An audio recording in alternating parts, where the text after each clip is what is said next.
Welcome to Dr. Creepen's Dungeon. We're drawn to stories about serial killers and the special agents who pursue them because they offer a dark window into the extremes of human behavior, both evil and justice. These tales tap into our fascination with the forbidden, letting us explore the minds of killers from a safe distance, while rooting for the brilliance and determination of the investigators. The cat and mouse tension, psychological complexity, and moral ambiguity keep us hooked, offering both fear and catharsis as order fights to overcome chaos, as we shall see in tonight's feature-length classic. Now, as ever before we begin, a word of caution. Tonight's tale may contain strong language as well as descriptions of violence and horrific imagery. If that sounds like your kind of thing, then let's begin. The White Van Man, Part 1. Before we begin, I need to declare that I'm not using any real names in this story, as I don't want to give away my new identity and break my witness protection, WITSEC, agreement. Anonymity is definitely preferred in my particular situation. I'll also not be referencing the year or particular area this took place in. I'm writing this out as I think it would be therapeutic for me to process this traumatic event by putting it down on paper in words. Initially, I never intended to post this on the internet, but I'm hoping it helps in any small way to shine a light on some of the disappearances in my area. I am bound by the law to keep my mouth shut on this subject, as the investigation is ongoing and highly classified due to its sensitivity, whatever that means. Oh, and don't be a wise ass and try and find anything in the media on this. It's all being suppressed to protect vulnerable parties. And again, I don't know what our handler meant by that. But anyway, I'm speaking out because I've had enough. I'm done living my cozy new life while other people are still at risk, still in danger. The people who live in the country where I grew up need to be aware and vigilant of this ongoing problem. But at this moment, its specifics are kept tightly under wraps by the FBI. Now, remember to keep your kids and loved ones close and in clear sight. Oh, anyway, rant over. Here's my story. I'm going to call myself Olivia Matthews. At the time of these events, I was 12 years old and 2 weeks from my 13th birthday. I'd always felt mature for my age, but even so, everyone says, looks-wise, I didn't look a day over 9. It was Thursday, the 27th of June, and I'd just finished school for the day. There wasn't anything different about the day itself. There were no feelings of being watched, no overwhelming sense of dread or impending sense of doom, no warning signs whatsoever. I thought I was just a normal kid with a normal life. Now, on a side note, I think everyone's guilty of hearing horrible things on the news that have happened to regular people all over the world, such as abductions and murders, with at no point ever truly thinking it would happen to you. Perhaps we become slightly more vigilant when walking home and make sure to check our door locks for a few nights afterwards, until the novelty wears off and the complacency once again sets in. Right, back to the story. So, on this particular day, I just got within 150 yards of my house and was just turning the corner to enter my street, when a man fell in step with me from behind. He literally seemed to come from nowhere, and I certainly didn't hear his footsteps while he was approaching me. "Well, hello there," he said with a smile. It wasn't a sinister smile, but not a friendly one either. It was the type of smile you'd do if you were showing someone what a smile was. There lacked, emotion behind it. It seemed completely put on. It was a mask to hide the real face that lurked beneath. "Hi," I murmured back after a brief scan of my mind to figure whether or not I actually knew this man. I looked him up and down, as if doing a full body scan would help me to try and put a name to the grinning face glaring into my soul, and I noticed that he was dressed in all dark clothing. Dark jeans, dark long-sleeve shirt, black thick shoes. He looked around mid to late 30s, medium-length greasy slick-back hair. His superficial smile branded a single row of off-color white teeth with a gold premolar tooth on the left side, which seemed to sparkle in the mid-afternoon sun, almost matching his charmy act. He continued to make eye contact. He didn't have what you'd call an intimidating physique, but he was just under 6 foot and had a rugged look to his face and hands. Well, I couldn't take him in a fight, let's put it that way. At first his presence wasn't a threatening one, at least not to me at the time anyway. But I figured then, and I definitely know now, that this wasn't normal. I'd racked my mind over and over, and was now confident I didn't know this man. I'd started to realize he'd waited until I'd walked far enough to no longer be surrounded by other people from the bus, and I'd just turned the corner onto my cul-de-sac and was within 70 yards of my house.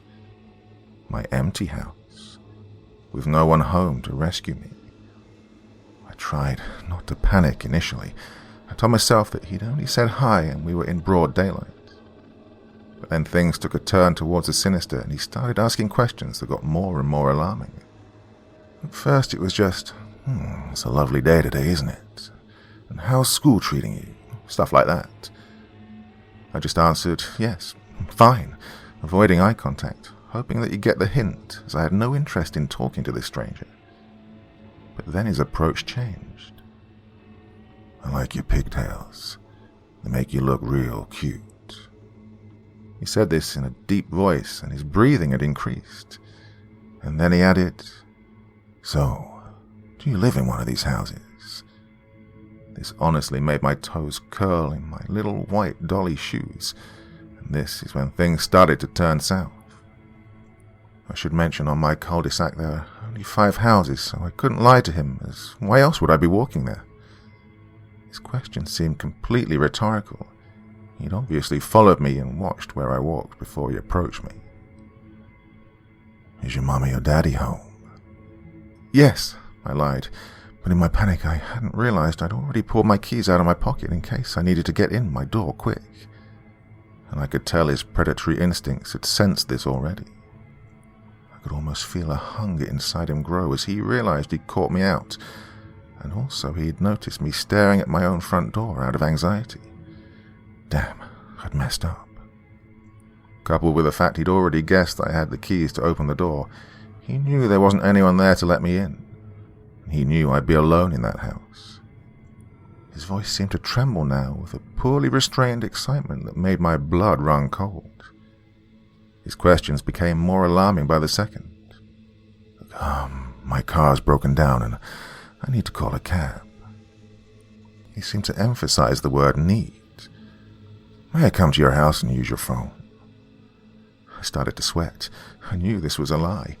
Why would the only person you asked to help be a defenseless 11-year-old girl? I felt my body start to pump adrenaline. I was in real danger. My body knew it before I did. Thinking back, there were so many red flags about this man. I should have realized sooner. I don't think the man blinked once during the whole exchange, and every time he finished a sentence, his face would reset to that same put-on smile. His eyes had nothing to them. He would look at me and have that look in his eye like a wolf looks at a wounded deer right before it drags its screaming carcass into the woods and tears it to pieces. I remember feeling like prey that day every time that man looked at me. I was desperate. I needed to think of something. So I pathetically attempted the stranger danger line and told him my mum doesn't like me talking to strangers. He scoffed and answered with fluency that his name was Dave, and they asked me my name. I said, Gina. Yes, I lied again. The way he grinned and said, well then, Gina, now we're introduced. We're no longer strangers. 2 things haunted me about how he reacted. The fluency of his comeback almost suggested he'd been confronted with this line before, and the way he said Gina, as if he knew I was lying and was humoring me. Or maybe he just didn't care, as soon I would become just a statistic. I tried to think on my feet again to try to get him to leave me alone, or at least think I wasn't as easy pickings as he clearly thought. I needed to think of something that would make him believe that someone was home. Or maybe my brother's up. He works nights, but he gets up around now, so you can borrow his mobile, or maybe he'll get your car going. I attempted. Well, I genuinely thought this was brilliant. It explained why the door might be locked, but still gave the impression that someone was home. But this didn't rattle him.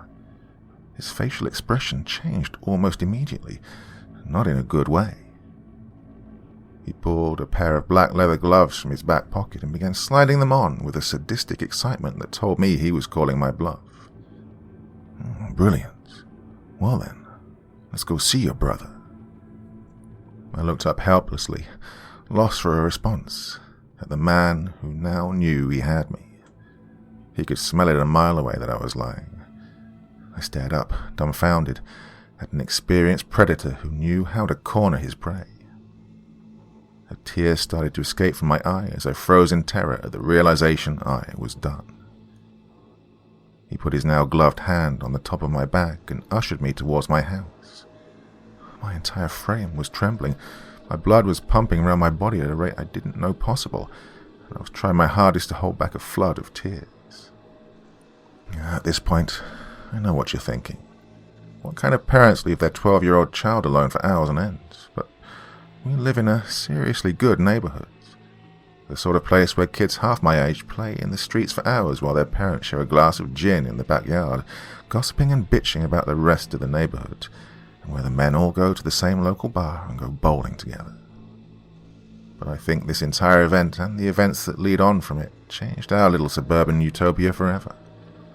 So, there I was in the hands of a pure predator, a man who'd actually manipulated me and got me to invite him into my own home. And now he was going to do whatever he wanted to me between now and when my mum arrived home in 4 hours. I desperately scanned my street for assistance. The neighbors on my left were out of town, and the ones on the right, well, their cars were missing. Not a good sign. The other houses were too far behind me now for me to try and run, and the man had me walking straight forward. The man sensed this, and he gave me a psst.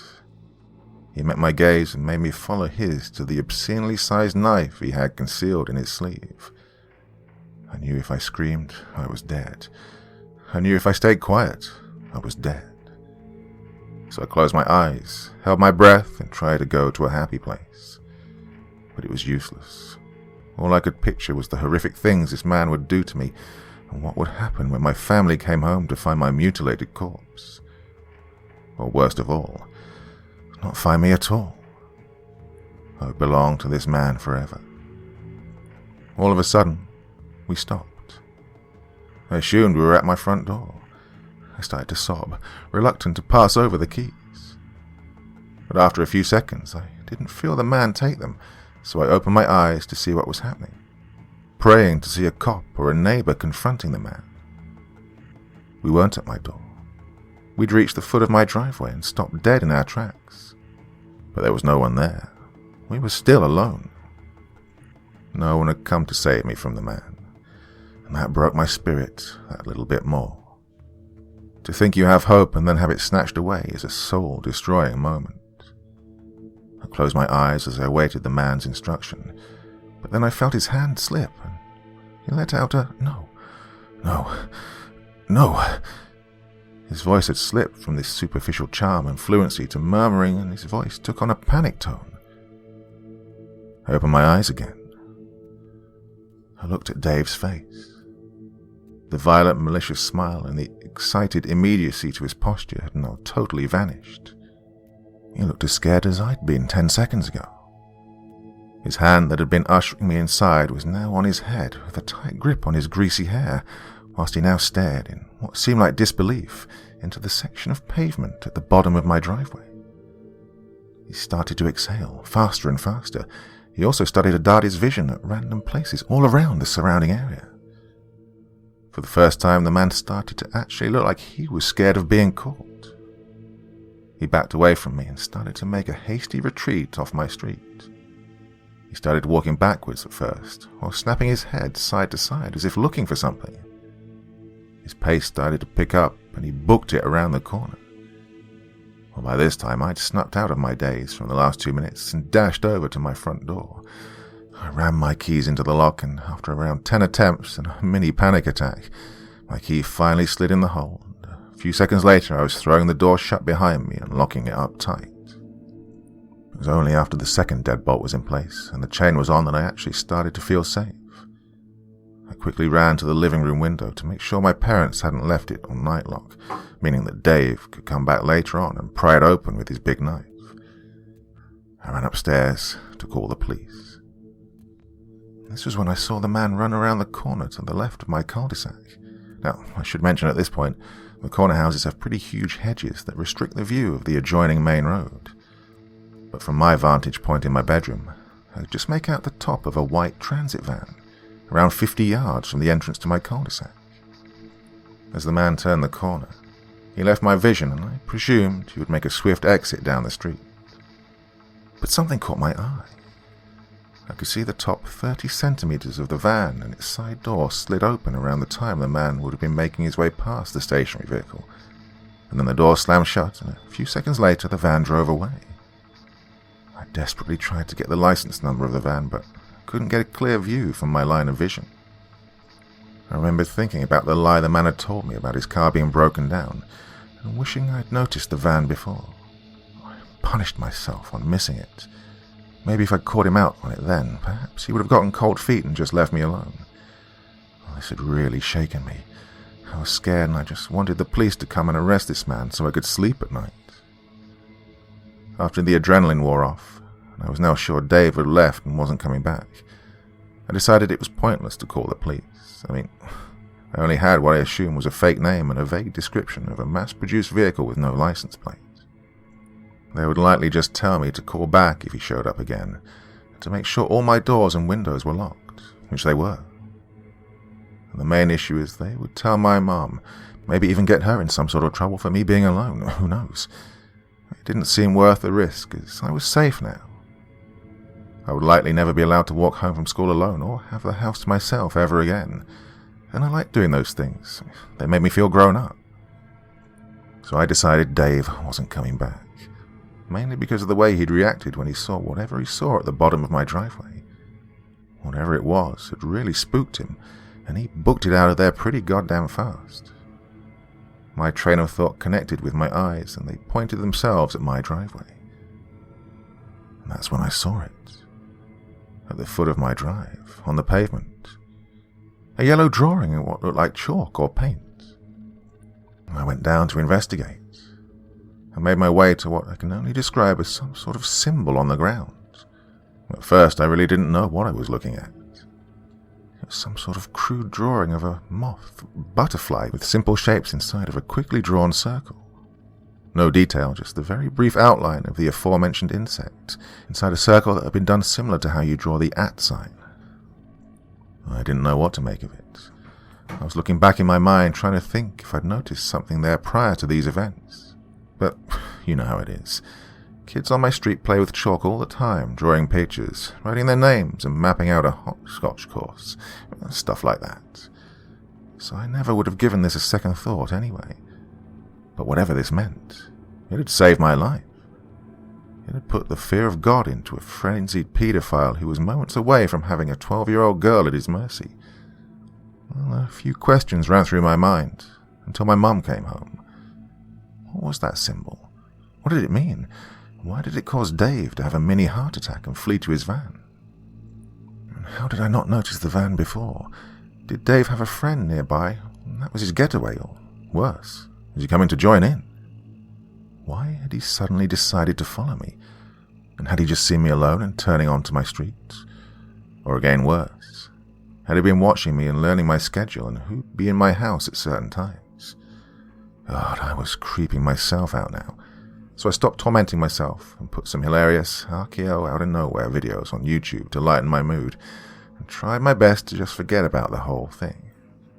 Still, when my mum eventually came home, I gave her the biggest hug and told her that I loved her. She immediately thought I'd done something wrong. Typical. I laughed about it, and soon Dave and the white van and the butterfly symbol mystery was slipping from my mind. Days went past since my close encounter, and before I knew it, it was Friday, the 5th of July, and I'd finished the final day of my school term for the summer. It had been just over a week since my run-in with the man who called himself Dave, and I'd slowly started to get over what had happened. Over the first few days since the incidents, I could have sworn I kept seeing that white van roaming around my area, but it wasn't in an obvious way. I kind of keep catching glimpses of a white transit van either parked around corners nearby or passing by in the side streets near my house and school. Either way, it always seemed to just come out of nowhere, like it did on that day.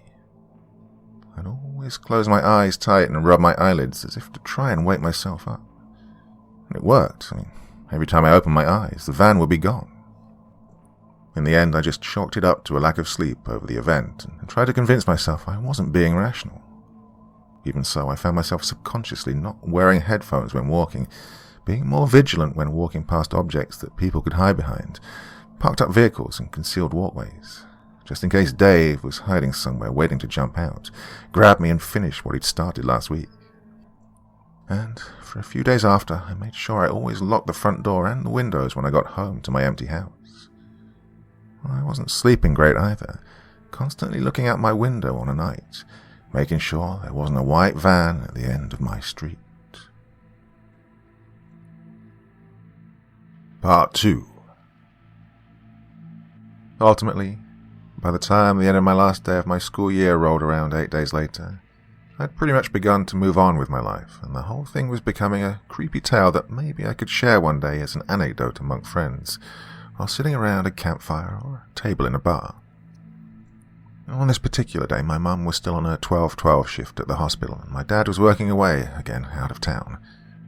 Again, I'm sure a lot of people may read this and be picturing me as some poor neglected kid with two parents more concerned about their careers and after-work drinks with colleagues. Well, that couldn't be further from the truth. My parents taught me to be independent from an early age, and I was always trusted to look after myself. This allowed my parents to go do what they needed to do to make sure I had everything I needed. Up until this event and the insane roller coaster that followed, I'd always felt I had a great upbringing, and I'm so grateful for both my parents. And as it was a Friday and the holidays had begun, my mum said my friend, who we'll call Jessica, could stay over.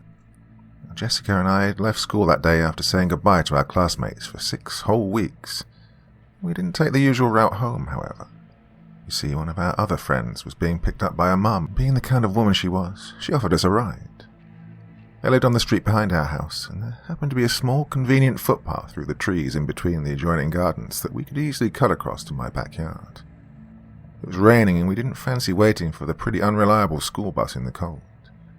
This meant also me, Jess, and our friend Daisy could also finalize our plans for us 3 meeting up over the summer holidays in a comfortable and warm Audi Q5. We obviously snatched the offer up. We entered my house through the back porch via my sliding patio doors and started the usual girly sleepover stuff you did at that age. We raided the cupboards for crisps and sweets to take up to my room for a movie marathon of Mean Girls, Angus Thongs, and John Tugger Must Die. I remember every detail from that night, for better or worse. The hours flew by and I was honestly enjoying our time together, watching movies whilst talking to our crushes on MSN and leaving sassy comments on our crushes' MySpace. We were living the pre-teen dream. It had gotten to around 10 p.m. and the sun was now down on our quiet suburban community, settled under a warm, dark blanket of summer night. We looked down to find our snack bowls were empty. I said I'd go get some more cheesy Doritos and sweet and salty popcorn, being a good host and all. However, Jessica, being the bubbly sprite that she was, said she'd go get them. She needed to use the bathroom anyway, she insisted.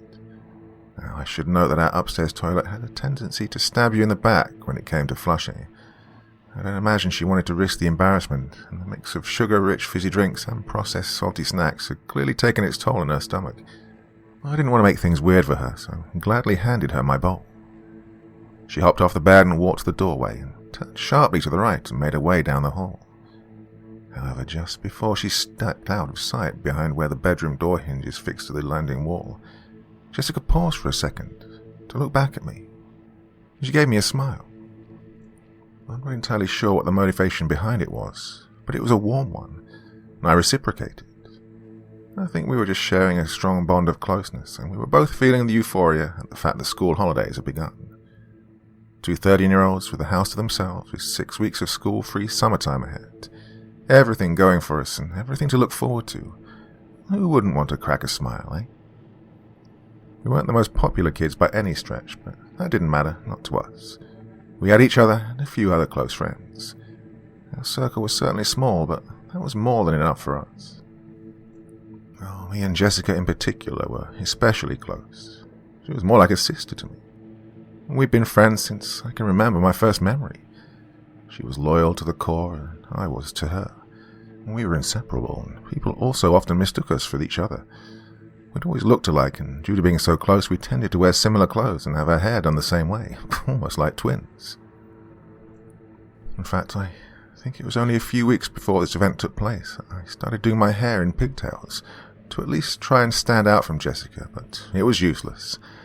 Other than her being a little bigger than me, we were pretty much identical. Jessica's warm smile remained on her face until she moved out of sight and proceeded to make her way downstairs. Once she left my sight, I convinced myself to scooch down to the bottom of my bed from the comfy position I was in, all relaxed in the nest we'd made for ourselves from my pillows, duvet, and the corner of my room where my wall met my headboard. I guess pausing the film seemed the least I could do for Jessica, since she was grabbing the snacks and everything. The remote was set on my bedroom windowsill, which was situated upside the space between the foot of my bed and the TV in the corner of my room. My vision locked onto the item as I shimmied on my butt down the bed. I grabbed the remote, paused the movie, turned to replace it. As I lifted my head and broke eye lock with the remote for the first time, well, that's when I saw it. The top 30 centimeters of a white Ford Transit van. Discreet and innocuous, yet all the while unmistakable and nefarious. I once again attempted my previous trick and began closing my eyes tightly and rubbing them with my fingers, in the desperate attempt to wake myself up from what now seemed like a recurring nightmare.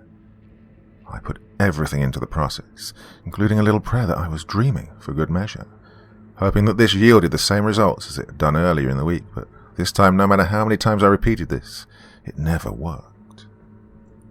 Every time I unclenched my eyes, I could still just make out the top of that Ford Transit white van from just over my neighbour's garden hedge. This was getting real, and I felt my breathing increase. Oh crap, no way, I whimpered in disbelief. I was frozen in a state of denial and rationalization, trying to fight off the surge of pure terror that was threatening to erupt from within me. The realization hit me in the face like a bat, that if in fact this was the van, the same van from last week, then Dave would not be far away. I tried desperately to convince myself this was just another van, desperately looking for differences in size, color, or shape, but I couldn't. It was the same make, the same model, and I just knew by the way it was parked, exactly how it was that day Dave had jumped inside it to make his getaway. Parked just around the left corner to the entrance of my cul-de-sac. What was hitting me now was an unwanted case of déjà vu. I was looking on in shock when the van, as if sensing I'd noticed it, suddenly burst alive. The engine fired and began to tick over, and its headlights unleashed their rays like a sleeping animal being awoken. And then, to my horror, it began to creep slowly around the corner and made its way onto my street. My eyes wouldn't look away. I watched it pull up directly in the middle of my cul-de-sac, side door aimed at the front of my house, lined up almost perfectly with the symbol at the bottom of the drive. Red flag number 1. I looked for the license plate. There wasn't one. Red flag number 2. The side door of the van snapped out of the closed position and the door slid backwards approximately 10 inches, revealing a preview of the dark abyss from within the vehicle. And then, from that very abyss, I noticed the third and final red flag. A black-gloved hand protruded from the darkness to place its palm on the edge of the door and began to carefully, as if not wanting to make too much noise, slide it open further. This made me snap out of my daze for the first time, and my senses came back to me. I needed to get down and make sure the doors were locked, as I couldn't remember if me and Jessica had locked the patio doors behind us when we'd come in. Jeez, we'd been so busy laughing and giggling about school and other stuff that maybe we'd forgotten. I needed to get her upstairs, barricade my room, and call my mom. I was just inhaling enough air into my already pulsating lungs so I could shout out her name loud enough for her to hear me, when I heard a noise. I honestly couldn't tell you what it was specifically. A simple, loud, sharp bang, followed by a series of slightly quieter, dull sounds. My blood had turned to pure ice. I couldn't comprehend the fear and terror that I was feeling right then. I spent the last 8 days suppressing that horrific feeling when the man I knew as Dave showed me his knife, but now it was back, worse than ever. I knew this wasn't good. I crept down the hallway to the beginning of my landing, where the stairs meet the upstairs hallway and the wall opposite my bedroom turns to a wooden banister. This allowed me to peek at a section of my downstairs area. I held my breath long enough so I could concentrate on trying to hear. There were no more noises, no loud bangs, just silence. Horrible, deafening silence. The only noise I could hear was the sound of my heartbeat pounding away in my eardrums. "Jessica," I managed to whisper, taking another 2 baby steps forward to increase my vantage point. This revealed my front door, ajar, with the chain hanging free. A jagged piece of the doorframe swung on from its limp end. "Jess!" My voice now broke in a desperate prayer for her to answer me back. Nothing was coming back to me, though. That's when I saw the soiled boot prints heading into the kitchen, leading to a half bowl of cheesy Doritos spread all over the floor, most of them crushed as if they'd been trampled on. The boot prints led in from the front door into the kitchen where the mess could be seen, and then they retreated back out of the house. I looked around, and the scene began to register in my mind and play out like a Crime Watch reconstruction video. I pictured the door being kicked open, the chain breaking. I then saw a man with fresh mud from our garden make his way into our house, leaving the footprints as he entered and left. I imagined Jessica dropping the bowl of chips after being startled by the door being burst open, the Doritos spilling on the kitchen floor. Finally, it was the image of the man grabbing Jessica and placing his gloved hand over her mouth and dragging her out to my front door that made me realize there and then that my best friend was gone. I was frozen, trying once again, pathetically, to wake myself up. This couldn't be real. Things like this don't happen to people like me. I'm just a normal kid. These were the thoughts flying through my brain. Cliché, I know, but when an event like this happens, I can tell you now, it really is something that your head can't get around. It seems like hours have passed, but it was probably only really 90 seconds before I eventually accepted that what had happened and told myself I had to act fast.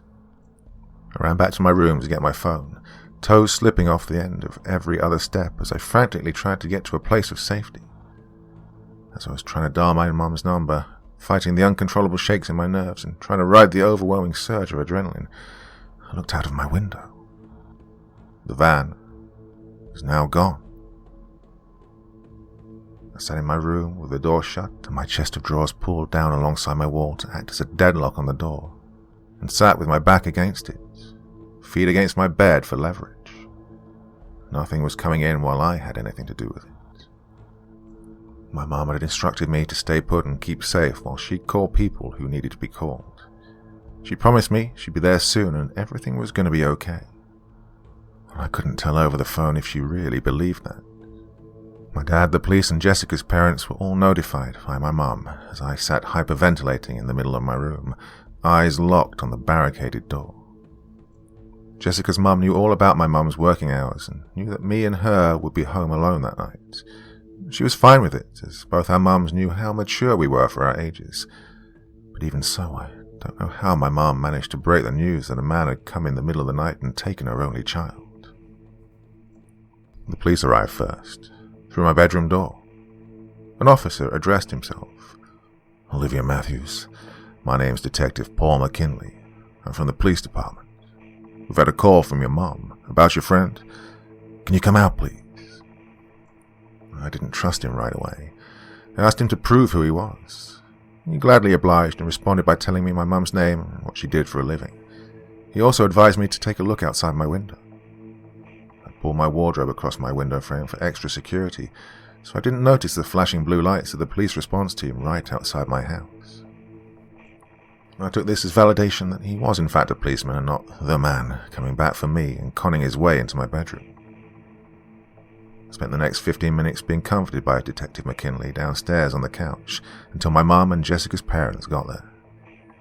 They arrived at almost the same time, with my dad arriving 30 minutes later. He'd abruptly left his work site as soon as he'd heard from my mum. Jessica's mum. Oh, jeez. She looked broken. She'd always been a very bubbly person, just like her daughter, and she was kind of like one of the girls in a lot of the ways. I'd always enjoyed her company anyway. I imagined if this night had never happened, then she would have been the type of mum who would have taken us both for brunch to talk about men and gossip when we reached our later teens, but I knew from the minute she walked through my front door on that night that the woman would never be the same again. The sheer agony on her face from her panic and threat over her daughter's fate was enough to make me want to vomit. I honestly didn't recognize her. The detective wanted my mum to be present before I gave my statement. I guessed it was a combination of protocol and wanting to keep me calm to give an accurate account of the night's events. My mum was sat with her arm around me, telling me it was okay and to tell them what happened, encouraging me that anything I could remember at all would be useful. I really didn't know where to begin. So I took a moment, took a deep breath, and told the detective, "I know who did this. I know who's got Jessica." This made Jessica's mum snap out of her pale, shaking daze and made her eyes explode open. She made a beeline towards me. "What? Who has her?" she demanded to know. The rest of the parents and police stared at me with gazes that matched her words. So I composed myself once more and thought back in my mind as best I could, and started with the day I'd gotten off the bus and encountered the man who called himself Dave. I told them everything I could remember, starting with a description of Dave, how he tried to force his way into my home, how he made me feel, the symbol, the van, everything. Jessica went to get snacks, and I saw his van drive onto my street. I knew he was back, so I went to warn her that she needed to get upstairs, but it was too late. I started to cry then. He was already in the house, and he dragged her outside and into his van.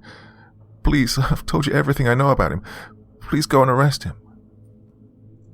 Detective McKinley assured me that my description had already been forwarded to the station for a desk team to go through the database and look for suspects that matched my description of the unsub, which they were calling the White Van Man at this time. McKinley and a few of the uniformed officers went to go door to door to see if there were any witnesses of the abduction. A couple of family liaison officers came by to sit with us and try to comfort Jessica's parents. They were both really nice, a man and a woman respectively. The man was a really young, soft-spoken individual who clearly had a lot of experience with traumatized children. He walked me and my parents through the process of this criminal investigation and what would likely follow tonight's initial inquiries. The other stayed with Jessica's parents, I imagine going over similar things. What happened next, I don't think anyone in the room expected, especially Detective McKinley. He'd come back after an hour of canvassing the surrounding neighborhoods for witnesses with a disappointed look on his face. No one in the area had seen anything, and the station had encountered some technical issues while trying to get back to him with an ID on the White Van Man. Time was of the essence in these cases. His calming, confident detective routine had slipped, and he'd now begun to grill me more like a man who was desperate for a win in a dwindling career. He had a frustrated and impatient tone to his questions now, and the wanting me calm approach was long gone. I could smell the booze on his breath when he yelled, too. I'd started to feel uncomfortable around him, and my mum felt it too. Things were about to get heated when they arrived. Two sharply dressed men, followed by a team in matching polo shirts carrying technical equipment. They addressed themselves as the FBI. One of the agents, who was called Johnson, told McKinley that this case was under the jurisdiction of the Major Violent Crimes Department of the FBI, and the other agent, Rodriguez, who was obviously second in command, told him that his officers were to debrief their team immediately and hand over all statements and progress reports and make their way back to the office for reassignment. McKinley was outraged. I didn't get why at the time. I just thought, hey, what's your problem, dude? You go home and chill in front of the TV. What are you moaning about?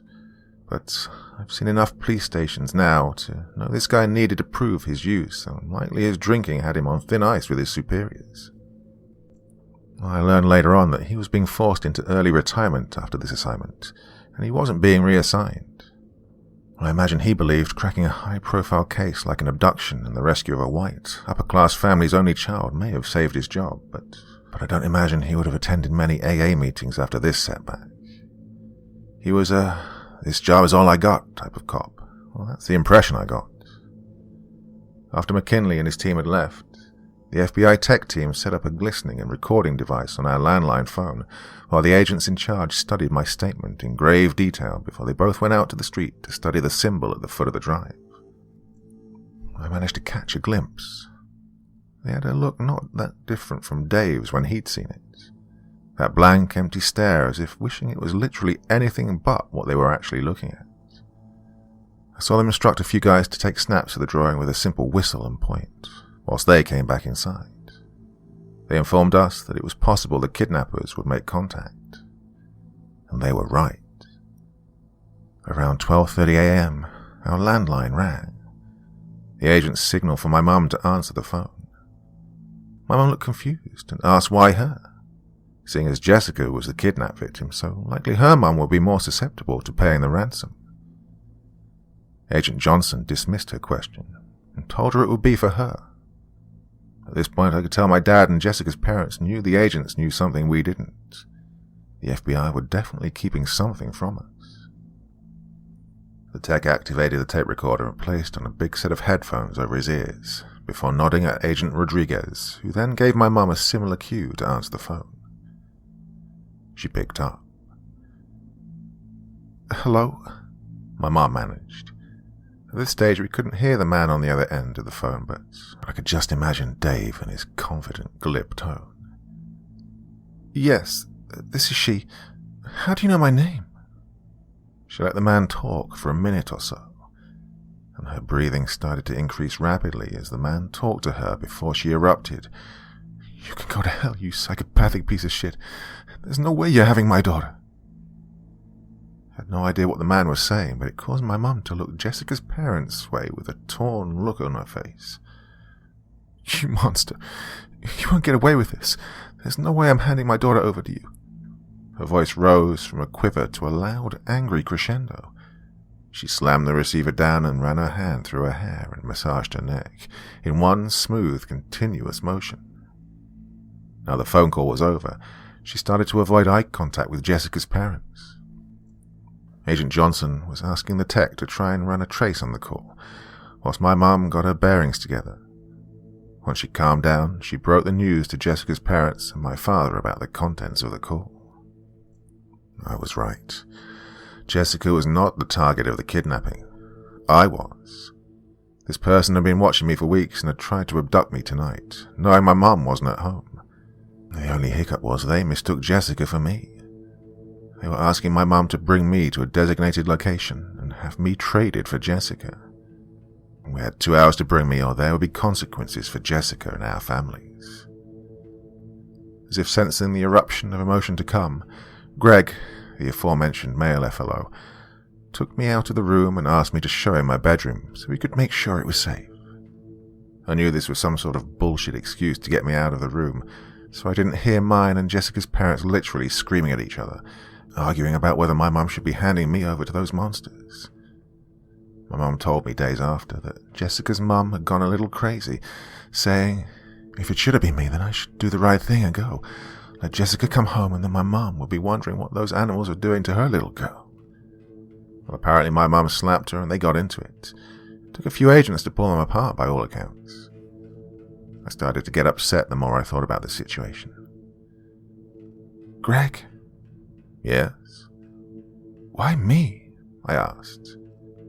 Greg looked torn by my question and responded with, I'm sorry, Olivia. I can't say, unfortunately, but I have a feeling the agents will let everyone know what's going on real soon. Why not? I countered. Well, this is a very complicated situation, and let's just say the law can be tricky at times. I can't say any more on it. I'm just here to make sure you and your parents are okay. His responses generated more questions than answers, in all honesty, but I could tell I was backing him into a corner. I let him be, and we spent the next hour putting my room back together, whilst making sure there wasn't a boogeyman in my closet, proverbial or actual. We waited for the animosity downstairs to calm down. The other FLO called us down after an hour, and I walked down my stairs to mine and Jessica's parents all sat on my couch with Agent Johnson stood up in front of them, like a teacher in front of his students. I took a seat in between my parents and they both looked down at me with a reassuring smile, as if to tell me I wasn't going anywhere. They knew I'd likely heard the outburst from upstairs. Not that I ever thought my mum would agree to trade me. Nevertheless, I still appreciated it. Agent Johnson spoke. "Okay, guys, what I'm about to tell you is strictly confidential. You are now part of one of the largest ongoing criminal investigations in North America." As he was talking, Agent Rodriguez handed out some documents. "I'm going to need each of you to read and sign the bottom before I go any further." We all did without hesitation, but not without noticing the section that stated if we breathed a word about this to anyone outside the FBI, that we would be prosecuted to the full extent of the law. We didn't care, though. We just wanted to know what was going on. "So, who took Jessica? Was it the man who grabbed me last week? Was it Dave?" I asked boldly. Agent Johnson didn't say a word. Instead, he continued looking at Agent Rodriguez, waiting for confirmation that we'd all signed the non-disclosure agreement. Rodriguez continued to review the paperwork, while my dad blurted out a question. "The police were here before. Their desk team or whatever. Well, they were looking for someone. Have you had a lead?" Rodriguez remained flicking through papers, and Johnson continued watching him. My mum backed up my dad's question with, "Yeah, they were. White van man. Who is he? You know, don't you?" Finally, Rodriguez held the stack of papers in both hands and knocked them back into an even pile by firmly tapping the bottom of the NDA forms against his thighs 3 times before sliding them back into a briefcase and locking it tight. He turned and nodded at Agent Johnson, who turned back to face us. "White van men, plural," the agent said bluntly. He let what he'd said sink in and used our stunned silence as an opportunity to continue his explanation. "The people who we believe have Jessica are a large group of dangerous individuals that we've been chasing for a long time now." Part 3. I wasn't sure if what he'd said had really gotten through to my traumatized mind, so I jumped in and interrupted. "Men? People?" I questioned, not letting him get a response in before going off on a tangent. "No, it's not a group. It's just one guy. He said his name was Dave. He tried to take me last week, and now he came back to finish the job, but he took Jess instead, and it's all my fault. Please, you have to find him and get her back. Please." I started to get frustrated. Time was running out, and we didn't have time to spare. In all honesty, I felt like I was responsible for not letting my parents know about Dave in the first place, so I was desperate to get Jess home safe. Agent Johnson held his hand up dismissively to calm my outburst and made sure I was listening before he continued. "The man you described," he sighed in what felt like a bit of shame. "His name isn't Dave. His name is Damien Ramsey." He took another pause and sighed again as if trying to find the words whilst his gaze was aimed at the floor. "He is a criminal informant of the Bureau." Our eyes all widened. This was getting more and more bizarre. Well, my mum went ballistic, as you can imagine, saying that this man tried to force his way into our home last week to do God only knows what to me, and now we find out he works for the FBI? Well, she was appalled and outraged, but my father managed to settle her down. He, as well as everyone else, wanted to know more. The agent waited for the room to settle again before he continued. "He's a real piece of work, no doubt. He was originally a part of the gang we're investigating. They're known as the Swarm." I couldn't help but think back to the butterfly symbol when he said their name, and a knot tightened in my gut.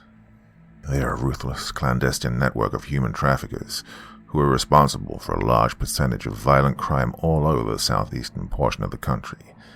Kidnappings, child abductions, murders, online torture, extortion, blackmail, you name it.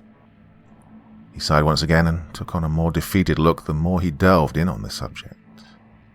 They've kidnapped over 700 people, some as young as 18 months. That's just what we know of.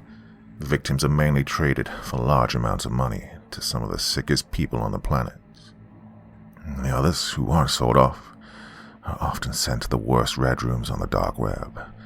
In some of the more high-profile cases, they've slaughtered entire families just acquiring their target. I, along with everyone else, listened with pure disgust. I really thought it was bad Jessica being taken by this Ramsey character, but oh my God, this was becoming so much worse. The agent spoke again. And these monsters don't stop there. Not everyone who gets taken is made into torture or snuff videos, or traded to grooming gangs or satanic cults. We've had some instances where rich kids have been kidnapped and horrific videos and images have been sent to the family with the sole purpose of extorting money. Jessica's mom gasped, and a little more of her soul left her body as her imagination tortured her already fragile mind. So what was this Ramsey character doing trying to assault my daughter if he's a government asset? My mom blurted out in a rage. Well, Ramsey was what we call a spotter for the swarm. He would identify and stalk potential targets that seemed lucrative. You know the types. Home aloners, tearaways, runaways. He's a clever, sadistic psychopath. He knew the area well, and he sold information on targets to these bastards. These people would be trafficked, and he also knew of people who scout for rich families to extort and blackmail by threatening their loved ones. Ramsey himself was not a fully fledged member of the swarm, but he knew how they worked, so he could tell us the gang would scout kids that they could potentially snatch before obtaining photographs, so to advertise the target on the secret online forums the group use. If these adverts are met by a buyer's specific tastes, then the buyer would then offer to pay an obscene amount of money to the gang for delivery of the target. The way he said that word made the parents in the room recoil with nausea. And believe me, it gets worse. With Ramsey's information, we've discovered that these buyers aren't what or who you'd think they'd be. He bit his bottom lip and clasped his hands together as if anticipating the impact of what he was going to say next. They aren't mentally disturbed sex offenders. The buyers are goddamn CEOs, judges, senators, politicians. Geez, we even have some circumstantial evidence some high-ranking cops are involved. We believe this organized group have direct links to some of the country's most rich and powerful elite. This is why this investigation is top secret, and any links to it at all have to be kept internal. We have assets in the field who we need to keep safe. We couldn't believe how dark this was all turning. I could tell everyone was having a hard time grasping the reality of it all. Most of the members of the group tend to be extremely violent, and all of the high-ranking ones have a lot of sociopathic tendencies, but ultimately, together, they're a well-organized unit, with a strong hierarchy in place, and they'll do anything to further their interests. However, Ramsey, well, he was different. He didn't care about the money or the power. That sick bastard had a taste for the young ones himself. He didn't always just hand over the information, and he often used his line of work to satisfy his own twisted needs. And his arrogance eventually got him in some personal trouble with the law. He was arrested on suspicion of the rape and murder of a 5-year-old boy in Atlanta a few years back. Oh boy, we had DNA evidence, damning CCTV footage. We had that bastard dead to rights, literally. And Georgia has the death penalty. He said this like a soccer player who just missed a last-minute penalty. Agent Johnson's contempt for the man started to show as he continued with the story. We were literally about to charge him when he got this smug look on his face. That stupid face of his.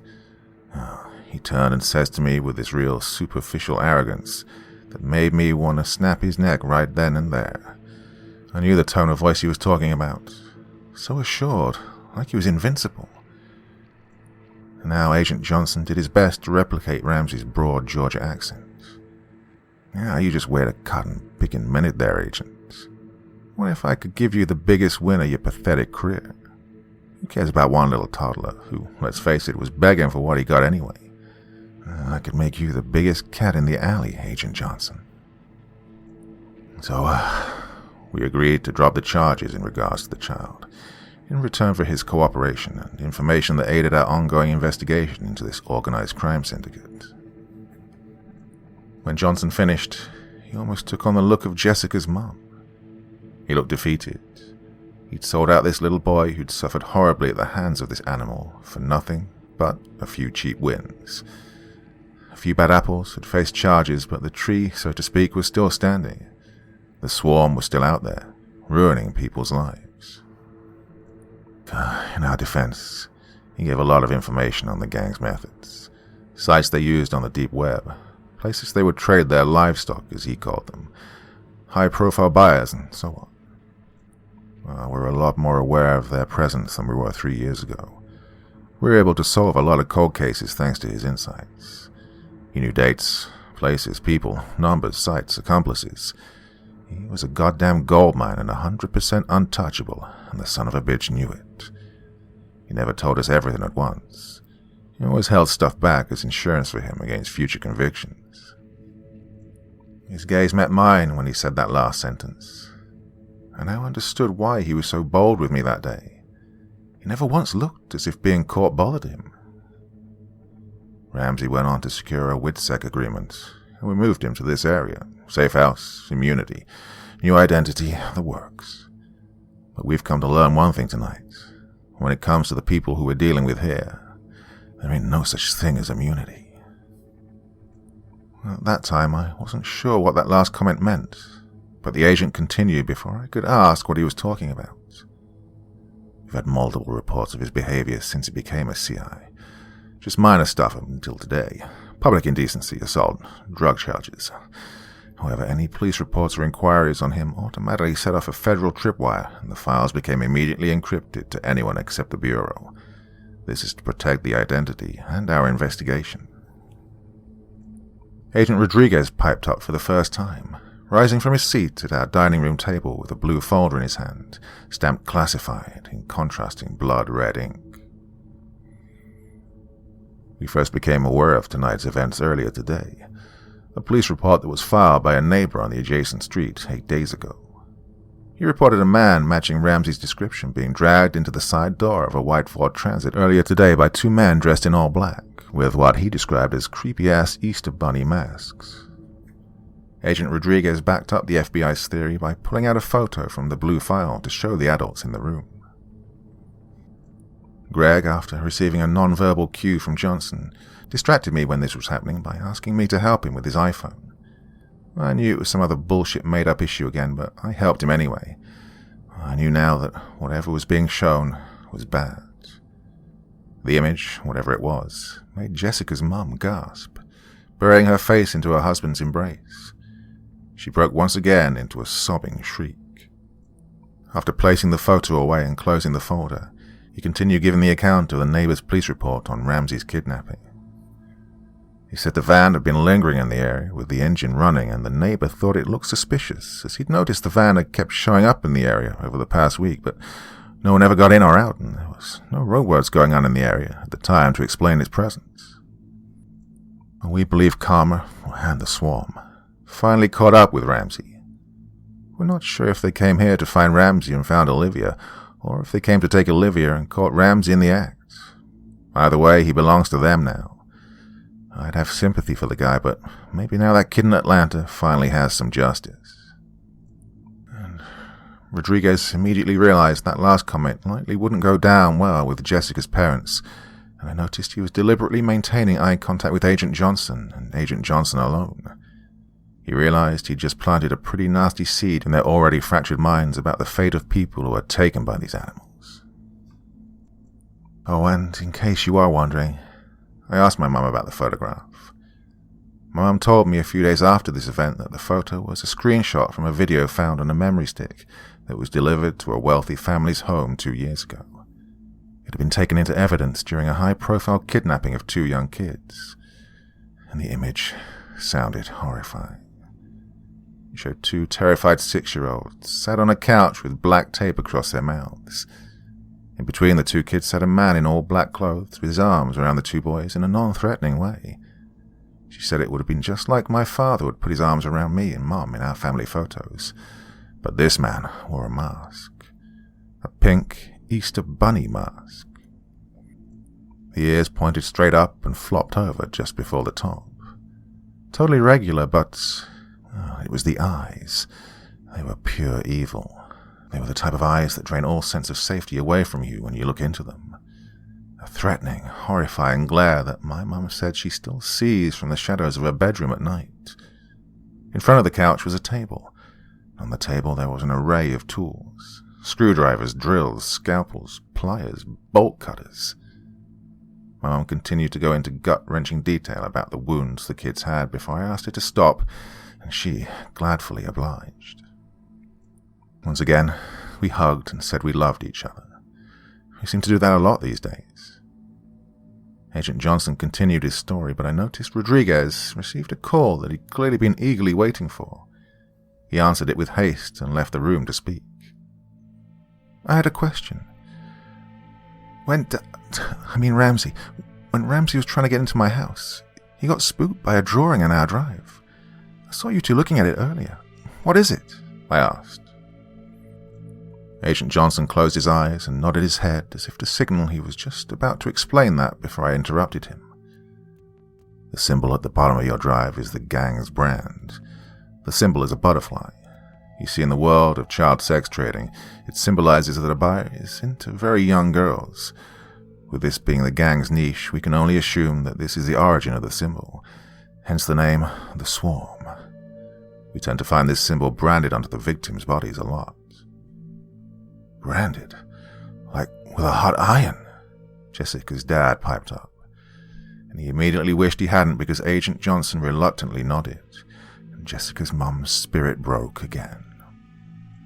Our working hypothesis is that the gang came to town for business or to look for Ramsey. Whilst here, maybe Olivia caught someone's eye. He walks home alone to an empty house. She looks young for her age. All the stuff that makes these sickos see dollar signs.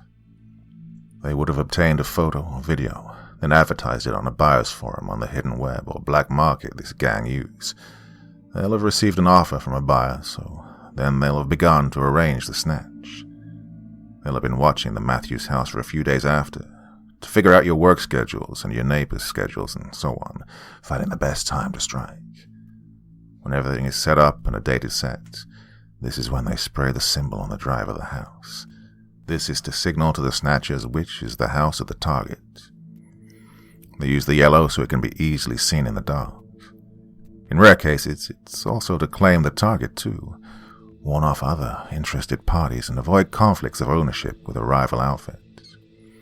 I'll be frank though, not many guys like to piss off the Swarm. Well, I didn't doubt that for 1 second. We believe the snatchers were here to take Olivia the day when Ramsey was trying to get into your house. They must have spotted him with you and waited for him to take you inside, where they could have nailed 2 birds with 1 stone. But he noticed the symbol and then fled the scene after realizing the gang could be watching. That stupid son of a bitch walked right into their grasp.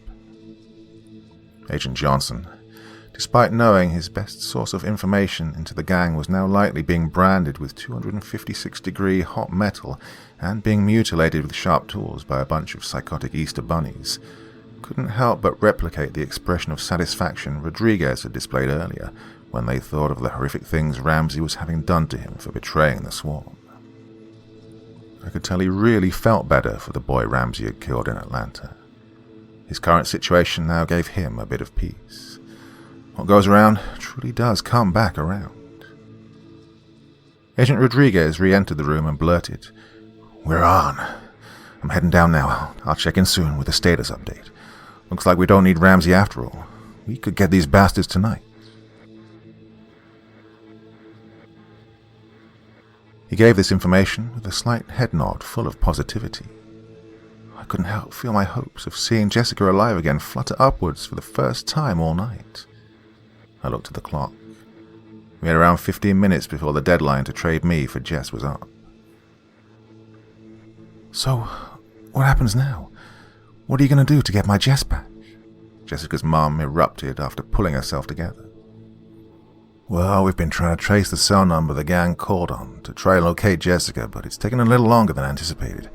However, our surveillance team have been in position at the warehouse where the caller told us the switch would go down. 2 minutes ago, a white van, matching the description of your statement, pulled up.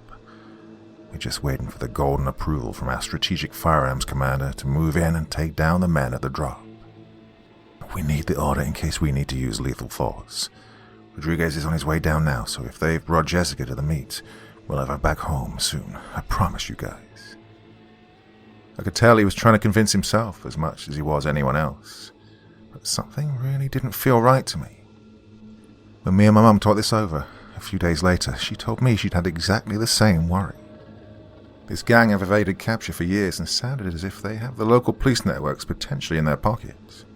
There was no way arresting them and getting Jessica back was going to be as simple as they made out. The silence and tension in the room was killing me, so I asked Agent Johnson a question in private that I really wished I'd kept to myself. What's so special about me, Agent? Me and Jessica are always being mistook for the other. People say we're like twins. Why are they so desperate to trade me for her? What's the difference? I knew it was a selfish question on the bare face of it, but I was genuinely curious at this point. I looked at my mum for approval to answer honestly. She nodded. Yes, the fact you and Jessica look alike meant they grabbed her instead of you in the dark by mistake. They wouldn't have known she was in the house as you entered through the back garden today, according to your initial statement, and the van always watched the front. On the recording, the man said that they presented the buyer with a video of Jess after the mix-up, but he said she looked too old and was too much on the bigger side. He wanted you because you looked ripe and wore pigtails well. Yeah, it had to be you or no deal. That made me feel sick. My mum shot a look at Agent Johnson to scold him for being a little too honest with the wording of things. Agent Johnson did his best to pull back his error in judgment by adding that likely if I was the one to go downstairs and they tried to take me, then maybe they could have killed Jess to make sure there were no loose ends. He added that if I was the one who'd been taken, I'd be being traded as we speak and there'd be no opportunity to save me like we have with Jessica right now.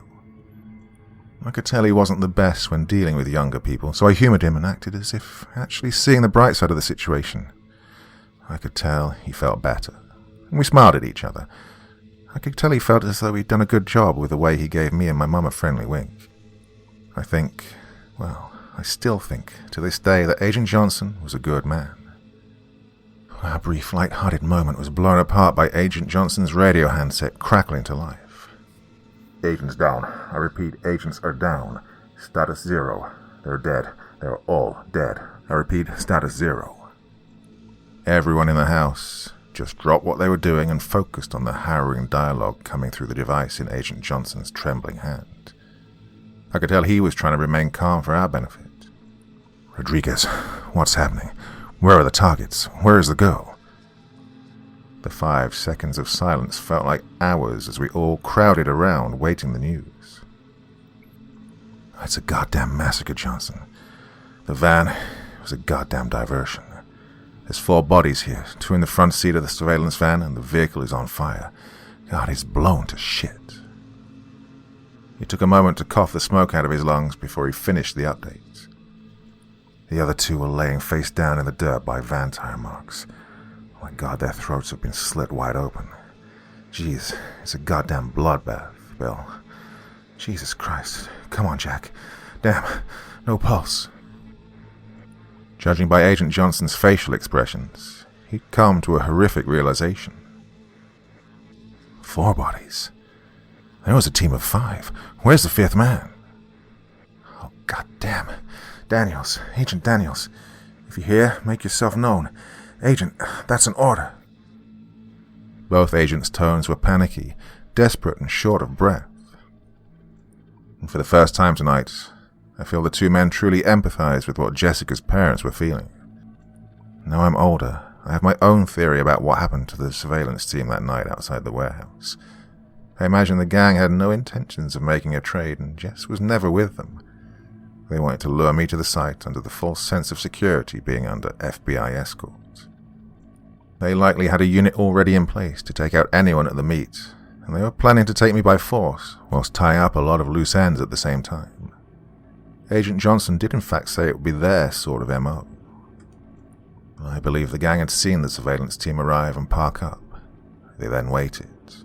When the time was right, they drove the van into the middle of the dirt road outside the warehouse as a diversion. A group of men armed with weapons lay in wait inside the vehicle.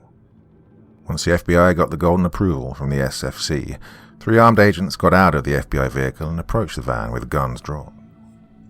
At this time, another group of swarm members attacked the vehicle with a Molotov cocktail or grenade. The hot explosion and the sound of their colleagues screaming in agony, pulling at their burning skin and clothes, caused the men approaching the van to turn their back on it. This gave the group in the van a chance to jump out and kill 2 of the 3 federal agents and kidnap the other.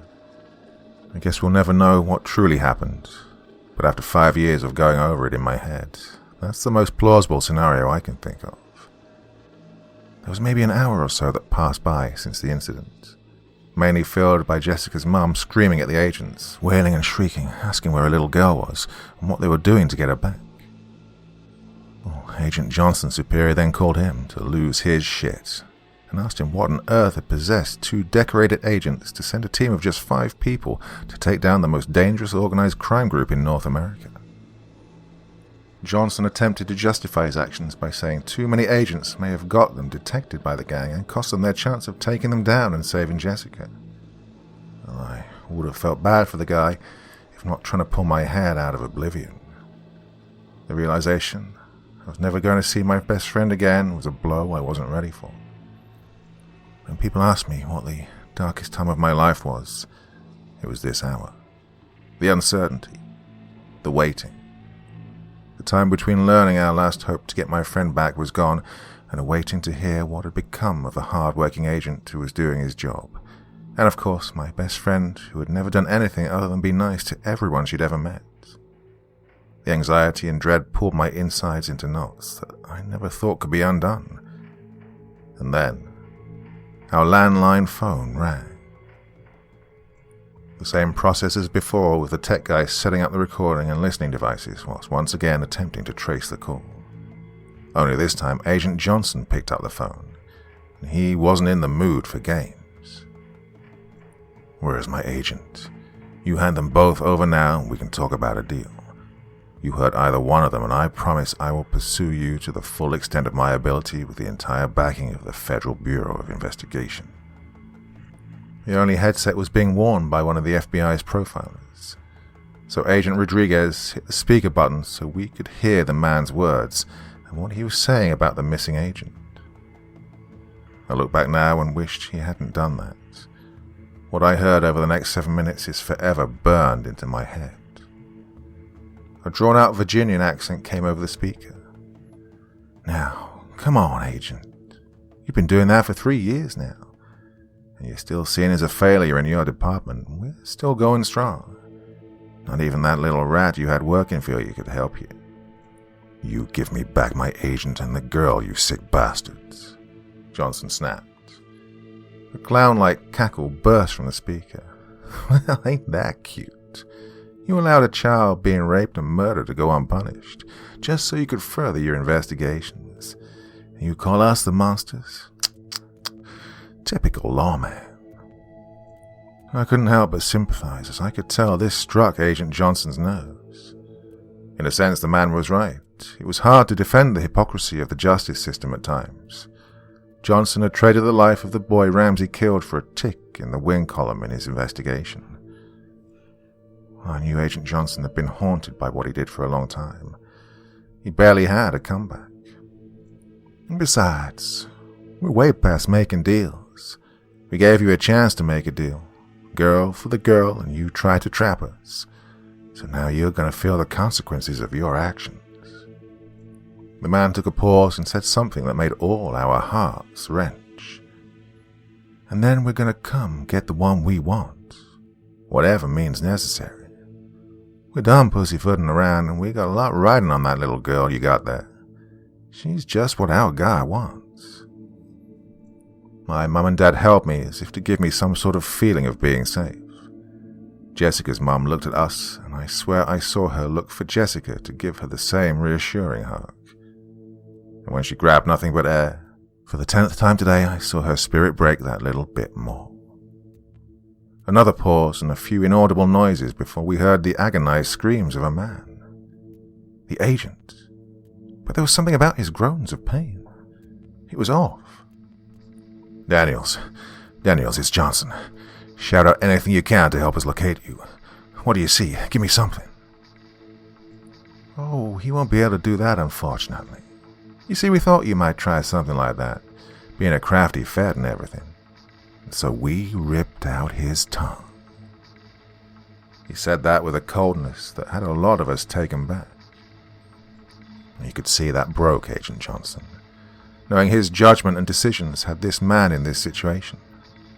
A family man with 2 kids who should be home right now, watching the Lakers take on the Raptors in the playoffs with a cold beer, right before he tucks the boys in goodnight after a day of fighting the bad guys of the world.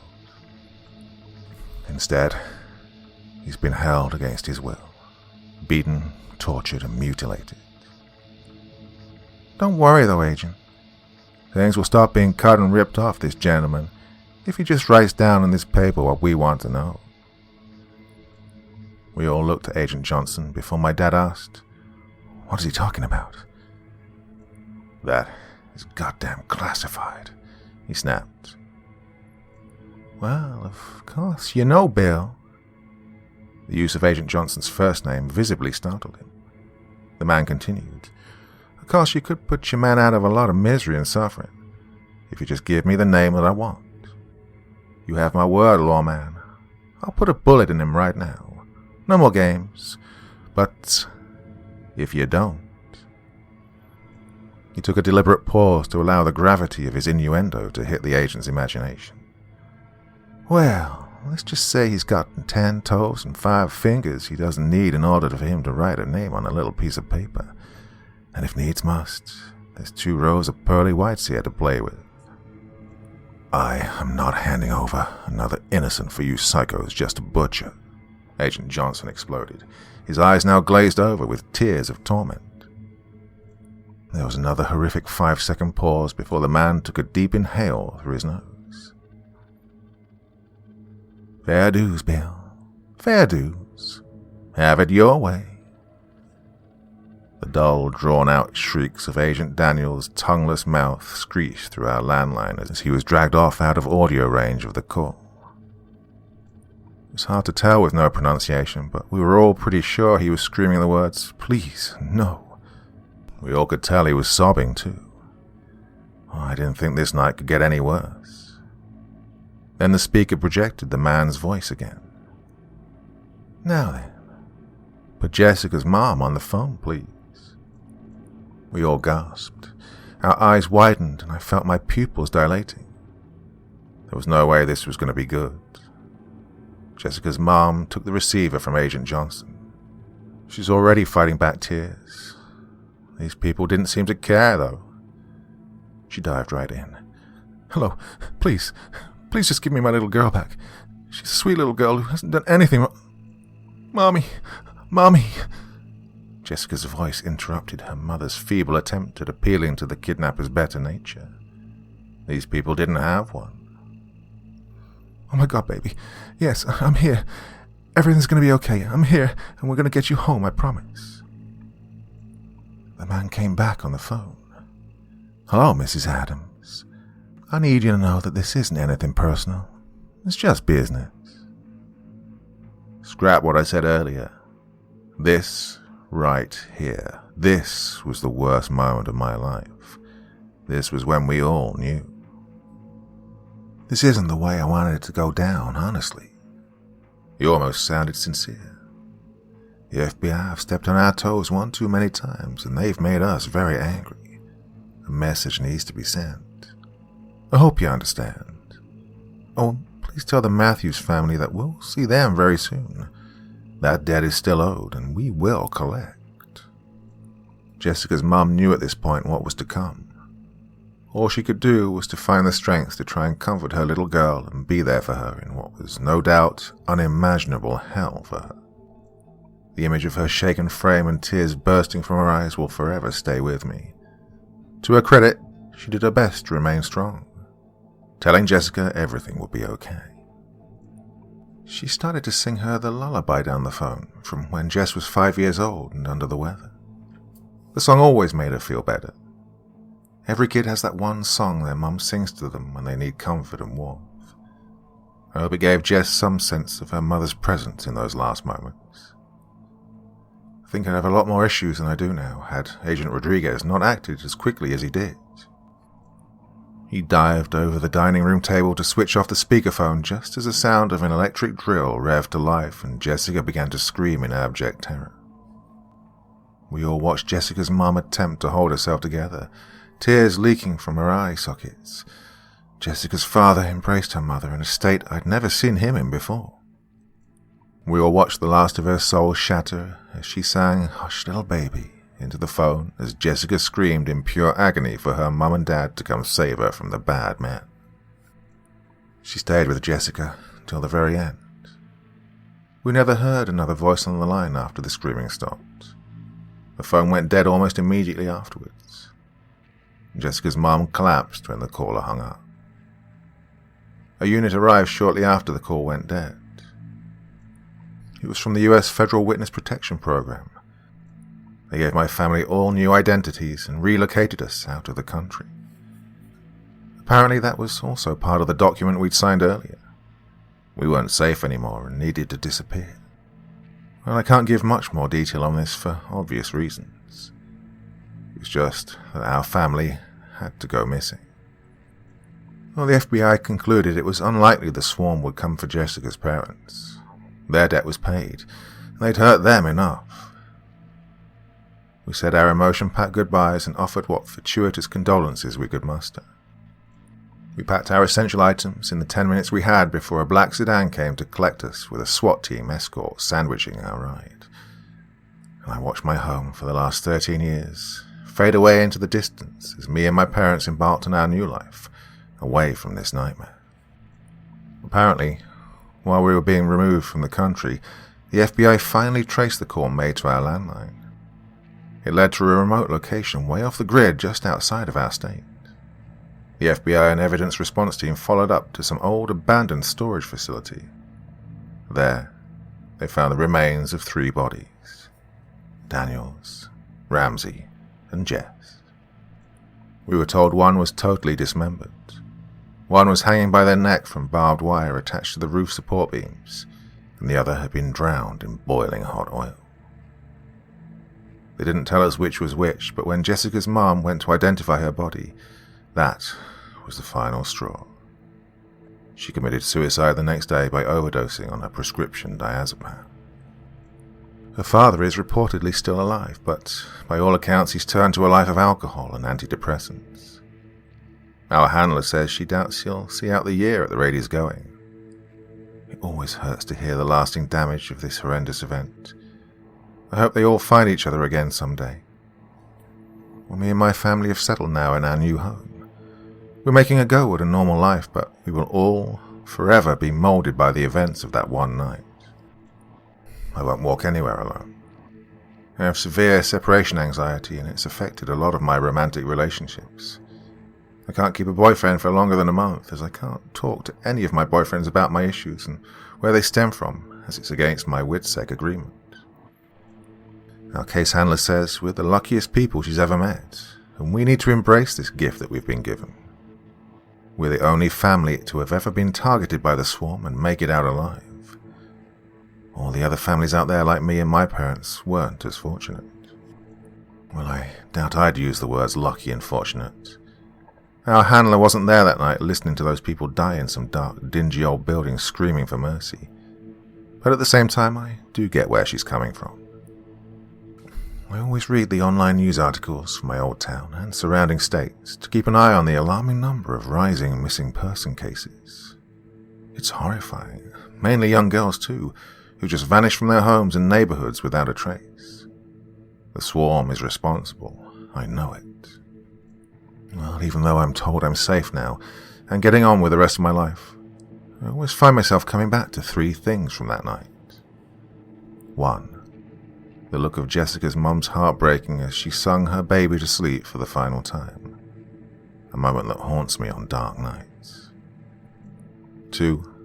The last moment me and Jessica shared together before she was taken, that lingering warm smile we gave each other as she stood in my bedroom doorway, a treasure I truly hold dearly on those same dark nights. And 3. The comment Agent Johnson quoted about Damon Ramsey in regards to his own WITSEC agreement protecting him from the swarm. When it comes to these people that we're dealing with, There's no such thing as immunity.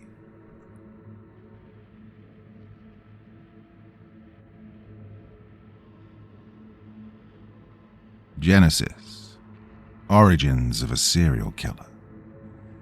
Part 1. I crouched down and shone my torch into the victim's wounds. Large amounts of her hair strands were found around the body in the bed, suggesting the victim's hair had been pulled violently, most likely when she was sexually assaulted. Her hands and feet were tied together as she laid in what we call the hog roast position. The only thing missing was an apple in her mouth. A forensic investigator who freelances as a photographer took a Polaroid of each notable finding as I was around the room. The next thing I noticed was the blood seeping from Mrs. DeVille's ear, most likely from an internal skull fracture. She had a nasty bump and cut on the back of her head, and this was likely how the killer had kept her sedated. Mrs. DeVille had suffered a serious sexual assault, pre- and post-mortem. The left top bedpost had been snapped off and used to sodomize her. This occurred post-mortem and likely was just to cause a shock when the bodies were found. The cause of death was a stab wound to the neck, just under the ear. She, just like all the other victims, had chunks of flesh torn from her back, breast, and neck, and they'd been removed with teeth. And these occurred after the victim was dead. Mrs. DeVille's husband, Nate, and their 2 children, Ryan and Sasha, were all found bound and gagged with duct tape. They all died of a single knife wound to their throats, sat up against the wall of the master bedroom. The medical examiner clocked their deaths around the same time or slightly after Mrs. DeVille's. Whoever had killed this family had lined them up in the bedroom so they could watch their mother and wife being raped and murdered. My name is Special Agent Peter Quince. The other agents call me Quincy. I've been called into the homicide after this home invasion murder in Lincoln, Nebraska had been the third in a suspected link between 2 other similar mass homicides. The others being the Scott family in Oklahoma City, Oklahoma, and the Claytons in Austin, Texas. All the murders took place over the course of the last 6 months and were suspected to be by the same person, a man the newspapers were dubbing the Showtime Killer, or STK. According to the crime scene walkthrough experts, in each case the killer broke into the home during the night through an open window. He'd enter the kids' room first, easily subduing the younger and weaker tenants. Then, from what we can tell, he lures the husband out of the room with a noise or a light. He ambushes the husband, subduing him as well. Then, finally, he assaults the female, who are clearly the main targets, with some sort of blunt instrument. He proceeds to line up the husband and kids in a line facing the bed, while he does his thing with his main victim. Once done, he kills the whole family and flees into the night. The Bureau was assigned in on this case to assist Austin, OC, and Lincoln PDs to help create a profile for the killer and brief the local law enforcers, just in case this sicko was still in each of the areas, potentially plotting more victims. Well, it wasn't long ago I'd worked on a similar case, under the wing of a longtime friend, Special Agent James Rodriguez, who was Deputy Team Leader in Behavior Sciences. Together we helped build a profile for a serial killer known as the Crossline Cannibal. This profile, along with a police sketch, was broadcast to the world at every opportunity over the course of around a year. Eventually, the correct pair of eyes saw it. The killer's wife. She reported him to the Bureau, and it turns out the killer was a man named Robert Cassidy. Cassidy's wife, Amy Edmonds, knowing her husband's ways and our advice on sociopathic behavior, managed to outsmart him and get a confession on tape. Cassidy was arrested and taken into custody with Dallas PD, as San Antonio didn't have space in their county jail.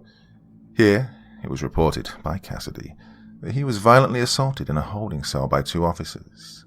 Well, the officers denied it, saying Cassidy had the wounds when he came into custody.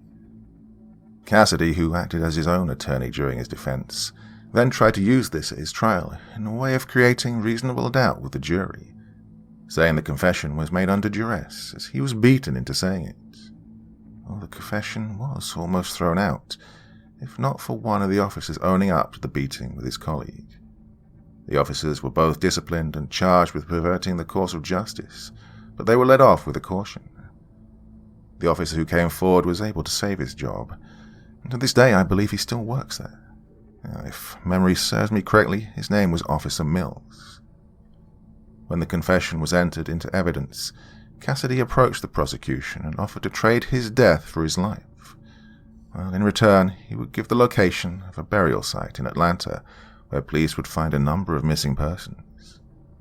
10 victims were found at this site, back from when Cassidy was younger and first developed a taste for murder.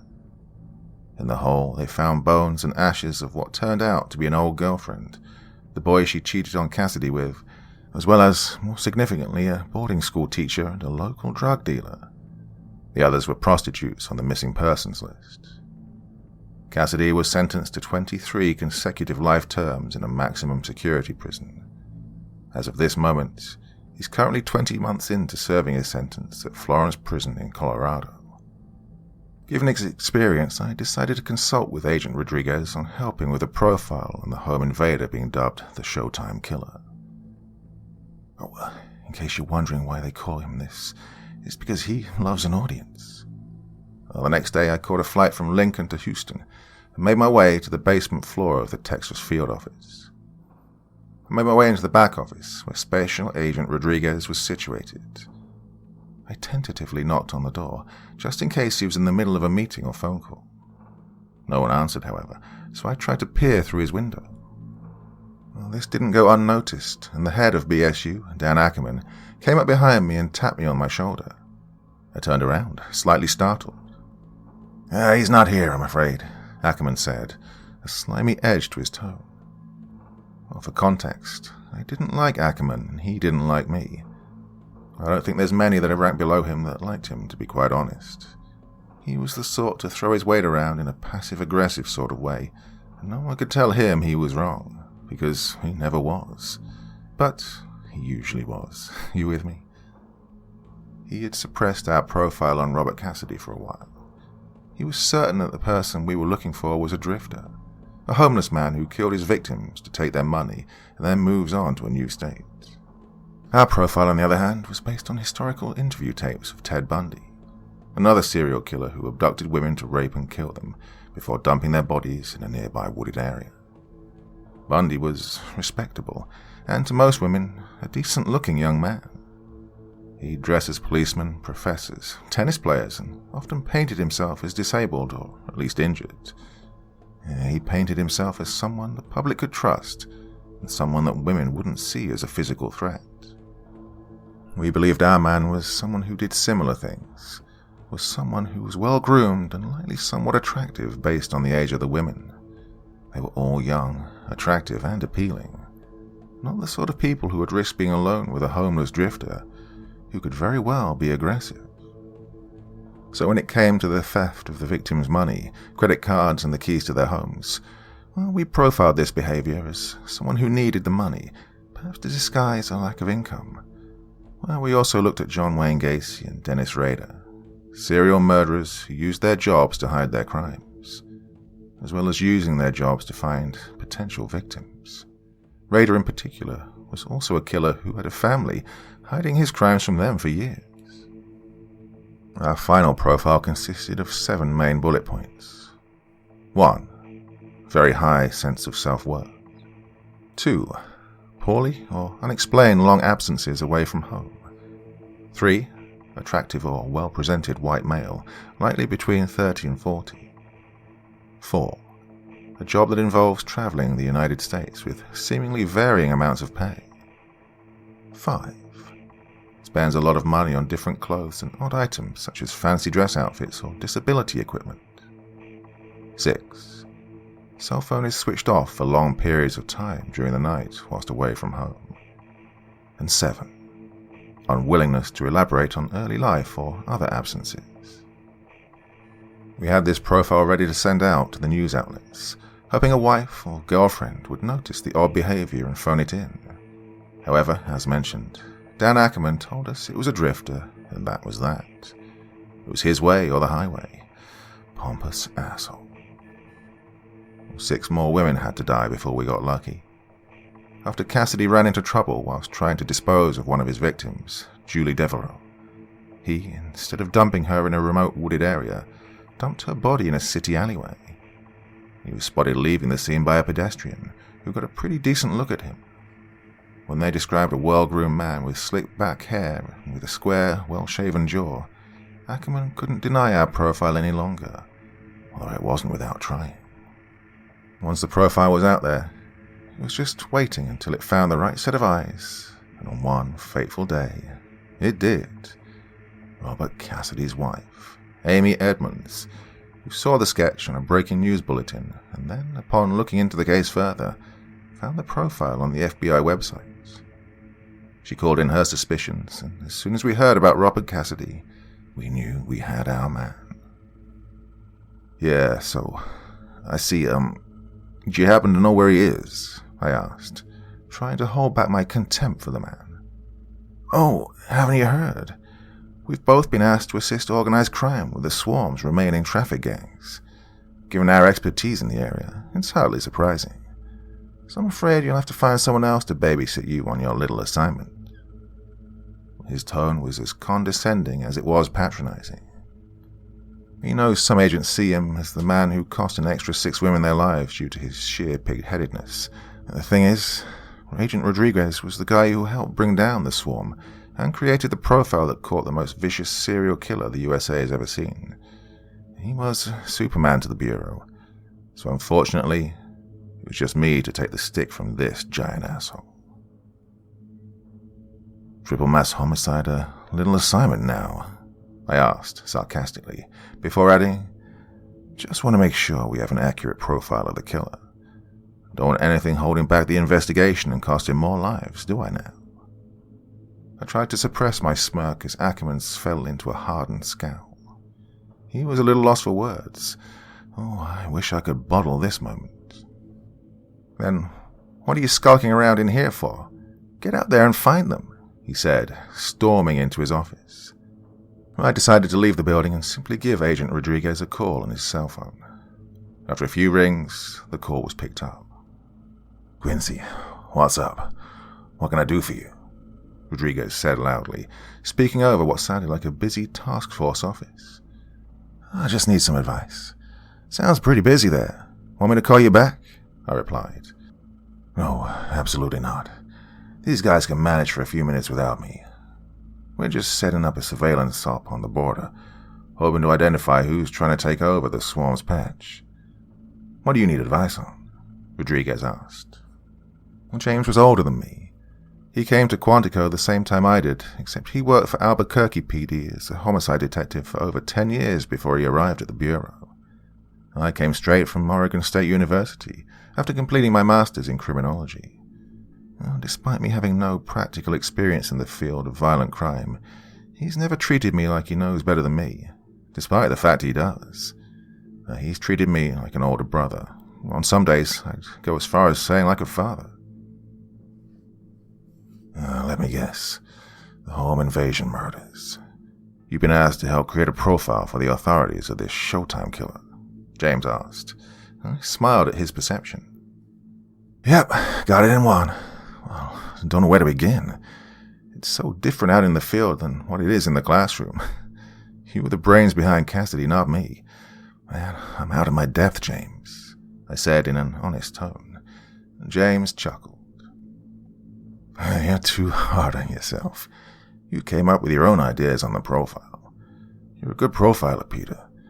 Just gotta trust your instincts and remember your studies. I mean, I don't have the time to help you, but I don't know. His sentence trailed off in thought. No, go ahead. What are you thinking? I asked, intrigued. Well, when we did the profile for the CL cannibal, what did we do? We looked at other killers like Bundy, Gacy, and Rader. Is your guys a home invader? I'd revisit Rader and maybe look at Richard Ramirez, too. Both were home invaders and sexual deviants. But there's, one more avenue you could go down, and I think it could be an untapped resource. Well, I'm all ears, I said, open to his idea. I've seen the reports. Extreme sexual sadism, sodomized after death, signs of cannibalism. Maybe there's a more potent source you can look for information. What about Cassidy himself? James threw the idea on the table. "You think he'll even speak to me?" I asked, taken aback. "Well, one way to find out, I guess. Just play into his vanity and intellectual ego, and I doubt you'll go far wrong. Let me know how it goes, Quince. I gotta get back to these lot, but good luck, and I have faith in you," James said, wishing me well. I thanked him for the advice and decided to call Florence Prison and request a VO. Cassidy had been already charged and sentenced, so if he didn't want to talk to me, then he didn't have to.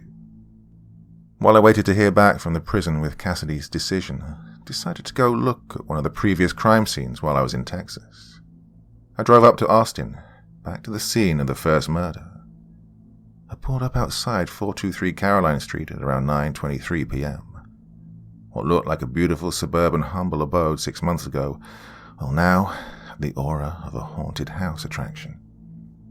The street was dark and very quiet, extremely quiet. A lot of cold houses on here now, and a lot of for sale signs had gone up, and a lot of bars had been installed on windows too. The bars also looked quite new. I couldn't help feel a shade depressed. I armed myself with a torch and the memo recorder on my phone. I took the keys given to me by Austin PD and slid them into the lock.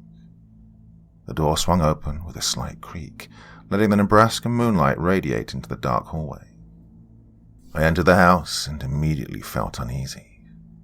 The empathy I had for the family was coursing through me. The terror they felt that night when a stranger was in their house with malign intentions.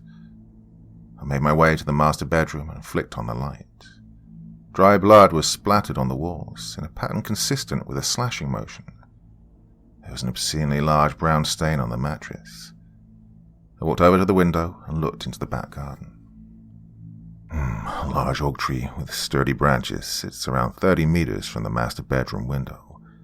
A great vantage point to stalk his victims. Is that what you did, huh, you sick fuck? Did you sit right there and watch Mrs. Clayton undress? Was watching simply not enough for you anymore? Couldn't you control your urges any longer? I said into the recording. I walked back into the hallway and noticed a picture was missing from the wall outside the children's room. The picture's missing from outside the children's room. Crime scene reports that there were shards of broken glass and a large indentation in the wall's foundation. Did one of the kids try to alert the parents? He rushed to catch them. Did the father and the assailant struggle for a weapon and they forced each other into this area? I said, adding another memo to my phone.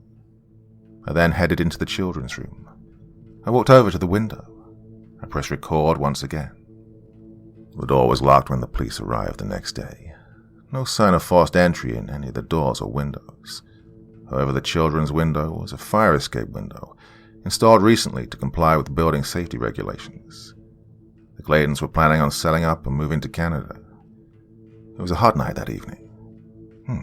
Did the children leave the window open for fresh air? It'd be the only window that could open far enough for a grown man to fit through.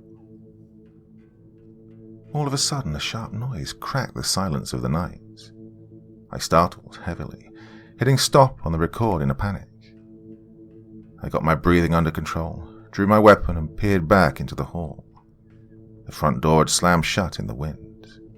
It didn't even seem that gusty, to be honest, but nevertheless I shook my head at myself in disappointment for being such a scaredy cat.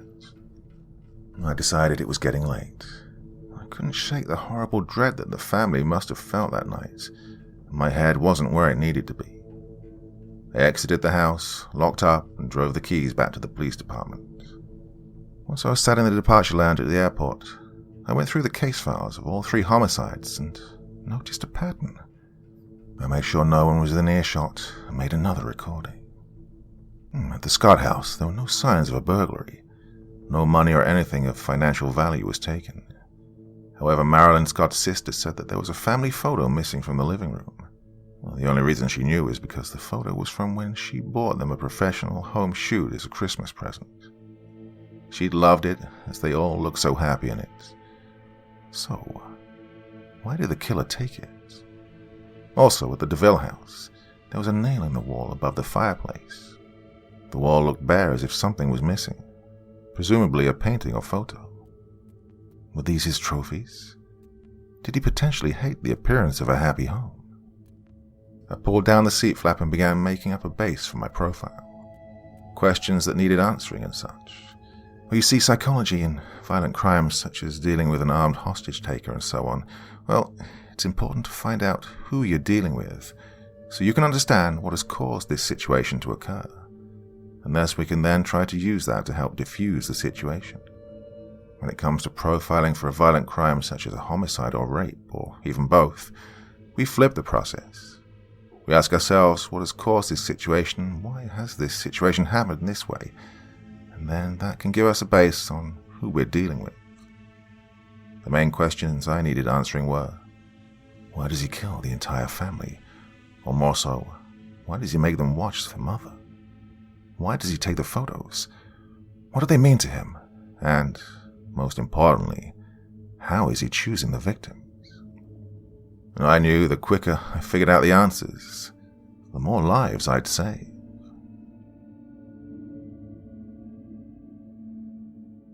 Part 2. Well, it wasn't more than a week later that the prison contacted me. It was a Tuesday morning, if I remember correctly. My cell rang and the number was a Denver area code. I answered it with eagerness, yet a shade of apprehension, just in case it was a no. Special Agent Quince. How do you do? This is Warden Milner from Florence ADX.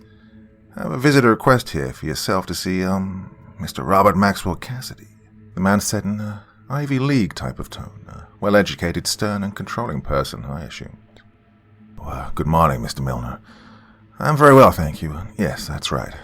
I know you guys have strict protocols, but I really think a behavioral science interview with Cassidy will aid in creating a, At that, I was cut off. I'm afraid I'm not overly excited about granting the VO. You see, Special Agent Quince, I have a fortress here.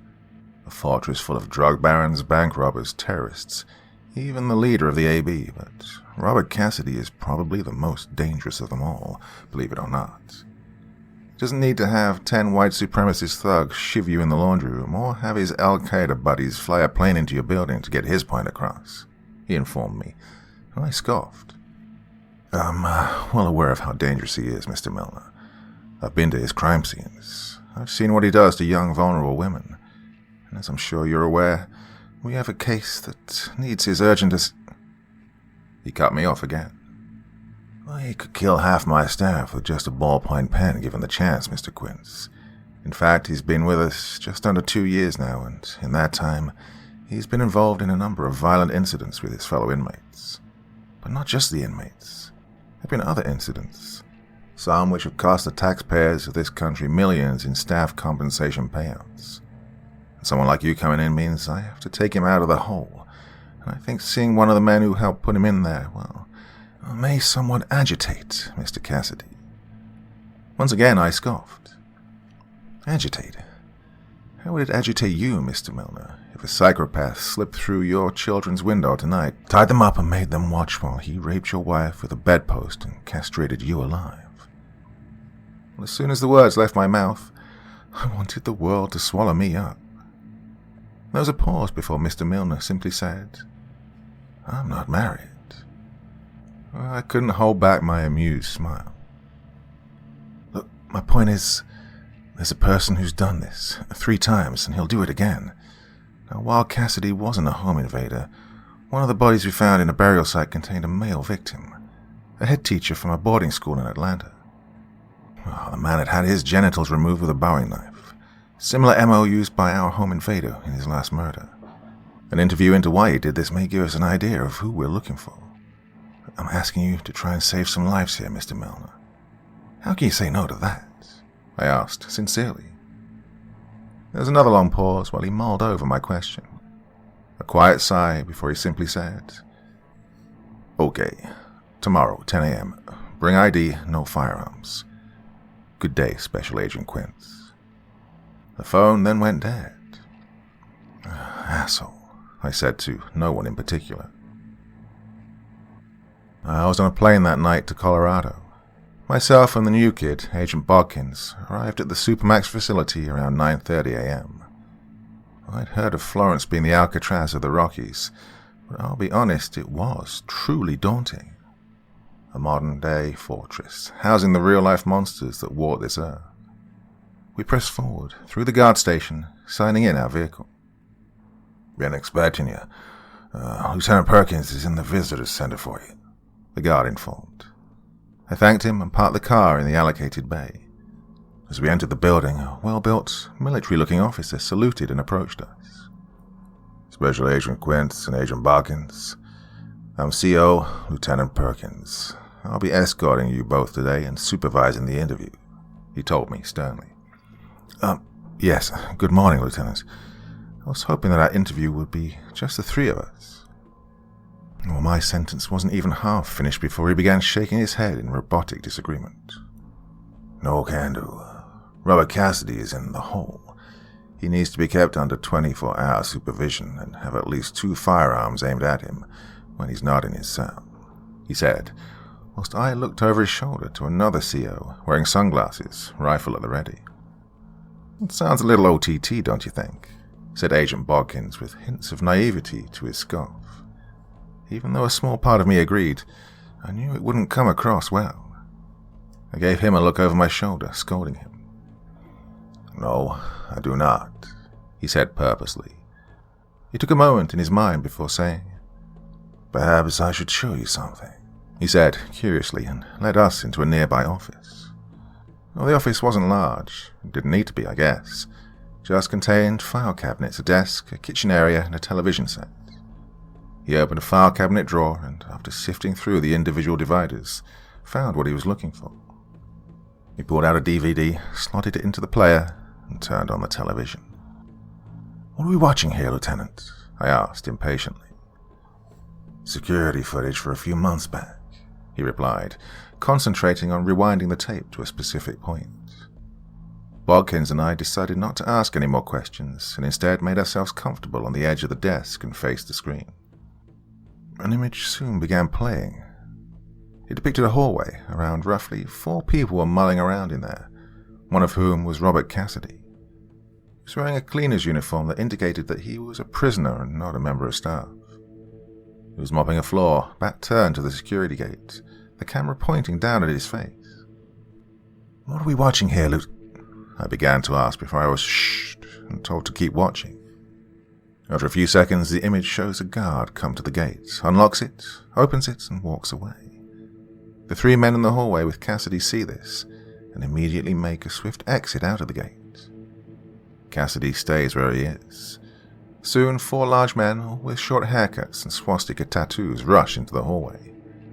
The last man in closes the gate behind him and continues to rush Cassidy with the others. Cassidy turns to them and begins to crack his neck, as if warming up for a workout. One of the men lashes out at him, punching him to the ground, and the men are suddenly like hyenas, diving at a wounded gazelle and picking at its carcass. Kicking, stomping, and punching. Well, they were really laying into him.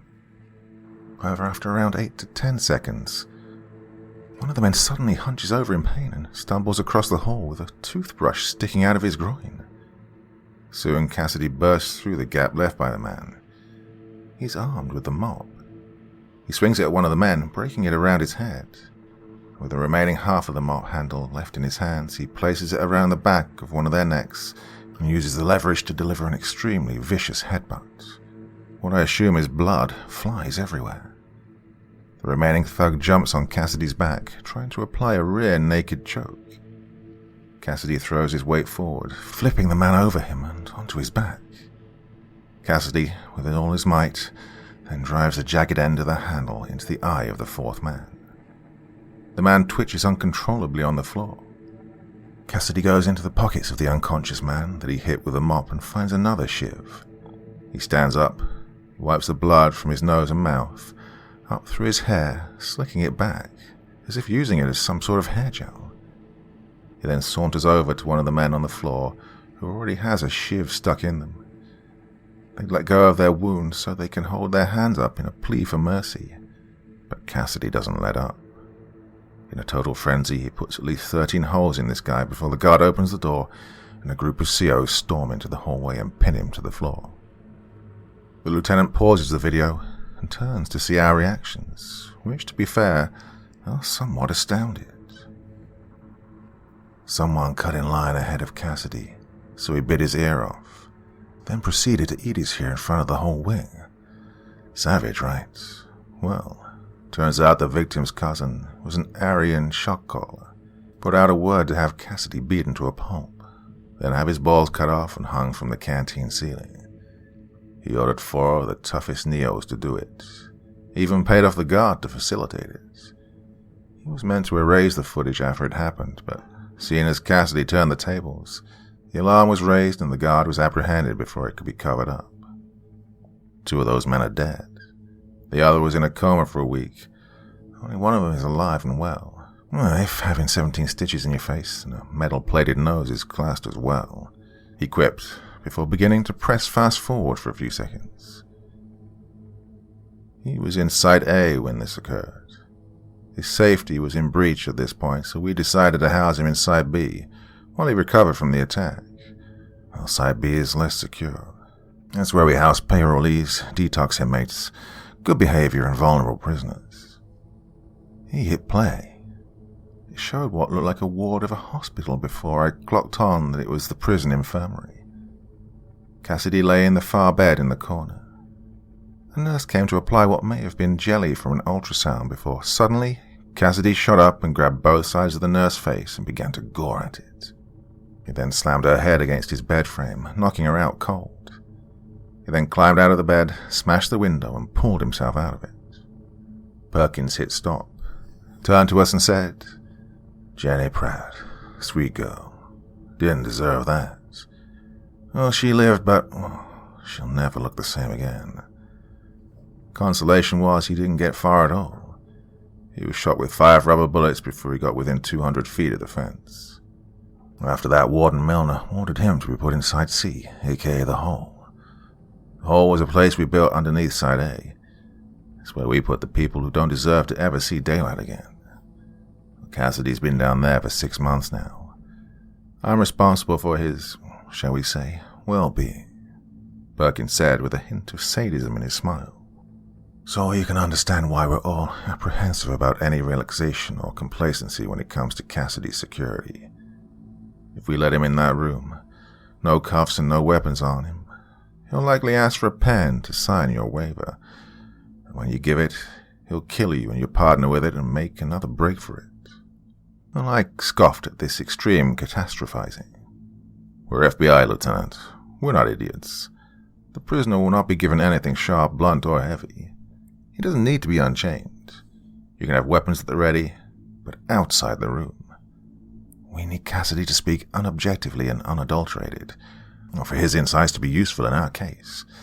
Now yes, Robert Cassidy is potentially dangerous to me and Agent Bodkins while we're in that room. But we have a man who's breaking into homes, tying up kids and making them watch while their mummy is raped and their daddy is murdered. So, I don't have too much time to be worried about myself. I have lives to save, I said in a passionate voice, while Perkins mulled over my words. Milner told me to throw this out, try to put you off. But my mother lives in Omaha. She's terrified of that home invader killer. You really think Cassidy can help you get him? He asked, genuinely curious. He's a serial killer who targeted young yet stable women, beat them, raped them, tortured them, divulged in acts of post-mortem mutilation. If he tells us about why he did those things, then yes, we can hopefully use those insights to create a profile of who is doing the home invasion murders, I answered confidently. Perkins stood up, turned off the TV, and began to open the office door. Then, let's go.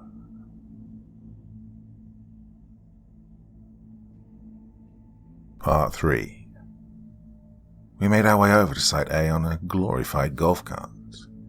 Site A was daunting to look at, even more so seeing the increase in guard numbers, more barbed wire, more lights, more towers. Once inside, the cells seemed to look more like vaults than they did rooms. 8x9 safety deposit boxes containing the most dangerous men on Earth. Perkins led us over to one of the cell doors that looked different to the rest. He entered a code, covering the pad with his body like he was entering his banking pin. Once he entered the code, 2 card readers lit up from red to green on either side of the door. Perkins signaled to one of the other guards to come down. Once the guard got to the door, they both took out a key card on red lanyards from under their vests. They both aimed their cards into the slots, eyed each other as they counted down from 3, then simultaneously swiped the cards downward. The door beeped. Some mechanics did their thing, and the pneumatics pushed the door open to reveal a modified lift shaft. Perkins pressed the intercom and spoke to a voice. "Prepare prisoner H45635 for federal post-sentence interview. Chains remain on. Interview room 3, the one with the glass divider. I'm in the elevator with Agents Quince and Bodkins right now. Requesting descent." He said this as I looked into the camera in the top corner of the elevator. The voice responded. "Descension approved. Please hold the rail." The cell began to move downward in a diagonal fashion. Once at the bottom, 2 guards repeated the procedure of opening the door and let myself, Bodkins, and Perkins out into an all-white hallway, lit up with large ceiling lights. The hallway was several feet wide with a built-in divider that designated a one-way system. On the right-hand side of the hallway, there were around 6 rooms. 4 were for interviews. 1 was the medical room. 1 was an admin cell or a search room. The remaining room was likely a staff room, if I had to take a guess. Opposite to the 6 rooms on the other side were 6 cells. These cells looked like bank vaults for the world's most prized possessions. Nothing was getting out of them. At the end of the corridor was a cylinder guard station where a guard sat facing us through a barred window. Behind him was a large space. The whole had an eye look to it from a bird's eye view. In the guard station I could see CCTV screens, intercoms, automatic rifles and pistols. Inside the station were around 6 guards. "Gentlemen, welcome to the hole," Perkins said theatrically. "How many people you got down here?" Bodkins asked, peering around at the cells. Just 3. The 93 Trade Center bomber, Tyler Bingham, leader of the AB, and Robert Cassidy, the cross-line cannibal. Now, normally they'd be upstairs, however we bring them down here if we believe they're a detrimental risk to the staff, the public, or the prisoners or themselves, Perkins informed us, as we made our way past the cells and towards the guard station. "Surely the rest of them deserve to be down here too," Bodkins suggested. Perkins smirked. "I couldn't agree more, kid, but we save this place for those who pose a current, ongoing, known, and credible threat to the people around them. The bomb was found using covert communications that were linked with a planned attack in Kenya. Bingham had 2 prisoners in Stockton shivved, and Cassidy was going to be the 3rd. Well, down here, there's no chance of having any communication with the person in the next cell, let alone the outside world. Okay, if you want to make your way in here," he said, opening up interview room 3. Inside there were 2 chairs facing a desk unit built into a solid steel wall. The room's interior was mirrored on the other side of a 2x1.5 window. Bulletproof glass, I assumed. The only difference was there was a singular chair on the other side. "Now take a seat, I'll go get him," Perkins informed us. We obliged and took a seat as advised and began to set up a mini tripod area. We then sat there for around 25 minutes, spreading our time equally between twiddling our thumbs and sighing. Before, finally, on the other side of the glass, in the left-hand corner, a door buzzed and began to slowly open. Perkins entered the room, holding what can only be described as a chain leash. As he pulled the chain into the room, what was attached to the chain also entered the room. A black, hooded man in a contrasting white straitjacket came waddling into the room, wrapped up in a mountain of steel and shackles. Perkins took the end of the chain he was holding, almost like taking a dog for a walk, and fastened it to an anchor point on the desk. He guided the man to the chair and forcibly drove him into the seat by pressing down on his shoulders. He removed the hood, revealing Robert Cassidy's pale, unkempt face. Well, a harrowing lack of sunlight and shaving cream will do that to you, I guess. I noticed Cassidy had a fading black eye and a split lip. The incident with the Aryan attack was over 8 months ago. These were from something else. Can we not remove some of these chains? I feel like I'm interviewing Houdini, I asked. Perkins shook his head and scowled. It's this, or I have 2 guards in here with loaded weapons pointing at him for the course of the interview. I know you may think what we do here is overkill, Agent Quince, but you didn't see my Perkins caught himself. That nurse's face. We take no chances here, he informed us. He made his way out of the room, and before he shut the door behind him, he said, "There's a red button under the desk on both sides. If either party want to end the interview, press that." He then shut the door, and we heard the mechanisms click and the pneumatics pump away. "Good morning, agents," Cassidy said with a superficial politeness. "Lovely weather we're having, aren't we?" he quipped sarcastically. "Never lasts though, does it?" Bodkins chuckled, as both Cassidy and I eyed him in disbelief, wondering how the joke went over his head. "Do you mind if we videotape this, Robert?" "Can I call you Robert?" I asked. "I live in a 6x8 vault, 150 feet underground, hugged by canvas and chains. I don't really think I have much of a say in anything. You videotape and call me what you please, Agent. Makes no odds to me," he said nonchalantly.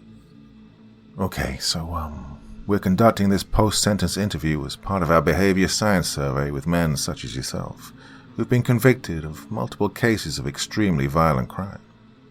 Anything you tell us in this interview cannot be used against you in any future charges or your applications for payroll." Well, I read out from the legal contract. Cassidy couldn't hold back his laughter. "Does it look like a place that offers parole?" he chuckled. "Look, I was convicted of 22 murders of 22 young and privileged white women, Agent. They'll never let me out of here while I take a breath. So there's really no need for all this fine print nonsense. This is the only time in 8 months that I've seen another room, other than the one I sleep, shit, and eat in, of course. So please, get to the fucking point." "Well, okay. There are some things we need help with. Things that only someone like yourself may know." I eased into him, and Cassidy grinned like a Cheshire cat and began to chuckle as he looked at the floor. He raised his head and flashed his pearly yellows at us. You've got some other naughty boy out there right now, haven't you? What's wrong, Agent? Is he not making it easy for you? So you want to create one of those psycho mumbo-jumbo profiles for him? Waste of time," he dismissed. Bodkins suddenly grew a backbone from nowhere. "Well, it worked with you, didn't it?" Cassidy's smile turned to a blank expression bordering on menace. "I was only caught because I was betrayed, not because some backroom boy made some assumptions about my childhood. People like me can't be summed up in a few bullet points, Agent Bodwin." "Bodkins," he snapped, confirming his name. "Sorry," Cassidy said, clearly not sorry at all. And not to mention that she totally outsmarted you. The double wiretrap trick was all her idea, you know. Our only input was advising her that you're just like every other violent sociopath out there, and you'd love to brag about the things you've done. Make you feel special, even when you're not. Oh, Bodkins was really going in on him. Cassidy's glare was horrifying. I decided to intervene. "Look, Robert, what I think Bodkins is trying to say here is that whatever your opinions are on the work we do in behavioral science, we at the Bureau really think that a background of your life and your emotional state before, during, and after your crimes would really give us some aid in our investigation into these home invasion murders. As we have over 30 years of research proving that there are links between people who murder compulsively. I felt my diplomatic approach had soothed the situation, but his face still looked unhappy. I needed to repair the relationship. Where did you get that? I asked, nodding my head toward the injuries on Cassidy's face. Well, he finally grinned. Fell, totally by accident, in my 6x8 cell, all by myself, he scoffed. Well, at least that's what Perkins' report said, Cassidy added facetiously. Are you saying that's not what happened? I asked. Cassidy smiled at the naivety of my question and rolled his pupils back into the top corners of his eyes, guiding my vision to the CCTV camera in the corner of the ceiling. Oh, absolutely not, Agent. Whatever Lieutenant Perkins said happened is the God's honest truth, he said dramatically. Look, I could potentially speak with the warden, maybe even the Department of Justice, get them to agree a transfer, trial period of course. You'll have to stay in Florence as part of your sentence, but maybe I could get you back to Site A. Maximum security would still apply, but you'd at least be able to see daylight every day. Daily exercise, 3 meals a day, maybe even a TV. Cassidy's laughter cut me short. Well, yeah, I've been missing Ellen, to be honest, Cassidy joked. I could see that you're away from Lieutenant Perkins, and maybe then there'll be no more falls, I added. Cassidy's humid expression faded, and he eyed me seriously. You can really make that happen? His question put every inch of me on edge. His eyes bored into my central nervous system, searching for any hint of deceit. I tried to hold my nerve. There's no way I'd be able to pull any of those strings. Cassidy was one of the top 10 most wanted. Yes, if the insights you divulge help us create a comprehensive psychological profile of the Showtime killer, and that profile leads to his arrest, then maybe the DOJ... Showtime. Sounds like an interesting name. Why do they call him that? Cassidy asked, intrigued. Well, it's pretty dark, but... Aren't they all? Cassidy asked with a smile. Well, they call him Showtime because he likes to perform for an audience. Wow, he sounds incredible. All the best ones are. I imagine he'll keep you both busy chasing your little tails around. So, of course, you can understand my hesitance to enter into an agreement with so many ifs, buts, and maybes. Oh, I could pour my heart out, and I'd still be down here for years while you two idiots figured out what to do with it. Cassidy sat back, letting his insults sink in. Well, however, should you commit any violent acts against another prisoner, nurse, guard, or yourself, should you try and escape, then any offer or deal goes away, and you come straight back here. Or you can just not speak to us, go back to your vault and wait for your next fall. We sat back in our chairs now and folded our arms, waiting for his response. Cassidy mulled it over. Okay. Well then, what would you like to know?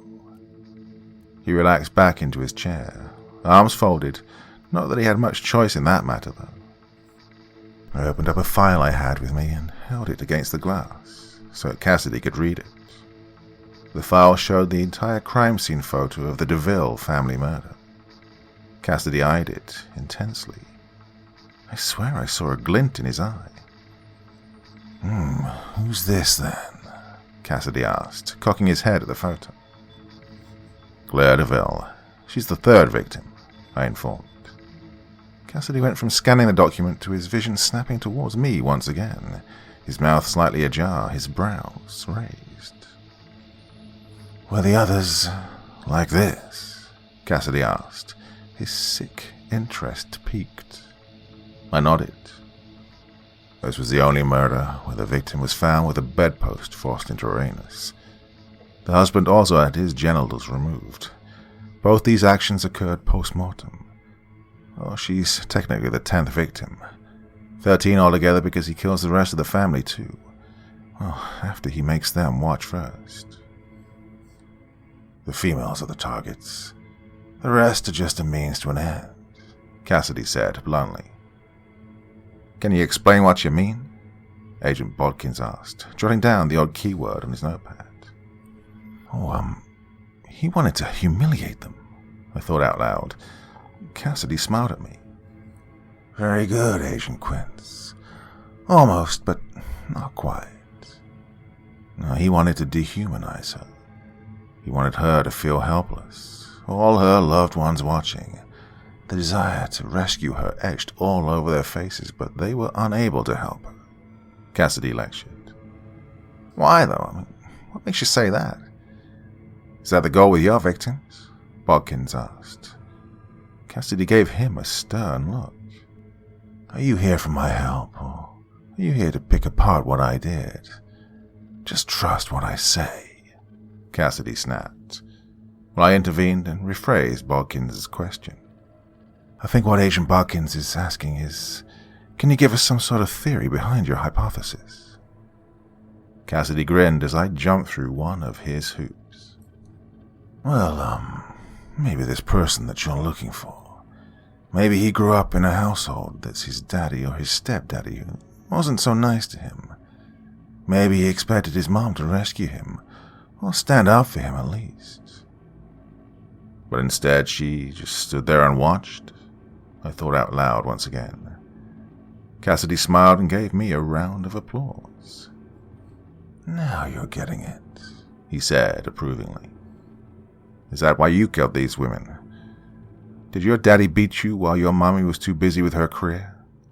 Is that why you targeted successful and distinguished women? Well, Bodkins' question was full of malice. Cassidy looked at him, puzzled by his hostility. Well, so was I, quite frankly. Then it suddenly clicked in Cassidy's mind and he flashed a sinister smile at Bodkins.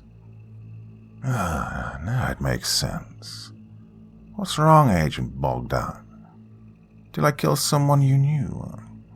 Cassidy probed. Bodkins looked at the floor, trying to hide his contempt. He shook his head and muttered the word, Bodkins. Oh, I did, didn't I? Which one was it? Was it the one I sodomized with her own bicycle seat? Or was it the one whose head I nearly squeezed off with barbed wire? Cassidy probed, and I saw something in Bodkins snap. You know what? I just think it's bullshit. All this blaming your twisted actions on some traumatic event.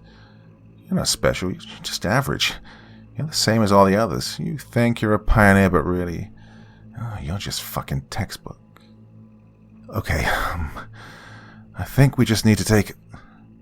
I tried to calm the issue, but it was too late. Cassidy rose from his feet in anger. His pupils were dilated, and they were laser-focused on Agent Bodkins. I really don't think you'd have the gusto to speak those words to me if we weren't separated by this wall. And Agent, believe me, should the day ever come where you and me are on the same side of the wall, I'll make you regret those words. This interview is over, Cassidy snapped, forcing his knee into the red button under his desk. The alarm sounded and the guards burst into his side of the room and retrieved him back to his cell. I looked at Bodkins with bafflement and a shed of anger. He looked away in his embarrassment at not being able to control his emotions. I shook my head and pulled myself together, and we packed up and left the prison. We didn't say a word to each other whilst we were in the walls of Florence, but the minute my car door closed, sealing us inside, I lost my head. What the fuck was that? I screamed, my head falling into my hands after. Sorry, Quince. I just... You just what? Cost us our best source of psychological insight into the man who slaughtered 13 people in 6 months? Well, my question was raged and rhetorical. Bodkins aimed his gaze at the floor. I grabbed the wheel and extended my arms, driving my back against the chair, tensing my body for a few seconds, then letting the tension flow out of me while I relaxed. Bodkin sensed the ease in my demeanor and used this opportunity to explain himself. Cassidy's fifth victim. Kim Bailey, Bodkin said bluntly. I scanned my brain hard. Kim Bailey was a successful 25-year-old college graduate. She was ready to study law at Harvard. Well, she'd recently moved to the area and was out at a student bar when she met Robert Cassidy. Her body was found a couple of days after her disappearance in Coulter Park Reservation. She'd had a knife taken to her reproductive organs, and this wasn't done post-mortem. Well, this was horrifying enough, but when I realized that she was originally from Iowa, Bodkin's hometown, I cringed. What was she to you? I asked softly, facing forward, mainly to avoid looking at Bodkins, as I could hear his somber mood bordering into sobs. She was in my class during my senior year. We were kind of a thing, he confessed. A thing? I probed. We were together for 4 years, and she was my first. First what? Oh, my God. Are you fucking kidding me? I snapped. I checked my anger, though, and considered his grief. I sighed out my anger. What I mean to say is, do you not think that this is something you should have told me before you went in there? I asked, diplomatically. Bodkins pinched the bridge of his nose, catching the tears on his fingertips. I gave him a few seconds to give his answer. I just wanted to see him. Meet this so-called criminal mastermind, the guy who was on TV representing himself at the trial, taking apart the witnesses on the stand. So suave, so intelligent, so charismatic. I heard all about those young female groupies who were outside the court, forming some kind of sick fan club. I didn't know what to expect, but he seemed too... He couldn't think of the word. Normal, I ventured. I don't know if that's the word, but it'll do, Bodkin settled. Serial murderers rarely look like the monsters we imagine them to be. I just wanted to see who took my high school sweetheart. I don't know what I really expected, but just to hear him blame the whole thing on his upbringing, it's just so... Textbook, I quoted. Bodkins perked up and nodded. Look, I understand your grief and your reaction, but I think it's best you don't take part in these interviews. If we have another interview, that is, I advised. Yeah, me too, Bodkins accepted. You can help to create the profile and relay to the locals, but as far as collecting the data, I really don't think you should ever meet Robert Cassidy again. Agreed. Okay, so now I just need a replacement. I need someone who's smart, objective, understands the criminal mind, and has experience in dealing with psychopaths. I began to think hard. Bodkins perked up and snapped his fingers.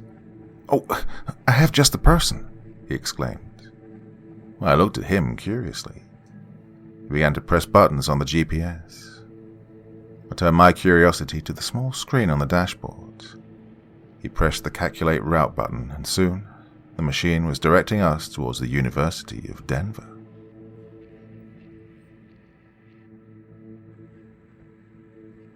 Part 4. We arrived at the university roughly 2 hours and 15 minutes later. We exited the car and made our way into the building. I'd taken a well-earned nap in the car journey up to Denver. It had already been a long day, and it was only 1 p.m. We made small talk as we walked down the halls of the 155-year-old building. I opened up first. So, who is this person? How do you know her? I asked curiously, honestly surprised where Bodkins was pulling this from. Bodkins was a good agent, started legwork as a former homicide detective for Iowa PD before he came to the bureau, but still he didn't strike me as the university type. Professor Ruth Maddock, PhD in both psychopathy and criminology, specializes in sexual violence crimes. She teaches seminars here to the upcoming academics. Meanwhile, conducts research on the criminal mind. I met her when I was dealing with a serial rapist known as the Davenport Ripper a number of years back. When I was out of my depth, Quince, I was used to drug deals gone wrong and wives who got sick of their cheating husbands. I didn't know how to approach these crime scenes. Someone in the state crime lab recommended her, telling me that a few detectives from nearby states like Wyoming, Kansas, South Dakota, well, they'd consult with her on similar cases. Sounds like quite a woman, I confessed. She is. We got together with the case files. She informed me that the ferociousness of the rape was not exclusively an indicator that the perp knew the victim personally. She hypothesized that the unsub was likely a married man, chastised and cuckolded by a promiscuous wife. The victims were his fantasy of what he'd like to do to his wife, but didn't have the balls to do due to the hold she had over him. Did you catch him? I was actually really intrigued. Yeah, 2 more bodies dropped. We saw that the women were all white, similar ages, blonde hair. They all had some type of cosmetic surgery to enhance their beauty. Fake breasts, Botox, tummy tucks, and so on. Anyway, she deduced that the unsub was likely a small, weak-looking man. Otherwise, his violence would be aimed towards the men who slept with his wife. She also told me that most sexually motivated criminals tend to return to the scene of their crimes. If the unsub was unable to have normal sexual releases due to his toxic marriage, his impotency and feelings of sexual inadequacy, and finding it difficult to lure another victim, well, then he may return to the scene of a kill to relive the power and control he felt and the elation of the release. I didn't say anything, but my eager face told Bodkins I was hooked. I killed 6 by this point. It took a lot of manpower, but we staked out those sites after the timeline between the murders suggested he was struggling to find a new victim, probably due to everyone being on high alert.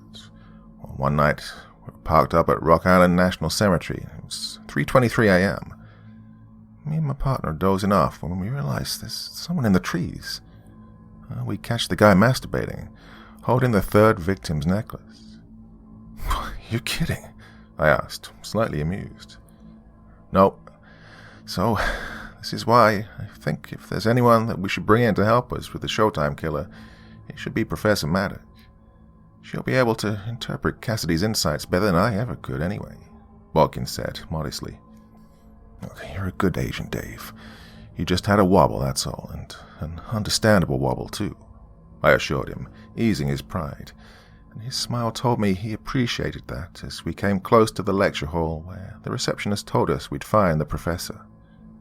A criminology seminar on child psychopathy.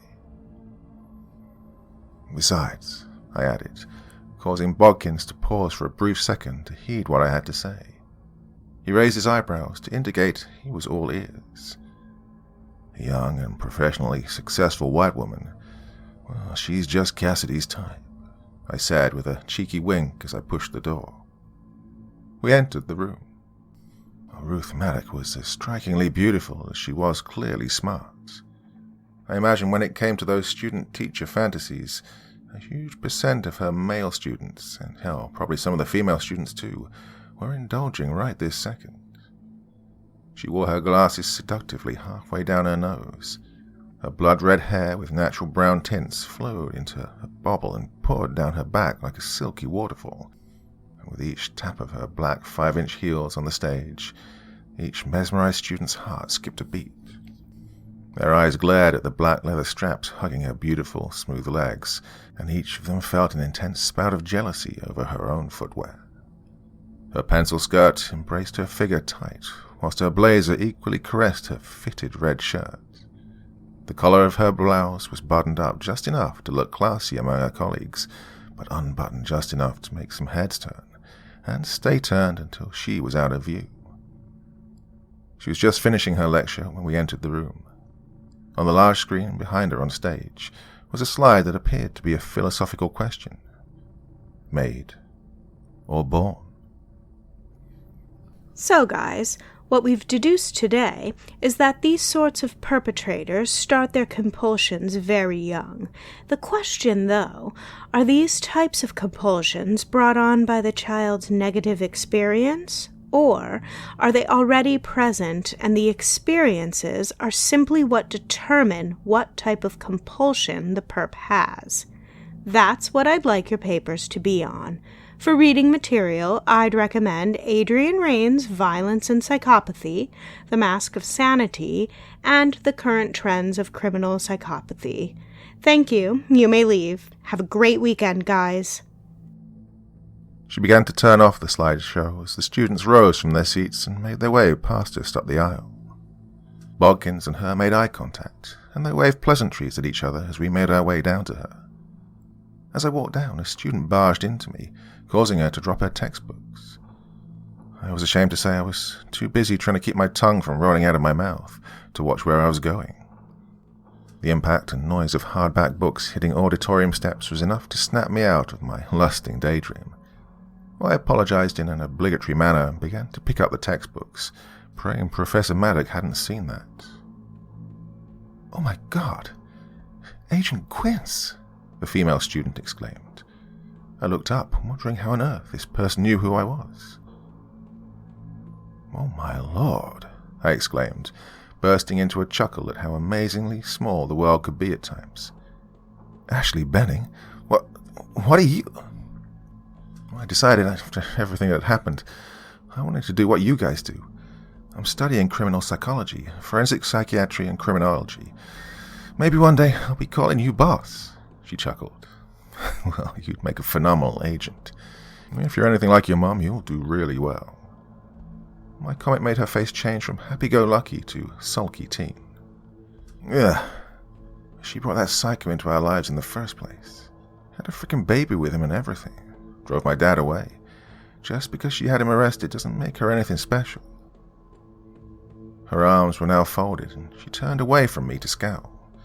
I couldn't help but smile. Ooh, touchy subject, huh?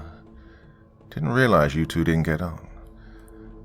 No, I partly came out here to get away from her. We haven't spoken much ever since she threw my dad out. Well, she said some horrible things about him in the courtroom. Said he was a terrible man who abused her, but yet, well, then she shacks up with Michael Myers. My dad was right. She is deluded. I could tell Ashley's father had turned her against Amy. Well, the thing is, I'd met both Jeff and Amy, and I knew who I believed. I didn't entertain the drama, though. Well, look, neither of my parents are with me anymore, Ash. Don't spend your life hating one of them. Cassidy could have easily killed your mother that day.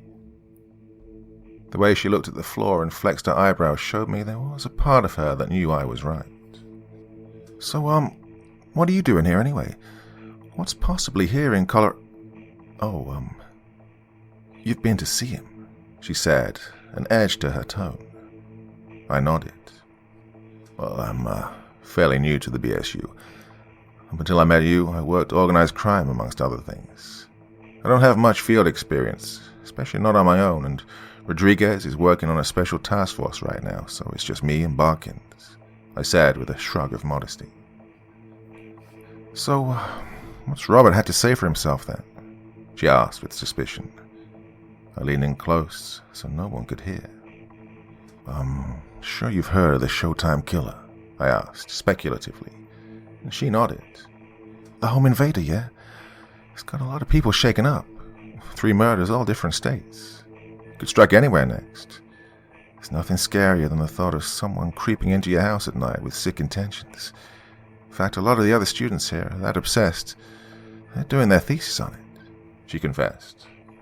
Yeah, well, he's very good. Very good. He's not leaving any DNA, so we need to build a psychological profile of the killer. We're trying to get Robert Cassidy to tell us things that no one seems to know about his past. Now, I can't go into specifics, as you know, but we're hoping with that info we can speed up the process.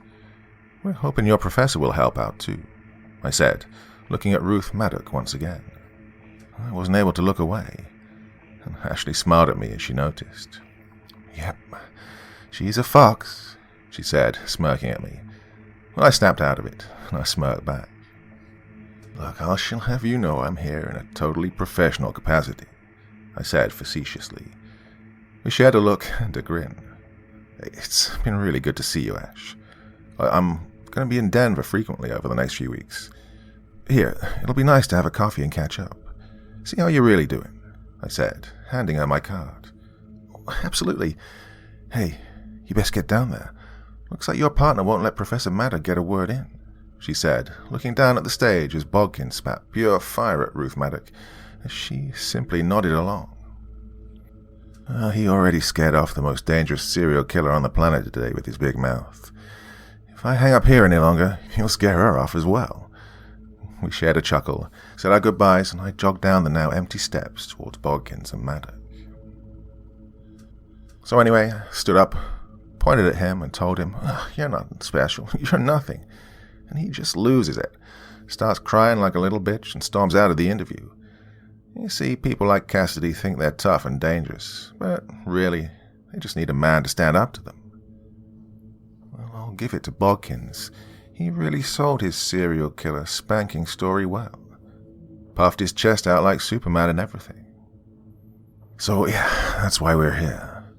We think it's wise that Agent Bodkins doesn't sit in the next interview because Robert Cassidy is absolutely freaking terrified of him, I joked. And Ruth Maddox's chuckle at my humor honestly made my knees melt.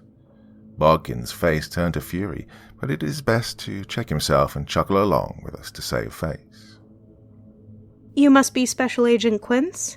I've read about your arrest of Robert Cassidy. That was quite the achievement. I must say, it's an honor to meet you. Ruth Maddox held out her hand, and I shook it gently. I smiled and modestly waved off her compliment. Well, to be honest, Professor Maddox, I was second in command on that case. The hero behind that one is James Rodriguez. He's the one who put the profile together. I just helped. He's been reassigned to a more high-profile task force for the time being, and I won't lie, I feel a little out of my depth at the minute. So that's why we're here now, to ask if you'll help us, I said, honestly. Help with what? She asked. The, Showtime Ripper, or Killer, depending on which paper you read, I said bluntly. The professor seemed intrigued. I must say, despite the awful nature of the crimes, they have fascinated me. I've been following the cases in the media, she confessed. Yeah, there's a lot of stuff we've kept out of the media. If you agreed to be an official consultant with the FBI BSU, you'd have access to all of the case files. You could also help me interview Robert Cassidy, well, now that Bodkins is tagged out. I'd have to rearrange my schedule with the university, but I'd love to. It would really aid with my research on child psychopathy and sadistic sexual fantasies in minors. Although, I must ask, what has Robert Cassidy got to do with this case? She asked, curiously. Well, we left out a lot of details from the news, just in case the unsub got in touch. We could verify his identity. And there were signs of cannibalism. Now, as you know, we haven't had a serial killer indulge in this sort of behavior since Dahmer. Not when in custody, anyway. Can't you just type him from dental? She asked. Well, we tried, but there's no matches on the database. When we catch him, though, we can use it to crucify him in court, I explained. So you want to know why? Then maybe you'll know why STK does it. Maddox asked. I mean, I'm on board regardless. Robert Cassidy, he's the new Bundy. Girls don't know whether they should fear him or fuck him. I mean, I know girls like a bad boy, but I think he's a little extreme for my taste. Each to their own, I guess. But scientists have wanted to know about Cassidy's past and childhood ever since he was captured. No one knows who he was before the event. There's no record of him even being alive prior to 1994 when he was sent to a boarding school in Atlanta. Robert Cassidy was just the name he gave to Georgia Child Services when they found him walking the streets. Any insight into his background before this time would be a publisher's wet dream. Question is, do you think he'll talk to me? Maddox asked. Oh, yeah. Mainly because he'll want to eat you, I quipped. She didn't know whether to smile or wince. Shall we head to my office? You can get me up to speed on the case. Oh, by all means, I'll call the AD at Quantico, make it official, Bodkins declared as we all headed to Ruth Maddox's office. Bodkins and I sat patiently at one side of the desk, while Ruth Maddox went through each of the case files individually and scrupulously. I did my absolute best not to spend the awkward silence fantasizing about myself and Ruth. It wasn't easy, though. My partner of 8 years had left me after I started on the Cassidy task force. The late nights, the staring at photos of sexually mutilated girls all day, the stress, the paranoia, it all took its toll. Well, now I do the same job, but there's no one to go home and unload to. I couldn't help but admire how the professor could stare at the images and see it as simply a jigsaw that needed to be solved. I began to picture us getting married, becoming some sort of power couple who solved violent crimes through the day and made passionate love through the night. When suddenly her analysis caught me off guard. I have a theory, but that's all it is right now, She confessed. We leant forward to share our attentiveness. Any history of abuse allegations or any involvement from social services? Ruth asked. Bodkin shook his head, confused by the question. In the families? He asked. Ruth nodded. Yep, in all 3. I chipped in after scanning my mind. No, if anything, quite the opposite. Mother and father, stable marriage, kids did well at school. All of them went to church. Why do you ask? I thought so. I believe the unsub is targeting families that dispute his belief of what a family should be. The way he singles out the mother with particular hatred suggests he has some sort of strained relationship with his own mother. Perhaps his mother was abusive towards him, or maybe even abandoned him. Seeing a loving mother with her perfect children could really rile him up. The photos of the families he takes will act as souvenirs. He can see them happy and embracing with love. Then he can relive what he did to them. It's something we've seen other similar killers do. Dennis Rader, the BTK killer, would steal his victims' driver's licenses and jewelry so he could asphyxiate himself and relive the sexual gratification at a later point. Well, the interview with Cassidy didn't last long at all, but he did mention something about wanting the mother to feel helpless. Bodkins interjected. Yeah, dehumanized was the word he used. I added. Really? Gosh, that is an interesting choice of vocabulary. You know, most people who suffer from ASPD, their detachment from empathy starts from a distant relationship with the mother. Our mothers are meant to sing us lullabies when we can't sleep and kiss our scraped knees when we fall down. They show us care and compassion. Someone who spends their childhood being deprived of that has much more risk of developing a detachment from human emotion and values. Ruth began to venture. So our unsub didn't get enough hugs and kisses. Well, it seems a bit of an extreme reaction, to be honest. Bodkins jeered. Yeah, I'm sure there's more to it. This is something we'll have to press Cassidy about, I said, taking a note in my jotting pad. I agree. We need to find out what happened in his past that caused him to hate attractive and successful women so much that he wanted to destroy their bodies to such an extreme extent.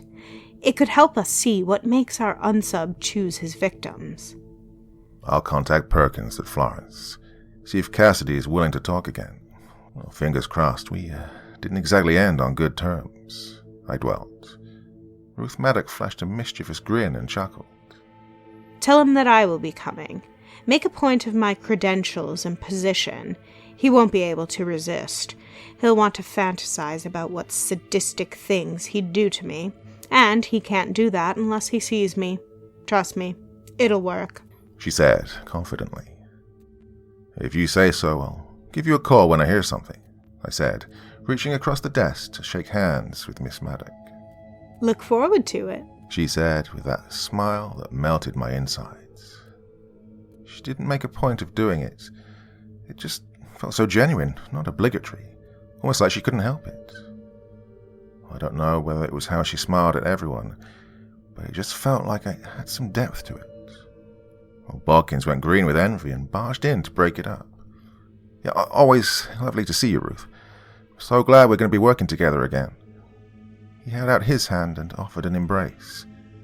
She shook his hand for a brief second and barely made eye contact. I caught a smile that was slipping out. I look forward to working with you both. Thank you for thinking of me, David, Ruth said, genuinely. We welcomed her and left the university.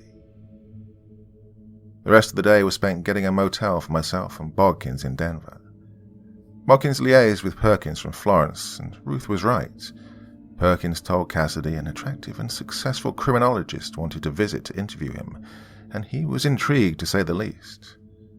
The interview was set for 11 a.m. in 2 days' time. Bodkins and I were going through the case files when the phone rang. I answered it. It was Deputy Director Ray. "Evening, sir. What can I do?" I was cut off almost instantly. "How quickly can you be in Wichita?"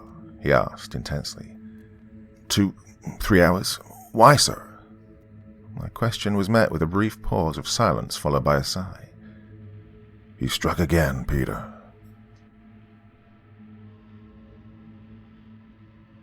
Part 5. Thankfully, I arrived in Park City rather quickly. By the time I got to Denver International, there was a plane just about to take off.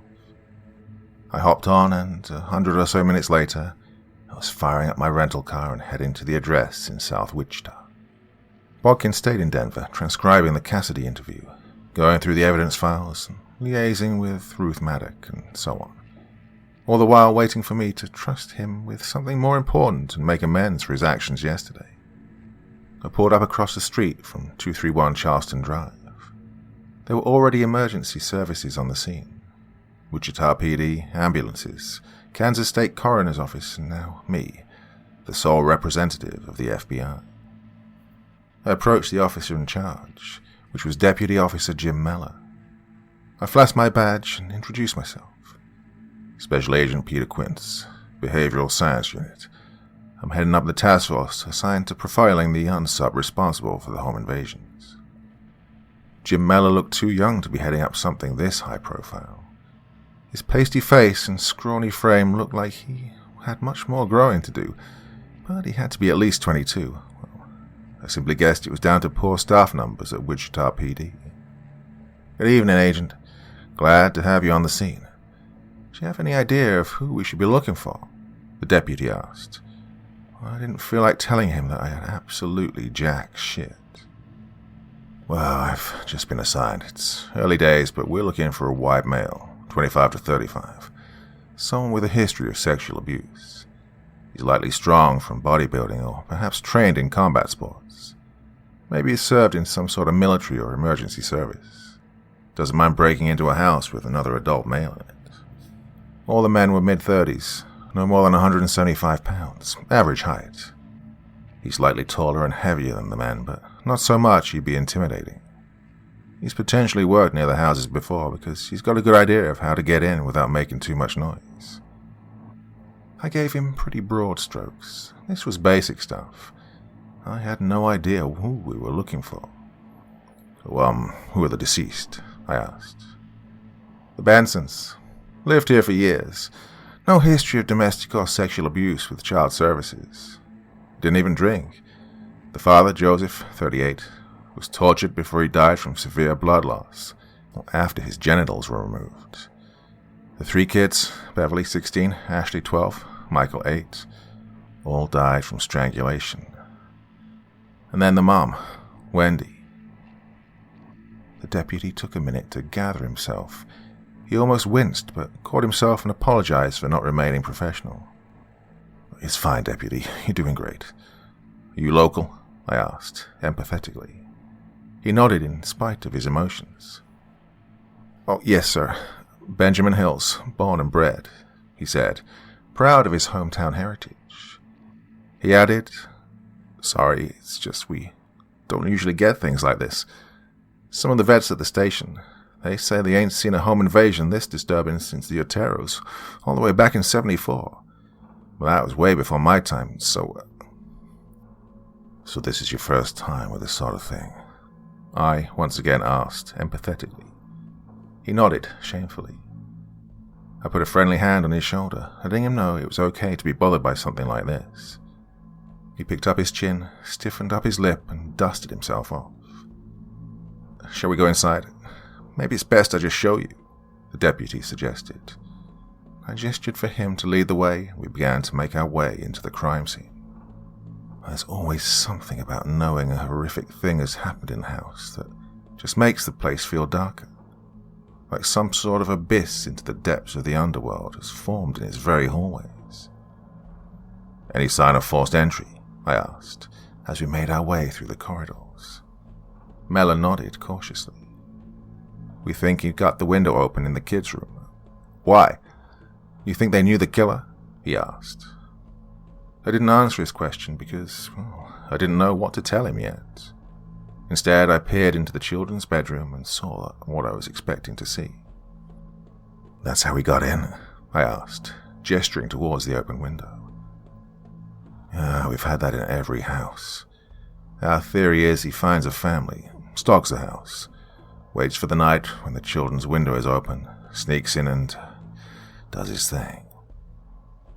Stalks the house? The deputy probed. Yep. There was a large tree with sturdy branches that overlooked the garden at the first and third houses. Then there was a treehouse at the second. All the houses were single-story. Much easier to climb into and not make any noise when you don't need a ladder. So you don't think he knows the victims personally? Deputy Miller again asked, as we made our way to the master bedroom. If I had to answer at this point, then I don't think so. All sets of victims, all different states. Hard to see how he'd know each set of victims. At this moment, we believe he moves to different areas, maybe for an occupation, where they catch his eye somehow, and then the stalking begins, and then the attack, and then he moves on. I answered, as honestly as I could. The deputy seemed satisfied with the answer. We arrived at the master bedroom door, which was slightly ajar. Inside, the flashing and snapping of a Polaroid camera was going on. This is Frank Adams. He's a freelance crime scene photographer, one of the best in the business. Frank, this is Special Agent Peter Quince from the Bureau, the deputy said, doing his utmost not to look at the horrific scene on the bed. Frank, however, a seasoned professional, rose to his feet and shook my hand firmly. Pleasure to meet you, Agent. Well, I think we've already met, he said with a smile. Same to you, Mr. Adams. Really? Have we? I returned, slightly shocked. Yeah, I've photographed all the murder scenes so far. You came to the DeVille house last week. I guess us forensic workers all look the same, huh? He joked. Oh my God, I'm so sorry. I feel so rude. Nothing like a hacked-up family to make you lose your manners, eh? I apologized genuinely.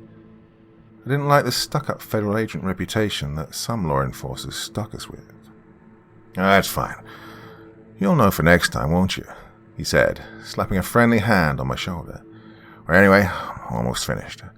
Then I'll be out of your hair. Just need to photograph Mrs. Benson, he added, getting back into position with his camera. Oh, go right ahead, I invited. Frank Adams smiled and snapped 4 photos of the victim, put the Polaroid photos into an evidence bag and began to leave the room. I caught him. Before you leave, could you give me a rundown of the crime scene? I asked. He put his equipment down on the dressing table and gestured for me to follow him. In my opinion, the unsub entered here, through the window, attacked the children in their beds and subdued them. As he spoke, I made notes. We found this on one of the boys, he said, showing a Polaroid depicting a nasty-looking flesh wound on the oldest child's ribs. If I had to guess, I'd say a pair of pliers. Use them to make the child groan in pain. Unsub hid behind the door, waited for Mr. Benson to enter in haste. Judging by the external bruising on Mr. Benson's neck, I guess a rear chokehold. Mrs. Benson was then at his mercy, he said, holding back a wince. He led us back to the master bedroom then. As you can see, the children were lined up against the east side wall, watching as the unsub raped, tortured, and mutilated the victim, ante-mortem and post-mortem. Once the deed was over, he killed the children by asphyxiating them. Father was also tortured and murdered. As soon as Frank had finished his walkthrough, something caught my ear. Wait, the husband was tortured, I asked, scanning my mind back to the other cases. Frank looked caught off guard by my question. Yeah, not what you were expecting? He asked. Well, last 3 adult male victims showed signs of blunt force trauma to the head, likely to subdue them. Then they all died in the same manner as the children, knife wound to the throat. Genitals were removed on the last victim, but that was done post-mortem, I informed. Frank looked at me curiously. But in this case, the husband was tortured just as much as the wife, and the castration occurred ante-mortem. Loss of blood being the cause of death, I added. You thinking he's changing his M.O.? Frank smiled as if to say, great minds think alike, as his question was phrased as more of a statement. Maybe. Part of me thinks this wasn't even the same killer, I said, extravagantly with a bit of a chuckle. Mellor and Adams eyed me curiously. I gestured that I would provide a reason behind my theory. There's a lot more blood on the sheets than the previous 3 victims, indicating that the victim was tortured more ante-mortem than post-mortem. The victim is missing parts of her flesh, but it's been done with blades and pliers. The other victims were bitten. Look at the signs of extreme violence inflicted. It's a complete next level to the other victims. The others were about control and power. This was about hate and anger. It's a similar scene, but the MO is totally different. I analyzed this as I scanned the rest of the house. The deputy and the photographer followed me eagerly. Anything missing from the home? I asked. The deputy looked at me and the photographer with a confused look on his face and asked, No, like what? Like a family photo. There was a photo taken from the home in all previous cases. The deputy pouted and began to shake his head, but looked to Frank Adams for confirmation.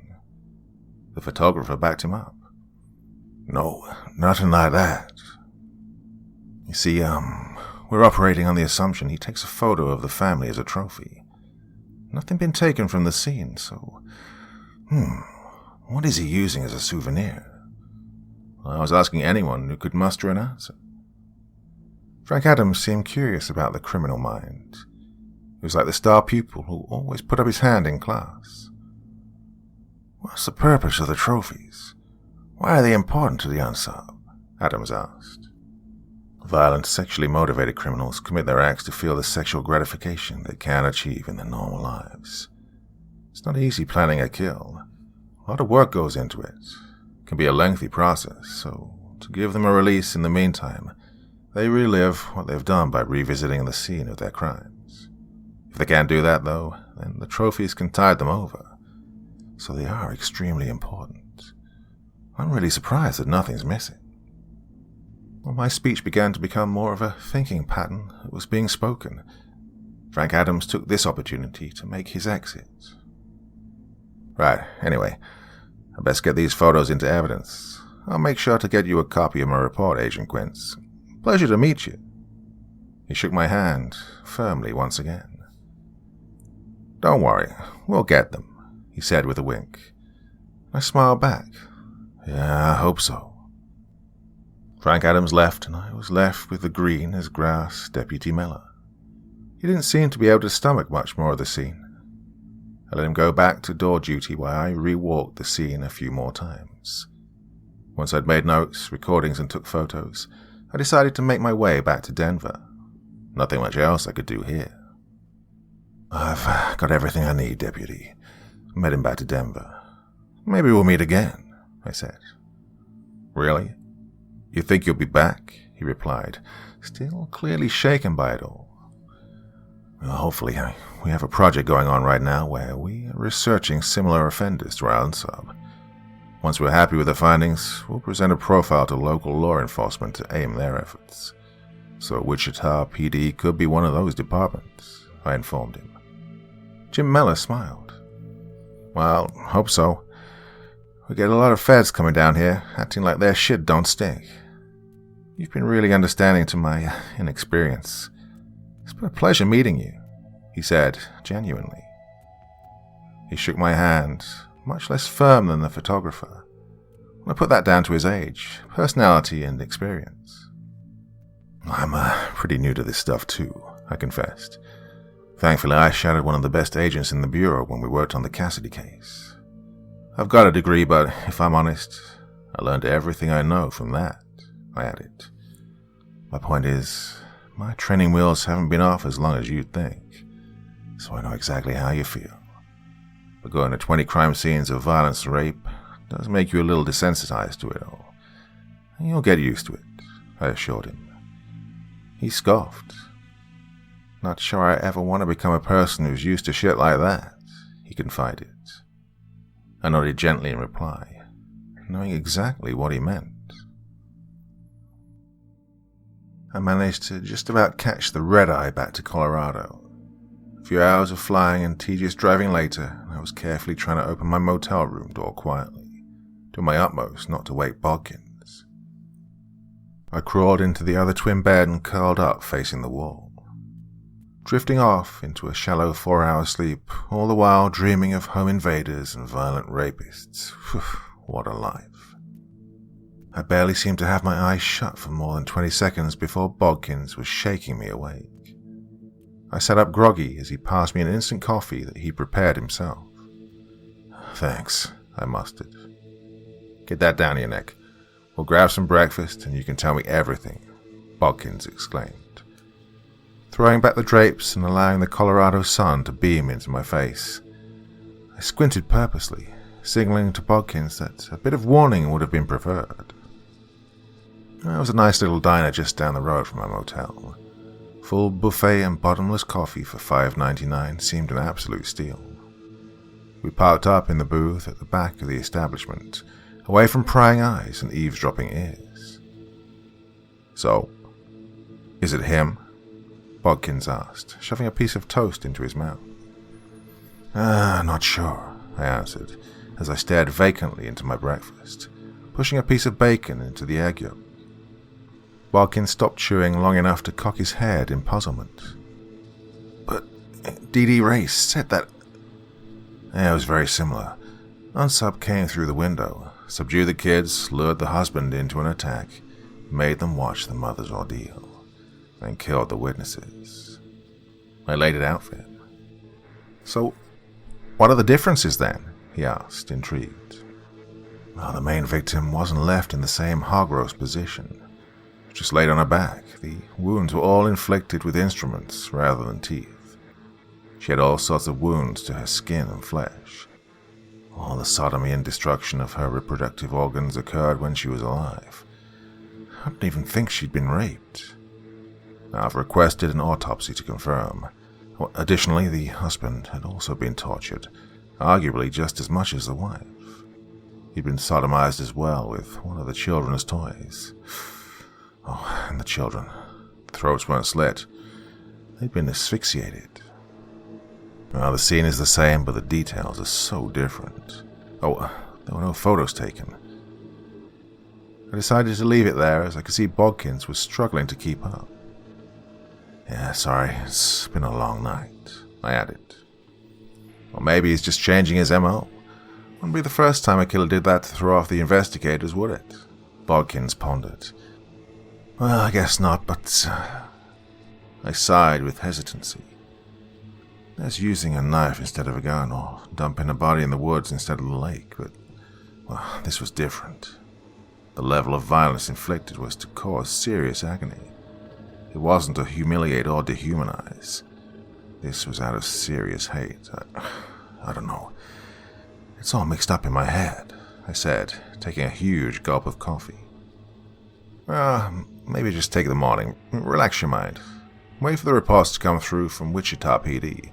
It'll make more sense, Bodkins said, sounding like the occupational therapist at Quantico. Maybe you're right, I said with a sigh of acceptance. Anyway, Ruth wanted us to head up to the university again today. Make up a questionnaire for the Cassidy interview. Plus, she's intrigued to hear about the Bensons. Okay, let's finish our food and get our files and we'll head up, I told Bodkins, finishing the last of my coffee. And we shoved the rest of the bacon in our mouths, got a refill for the road, and made our way back to the hotel. Bodkins played the good soldier and took the scenic route to the university, allowing me to have a much-needed power nap in the passenger seat. I couldn't help but feel conscious about my appearance as we made our way to Ruth Maddox's office. I was hoping I didn't look too tired before scolding myself for thinking like a 15-year-old schoolboy. When we entered the office, Ruth was just finishing marking her students' papers. Good morning, gentlemen. How are we? She asked, her bubbliness that of a person who had had at least 8 hours sleep. I envied her. Ready to get into it, Bodkins exclaimed. Ready to get into bed, I confessed. Ruth chuckled. Yeah, I can see. You just get back from Wichita? 5 a.m., I said, causing her to wince for me. I smiled in return, appreciating her making me feel at ease. I could see Bodkins going green with envy out of the corner of my eye as we shared the moment, and I grinned even more. So we can add the Bensons to the list of victims of the Showtime killer? She asked, objectively, looking through the files I'd placed on her desk. Quincy's not sure, Bodkins chirped up. Ruth shot her head up to look at me with surprise. Really? She asked. Wichita thinks he's just changed his MO to stay ahead of the police. But there's just something that doesn't sit with me. I mean, go ahead and look at my notes and give me your opinion, I invited, waving my palm out towards the files. Ruth's expression told me she was accepting the invitation, and we then waited patiently for her expert opinion.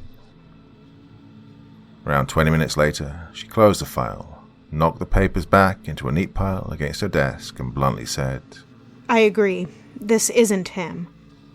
Bodkins and I both looked up in surprise. Well, Bodkins was more confused, whereas I was more relieved. I knew I wasn't reading too much into it. You really think so? I asked, fishing for confirmation. Absolutely. It'll be interesting to see the autopsy report. I'll lay you good odds that she wasn't raped. She sounded confident. I was intrigued. I gave Bodkins a "I told you so" grin. What makes you say that? Bodkins probed. I pulled my chair forward to show my interest. The first 3 victims were beaten, raped, and stabbed. The bites to the flesh, stab wounds, and the insertion of foreign objects into the anus and vagina was all done post-mortem. Whereas here, our unsub not only doesn't take the trophy, but he tortures Mrs. Benson sadistically. He tears her flesh with the pliers, cuts her, stabs her, burns her, violates, penetrates, and sodomizes her with the bedpost. All this is done ante-mortem. He does the same with Mr. Benson, too, destroys his flesh with the hardware, then castrates him and sodomizes him with a children's toy as he lays bleeding to death. Then the children have been asphyxiated, not lacerated. Look at the bruising on the tip of the noses. She pointed at the photo which depicted a close-up of the children's faces. Bodkins and I looked in closely, remaining professional and hiding our contempt for whatever monster had done this. Well, say what you want about Robert Cassidy, but he never harmed a child. I read the reports on the first 3 victims. The children had their throats sliced, but the pathologist reports indicate the unsub was right-handed, and the wounds were inflicted from left to right. But here, that bruising indicates the killer used a bag and applied the pressure from behind, meaning... I didn't want to look at him, I answered out loud, following Ruth's thought pattern. Exactly. The first 3 victims were all made to look into their killer's eyes when he slit their throats. Ruth explained. Well, not exactly the behavior of the Showtime killer. The killer who loves an audience, Bodkins said, finally starting to get on board. I think this was someone with a grudge and dressed it up to make it look like the work of a high-profile murderer. This is below our radar, if you ask me. If STK is out there, then he's planning another murder soon. The hot nights are coming to an end soon. Less people leaving their windows open. He'll have to make a move soon. Ruth speculated, just as my phone pinged, signifying I had an email. Well, you were right. Pathologist's report just came through. No signs of conventional rape, I informed her. Could you forward the reports from Wichita to my email? I'd like to go over them in my own time, if that's okay. Ruth asked. Well, I gestured I was happy to do it and sent on the documents. Is anything on why none of the victims managed to call the police? Ruth questioned. Well, the first 3 houses, all the phone lines were cut, so they couldn't use the landlines. However, it's 2017. Why wouldn't they use their mobiles right? Well, I did a bit of digging into complaints to cell phone companies on the nights of the murders in the surrounding area. There's a spike in complaints to each of the top providers around the times of the murders from the neighboring streets. I think he uses a signal blocker, I hypothesized. Fair assumption. Ruth admitted, giving me a look of awe and admiration. I couldn't help perk up in my seat. So, what are we doing about Cassidy? Bodkins asked, his jealous side desperately trying to change the subject. Well, I've made up a first draft questionnaire that I want both your inputs on, Ruth informed, pulling a piece of paper out of her desk. She began to go through the bullet points and what she wanted to obtain from Cassidy. Meanwhile, I started to daydream and stare at the map of the USA on the office wall. 3rd murder, Nebraska. 2nd murder, Oklahoma. 1st murder, Texas. I began to speak out loud, waiting for someone to catch on to my train of thoughts. 4th murder, Wichita. They make a line, but they're not in order, I continued. Do you not think that's a little strange? I asked. Ruth began to see what I was talking about. I really don't think it's an accident that all these states are neighboring. Imagine you were a serial killer. You know if your name turns up on flight records to other states in patterns around a murder timeline, you know it's going to lead them to you, sooner or later. So you drive to a neighboring city, commit your crime, then move on to the next. Ruth speculated. When Cassidy killed his victims, he never killed anyone in Texas while he lived there, I added. So, maybe he left out Kansas because it's a little too close to home? Bodkins joined in. Or maybe it is his home, I thought out loud again. But then why go back and do the murder there anyway? Ruth proposed. Well, I thought we were assuming this wasn't our guy, I challenged. And this made Bodkins and Ruth meet my gaze, and you could hear everyone's gears in their head begin to turn. It's important we don't get tunnel vision here. This pattern could be purely coincidental, Ruth reminded us. Well, I'll request a background check on the Bensons. Maybe it'll give us the information we need, I said, pulling out my phone and making a call to Wichita PD. The phone rang a few times before a female voice answered. Good morning, Wichita Police Department. Desk Sergeant Rosie Conwell speaking, a friendly voice said.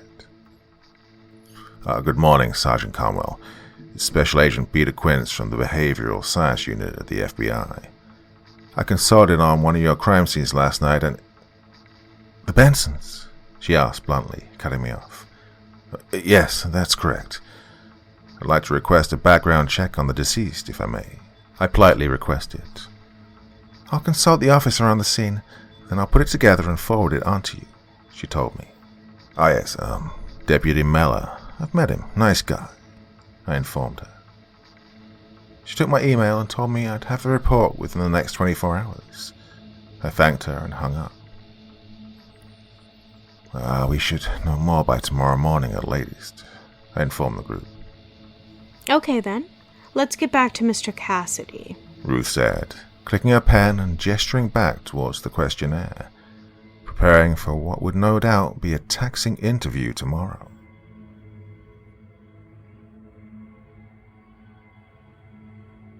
Part 6. Ruth Maddock, despite her years studying violent sex offenders and likely taking part in multiple prisoner research projects, well, you could tell she was extremely unsettled and daunted by the procedures at Florence and especially our descent into the hole. You just know whoever's down here is the worst of the worst. I imagine this is what descending into the underworld would feel like.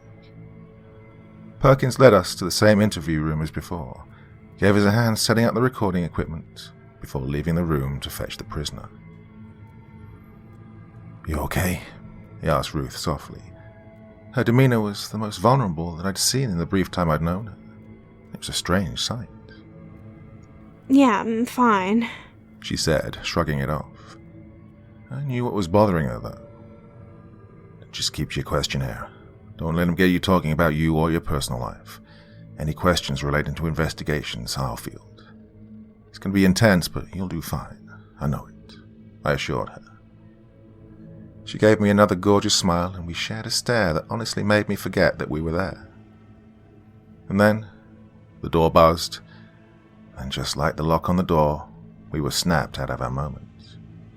We turned to face the glass. Robert Cassidy was forced down into his seat and had the sack removed from his head. His chains were fastened to the table once again, and the guards gave a thumbs up to the camera in the corner of the room, signaling to Perkins that he wasn't going anywhere. Cassidy gave me a forced and sarcastic smile. Good morning, Agent. Nice to see you again. He turned his smarmy grin to Ruth. I saw his eyes light up and his pupils pin. His grin became more of a sinister and hungry smile, and I swear he bit his lip. And you must be the renowned and brilliant Professor Ruth Maddox, Cassidy said, mouth moving. Everything else remained frozen in place. It was truly unnerving, but Ruth, being the strong, professional woman she is, handled it well. Yes, very nice to meet you, Mr. Cassidy. How are you today? She asked calmly. He didn't flinch. His eyes just bored holes into her soul. A few tense moments passed before suddenly he blinked a few times, relaxed his features, and calmly replied with, The pleasure's all mine, Professor. Can't complain too much, for a man who hasn't seen much daylight in over 8 months anyway. Well, who knows? The offer I made still stands. You give us what we need, then maybe I can get you moved back into Side A. You'll still be on 23-hour lockdown, but you'll get yard time and social interaction. And I'll push for extra privileges like TV and gym. I laid all the cards on the table for Cassidy. Well then, let's get to it. Got a busy day ahead, he said facetiously. Ruth cleared her throat. Thank you, Mr. Cassidy. Oh, please, call me Robert, Cassidy instructed Ruth. She composed herself once again and restarted. Thank you, Robert. I, along with Special Agent Quince, are grateful for your cooperation in this process. Your answers, responses, and insights will be used in conjunction with current and future FBI assignments. In addition to this, the transcripts will be available to academic and research purposes in the field of criminology, forensic psychology, and psychopathy. None of your answers, responses, or insights can be used against you in any applications or appeals for parole. As Ruth read from the document, Cassidy raised his eyebrows. Spoken like a true bureaucrat, Cassidy quipped. Ruth ignored his comment. I'd like to start with some questions into your childhood. So what I would... Her approach was quickly shut down by Cassidy tutting and shaking his head. When I was told a brilliant, amazing, well-renowned female professor who makes every man she meets quiver like a little schoolboy, well, I expected more. His pupils dropped for a millisecond to Ruth's hands before flashing back up into position, back boring into her soul. Oh, no ring, I see. What's the matter, Ruth? On the surface, you look like every man's dream. What's underneath, though? Paranoia? Insecurities?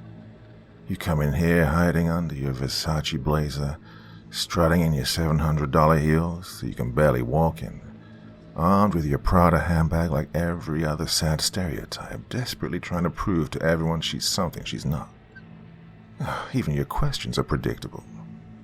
Was your degree awarded from some rural community college in the middle of Inbredville, Georgia?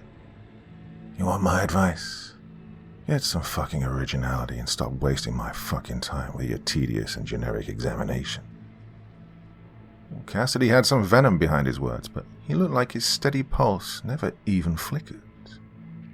I expected Ruth to be rattled. Cassidy had a skill of smelling out your insecurities and putting them on show, all for you to feel at your most vulnerable. I felt awkward for her, to be honest. But as I turned my head to give her a look of reassurance, I saw she was smiling. Wow, your reputation precedes you, Robert.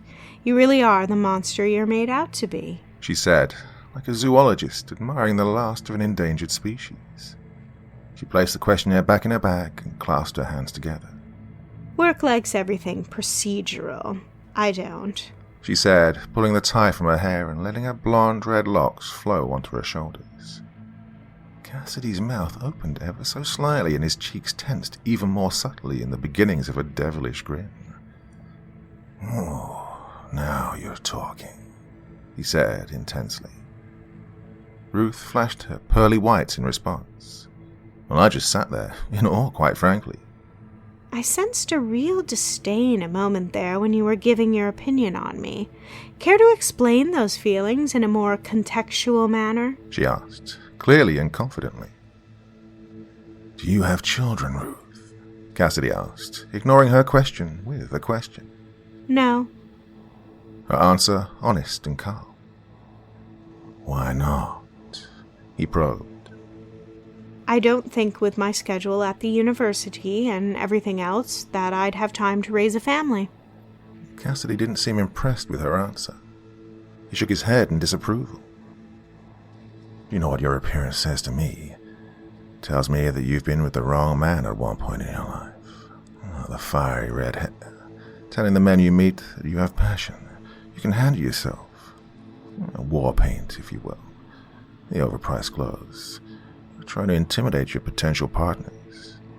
The Ivy League strut, telling any white trash wife-beaters that you're smarter than they are. I watched you from my cell when you came through. The way you stumble every 5 steps in those 6-inch heels tells me you haven't had years of experience wearing them. Yet you've been a professor for clearly over 10 years. You didn't always dress like this. Something changed you. It was a man, wasn't it? What did he do to you, Ruth? What was so bad that you went from little geeky science lover Ruthie all the way to sexy intellectual Professor Murdoch? Adultery?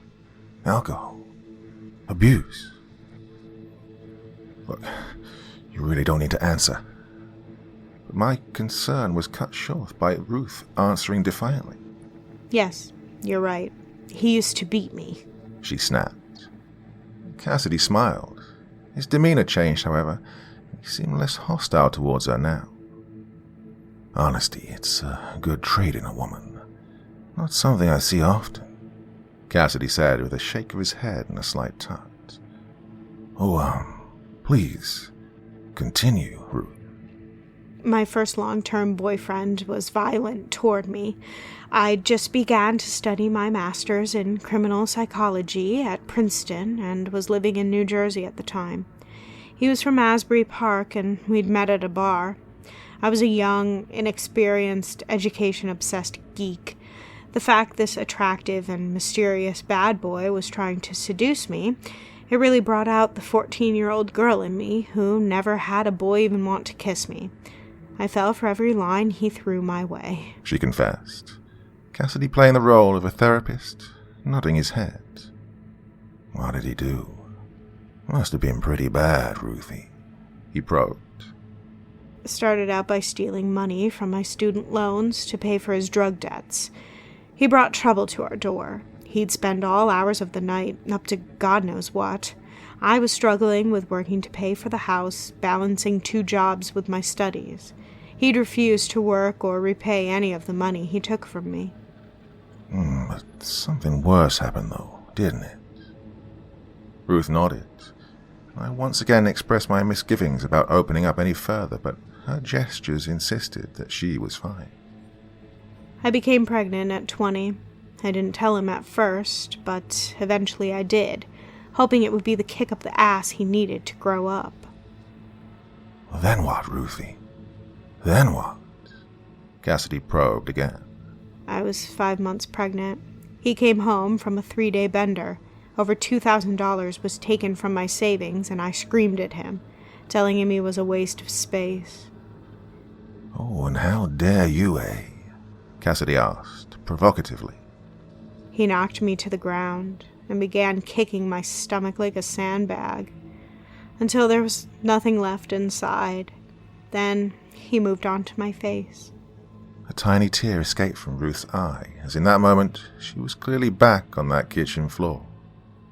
Cassidy reveled for a few seconds in the torment he caused before getting to his point. But you did the right thing, didn't you? You didn't stick around, now did you? He probed.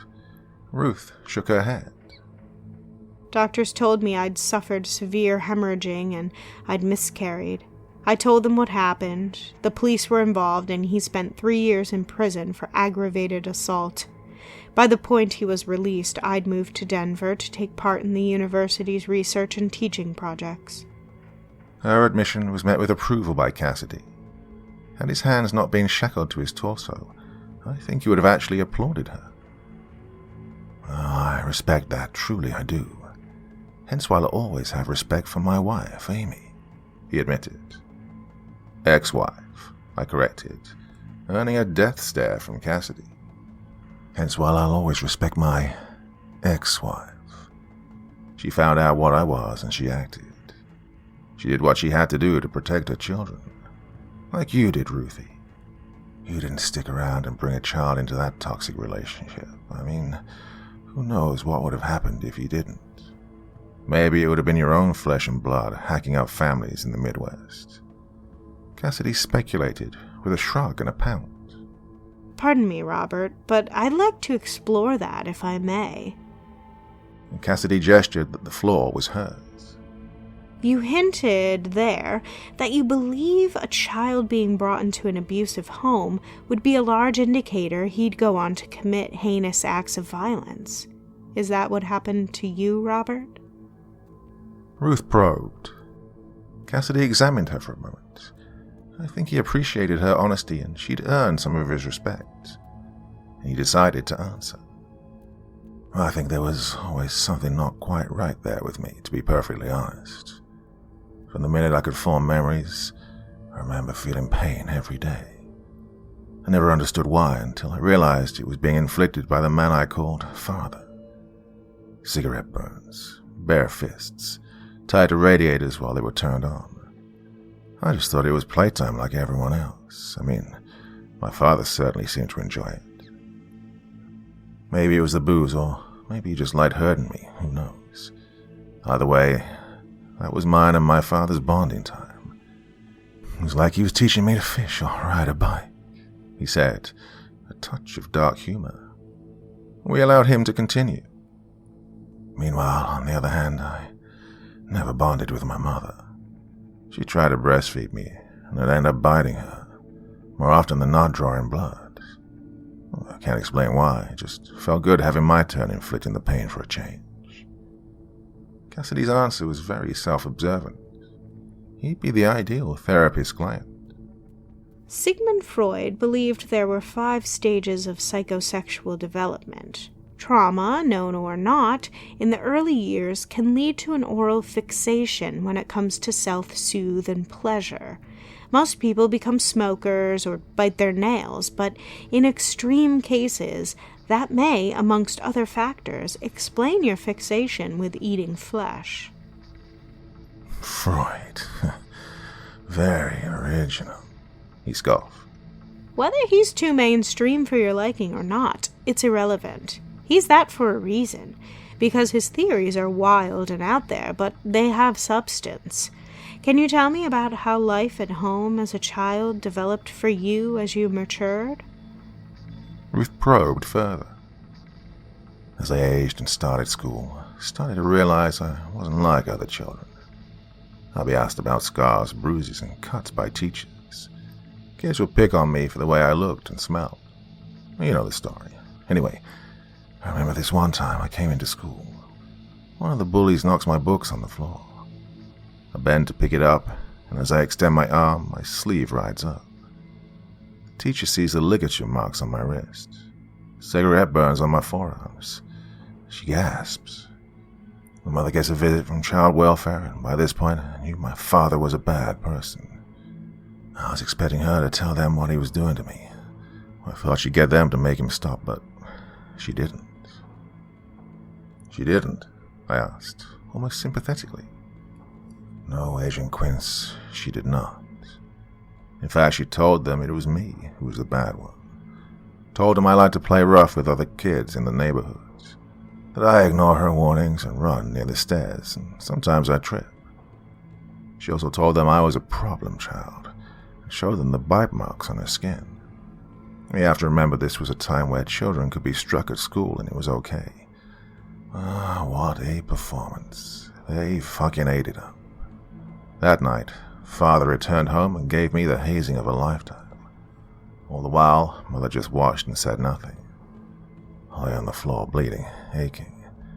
Oh, Father started taking his belt off and began to unfasten his trousers. I looked up at my mother and begged her to make him stop. Begged him not to do what I guessed he was gonna do. She didn't move a muscle, as he pulled my trousers down and pushed me face into the mattress. Do you know what she said? We both shook our heads. Oh, I've got to get to work. Have fun, guys, Cassidy said, impersonating a happy housewife voice. She was a secretary for an accountant downtown. Boss made her work all sorts of hours. All she could do to bring some money home for food, rent, and Father's addictions. All the while I was dehumanized by Father, every night without fail, till I was old enough to make him stop. Dehumanized? That's the word you used in our first interview, I pointed out. Yes, it is, isn't it? Cassidy said, rhetorically, with a purposeful smile. Please, Agent Quince, if I may, I'd like to continue with Robert's childhood. We will revisit key points in a short while, okay? Ruth requested. I nodded and gestured for her to go ahead. How did it make you feel when your father abused you? And how did it make you feel when your mother turned a blind eye? She asked. Cassidy sat back, staring vacantly through the glass into Ruth's eyes. I didn't feel anything. Not emotionally, anyway. I just felt like I was being abandoned, disrespected. Strange feelings for a child, Ruth pointed out.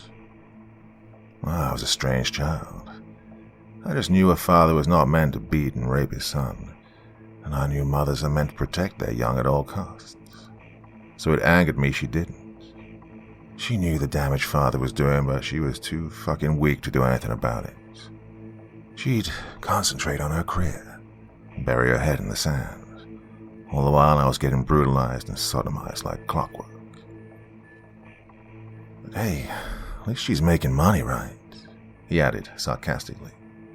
Is that why you targeted women of childbearing ages who were successful from a professional or academic point of view?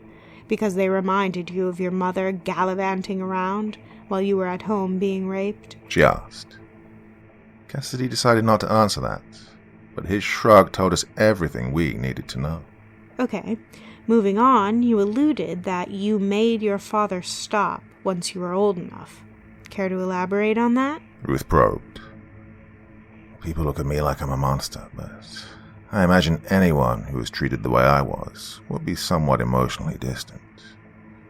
I always knew I wasn't the sort of person who'd get easily attached, shall we say. But maybe with all parents, I'd have been what you academics call a successful psychopath. You know, like a banker or a politician or something. But no, I knew I was going to be something else, because, well, if there's one thing Father taught me well, it was how to be a fucking monster. We both sat quiet and let Cassidy continue. Around the age of 12, I started to realize, when it came to sexual fantasies, I was into women, or girls, should I say. However, I was a typical smelly, bruised, scruffy child who could barely walk in a straight line from being raped daily, so it's fair to say I couldn't approach any girl that took my eye. So how did this affect you? Ruth probed. I did what any other pubescent child would. I turned to pornography, Started off with the usual stuff, but started to soon realize that I liked the videos where the woman was being completely ravished, the man totally in control. I liked to see her hair nearly pulled from the root, her back arched from the force. I liked it when they cried. I liked it when they bled. The videos I sought out began to become much more extreme. Leg spreaders, shackles, ball gags. The screams more from pain than pleasure. So then your tastes, they escalated, didn't they? Even further? Ruth pushed. Oh yes, the videos I liked to watch became extremely violent. Women beaten, tied up, raped, violated, sodomized against their will. Some of them even killed after. Those were my favorites. The way their eyes bulged and the veins in their neck pulsated as they screamed in sheer agony. And they started to shape my views on women and sex. So what became of your mother and father? Ruth asked. The man I knew as father spent so much of his evenings raping, drinking, and using that when it came to the daytime, he just wanted to sleep. Conveniently, he was a smoker. I was quite bright for my age. It just took a few of those fire safety commercials warning people not to smoke in bed or when you're tired on the couch before the idea formulated in my head. Bottle of whiskey still in his hands, needle hanging from the arm.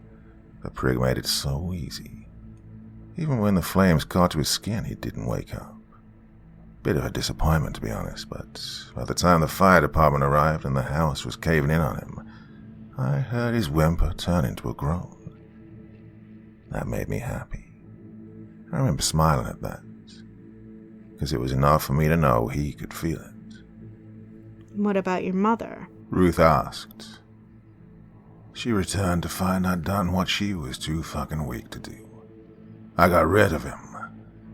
Did I get a thank you, though? No. She just showed me that I was right about them both. After the fire, we moved out of state. She'd leave me at home, alone. No food in the cupboards. No water coming through the pipes. Nothing to wipe my fucking ass with. Without father, Mother turned to the old bottle herself. Except her sexual drive from the booze didn't affect me directly. She spent her nights out at bars, picking up anyone who'd give her a sniff of attention. My disdain for her grew and grew, to the point where I wanted to do something about her too. Well, don't get me wrong, I really enjoyed killing father, but it was via proxy. The flames did the work, and I just facilitated. So what did you do? Ruth probed, the tension of the conversation rising. I decided I was gonna feel this one. Age 15, she came home one night alone. She climbed into bed and began to drift off. I followed her in, creeping quietly. In my hand, the barbed wire I'd extracted from a farmer's fence earlier that day. Ruth and I just looked on in horror as Cassidy began smiling, like he was reminiscing about a fun family vacation.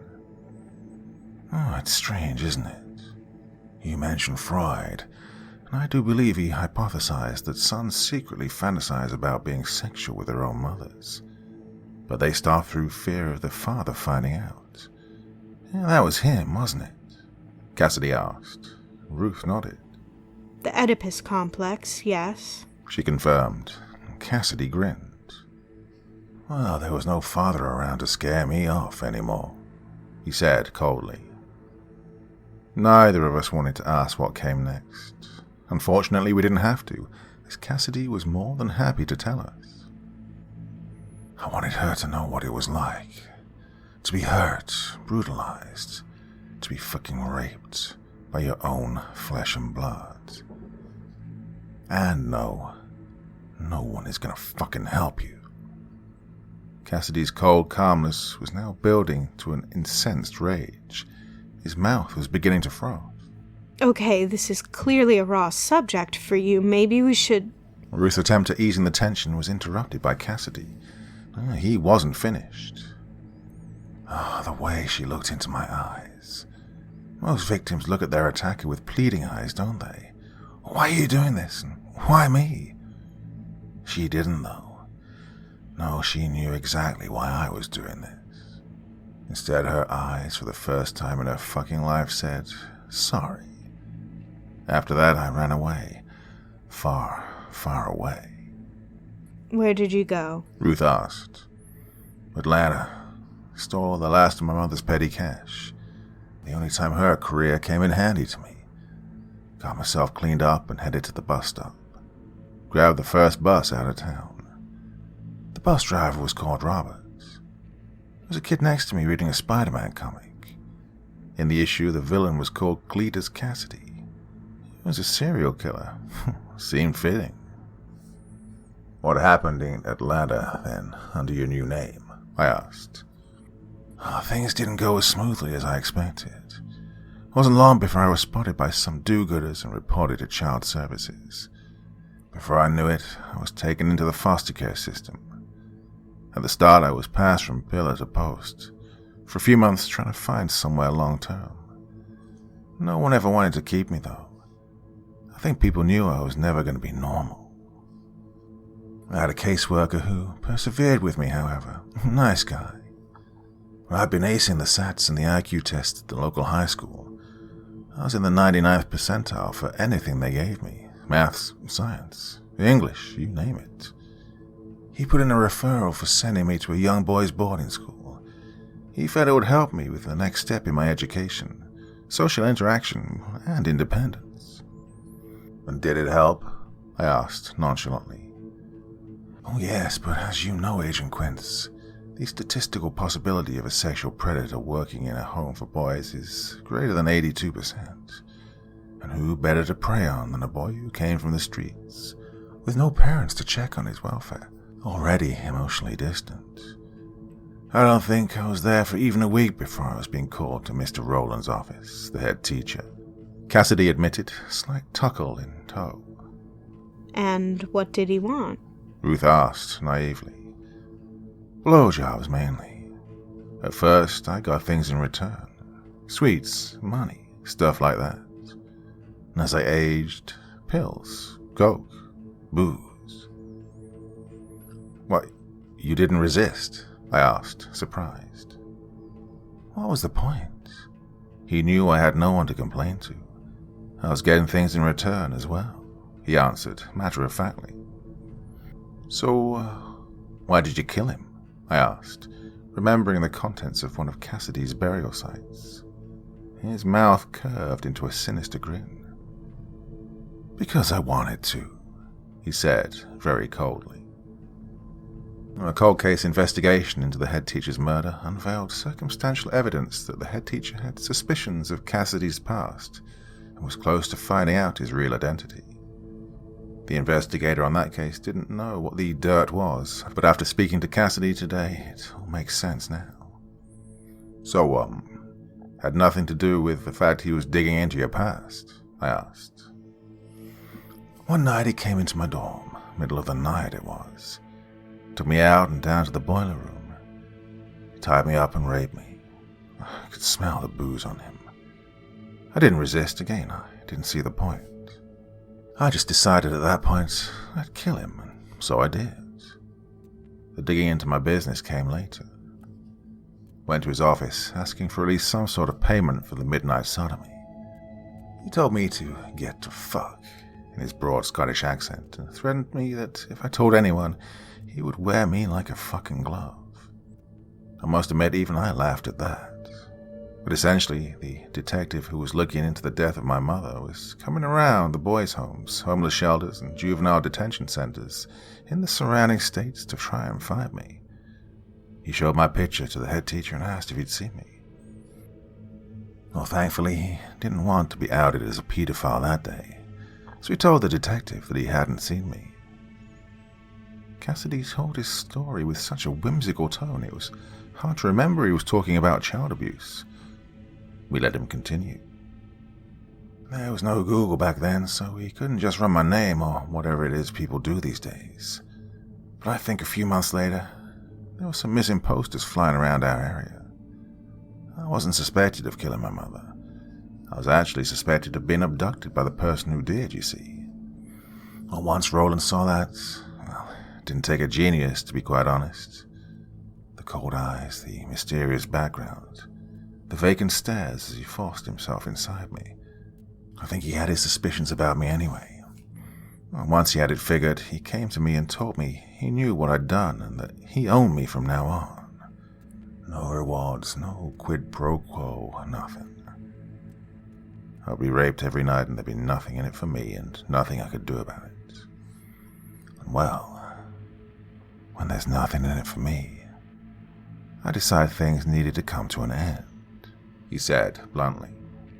So this would be when you murdered him? Ruth asked, coming back into the conversation.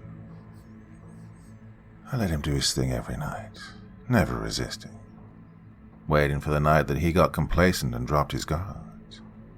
The night he felt he didn't need the cops. One day I found a knife in his office when I was cleaning it. Slipped it into my pants and took it down to the boiler room and hid it.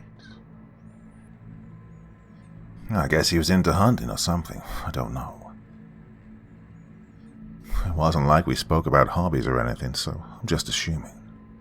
Anyway, on this fateful night, I waited until he had me on my knees. The dirty old fuck closed his eyes and tilted his head back in his usual expecting fashion.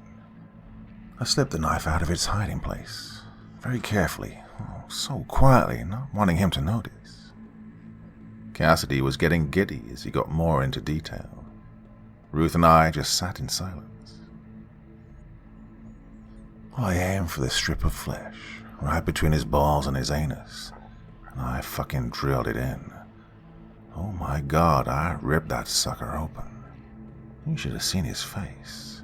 Priceless. I tore the blade up and down and up and down, like I was ringing a fucking church bell. Pulled that fucking thing clean off and let him bleed out, grabbing at the fleshy hole where his meat and veg used to be. Cassidy admitted, his teeth gleaming as he smiled. Thankfully, there was a furnace in the boiler room. I didn't even let him finish dying before I stuffed him in and turned it on. Hey, here's one for your research. Head teacher Roland was the first tongue that I ripped out with my teeth. Did you know that? Cassidy asked in an upbeat manner. No, we didn't, Ruth confirmed. Well, I wanted him to feel the pain, but not to be able to scream. I stomped on his neck and face a few times. It's so much easier to get a grip on the tongue once the jaw's been broken and some of the teeth have been removed. Anyway, it worked because while he was in the furnace, he moaned and groaned, but there was no volume. So I could just sit there and watch his eyes pop in his skull from the heat. Then I watched his skin begin to blister and bubble. I just sat back and watched. Well, maybe watched is the wrong word. Admired. I admired the flames. I remember feeling aroused with the power and control as I sat there. Oh, it completely made up for missing father's demise. You were aroused by watching a man burn alive? I asked, struggling to hide my disgust and disdain. Oh yes, Agent. I truly hope one day that I'll get to experience the thrill of watching the beautiful heat torching the withering skin of a writhing victim, Cassidy said, almost orgasmic as the fantasy formed in his mind. I scoffed at his comment, and his eye squinted. Something funny, Agent? He quizzed. Your days of hunting innocent people are over, Cassidy, so your little sick fantasies can remain simply that, I scorned him. Cassidy's eyes became dead, and they branded holes into me where I sat. Really think you shouldn't underestimate me. You can't keep what I am down forever. I cut Cassidy off at the knees. Keep what down? You really are a fucking deluded narcissist, aren't you? You think you're this never-before-seen malevolent force that nothing mortal can stop, but really, Robert, you're just a man, just like me. You seek out women who intimidate you with their success, and you destroy them and their lives and their families. There's nothing special about that. You're just like every other serial murderer in this prison, and every other prison across the entire planet. You know what? I've had enough of this shit for one day. I've got another one of you sick fucks out there to catch," I scolded as I stood up and began to leave. Cassidy remained calm, despite my assassination of his personality, and he simply grinned. "Oh, it's always nice chatting, Agent Quince. Perhaps next time we'll be a little more up close and personal." If it's okay, I would like to stay and continue the interview, Ruth requested. "Knock yourself out. Here's a copy of the case file," I said, handing her a copy of Wichita PD's crime scene report on the Benson family massacre. "Get me something useful, please," I requested. She gave me a wink and said, "I'll see what I can do." "Call me when you're finished and I'll come pick you up." "Have fun," I told her as I hit the button on the door, letting the guards know I wanted to leave. "Oh, we will, Agent. We will," Cassidy said, smarmy. I looked into his cold eyes and sinister grin as the door lock buzzed, snapped open, and a guard escorted me out.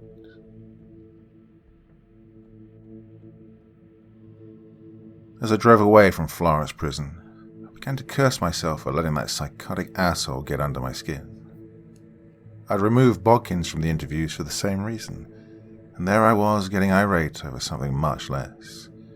It was hypocrisy on legs. Well, the thing is, Cassidy just had a way of making you sick and losing your shit. S.A. James Rodriguez had a similar episode just after we arrested Cassidy. He spoke about the rape and murder of each of the victims in horrific detail without even a hint of remorse. The way he spoke about it was like he was some sort of artist refining his work. It just made you want to put a bullet in his head right there and then. I'd interviewed Cassidy before in regards to the incident in Kansas, where he was spotted by a witness. Well, he answered his question simply to brag about the awful things he'd done and throw a few taunts at the FBI too. I ended up losing my cool there as well, saying something similar to him. I pulled up at a highway diner and went inside to grab a coffee and a donut. Stereotype, I know. Well, anyway, I found out the case files and began to look at the case details, hoping an image of the man we were looking for would come to mind. It took a while, but a pattern soon emerged that seemed worth further study. Each family had attended church, yet there was no evidence of a religious motive to the crimes. Well, usually in crimes of such nature, the unsub will tend to leave Bibles at the scene, write the numbers of a verse on the wall in blood, and so on. I began to assess the geographical pattern of the murders. First murder, Texas. Second murder, Oklahoma. Third murder, Nebraska. Fourth murder, Kansas. The next logical place to look would be South Dakota. Each murder had taken place in the capital city. These couldn't be coincidences, surely. I started to get excited, but then suddenly deflated, realizing that there was only a pattern if we could count the Bensons. There's so much evidence this was another killer to our unsub, but I decided it was looking into, though, regardless. I picked up my cell and called Agent Bodkins. I waited for him to answer as I stared at the images of the murdered family. It was also at this point I realized I hadn't even received the background check on the Bensons. Useless. "Hey, Quincy, how you doing? You finished with Dr. Lecter yet?" he asked facetiously with a chuckle. "Oh, I have to apologize to you. Cassidy was talking about burning some pedophile teacher alive when he was a kid. Started saying he wants to do it again. Couldn't help remind him where the fuck he is. I stormed out," I said with an embarrassed scoff. "Now, let me guess. He blamed his crimes on this teacher copping a feel of his private area. Typical," Bodkins presumed. "Actually, no. He said he knew there was always something wrong with him. Hence why the only thing he felt when his father raped him on a daily basis was disrespect. Look, I'm not condoning his actions, Dave, but my lord, his upbringing was anything less than stable. How are we meant to stop evil when it keeps breeding it?" "No idea, Quince, no idea. Anyway, I'm sure you haven't called to mope about the twisted world of criminal psychology, so, what do you want me to do?" he asked positively. I smiled at his support and loyalty. Well, seeing as I'm a total hypocrite, I have an important assignment for you, I informed him, eating humble pie. I'm all ears. So, let's assume that the murder in Wichita was actually the Showtime killer. Let's assume you're right and he did just change up his MO. Maybe he mixed up the states simply to throw us off. And with those assumptions, he will next target Pierre in South Dakota. The 3 murders that we categorically know were STK. All the families went to their local church. Maybe that's part of his victim selection. Get yourself down there and start going around all the churches and see what you can find, I instructed. What am I looking for when I get there? Well, ask the reverends if they've noticed any new parishioners in the last 2 weeks. White male in his 30s, strong build or signs of weight and combat training. Someone who's seemingly trying to converse or interact with families with 2 to 3 children. Sorry, I really don't have much else to go on, I confessed. Cassidy not give you anything worthwhile? Bogkins inquired. Not yet, Ruth's still with him. Maybe she'll have something when I pick her up. I'll be in touch, keep me posted. I need to call Wichita. Sure thing, Quince. I'll head to the airport now, Bogkins said before he hung up. I pulled up the contact number for Deputy Miller.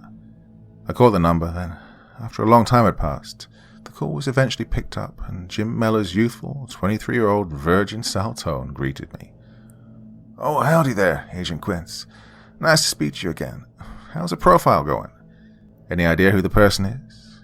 He asked, the nervous ramblings of a green man who wasn't used to dealing with federal agents. Not yet. Like I said before, we're just conducting some research on similar offenders, and hopefully that can shed some light on him. Right now, I've got an agent heading to Pierre to make some inquiries. Maybe that'll bring something up, hopefully. Anyway, Jim, I'm calling because I requested the background check on the Bensons. Your desk sergeant said she'd get on with it, but never reached me. Oh, yeah, sorry. That's really not like her. Honestly, I did put it together for you, but I'm not sure why she wouldn't have sent it. I'll chase it up for you. Sorry, but what's the investigation got to do with Pierre? Okay, that's fine, but was there anything significant to report? I asked. The deputy scanned his mind. No, just usual. Good family. No history of abuse or violence. Sorry, he admitted. Still want me to send it? He asked. I sighed, not sure what the point would be. However, sometimes the devil is in the detail, and that's what being a special agent is all about. You know what? Send it anyway. Who knows what might jump out? I instructed the deputy. Sure thing, I'll chase it up tomorrow, he said. So, go on, you were saying something about Pierre, he asked, intrigued. Yeah, I've sent my partner to ask around the churches there. I think you should apply the same idea to your investigation. All the confirmed Showtime victims attended church. We think this could be where they catch his eye. So yeah, try and find out where the Benson went as a family in the last month, and maybe something will show up, I advised. Yeah, I get that. I just don't see what Pierre has to do with it, he said, confused. Well, each murder took place in the capital city of its respective state. First one in Austin, Texas. Second one in Oklahoma City, Oklahoma. Third one in Lincoln, Nebraska.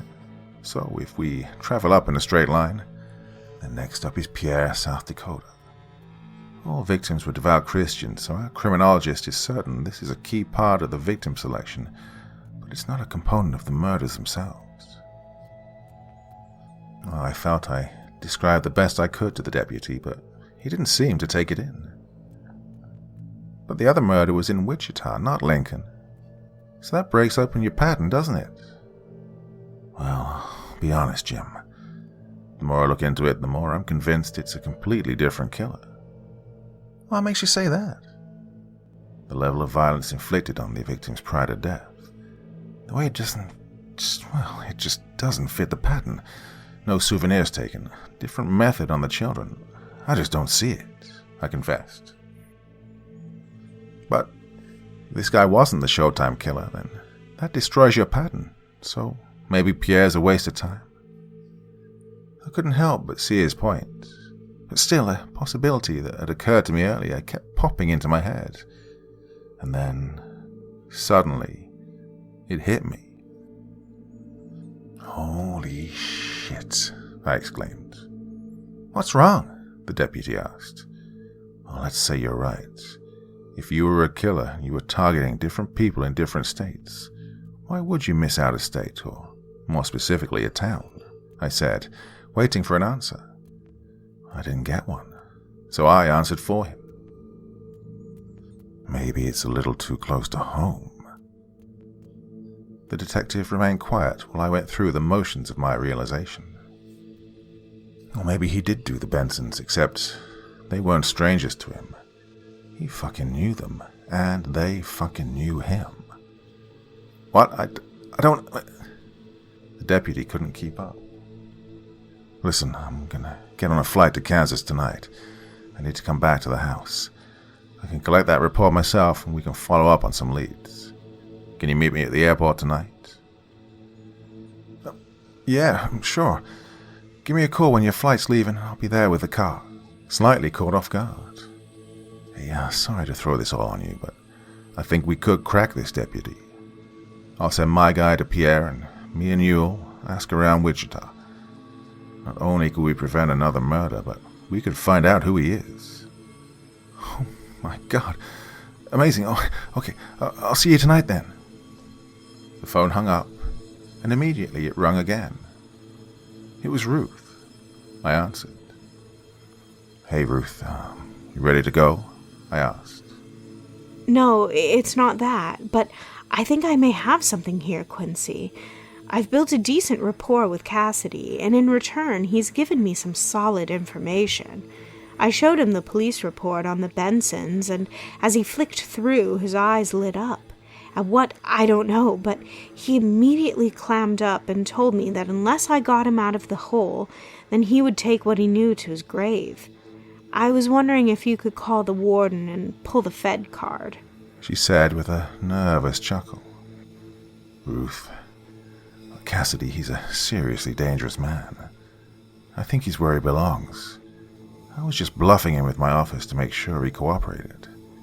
I really don't think he has anything concrete. I mean, how could he?"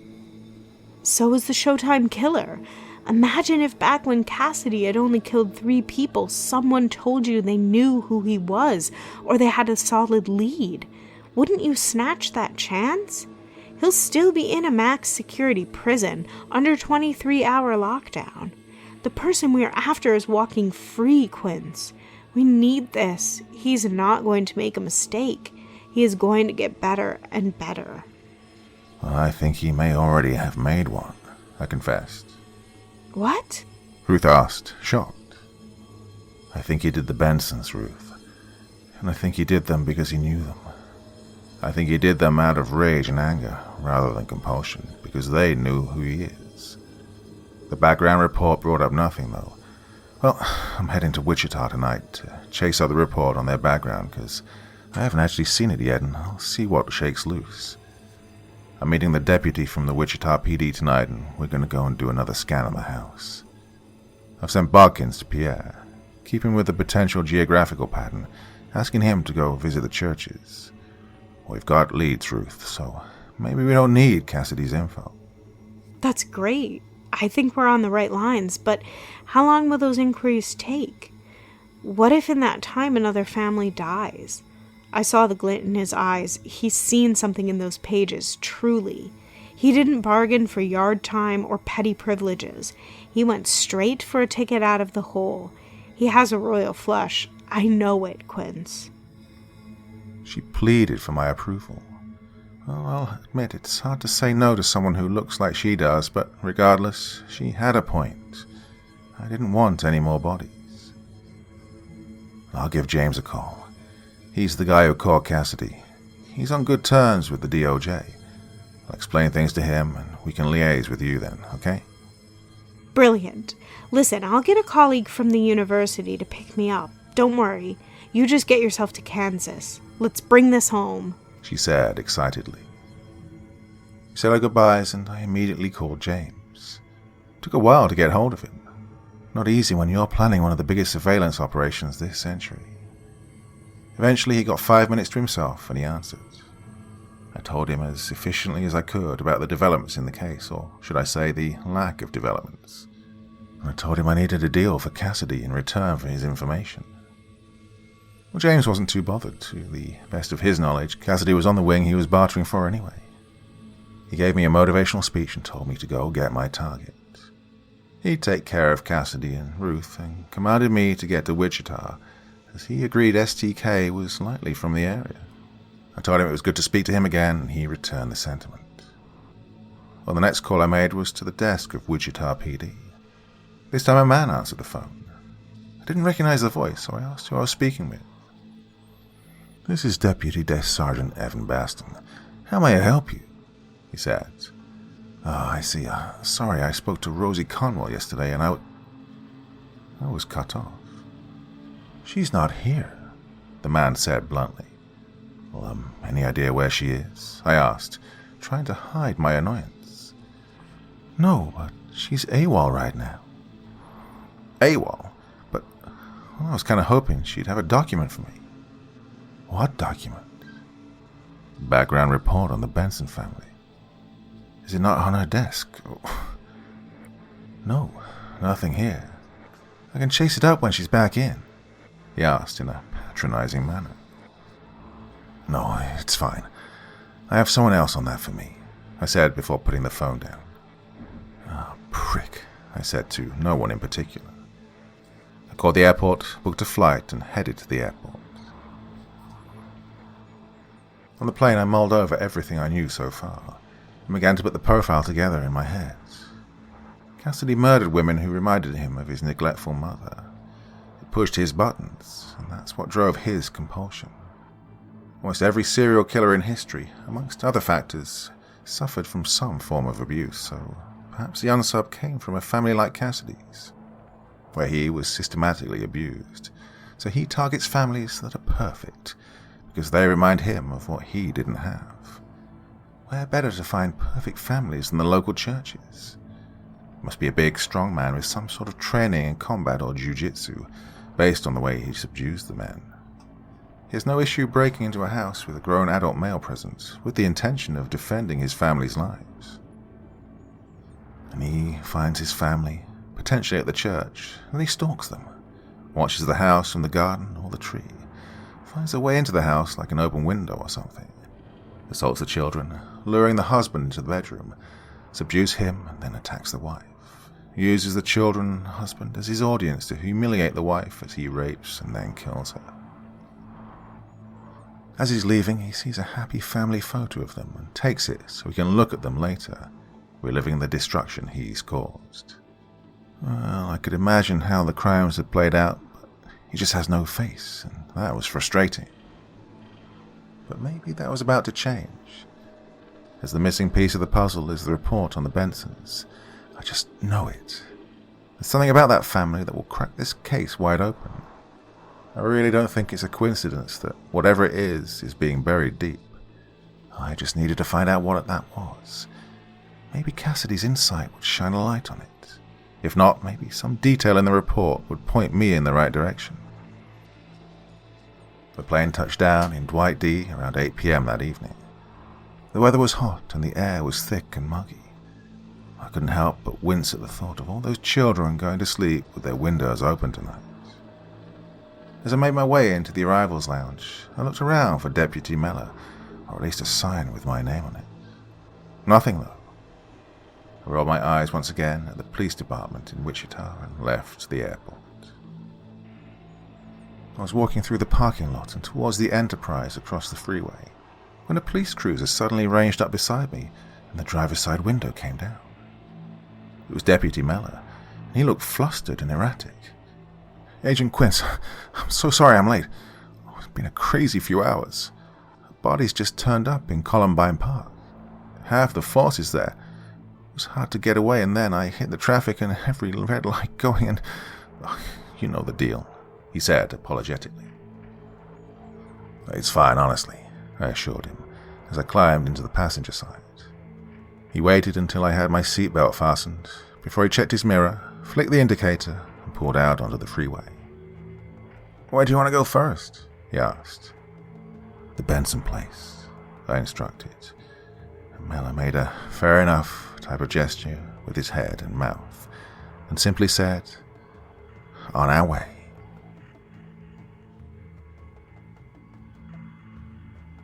Part 7. I took out my cell phone and turned it back on, hoping to have missed a call from either Ruth or Bodkins, but alas, nothing.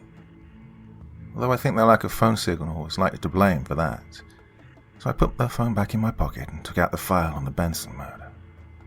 I went over it for the 100th time as we slowly approached the house. The police radio crackled to life, and the dispatcher relayed the following message. "All units 10-6-7. We need urgent eyes on..." Deputy Mellor turned off the radio and breathed an annoyed sigh. "It's honestly been non-stop tonight. This body turning up has got all units focused in that area. They'll be radioing me to pick up the slack soon, no doubt. And I'll be honest, this little assignment with you is going to be such a relief. I know I can learn a lot from you, and you speak to me with more respect than any other in my department. So, let's give the Bensons everything we have, eh?" he said, looking over at me, smiling. I returned the sentiment. He did look like a man carrying the weight of the world on his shoulders, to be honest. I looked at the photos of the crime scene. The 3 photos of Mrs. Benson lying on the bed caused a hint of deeper thought, swearing that 4 had been snapped. Or maybe just one came out faulty, which then made me think about Frank Adams and the fact that it may be better to have another set of eyes with us with this new line of thinking. "Is Frank Adams available?" I asked. "I think it's best we have an experienced crime scene photographer there, especially one who's attended all 4 STK murder sites. We can all redo the walkthrough under the new thinking," I added. "I mean, I can try and get in touch with him, but he's not from around here. He works in a lot of the neighboring states doing freelance photography, police, highway, insurance. So the chance I could get him up here on short notice is slim. Well, I'll try, though," he promised. "Go ahead, give him a call. But if not, I'm sure we'll cope," I said with a nod and a reassuring smile. Deputy Mellor seemed to appreciate my faith in his abilities. I could tell the feeling wasn't universal when it came to his colleagues. "I will do, when I get some goddamned signal," he said, frustrated, looking at the bars on his phone. "Is it normally like that around here, so close to an airport?" I asked, surprised. He nodded with half a grin. "You're in Kansas, Agent. Nothing works here," he quipped with a smile. We pulled up outside the Benson home around 9 p.m. I couldn't help but notice the exact same dark and dull setting of what's now the infamous murder house of the local area. The DeVille house was the same, and the Scott house, and the Clayton house. I held back a shiver. We climbed out the vehicle and both armed ourselves with 2 flashlights. We made our way into the house, and we both felt the eerie atmosphere. I imagine Deputy Mellor was experiencing this for the first time. I, however, had felt this in spades that night when I visited the Clayton house. I led us into the children's bedroom and immediately went to the window. I looked out into the yard. "Look, I knew it," I exclaimed, pointing into the garden. "What?" Mellor asked. "No trees, 9-foot fence. No signs of damage or climbing marks to the fence, but yet he knew how to get in. Maybe he didn't even come through the window. Maybe he came through the front fucking door. Yeah, they knew who he was. I'm certain now. That's why they're dead," I surmised. "Why so much violence? If they knew who he was, why not just kill them in their sleep? Quick and quiet?" Mellor asked. I held back a chuckle at his inexperience. "I really don't think they specifically knew he was the Showtime killer. But he had a grievance with them, I'm sure of it. So there was really nothing in that background report? No school reports on the kids with bruisings? No history of alcohol or drugs? Nothing that could help us?" I asked, genuinely surprised. "Oh, you mean you never got that report?" Mellor asked, confused. "No, why? Should I have?" I asked, equally confused. "Yeah, I chased it up with Rosie earlier today, and she said she'd get straight on it," Mellor relayed. "I speculatively called the office not long after I spoke to you. Some other officer answered the phone called D.S. Evan Baston. Said she was AWOL. I told him. Mellor looked baffled.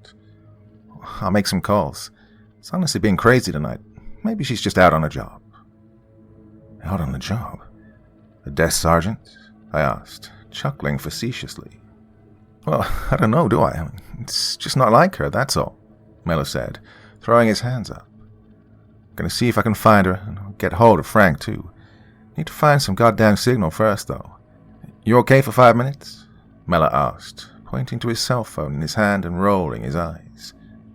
I gave him a nod and a thumbs up. He smiled and left the house. While Miller was gone, I checked my own phone. Still no bars. Typical.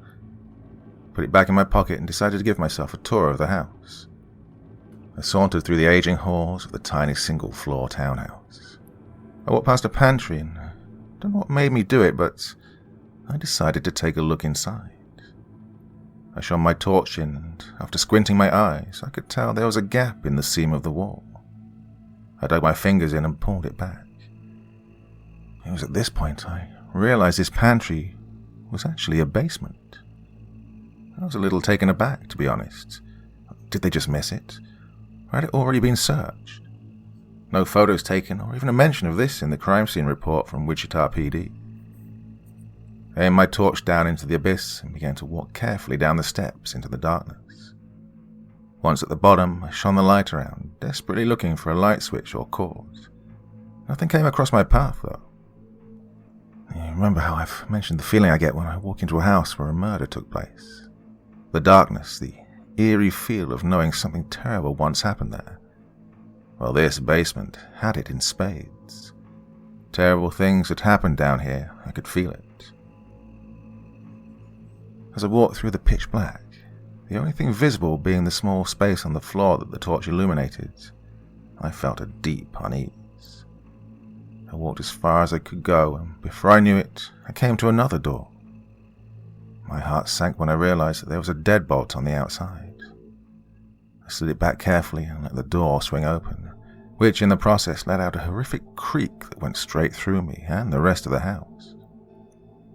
Around 5 or 6 steps from this door led me down into another small room. No more than an 8-foot square space, if that. The first thing that my torch lit up was a mattress, and my heart began to pound a little quicker. The mattress was filthy, with signs of dry blood all over it. The next thing that lit up was a tripod. There was no camera, but if there was, it would have been aimed at the mattress. My heart was now seriously pounding. I was just about to turn around and run back up to fetch Jim when something caught my eye. In the corner, there were some markings on the wall. Some words had been carved into a section of the wall by the door. I got down onto my knees and took a closer look. This was when I realized they weren't words. They were names.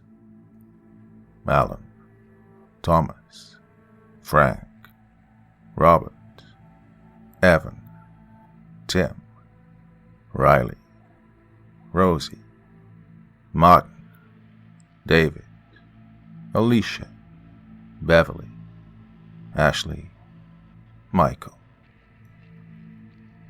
The cogs were moving once again, trying to process this huge piece of new information, when suddenly something pulled me out of my trance. It was my phone. I pulled it out of my pocket and looked at the screen. It was Ruth. Well, I was a bit baffled as to why I didn't have a signal anywhere else but the basement, but I didn't give it too much thought. I answered it. Hello, Quincy? Where are you? I've been trying to get a hold of you for hours. Ruth said, flustered. Yeah, sorry, bad reception, I mustered, a little vacant, not totally with her. The deal with Cassidy went through. The warden approved his transfer with a few conditions, but ultimately he told me what he knows. You really need to hear this, she exclaimed, which perked me up a little. Hit me. During my interview with Cassidy after you left, he told me about his life after the boys' home. He said that after the disappearance of the head teacher, the school was shut down and the students were all relocated or returned to foster care. Cassidy was sent to a foster family, and get this, in Wichita. As Ruth spoke, I turned and looked at the word Robert amongst the 14 names carved into the wall. Let me guess. It was the Bensons, I asked, presumptuously. Got it in one. And listen to this. He told me they were just as sick as his parents and the head teacher. Maybe even a little sicker, to be honest. He told me that on his first night in their care, the pair of them took him down to the secret basement to show him his place. Mr. Benson beat him, raped him, and left him down there in his own waste for nearly 2 days with nothing to eat but scraps. He told me the wife videotaped the whole thing. He said this happens to every child in their care, and he said he'd bet his life that the Showtime killer is one of the other foster children that was in their care. Now the thing I want to know is, we could have known all this without Cassidy had we just had the background report on the family. So where did it go? Ruth, I think I know who the killer is. Mella told me the report was due to be sent to me by Rosie Conwell, the desk sergeant. I called her earlier today, and a man calling himself Evan Baston told me she's gone AWOL. Jim knew nothing about it and said it's not like her. I need you to call Wichita PD and tell them about Evan Baston and have him arrested. I'm in the Benson's basement now, and there's about 15 names carved into this wall. One of them is Cassidy's, and one of them is Evan. It's right next to Cassidy's. They must have been here around the same time. Cassidy said there was a young boy who arrived shortly after he did. He said they went extra hard on this kid because he was weaker. They beat him harder, raped him multiple times a day, fed him his own waste, and locked him in that basement for days on end when they told the school he had a stomach bug. That sounds the sort of person who just might have an axe to grind. It makes perfect sense, too, why he killed the children with the bag from behind. He was ashamed to kill them because they went through the same thing as him, so he couldn't look at them while he did it. But ultimately, they were loose ends, and he needed to do it. He allowed them to see the Bensons be tortured, raped, and murdered. Then he killed them in the most humane way possible. Ruth, we can go through the psychology of it all later. Right now, we have a killer to catch. I quipped, but still very serious. I'll call Wichita now and find out about Evan The call cut dead as Ruth spoke. I looked back at the screen to see once again no signal. I rolled my eyes, turned, and jogged carefully back out of the basement. As I got back into the main part of the house, I held my phone up into the air, desperately looking for a signal. As I ran around frantically, I hit a stiff form and I stumbled back. "Geez, what are you doing?" Jim Mellor yelled as he tried to regain his balance. I apologized profusely. "I'm sorry, I just need to get some signal desperately. I need to borrow your phone," I rambled. "I have no signal either. I tried everywhere, nothing," he informed me. "Then your radio. Sorry, look, I know Rosie Conwell is either dead or in danger. The Showtime killer is the deputy desk sergeant," I proclaimed. "Evan Baston? Are you kidding?" Jim asked, shocked to his core. "Yes," I shouted. Jim gestured for me to calm down slightly. "I'll go radio it in now. Wait here," he instructed, running back out of the house to his car. I tried pacing around, searching for the signal, all the while trying to lower my blood pressure. All of a sudden, my phone found 2 bars from nowhere. Before I could even act on it, I received a notification that I had a voicemail. It was from Ruth. I went to call her back, but the signal disappeared just as quickly. Instead, I held the phone up to my ear and pressed play. "Quincy? Oh my God, please answer your phone. I just got off the phone with a contact of mine at WPD. I asked them about Evan Baston. They've never heard of him. I got them to run a background check on the name, and Evan Baston changed his name at the age of 18 to James Malore. You're with the Showtime killer now. Don't let him know you know. I need you to hold on. There are units on the way to the Bensons. It's going to take a little longer, though, because they found Rosie Conwell gutted in Columbine Park. All the force are there searching the area, but they are on their way now. Just hold on, please." The voicemail cut off, just as the butt of Jim Mellor's pistol cracked the back of my head. I fell to my knees as I felt the blood begin to force its way out of the growing split in my skull and skin. turned to look him in the eye. I wanted him to see my defiance before he finished me. I wanted to tell him he wouldn't get away with this, knowing it was true. I pivoted on my knees and fell backwards onto my backside and looked up at the infamous Showtime killer. My eyes widened, despite the searing pain in the back of my skull. I couldn't help it, though. Frank Adams stared down at me with cold and hellish eyes. His face turned to anger, and he suddenly turned, his mouth foaming, to look at Jim Miller. "Did you fucking hear that? They're on their fucking way. I told you what you did would fuck us, but you just couldn't do as you're fucking told, could you?" He yelled at him. You know they deserved it. You don't know what they did to me," Jim yelled back through stroppy tears at Frank. Frank simply raised his arm and pulled the trigger. Jim Miller's brains popped out of the back of his head, all over the Benson's living room wall. His body, almost like the World Trade Center, hung in suspension for a brief moment, before it crumbled into a smoking heap. The suppressor meant that only Frank and I knew what had just gone down. "Fucking moron," Frank said coldly. It all made so much sense now. They didn't need to be an intimidating man with serious combat experience. They didn't mind breaking into a house with a grown adult male, because there was two of them. At the risk of sounding like a total cliché, "Why, Frank?" I asked, desperately trying to get him talking, buying time for the police to arrive. Frank scoffed. "Why not?" He dropped a duffel bag on the floor, and the clang of metal told me it was full of tools. "Don't go anywhere," he said playfully, and gave a wink for good measure. He stormed out of the house. Moments later I heard a van door open up and then close. Frank Adams came stumbling back through the door, dragging a form behind him. My heart sank when I saw it was Bodkins.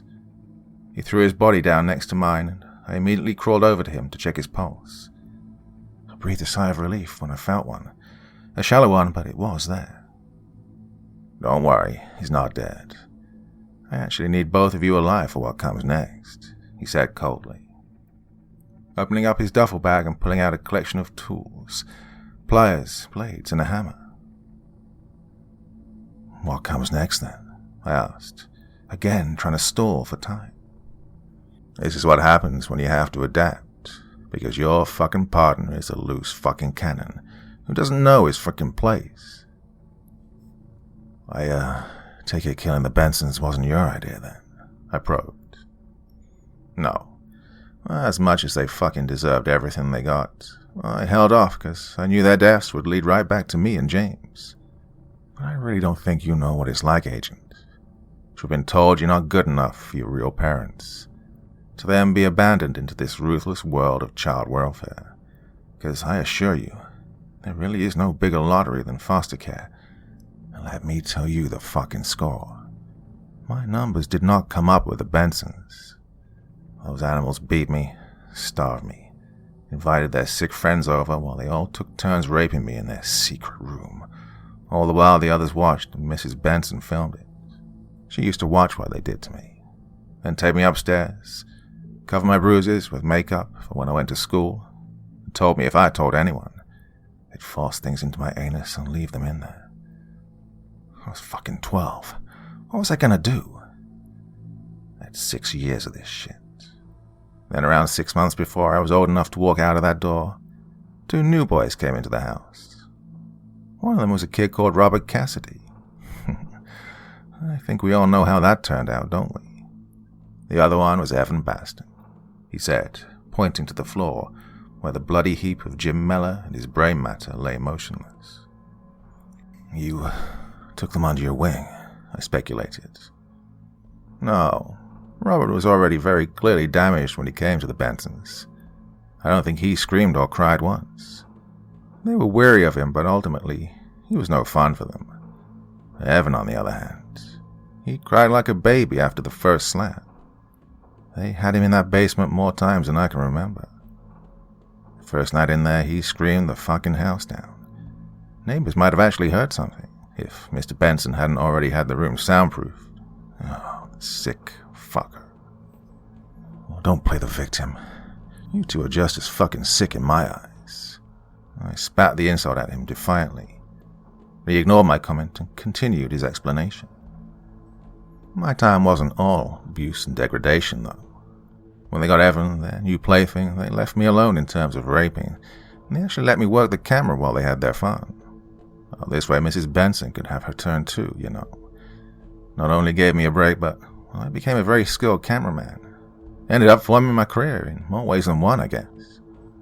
Frank explained as he began to walk over to Bodkins with a knife. I raised my voice and stumbled to my feet in order to get his attention. So, why kill the other 3 families? What did they do wrong? My question made Frank turn his head and got his attention away from slicing open Bodkin's flesh.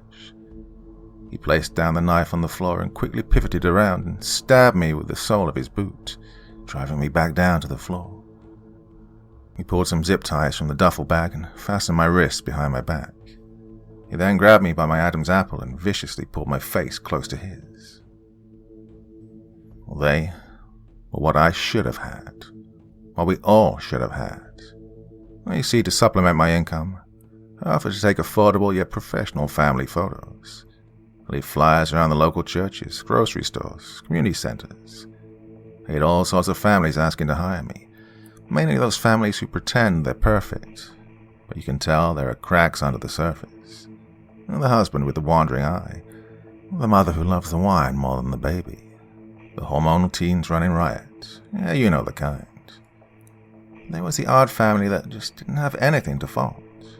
Yeah, those devout Christian families with a faithful husband, trophy wife, obedient kids, saying grace at dinner, games night, annual vacations to Grandma's ranch in Minnesota, the works.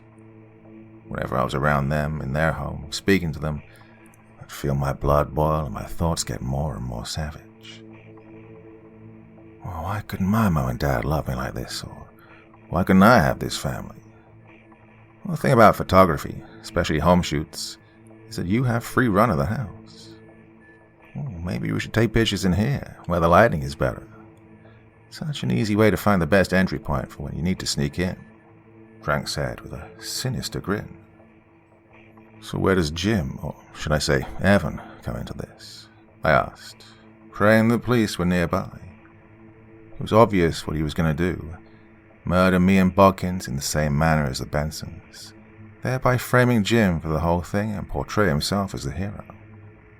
Turning up just too late to save the feds, but able to shoot dead the villain, and the only people who knew who he really was were right in this room, right now. After I left the Benson house, I kept in touch with Evan. I was much older, so I looked out for him, took him for ice cream, bought him his first beer, let him cry on my shoulder, you know. When the 8 rapes a day were getting a little too much for his gentle soul. Anyway, this one night he comes knocking on my door in the middle of the pouring rain. Tells me he's run away and the Bensons are out looking for him. I took him in and hid him away from the Bensons and the authorities, and as soon as he turned 18, I told him to change his name and get a fresh start. Best thing for him, you see. I encouraged him to apply to the police academy to become a deputy as soon as he was old enough, because by this point, I was already a respected freelance photographer who was hired by a number of police departments, so I was a perfect character reference for him. So you manipulated him into helping you? I asked. Well, not at first. The night this all started was when I was living in Texas. Mrs. Clayton contacted me and asked me to come around to the family house, as they wanted a family photo. While I was taking photos, I spotted the fire escape window in the children's room. I spotted the tree overlooking the master bedroom. Began to get those nasty thoughts again, telling myself maybe it was time to act on those thoughts. Anyway, I did the shoot for her and her gorgeous family, he said, a clearly sadistic envy in his tone. I brought the photo over when it was finished and she paid me in cash. No paper trail, you see. Next thing you know, it's a few nights later, I'm sat on the tree. I see the children open the window to let in some cool air. I just think, fuck it. I'm gonna do it. My savage thoughts were no longer just thoughts. I'd already had a signal blocker set up in the garden, originally in case I was spotted stalking the house by a neighbor and they wanted to call the police. But as my thoughts escalated, I realized it would also stop the Claytons calling for help. I snuck through the window and ended up slipping. One of the kids woke up and started to cry and scream, so I just hit him with this rock I'd taken in with me. Then I hit the other one, too. The father came in just as I was coming down the hall, and me and him got into a brawl. I'm not a fighter, but I'm a blue belt in jiu-jitsu, and he wasn't a large man, and so eventually I was able to subdue him. Luckily for me, Mrs. Clayton, instead of running for help, tried to pull me off her husband. She was such a tiny thing. It was easy to subdue her as well. Before I knew it, a bit of furniture rearrangement, and moments later, I had an audience all lined up watching. Well, I took my time and my frustrations out on Mrs. Clayton. His explanation was cold and empty, yet all the while self-exploring. What were you thinking when you were raping Mrs. Clayton in front of her family? Did it excite you? By this point, I had already guessed that Frank Adams was the psychopath of the two and that Jim was simply a follower. Frank Adams had the compulsion to kill innocent people to satisfy his rage. Jim simply took his rage out on those that had wronged him. Frank hadn't killed since the DeVilles. His rage must have been building, and I hoped he saw my questions as a chance for him to relive the experiences. Well, it was working.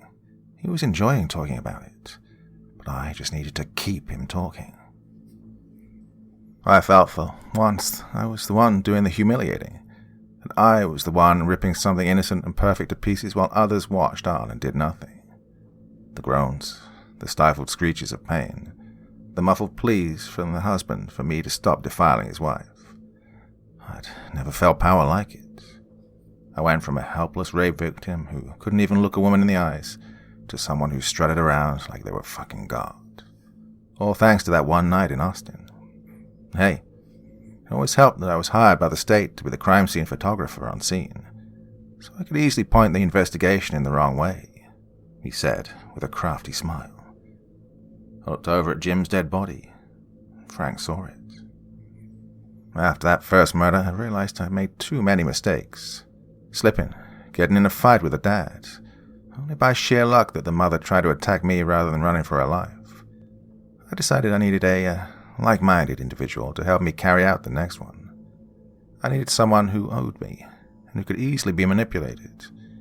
Well, even if Robert Cassidy hadn't been outed as the cross-line cannibal, I wouldn't have approached him. I didn't know where he was in the world at the time, and he just struck me as someone who couldn't be controlled, you know. But Evan, on the other hand, he was perfect.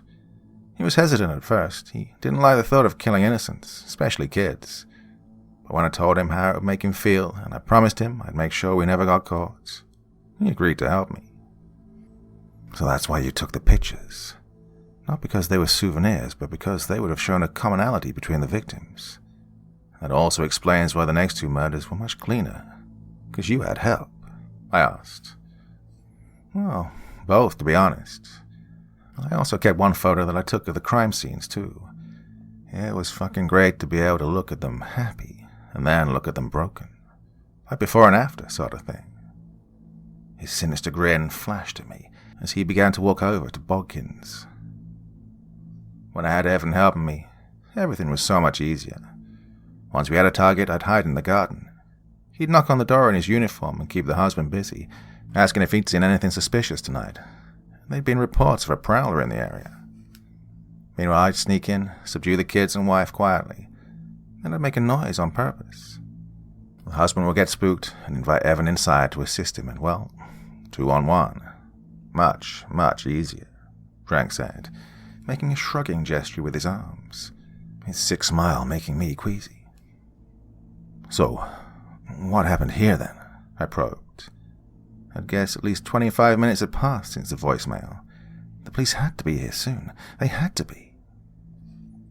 Jim loved the feeling he had when he got to see the women be destroyed in front of him, as he'd held them down for me.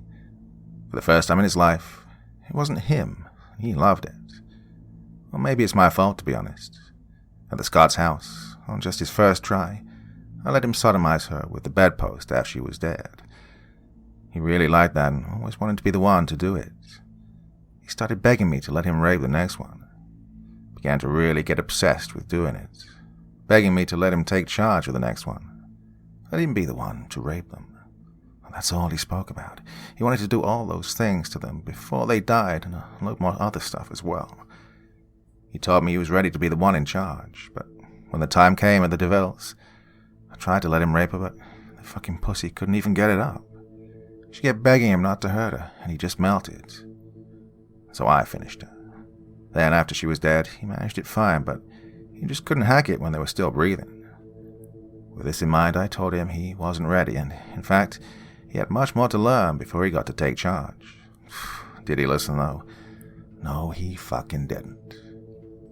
Frank was furious, and he fired another silenced bullet into the torso of Jim Mellor. I don't know what set him off, but he just decided one night to come here, knock on the door, and inform them he was arresting them for allegations of abuse. Once he had them in cuffs, though, he went fucking crazy. He tore their genitals apart while they were alive. He tortured the shit out of them and hacked them up, big time. Still couldn't get it up, though. Had to use a fucking action man to rape Mr. Benson. Can you believe that shit? He let the children watch and actually had no intention of killing them. Couldn't make this shit up, could you? Anyway, after he'd finished, he called me bragging about what he'd done, thinking I'd be proud of him. I came down and went fucking apeshit. The trail, witnesses, he'd fucked us both. So I decided then that this mad dog needed to be put down. I told him what he'd done here tonight would end us, unless he did everything that I asked of him. He started crying and begging me to help him and telling me he'd do whatever needs to be done. So I made him snuff out the kids right there and then. Soft fuck couldn't even look him in the eye while he did it, Frank said with a disapproving shake of the head. So I fixed the scene. I marked the body of one of the kids so it looked like he snuck into the house through the window and used the kid to lure the husband in. Told him to bury the background check on the Bensons, and I steered all the police away from the basement. I had to slash their wrists so you couldn't see the bruising from the cuffs. I did everything I could, but I knew it was too late. Too many roads leading back to us now. So this was the only way out for me. Well, I'm truly sorry, Agent, but I need to carve you up like he did the Bensons. I'll tell him I came back to help you with your investigation and walking in on Evan hacking you both up. Managed to put a bullet in him before he got to me, but I got here just a fraction too late to save you both. The last bit, he exclaimed dramatically, as if reading the last line of a tense fiction story. He flicked his pupils over Bodkin's limp body and bit his lip with a true sadistic excitement. Don't worry, Agent Quince. I like an audience, so sit there and get ready, 'cause it's fucking showtime. His horrifying tone was cut short when he reached to pick up the knife and grabbed nothing but carpet. His pupils flicked to the side and spotted the new location of the knife. It was wrapped up tight in Bodkin's right fist. Bodkins, with whatever ounce of strength he had left, pushed himself upright and drove the knife into the calf of Frank Adams, and he flopped back down into his supine position. Adams screamed with all his might and fell back onto his backside. And I took this opportunity to act. I desperately flung myself onto the body of Frank, kicking my boots into his face. His fists were free, though. They weren't tied behind his back like mine, so he gave me a few stiff cracks to my already tender skull. I fell back, stunned, dizzy, brains absolutely scrambled. I shook off the pain as much as I could and looked up to see Frank about to cock his gun. With my last ounce of energy and desperation, I threw myself forward and kicked the knife's handle to the right as it still protruded from his leg. Frank bellowed out in pain as the heat boiled over in his leg to the point that he erupted in sheer agony. He stumbled back towards the door, but it wasn't enough.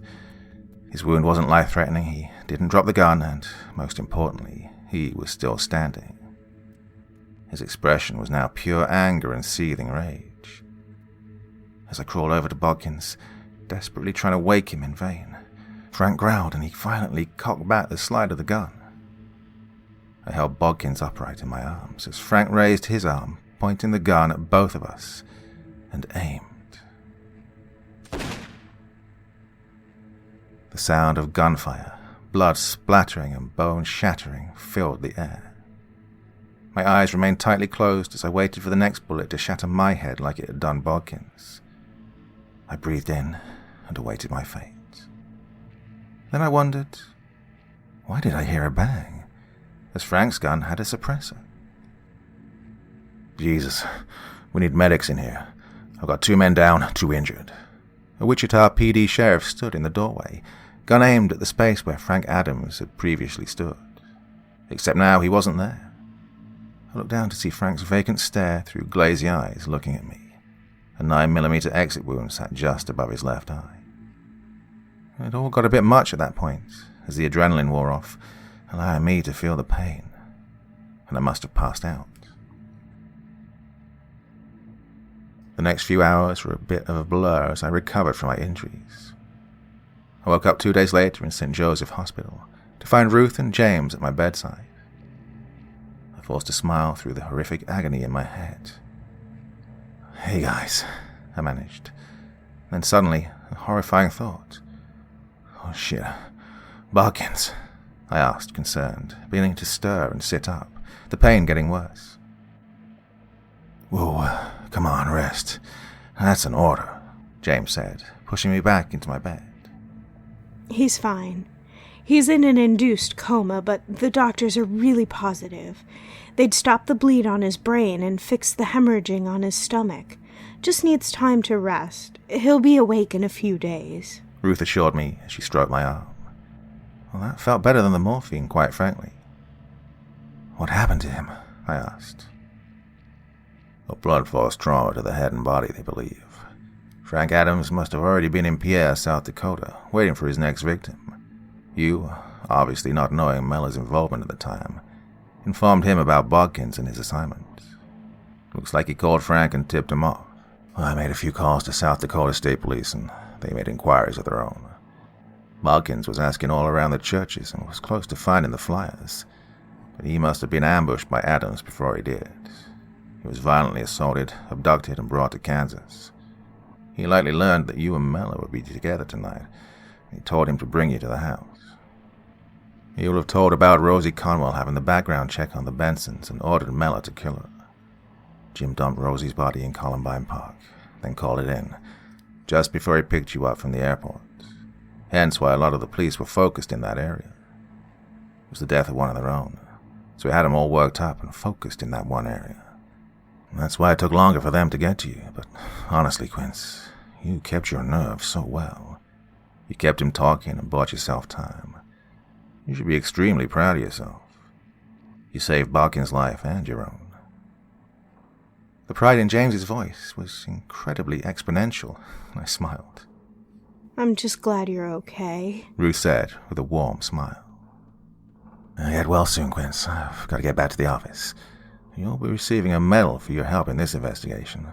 I've seen to it with Deputy Director Ray," James informed me with a wink. "I'll come back to see you tomorrow," Ruth assured me. She waited until James's back was turned and then kissed my forehead. Well, I immediately felt like $1 million and felt so much better watching her leave. Well, 1 month has passed, and in this time Bodkins and I were both given the all-clear and discharged from the hospital. We returned to active duty after a 2-week compulsory vacation period and a thorough physical and psychological assessment by an occupational health therapist. It turns out that the bites were made by Frank Adams, except he wore false dentures when committing the murders. He wore gloves, condoms, hairnets, the lot. While being an experienced CSI photographer, he was an expert in cleaning up DNA. If it wasn't for me, Ruth, Bodkins, and the murder of the Bensons, he probably would have never been caught. We were also both awarded a Medal for Valor whilst in the line of duty, and we're finally given the recognition we deserve from the higher-ups at Quantico. Ruth also told me the next time I was in Denver to give her a call and we'd get a coffee. Life was honestly going really great, up until literally last night. Around 9 p.m. last night, James contacted me and Bodkins, telling me to get saddled up and catch a flight to Texas. I was a little confused as to why he needed us down there. He told me he'd explain when we got there, so we both raced to the airport and jumped on the first flight to San Antonio. We assumed we were being called in to assist on the Laredo trafficking surveillance operation, but as soon as we arrived and James gave us the address to meet him at, my heart sank into my stomach. It was the home address of Amy Edmonds, Robert Cassidy's ex-wife. There's no way this could be good. He was waiting for us at the door as he pulled up in our rental car. He filled us in on what had occurred over the last 24 hours. Cassidy had murdered a young guard who just started at the prison and stolen his uniform. He'd also ruthlessly ambushed Lieutenant Perkins in the staff toilets and killed him. He stabbed him 27 times, bit off half of his face, and stolen his key passes and radio. He'd caused a riot by raising a false alarm in one of the other wings with Perkins' radio. Then he'd stolen a nurse's car and left the area undetected. They found the car dumped near the Oklahoma state line and assumed he was heading to Texas to gain his revenge on Amy for her turning him in. And that brings us to where I am right now. Currently, Bodkins and I have taken Sadie Edmonds, Cassidy's biological daughter, to Amy and brought her to a safe house in Fort Worth. James is currently with Amy as I type this out. They're heading over to Denver to collect Ashley, the oldest daughter of Amy and her first husband, Jeff. James called me a couple of hours ago with an update, informing me that they believe that that's where Cassidy is heading, due to the fact that they've just found the tortured corpse of Jeff Benning, Ashley's father. Right now, Bodkins and I are sat, keeping ourselves entertained while we wait for the backup from Dallas PD to arrive. In this time, I've decided to type out this story from my memoirs. As the Showtime murders were really what made my career. Well, hopefully it was just the start of what will be a long and distinguished career with the FBI. Oh, well, I hope you've enjoyed this story, guys. But sorry, I have to wrap this up because it sounds like finally the Dallas cops are here.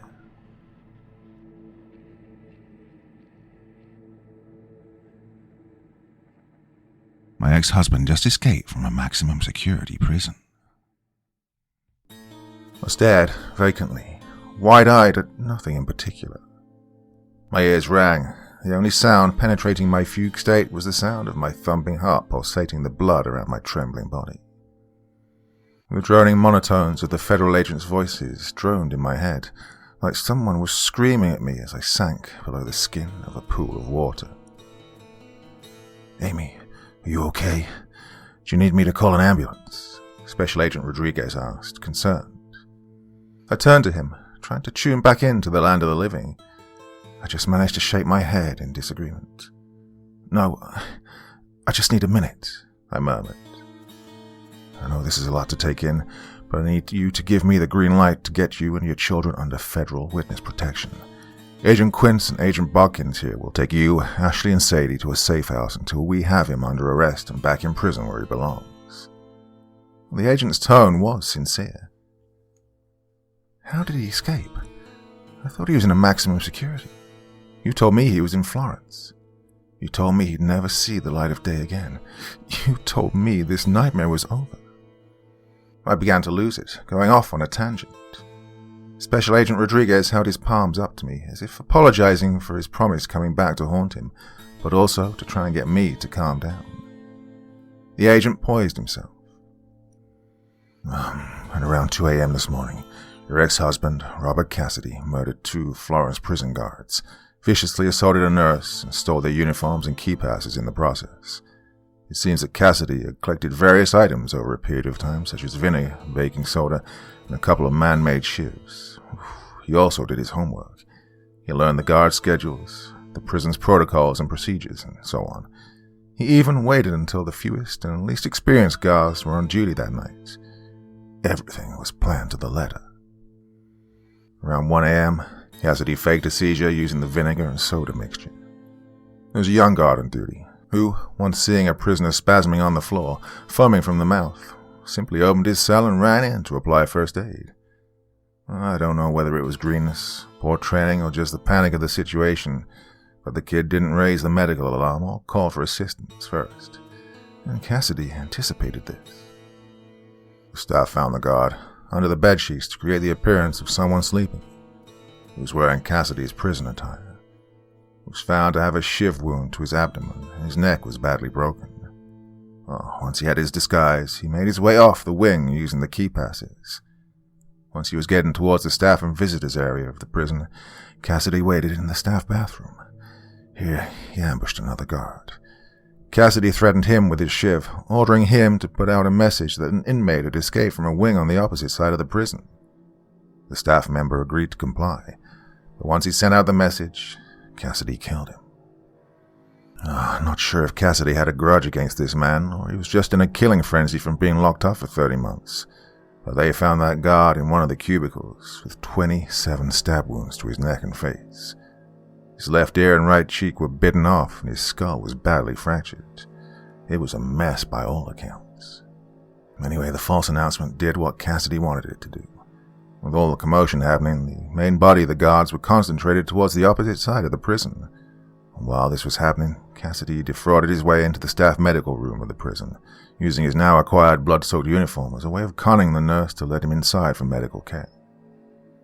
She told us in a statement that Cassidy claimed the escaped prisoners had stabbed him, and he needed urgent medical assistance. Well, the nurse obviously didn't recognize him. Why would she? She said, once inside, he assaulted her. He didn't kill her, obviously, but staff found her savagely beaten, bound and gagged with tape, locked in the utility cupboard. Cassidy stole her car keys, ID pass, and her nurse's uniform. He smashed the fire alarm glass and used her uniform and pass to make his way out of the prison with the staff, who were evacuating to a place of safety. We found the nurse's car earlier this evening. It was wrecked in a ditch on Route 85. So, he's been in the wild for 20 hours now. He could literally be anywhere. There's a huge possibility he could be coming for you or the girls. I sighed heavily in disbelief. You told me if I helped you, it would be over.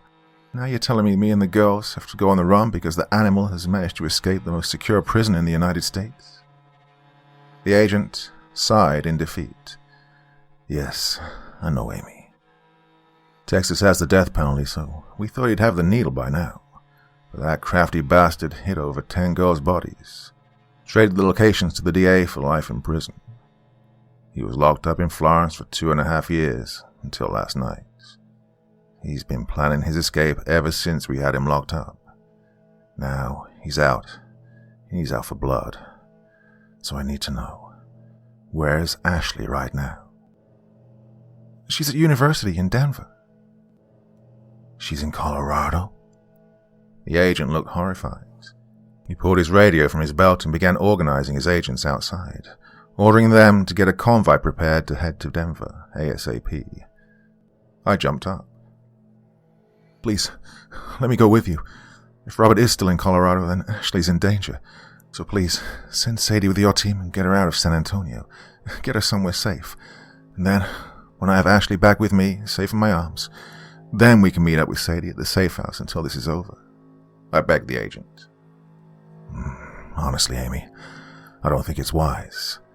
I think you should stay with our agents and... No. I'm not going to sit in some safe house surrounded by armed federal agents while my baby girl is out there, unprotected, unaware her psychopath of a stepfather's on the loose. Take Sadie. Your team can keep her safe, while me and you go and get Ashley. I bartered. Amy, I really don't think... The agent began to deny me before I cut him off again. Look, I did what I did for you. Now you're going to do this for me, I demanded, and my position was final. The agent nodded in defeat. Okay, he breathed. Is there any chance Cassidy could know where Ashley is now? I thought hard, but eventually shook my head with confidence. No, Ashley left for college 1 year after Robert's sentence. There's no way he should know. Good, then let's get going, the agent said, a touch of haste to his exit. I left my house, and with it, my youngest daughter in the arms of 8 highly trained federal agents. Sadie, being only 5 years old, was young enough for me to have her believe that she was Ashley's full sister. I'd always told her that her father was the same as her older sisters. My first husband wasn't perfect, but at least he wasn't a murdering psychopath. However, nevertheless, if Robert was going to be coming for anyone, it would be her. As I tried to call Ashley's mobile, unsuccessfully by the way, I laughed at the irony of the fact that when I'm with Ashley, she's constantly on her device, yet when I need to give her some urgent news, she's conveniently unavailable. However, I couldn't help but reminisce about my life up until this point. I met Robert Cassidy when I was 35. I'd recently just got divorced from my first husband, Ashley's father, Jeff Benning. Jeff was always a bit of a control freak. He was very old-fashioned, expecting me to cook, clean, and keep my mouth shut when he was watching the game.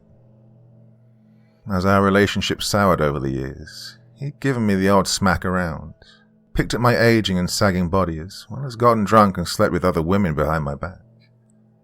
We divorced 6 years ago, after I finally got up the courage and strength to walk away from him. Ashley was only 11 years old when me and Jeff went our separate ways. He tried to manipulate her into going with him. Ashley was very much a daddy's girl. He was quite successful in turning her against me. Thankfully, I was able to obtain proof of his violent drunk behavior, as well as evidence of his infidelity.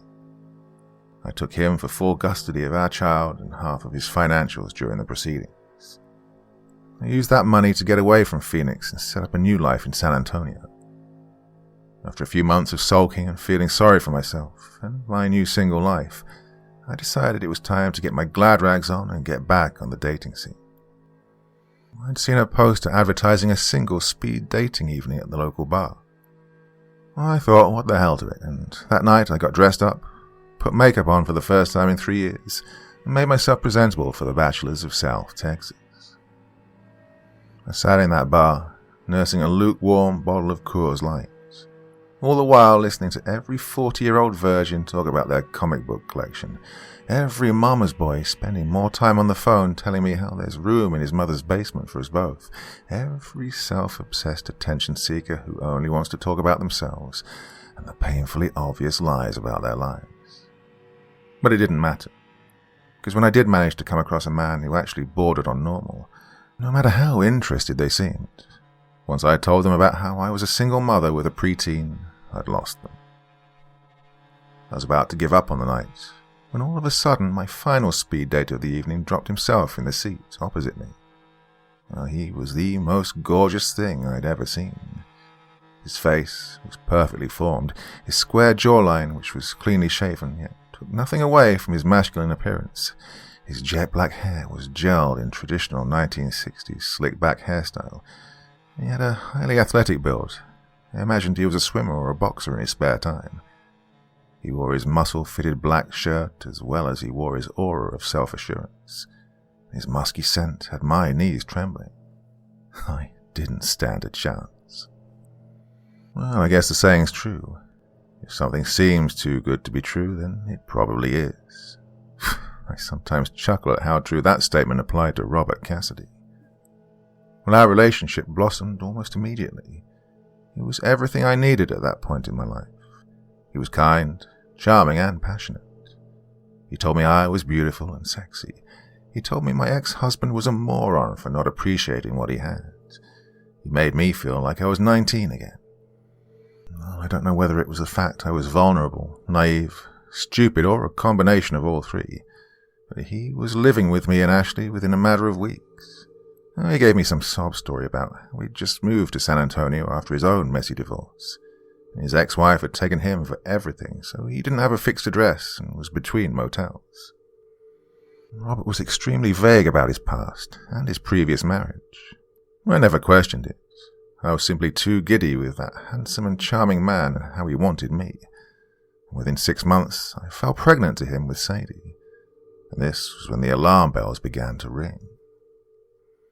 He refused to undertake in anything that involved his background being examined or his picture being taken for social media. I told myself he was just looking for a fresh start, and I could understand that. However, as I lay at home, getting bigger and bigger, was Robert tending to my every need? Was he telling me that no matter how much my body was changing, he would always love me? No, and no. In fact, his time spent with me became very sparing. when I was about 7 months pregnant with Sadie, Robert claimed he was going to finally get a job in order to help with the financial strain that the baby would put on us. I used my divorce settlement to buy him a car so he could take up couriering work. I thought he was finally trying to pitch in, after me supporting him for the past year. However, this was just another one of his lies. He'd be gone for days, even weeks at a time. He'd come back after such periods of time with a bit of money in his pocket and a smile on his face.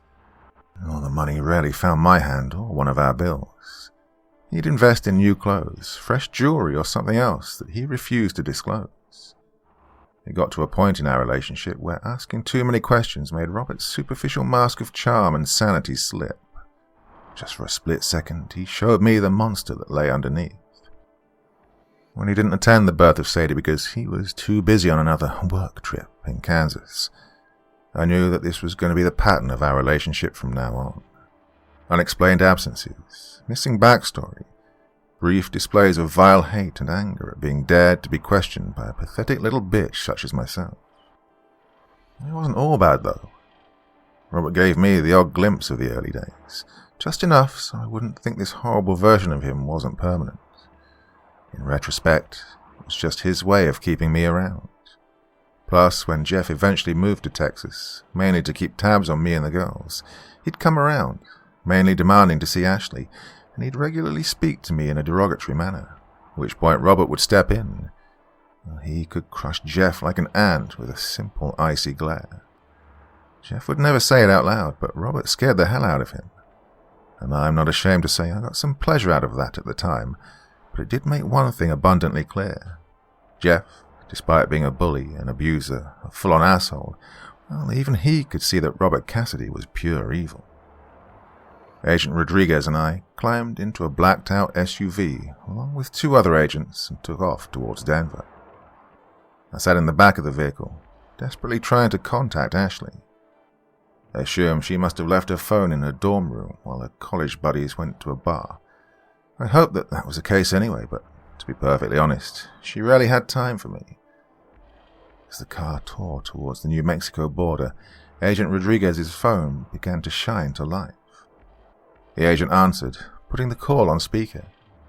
The voice was that of a detective from the Dallas Police Department. Agent Rodriguez, it's Detective Dan Hepworth here, Dallas PD. I think you'll have dealt with one of my colleagues, Detective Earnshaw. Yeah, that's right. Where is he?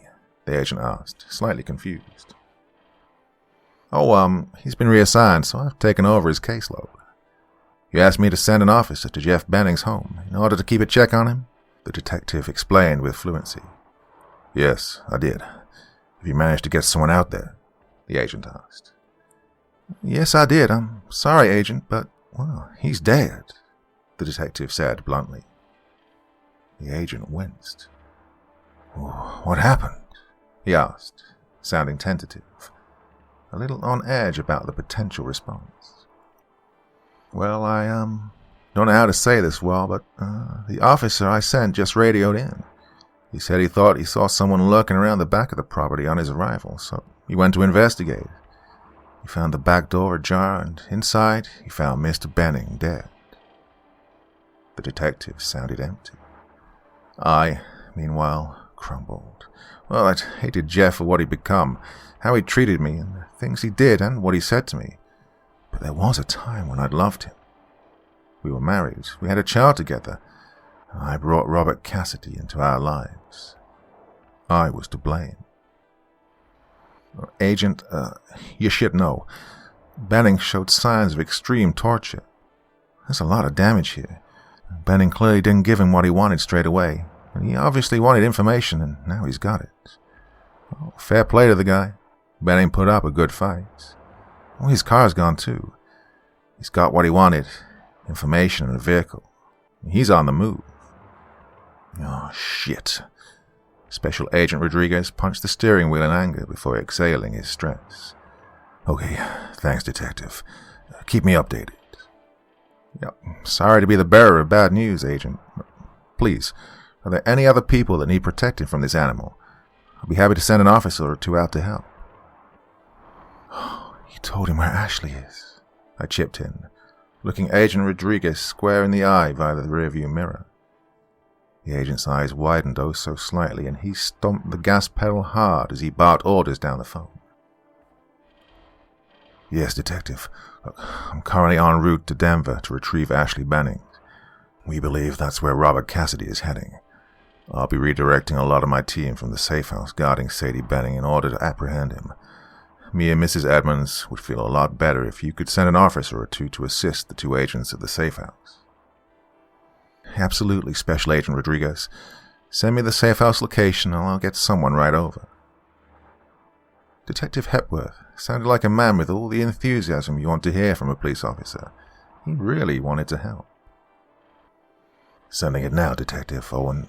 Dan, send your best. Robert Cassidy is one of the most dangerous men on the planet. He's ruthless, vicious, but most of all, he's highly intelligent. He conned his way out of the most secure prison in the United States with some vinegar and a prison uniform. I sure will, Agent. Good luck in Denver. The detective offered his best wishes before hanging up the phone. Agent Rodriguez redialed another number as I began to notice we were turning around. A voice answered. Yeah, this is Special Agent Rodriguez. Robert Cassidy has been sighted in Dallas, Texas. He's murdered Ashley Benning's father, Jeff. Tortured him before he killed him, most likely for Ashley's location. He's taken a car, so we believe he's heading for Denver. I need you to send 5 agents to meet me at San Antonio International Airport. I have a helicopter arranged. Well, he won't risk flying. We can get there hours before him, and we'll be ready for him. You and Buck can stay with Sadie. I've got a few Dallas PD officers coming to assist you soon. Call me if anything comes up. The agent hung up the phone and sighed with relief. It obviously felt good to finally have a pin down on Robert's movements and have his response planned accordingly. I stared out of the window, wondering how on earth my life would come to this. Part 2. It seemed like only yesterday that I first began to realize just who Robert Cassidy was. Around 2 years into our relationship, not long after Sadie's first birthday actually, Robert continued to be absent for periods of time, usually claiming he was on work trips couriering. He'd miss key events like anniversaries, birthdays, Thanksgivings, Christmas, you name it.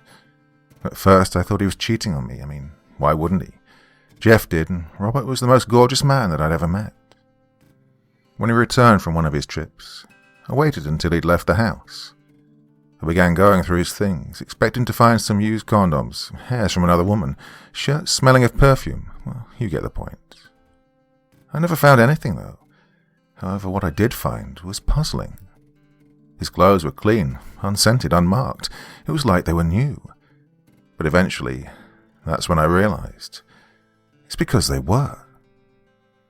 On this particular occasion of me inspecting the suitcase, I noticed that Robert had forgotten to remove the price tag off of one of the shirts. So I went digging, in his pockets, in his coats, and then in the car. That's where I found something finally. It was a receipt for a clothing store in Birmingham, Alabama. Robert had purchased around 5 shirts and 3 pairs of pants, the precise amount of clothes that he'd left with.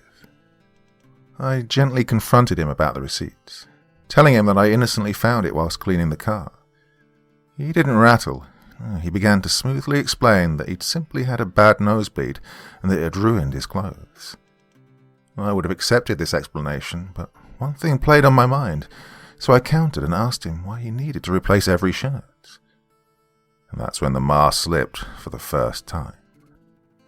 Robert's surface of suave, charm and charisma cracked before my very eyes. His brows lowered, his smile dropped, and his pupils dilated. "Have you been looking through my things, Amy?"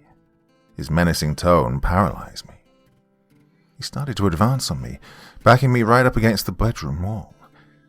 His eyes bored holes into my soul. He grabbed my wrist and squeezed hard. It began to hurt as the blood started to cut off from my hand and began to throb. It was as if he was trying to detect any lies by feeling my pulse. Well, I quivered. "No, I'm sorry, Robert. I'm sorry. I wasn't snooping, I promise. Please, you're hurting me." I begged him to stop. I could see by Robert's face that he enjoyed my fear. It pleased him. It excited him. No, you were questioning me. You were calling me a liar. There was a venom behind his restraint. No, I promise, I wasn't. I was just trying to do something nice. I tidy the car for you. Put your things away. I was just being a good wife. Please, stop. He eventually let go. I dropped to my knees and cradled my swollen hand. I looked up at Robert as he stood over me, looking down at his pathetic wife. I waited for him to strike me as I cowered, but instead his menacing, emotionless glare transformed back to the superficial, charming smile that my friends and family had come to know and love. I appreciate the gesture. There was no need, my love. In fact, I have another bit of work, you see, all the way in Atlanta. So I'm going to head out, maybe hit the casino. Meanwhile, you're going to put all those clothes back in that case and have it packed and ready for when I get back. Understand? I nodded, tears bursting through my clenched eyelids. Robert's fake smile made my blood run cold as I imagined the monster underneath. Then, just like that, he was gone, leaving me wondering who or what Robert Cassidy really was. I began to search online for people who appeared to be friendly and charming on the surface, but underneath they seemed not all there. The recurring word that kept coming up was psychopath. I thought psychopaths were crazy people who were locked up in mental hospitals and head-butted walls. But it turns out they're something far more sinister. They are wolves dressed as sheep. I read an article written by Dr. Hare at the University of British Columbia, in which he talked about a test or a checklist he'd developed in order to identify if someone was a psychopath or had psychopathic tendencies. I went down the list and assessed Robert's behavior. Superficial charm, check. Inflated sense of self-worth, check. Pathological lies, check. When I told him to get a job that didn't involve so much traveling, he'd say that I was controlling him, making him give up a job that made him happy. He made me feel like I was the controlling burden. Manipulative behavior, check. On one of the rare occasions that Robert was home, which were very rare indeed, I might add, well, the one incident that really sticks in my mind was when we were sat in the living room watching a news report about a couple who were attempting to raise money for a terminally ill child in order to give him a trip to Disneyland. I felt heartbroken watching this mother just wanting enough money to take her dying baby boy on one last family vacation before she lost him forever.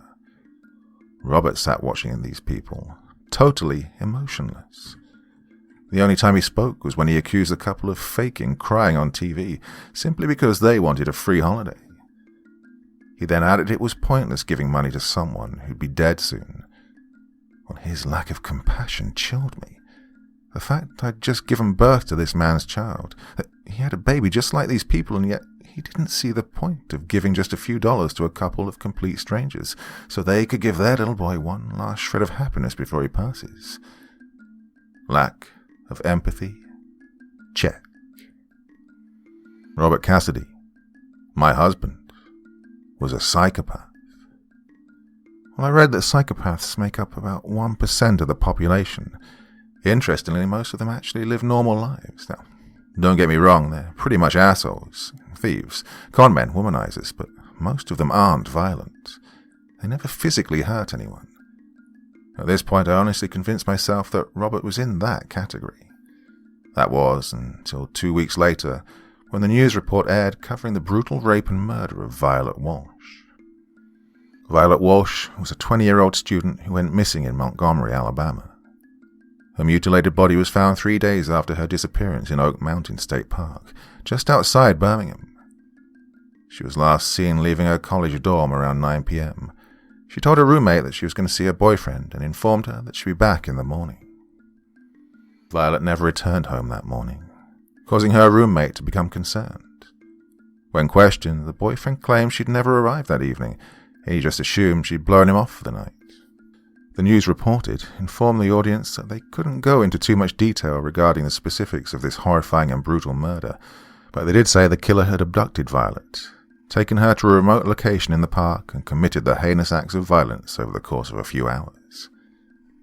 As the broadcast went on, my heart began to pound harder and harder as each piece of significant information was like a nail being hammered into my chest. They said the nature of the crime and the sadistic methods of torture and mutilation matched the MO of around 20 other violent murders involving young women throughout a number of locations in the United States. The locations they listed were all locations that Robert had worked since he got his job. The news reporter went on to inform the audience that the FBI were looking for a man in connection with the offences, who they dubbed the Cross Lines Cannibal. The pseudonym was based on the fact his crimes crossed state lines as well as the violent nature of the murders themselves. I sat there, convincing myself that this was purely circumstantial. This could have all just been a string of haunting coincidences. But then they brought up the suspect sketch. My heart fell into my stomach as soon as I saw that drawing. It was Robert.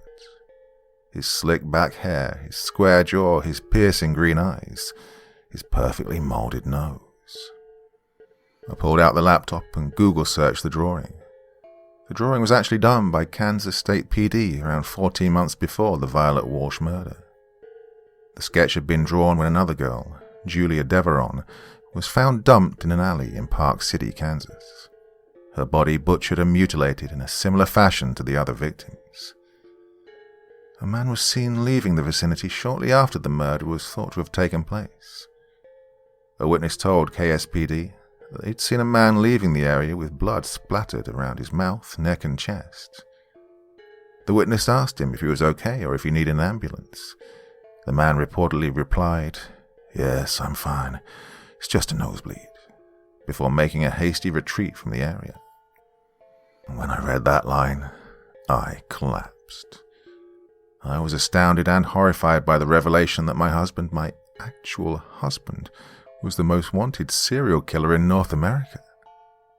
I continued to Google myself into a frenzy, learning the horrible details of all the brutal and unspeakable things that Robert had done over the course of the last decade. From the official FBI website, I learned that the Cross-Line Cannibal was suspected to have been responsible for over 23 murders across 17 different states. They provided a phone number for anyone with information and offered a $100,000 reward for anyone who had information leading to his arrest. Well, it took a few weeks to overcome the denial, but eventually I picked up the phone. Rodriguez broke the silence. "I'm sorry about Jeff. A horrible way for a man to go." I wiped a tear that had broken from my iris. "It's okay. He wasn't very nice to me, but, there was a time when he was. He was the father to one of my kids. Well, I didn't like Jeff very much, but in a strange way, I think there's a small part of me that will always love him. And for him to go like that..." I winced, unable to finish my thought pattern, nor my sentence. The agent noticed my self-pity. He saw me becoming frustrated with myself for letting Robert Cassidy into my head, allowing him to affect me in such a way. "I don't know if I can do this again. God, I brought this man into our lives. He's got my ex-husband killed, and now my daughters are at risk. I just can't face him again. I just can't." I began to cry. "Let me tell you something that I've never told anyone." The agent offered me a break from thinking about Jeff and what Robert did to him, and I took it. "Go on," I invited. "When we were looking for the Cross-Line Cannibal, I just thought he was like every other serial killer out there. Finds woman, rapes woman, kills woman, all in their own special little way. Or to get the world talking and make them feel special. Once you've seen one serial killer, you've kind of seen them all, but, if we're going to be truly honest here, the day we raided your house to arrest Cassidy and take him into custody, I knew the minute I read him right that he was something else entirely. When we took him to Florence and me and Quincy got him in that interrogation room, I didn't see a man who'd done bad things, or a classroom textbook serial killer. No, I saw a very bad man who loved to do even worse things. He spoke about the strength and technique needed to sodomize someone with a tree branch. He talked about the taste of his living victim's flesh like he was Duff fucking Goldman talking about a sponge cake. At one point, he even joked about how chewy the fat ones can be. He also demonstrated how he choked one girl with barbed wire as he curled her like a barbell, describing in detail how his mouth tore back to her earlobes. He talked about every sick and twisted thing he did to his victims, and he did it like he was talking about how he fastens his fucking shoelaces. Now, I've had all types of criminals in that room. Psychopaths, sadists, cannibals, rapists, murderers, narcissists. And yet never in my life have I met one that I could say combined them all. For the first time in my life, the man across from me terrified me. I think that's because I wasn't even sure if he was a man. We had to interview that man for nearly 7 hours while he teased the district attorney into dropping the death penalty, and in return, he'd give us the locations of a number of burial sites. Here we'd find the mutilated bodies of 10 missing girls. Anyway, Amy, my point is that for every minute of every one of those 7 hours, I was scared. Didn't matter that he was chained to a desk and had 2 armed officers aiming pistols at him.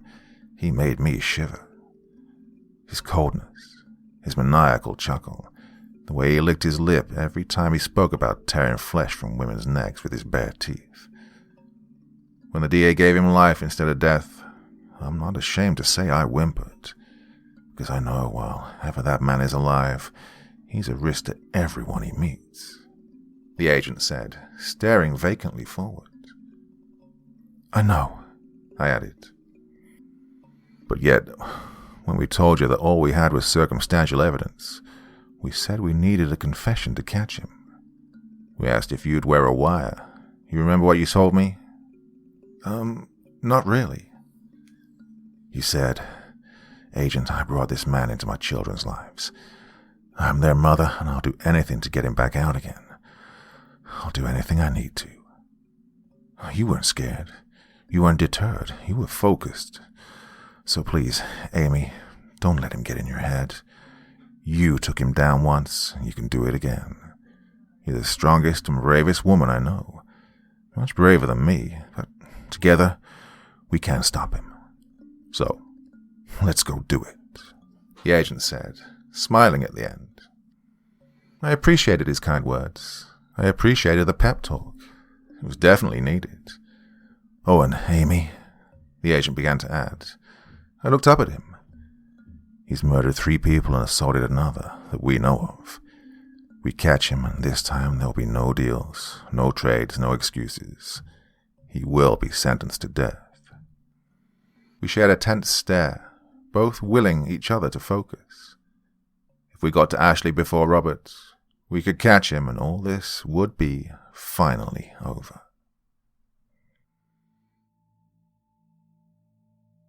Part 3. The plane landed at Denver International Airport at 9 p.m. As soon as I turned my mobile on, I attempted to contact Ashley, but her phone was still going to voicemail. I began to imagine the ways I'd kill her when I eventually saw her. Special Agent Rodriguez began calling around as our vehicle tore at high speed towards the university. He arranged for the Denver Police Department to send officers to the university and get Ashley into protective custody and search for any sign of Robert Cassidy. No one spoke, as we were all mentally preparing for the showdown which was about to happen. Agent Rodriguez's ringtone suddenly broke the silence, making all the agents and myself gently startle in our seats. Rodriguez answered the phone. Hey, Special Age. Got an officer, Dave Miles here. Says he's been sent to assist us. Says he's been sent by Detective Dan Hepworth. Says you knew all about it. Agent Quince questioned. Yeah, that's fine. Is he on his own? Rodriguez asked. There was some indistinct conversation that was inaudible to us before Quince replied. Yeah, just him. Says Hepworth is sending some more, though. They're on their way. Okay, that's fine. Just make sure you check IDs upon entry and stay vigilant. We'll be in touch once we're set up at the university, Agent Rodriguez instructed, before saying his official goodbyes and hanging up. I ask for assistance in guarding a defenseless child from the most sadistic serial killer since John Gacy, and what do? One fucking officer they send. One. The agent shook his head in disgust. Budgets must be stretched again, I assume, he quipped. The other agents chuckled in agreement. How long to work at the university? I asked. Rodriguez checked the sat-nav. 15 minutes. Don't worry, Amy. I just got word that the police are at the campus right now. They've set up checkpoints at the campus, clocking everyone who enters and exits the site. The other officers are looking for Ashley as we speak. There's no way he's got there before us. So unless he's driving the Millennium freaking Falcon, then we got at least 2 hours on him. Best get your foot down then, I instructed, not in the mood for jokes. We pulled up at the university campus at 9:35 p.m., where we were greeted by a large collection of Denver police. There must have been over 30 officers swarming around the campus. Some were checking vehicles and students as they passed through the checkpoints, while others were patrolling and interviewing with people passing by. We got out of the vehicle and headed over to what I assumed was the commanding officer. Agent Rodriguez approached him. Special Agent David Rodriguez, Quantico. Are you in charge? He said as he held out his badge. Welcome, Special Agent. Lieutenant Stanley Watkins, Denver PD. We spoke on the phone, he replied. Of course. Well, I gotta say I'm really impressed by your precinct's response. Other departments' response to this has been a little lackluster. They asked for some Dallas officers to attend an at-risk person at their home. I sent one guy, and he got there too late. The subject was murdered by Cassidy, and then when I asked for some more officers to assist my agents at a safe house in Fort Worth, again, they only sent one officer. I can't get the staff some days, can you? Whew, disgraceful, truly. I followed the two men as they made their way into the building. They continued conversing. Any sightings of either Ashley or Cassidy? The agent asked. Negative on both fronts. No sign of Cassidy. Well, in regards to the girl, her room's empty. No sign of Miss Benning or her roommates. We're going around the whole campus and asking for any witnesses who know of their whereabouts, the officer answered.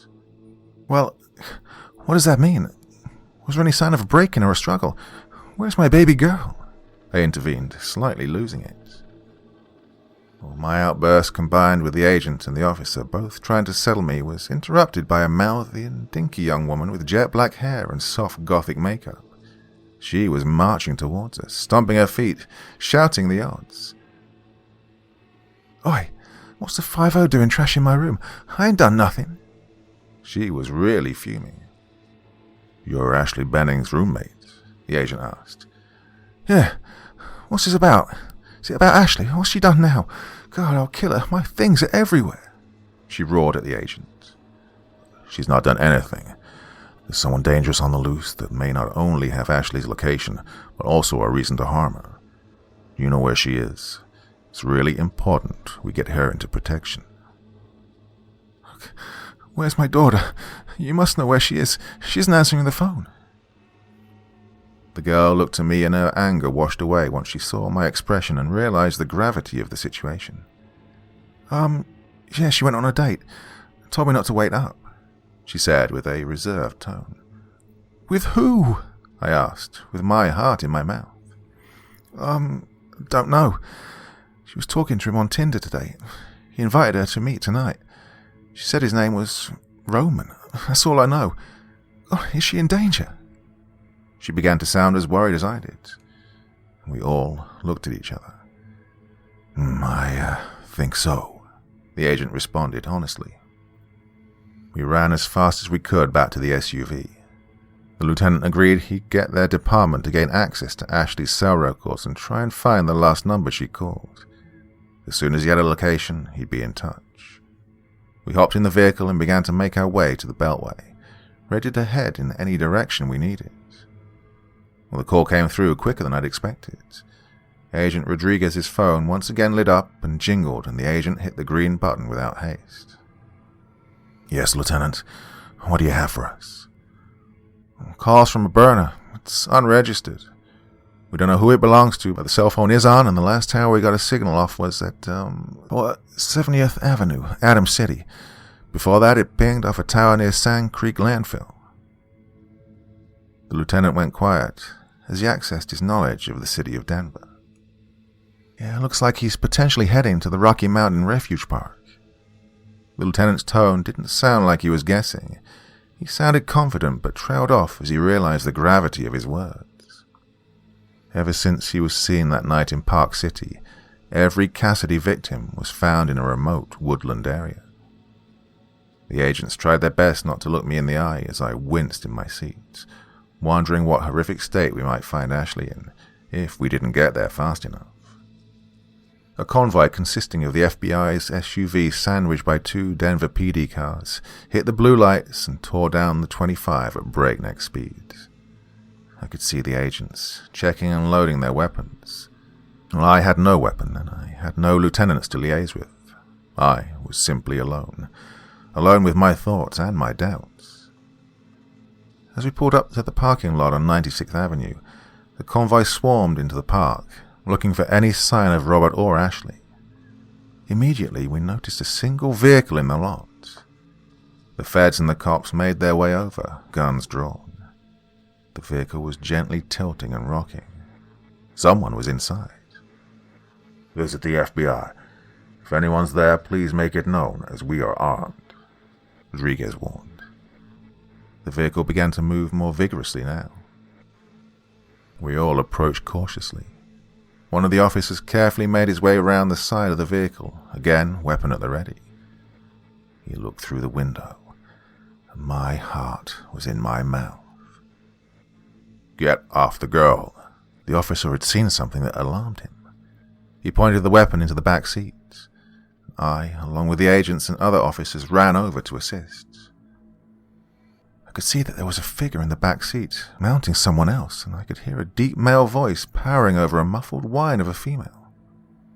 Get out of the vehicle with your hands up, another officer ordered, and the rocking of the vehicle continued, and the 2 voices began to get louder. Enough was enough. With 2 federal agents covering them with weapons up, one of the officers ripped open the car door and pulled the man by the scruff of his collar, backwards out of the car and onto the dirt.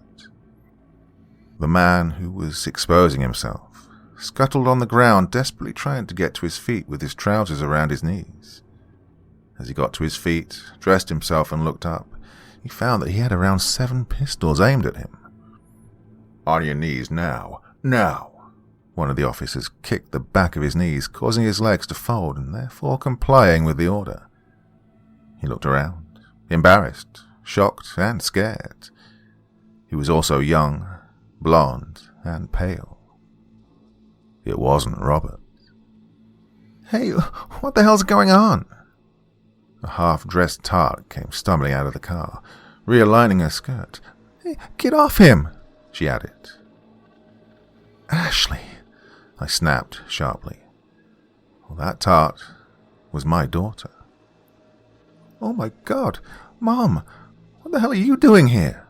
she asked, mortified.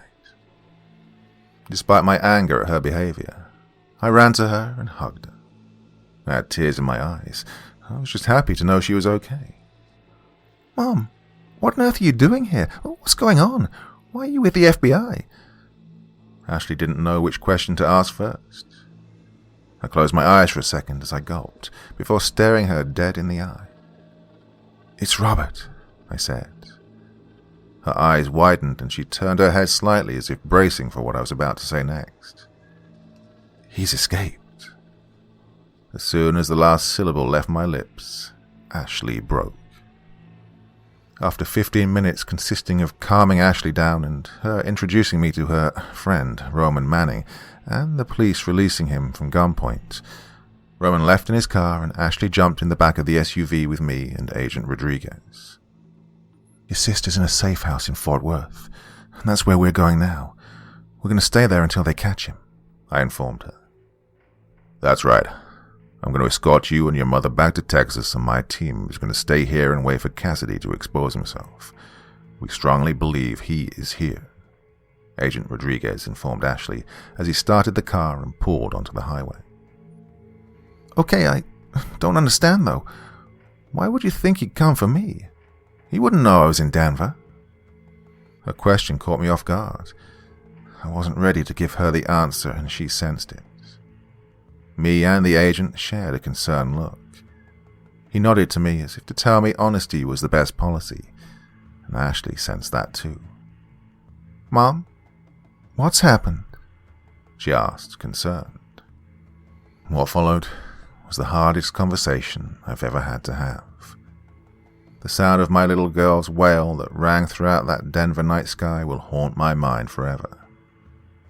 I didn't go into the detail about the horrible things Robert had done to Jeff, but for all his faults, Ashley knew her father wouldn't have given up her location easily. Her imagination was her own worst enemy. We arrived at the airport and boarded the plane back to Texas. It took the entire 2-hour flight for Ashley to stop crying and fall asleep. I cradled her in my arms the whole flight. It felt like a double-edged blade.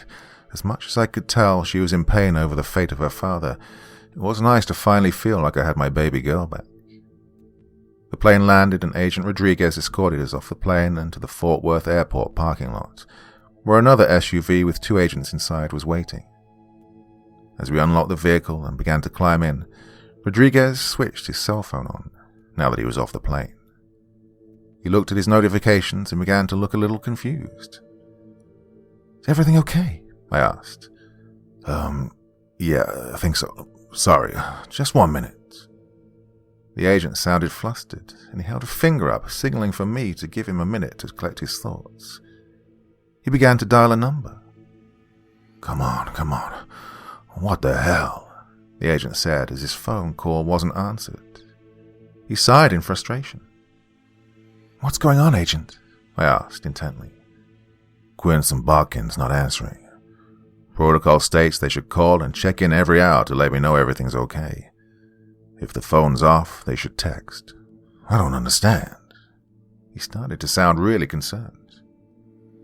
"What about the officer or the detective you spoke with? Hepworth, was it?" I asked, unsure of the name. "Hepworth. I've got 5 missed calls from a Dallas number. Maybe that's the number of the officer he sent to the safe house," the agent said as he pressed redial on the missed call. At the point we were in the vehicle, the Bluetooth caused the phone to come through the speakers. The phone rang a few times before it was finally answered. "Captain Reginald Porter, Dallas PD. Hi, apologies for my delayed response. I've been on a flight. My name is Special Agent Rodriguez from the FBI, and I think you..." "Yes, of course, Agent. I've been trying to get in touch with you all night. We believe you're in touch with one of our detectives earlier tonight, regarding protection for a Jeff Benning?" the captain asked. Yeah, I was. I was just trying to get in touch with Dan Hepworth, actually. I was wondering if you knew... No, Detective Richard Earnshaw," the captain interrupted. "Oh, yeah, he was one of the first guys I contacted. Apparently he was reassigned and Dan Hepworth took over. Why, what's happened?" Rodriguez waited curiously as there was a silence. "He's dead. We found him a couple of hours ago in Jeff Benning's garage, along with another officer who he attended the property with, Officer Mills." Agent Rodriguez was stunned, as was I. We were speechless, so the captain continued. "We found them both stuffed in the trunk of Jeff Benning's car. They'd been ambushed because neither of them got a round off them. Both of their necks were broken. Oh, sorry to change the subject suddenly, but you mentioned a Dan Hepworth?" "What's going on, Captain? Who's Dan Hepworth? How does he have a dead man's phone?" Agent Rodriguez demanded to know. "Well, I don't know how to tell you this, but we don't have any detectives here by that name." Part 4. It was back. That ringing tone. Hard to describe it, really. Imagine you've just stood next to a grenade that's detonated. Your ears ringing, your mind blank. Shell-shocked is probably the word people use. Oh, the implications of what we'd just learned had everyone's mind scrambled. We'd driven fast all evening, don't get me wrong, but nothing compared to how we were rapidly weaving in and out of traffic right now, desperately trying to get to the safe house. It was pointless, though. Agent Rodriguez got the call from Quince when we landed in Denver, meaning Robert had arrived at the safe house at around 9:40 p.m. That clever bastard sent us on a wild goose chase to Denver while he went after his real target right here in Texas. Our best hope of Sadie being alive was that Robert wanted her that way. I was trying to tell myself he wouldn't kill her just to hurt me, but I knew that wasn't true. We pulled up at the safe house at 3:15 a.m. The collection of blue lights, yellow tape, and men in white oversuits were not a good sign. I stared in horror out of the tinted window and up at the property's garden path, watching as a pair of stretchers carrying black body bags were wheeled out of the front door of the small townhouse. I, along with Ashley, burst from the car. We ran to the nearest stretcher and screamed at the paramedic to get out of the way. The medical officials protested at our tugging at the zips, frantically trying to open the bag. However, once Special Agent Rodriguez gave them a signal to stand down, they complied and he joined in our checking the ID of the bodies. As the agent pulled the zip down, I was praying I was not about to be greeted by Sadie's face. Thankfully, I wasn't. But what looked up at me had me taken aback. A man. His face was badly disfigured. His nose and top lip looked like they'd been violently bitten off. Both eyes were swallowed up, and I didn't dare look at what other injuries Robert had inflicted on this poor man. Agent Rodriguez grabbed his head with both hands and began to shake it in grief. Oh, God. Barkins. No. Fuck. He was furious, but his anger soon turned to horror and anticipation as he looked at the other stretcher.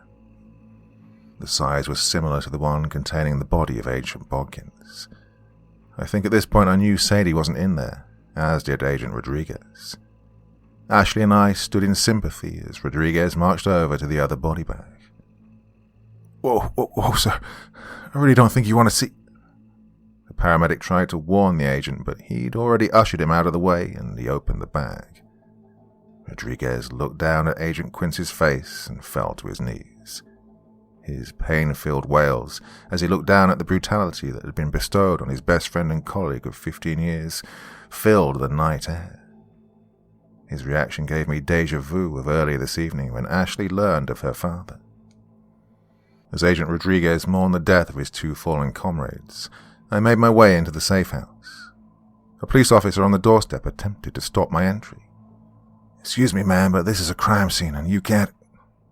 Well, I didn't let him finish his sentence before I pushed him aside and informed him it was my daughter they were supposed to be protecting. I also said that if there was anyone who could find a clue to her whereabouts, it'd be me. "Oh, I'm so sorry, ma'am. I didn't realize who you were," he said sincerely as he leant in close. He began to whisper. "Oh, the two cops he killed were good guys. Both had families and kids."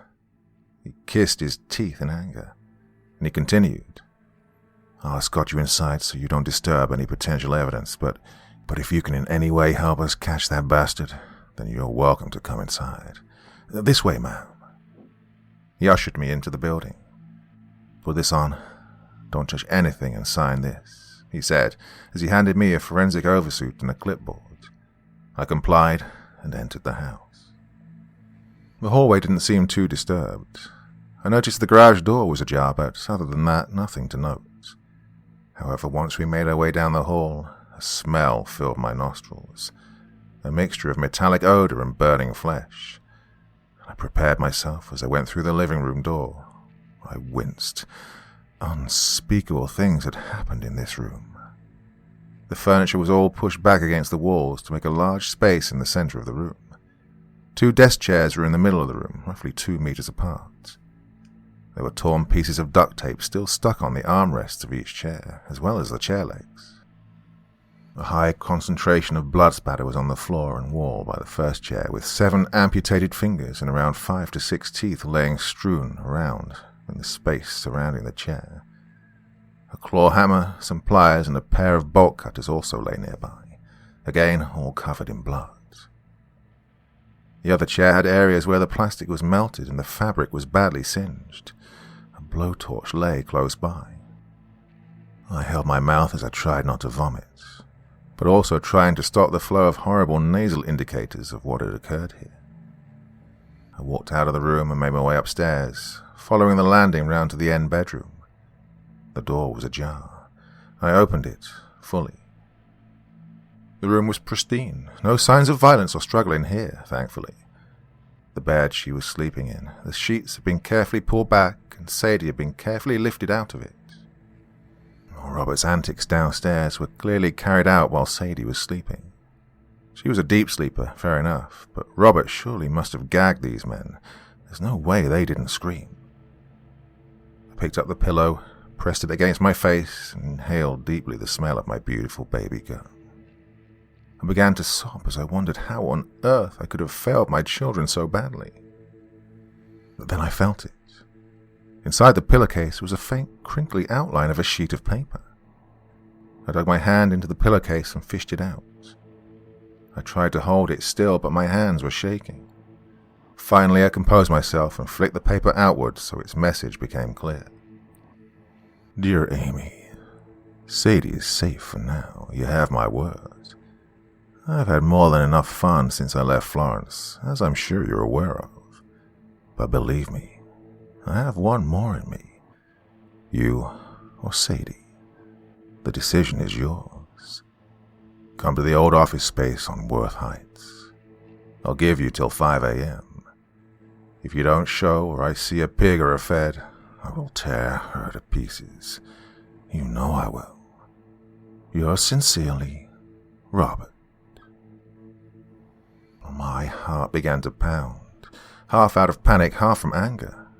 That vile bastard. I screwed up the paper and threw it in the small bin in the corner of the bedroom. I made my way outside. The police officer on the door signed me out and requested me to hand in my suit. He asked if I'd found anything, and I said, well, I lied to him, saying I hadn't. Mom, is Sadie okay? Is she in there? Ashley asked in a panic. I grabbed her shoulders and shook my head. No, baby, she isn't. He's taken her, I informed her. Her face began to deform in horror, to which I calmed her down by saying, That's a good thing, honey. Everything else left behind is not in a good way. He clearly wants her alive. Agent Rodriguez came running across the garden. We know where he is, he said as he waved me over to his car, and I gasped inside. Where? I asked tentatively. He's at the airport. He took Quince's car. What he doesn't know is that the car has a tracker. I've alerted the airport to be on the lookout for him and Sadie. He's trapped. Dallas PD and Fort Worth PD are already swarming the building. Let's go get him. He then opened the rear door for me to jump in, and I thought on my feet. I'm not coming, I said bluntly, and neither is Ashley, I added. Both Rodriguez and Ashley looked at me as if I'd just peeled my face off. What? They both exclaimed.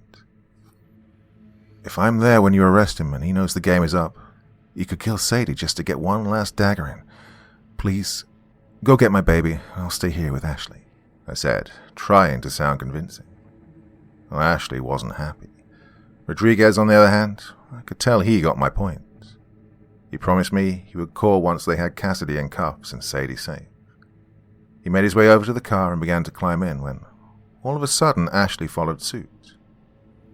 You can sit here all you want, but I'm going to go get my sister, she said, that stroppy teen charm shining through.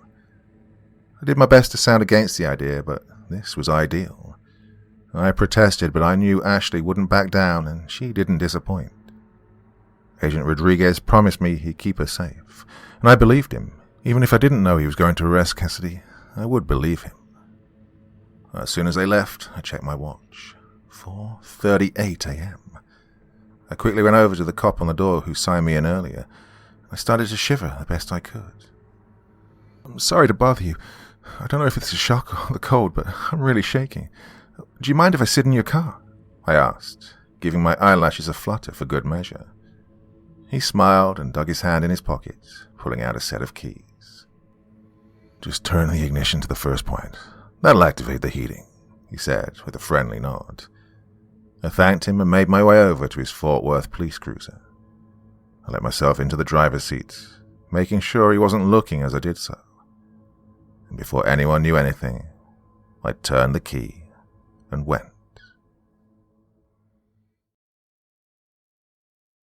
Part 5. I pulled into the lot that surrounded the mid-constructed tower block. I'd read about this on the news. The 5-story building had been commissioned a year ago for around 25 student flats to be built for students of the Fort Worth University. It was in the middle of its construction, so it was around 60 foot of wood flooring, scaffolding, and plastic sheeting. I exited the car and had a look around. I saw a pair of tire marks leading to a space in front of the main entrance, but no other vehicle was in sight. I assumed Robert had driven to the airport and got a taxi from there to here, knowing full well the vehicle had a tracker. I don't doubt the 2 agents told him everything he needed to know with the things he did to them. I made my way up the tower block. Each floor was based with a thick sheeting of plywood sitting on the steel frame of the building. There was a small hatch with ladders in the center of each floor, which permitted users to climb the tower. I began the climb, carefully making my way up each set. As I got to the foot of the final ladder, I heard a small child whimper. A deep, assertive voice followed, telling the child, "Shh, I think your mommy's here now." The adrenaline was at its peak as it pumped through my body. Had it been any other situation, I would have fled for my life. However, he had my child, so I climbed to fight. I peeked my head up through the hatch. I scanned the area. "Mommy!" A soft voice cried from the corner of the building, and I immediately looked over. There she was, my baby girl, safe and sound. But there, restraining her, blade to her neck, was Robert. I assured Sadie it would be okay and let her know that Mommy was here to save her. "Well, reunited at last, baby girl," Robert said in his usual charming voice. "I hope you appreciate the amount of people I had to kill to arrange this little rendezvous. I hope you realize how much I love you, Amy." He actually sounded believable. "You're a monster. You don't know what love is. Now let my baby girl go." I tried to be assertive. "No, I loved you, Amy. I mean, look at you and look at me. You were beat up, wrong side of 35, saggy and lumpy in all the wrong places. I could have any woman I wanted, but I chose you. That's love, Amy. And you betrayed me." His mask was off now. His darkness exuded towards me. "You killed all those girls." "And yet, I didn't kill you. Despite you always snooping in my things and spying on me like the paranoid freak you are. How can you say I don't love you?" "You're sick," I said bluntly, causing Robert to chuckle. "I'm not sick. Sick people don't escape from the most secure facility in the U.S. Sick people don't manipulate the FBI into going on some wild goose chase all night." "You're a sick bastard. What you did to Jeff, to those officers, to the agents." I began to reel off the list of bodies that had piled up in the last 24 hours. Those officers, they beat me in my custody cell when I first got arrested. Those agents, you should have seen how they belittled me in my interviews. And Jeff, do not hold a candle to that coward. He's not worth your grief," he said, grinning at me as he slapped a piece of tape over Sadie's mouth. "What do you mean?" I asked, carefully eyeing the sledgehammer resting against the wall by Robert. I tried to carefully make my way over to it. "Well, you see, I needed to torture him so badly that you guys would assume he told me where Ashley was. That son of a bitch gave up her location after the very first cut. He barely put up a fight. Even I didn't expect that. Well, I needed him to look so bad that I carried on anyway. As I began hammering pins up his toenails, he screamed like a little bitch. He even begged me to stop and let him call her. He said he'd invite her over, pay for her flight and everything. That sack of shit was willing to hand his daughter over to me, simply to save his own skin. I did you and Ashley a favor, believe me. His vacant look as he discussed the torture of Jeff chilled me to the core. He continued. I mean, don't get me wrong. I could have just killed these two feds the same way I killed the two police. Quick, simple, snuffed out with a firm snap of the neck. Attack my body if you will, I can forgive that, but don't attack my legacy. That's a very different story. During my interviews, those agents called me stupid for underestimating you. They called me textbook and ordinary for being like every other serial killer. They called me simple for being cold. Those words have rung in my head for 2.5 years. Who's stupid now? They welcomed me in, boiled the kettle, asked me if I wanted cream and sugar. The look on that Quincy's face when he came in to find his friend with half of his face missing. Priceless. Although it was nothing compared to the look on his face when I lit the blowtorch. His face honestly resembled that of someone reminiscing of happy times. Meanwhile, I stood there feeling nauseous, partially from the adrenaline spike and partially from the vile details provided by Robert. I'd moved to within 3 meters of the sledgehammer, disguising it as me approaching Sadie. He hadn't noticed, I didn't think. So then, Robert, all this violence and scheming. What's the endgame? Why are we here? I asked, now just 2 meters away from the hammer. Oh, I'm not built for prison, Amy. I don't do well in captivity. Having kids who were bullied in school now taking their insecurities out of people in chains.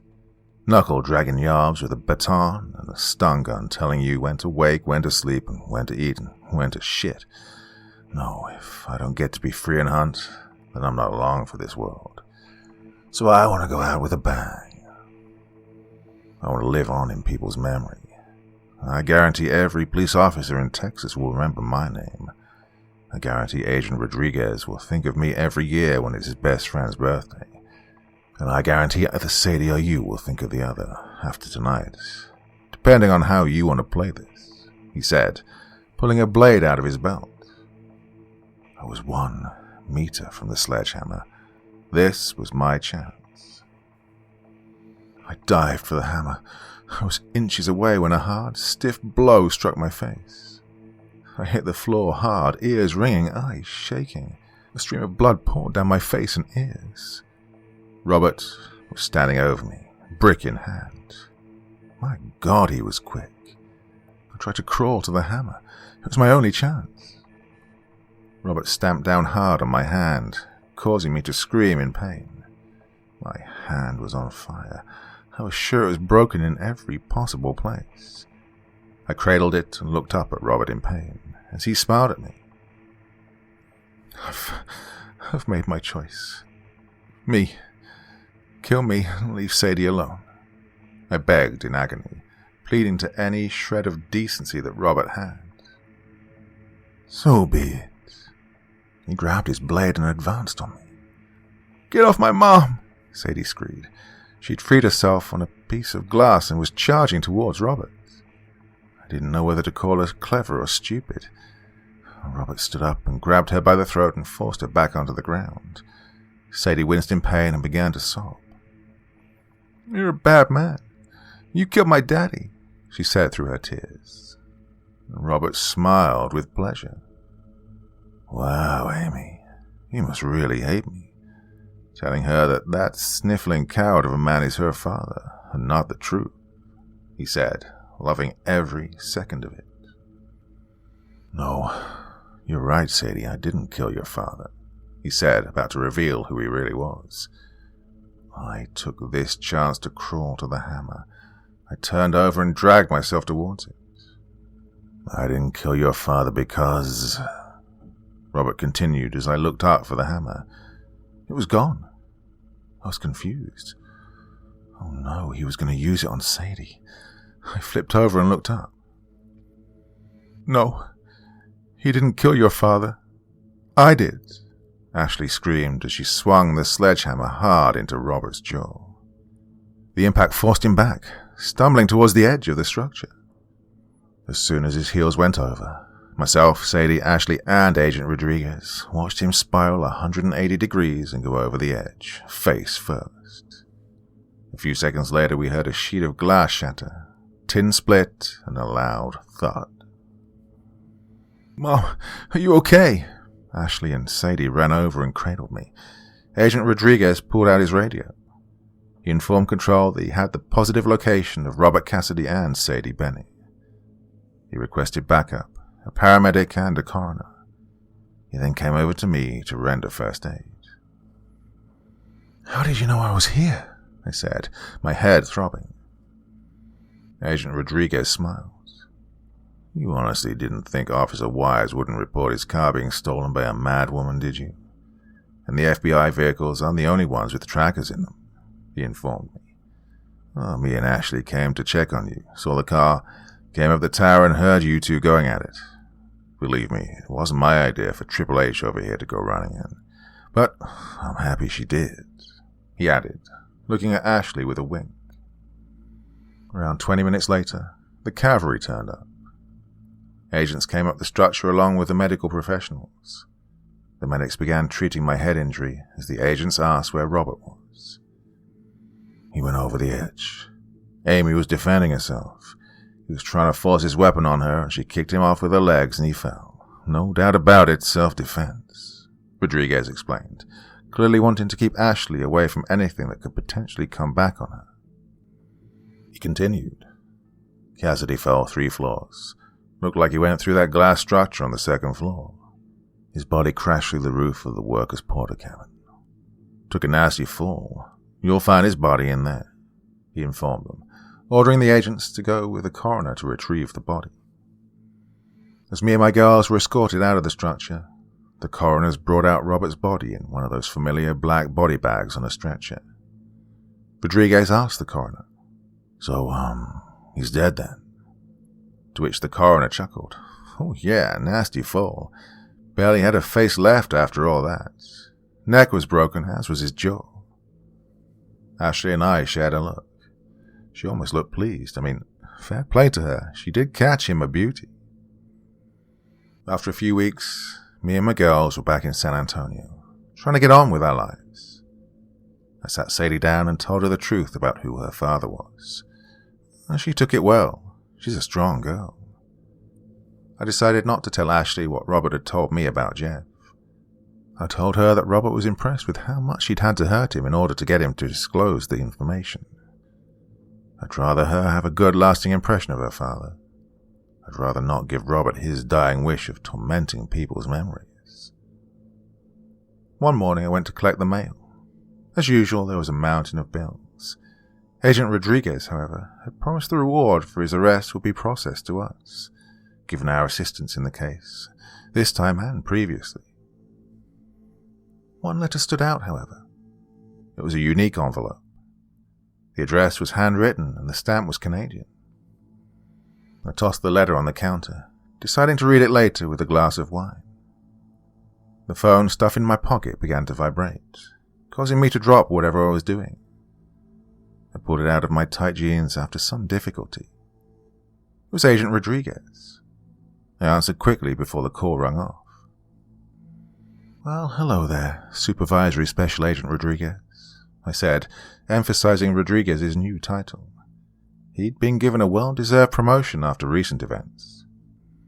Amy, where are you? Where are the girls? He sounded panicked. I wasn't prepared for this. They're at school and I'm at home. Why? What's going on? My voice was rushed and trembling. The morning after Cassidy's death, a local taxi firm reported one of their drivers missing. They said he never returned to base that morning. Fort Worth PD finally got around to investigating it. They found his car abandoned on some rail tracks near where Cassidy fell. They tracked the vehicle's movements using the GPS. The last journey was from Dallas-Fort Worth International Airport, heading to the Worth Heights Office Park. That's how Roberts got there after dumping Quincy's car. We decided to carry out a forensic search of the taxi driver's car. We harvested plenty of DNA, which is likely to be the driver of the vehicle. We compared that to the body found in the porter cabin after Cassidy's fall. It's a match, he said, as I faded out. There it was again, the deaf tone of my ears, the blood pumping far too hard. I was drowning once again. I could hear Rodriguez in the background shouting through the phone, but but it wasn't registering with me. Faintly I could hear, "Amy, are you okay?" And, "I'm sending a car for you and the girls. Stay on the phone." I dropped the phone as the panic set in. I stumbled over to the counter. I placed both hands on it to get my balance and prevent myself from falling to the ground. I looked down at the tile surface, and the out-of-place letter stared right back up at me. I composed myself and began tearing at the envelope and pulled out a single sheet of A4 paper. It read, "Dear Amy, I guess this letter won't come as a shock, as I assume by now you're aware the man who they carried out of that cabin wasn't me. He was a nice fella. I didn't want to tear his face off, honestly, but I needed a backup. Tell Ashley that she has quite the swing on her. Kudos. I have no current plans to come for you. I can assure you of that. You have my word. I'm having far too much fun here in the Great White North, though. There will be a time, however, that my plans change. But until then, I wish you the best. Thinking of you always. Yours truly, Robert."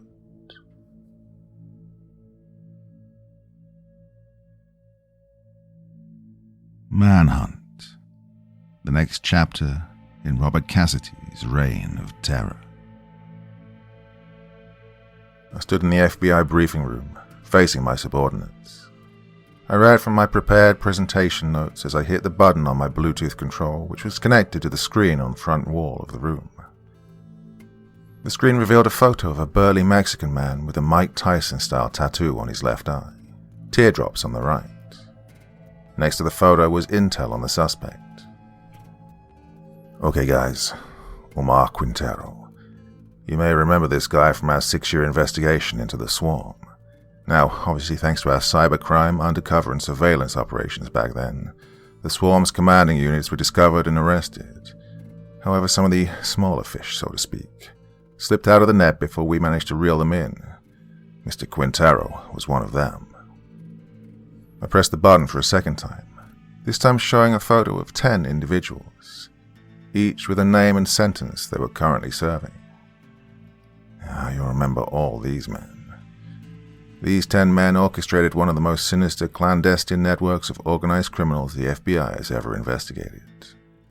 4 of them were killed in the raids. 6 are serving triple-figure sentences in maximum security prisons. When the swarm was disbanded, some of the hired muscle splintered off into their own smaller criminal groups. I said, clicking the button once more. This time the screen showed a crime scene photograph. The photo showed the remains of a black transit van outside a warehouse.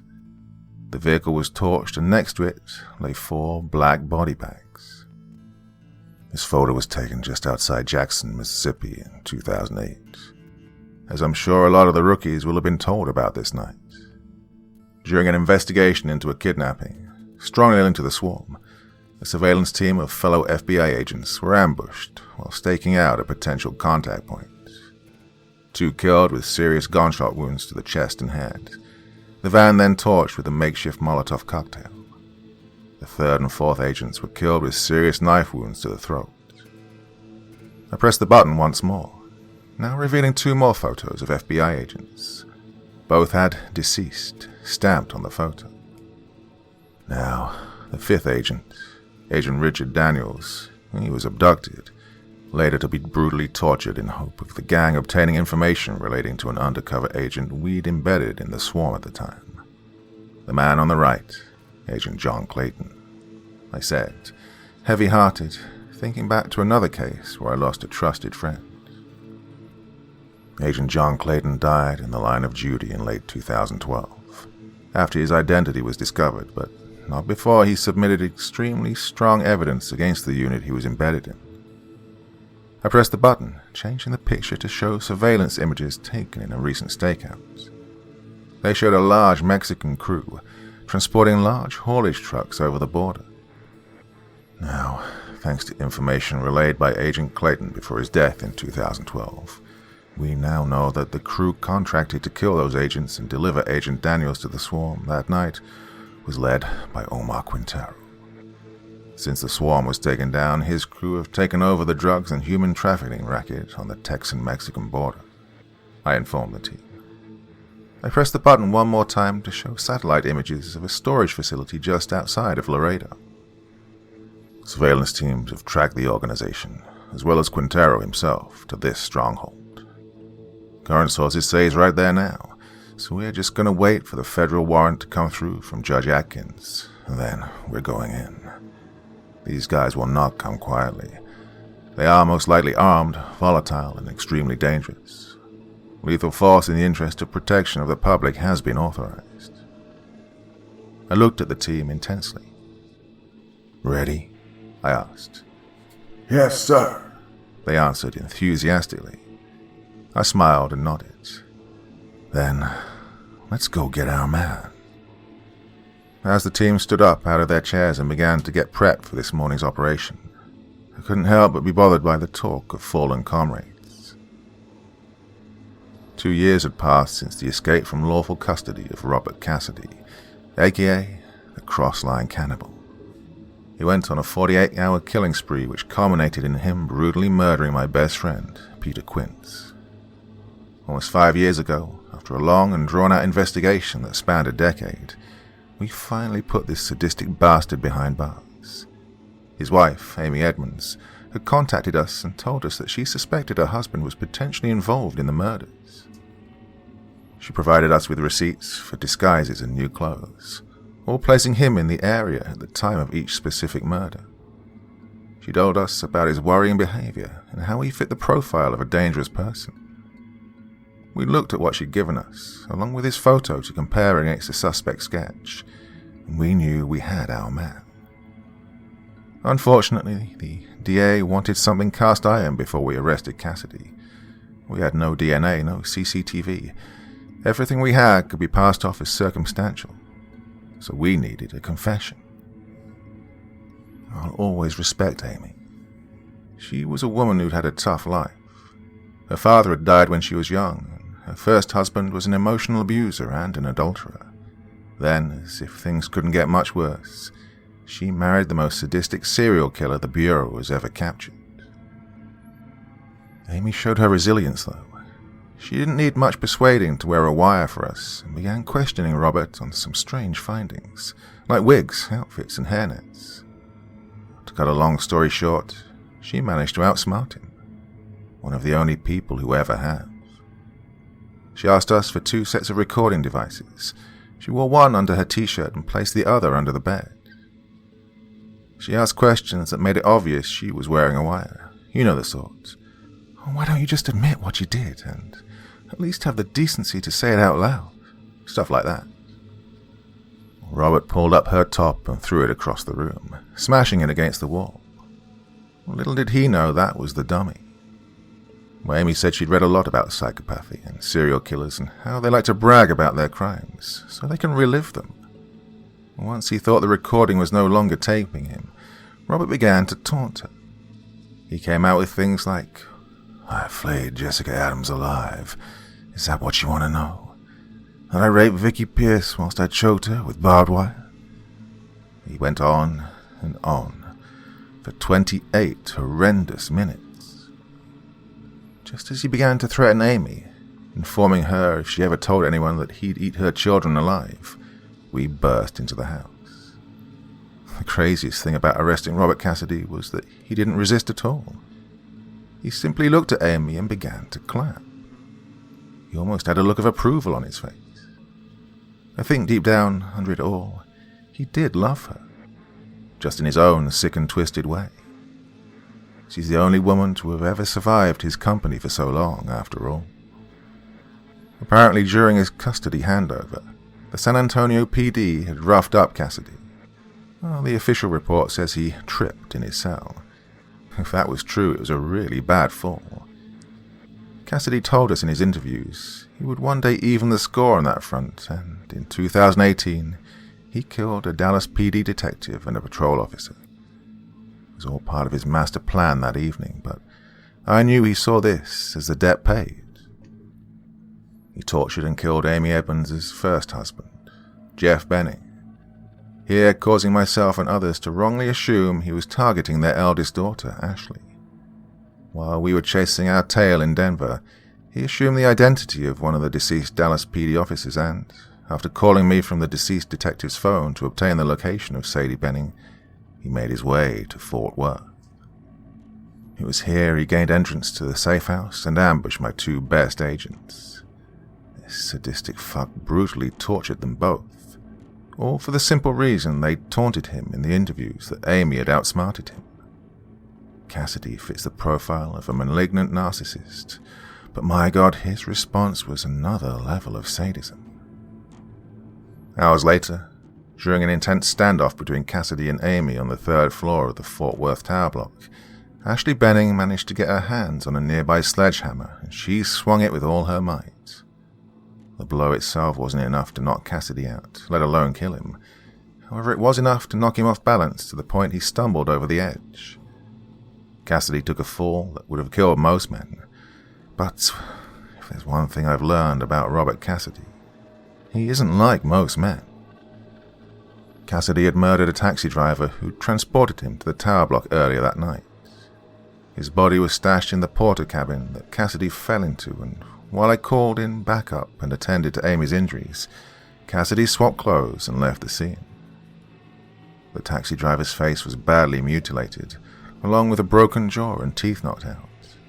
Well, these injuries, plus a backlog of post-mortems from that night, delayed the identifying of the body. It wasn't until a few days later, when the taxi firm reported their driver missing, that they put two and two together. By this point, Cassidy was in the wind. 8 days later, a 62-year-old woman by the name of Joyce Patrick was reported missing by her neighbor. She was reportedly heading to New Mexico for a 5-day vacation. When she didn't return, the neighbor became concerned. It's highly likely that she found Cassidy stumbling along some lone highway, injured from his fall, and pulled over to assist. Killers like Ted Bundy used to lure his victims to his car by claiming he was injured or disabled. We worked on the assumption Cassidy had told Mrs. Patrick that he'd been mugged. Her body was discovered just outside of Oklahoma City. Her skull was fractured and she'd been dumped in a patch of marshland along the side of Route 35.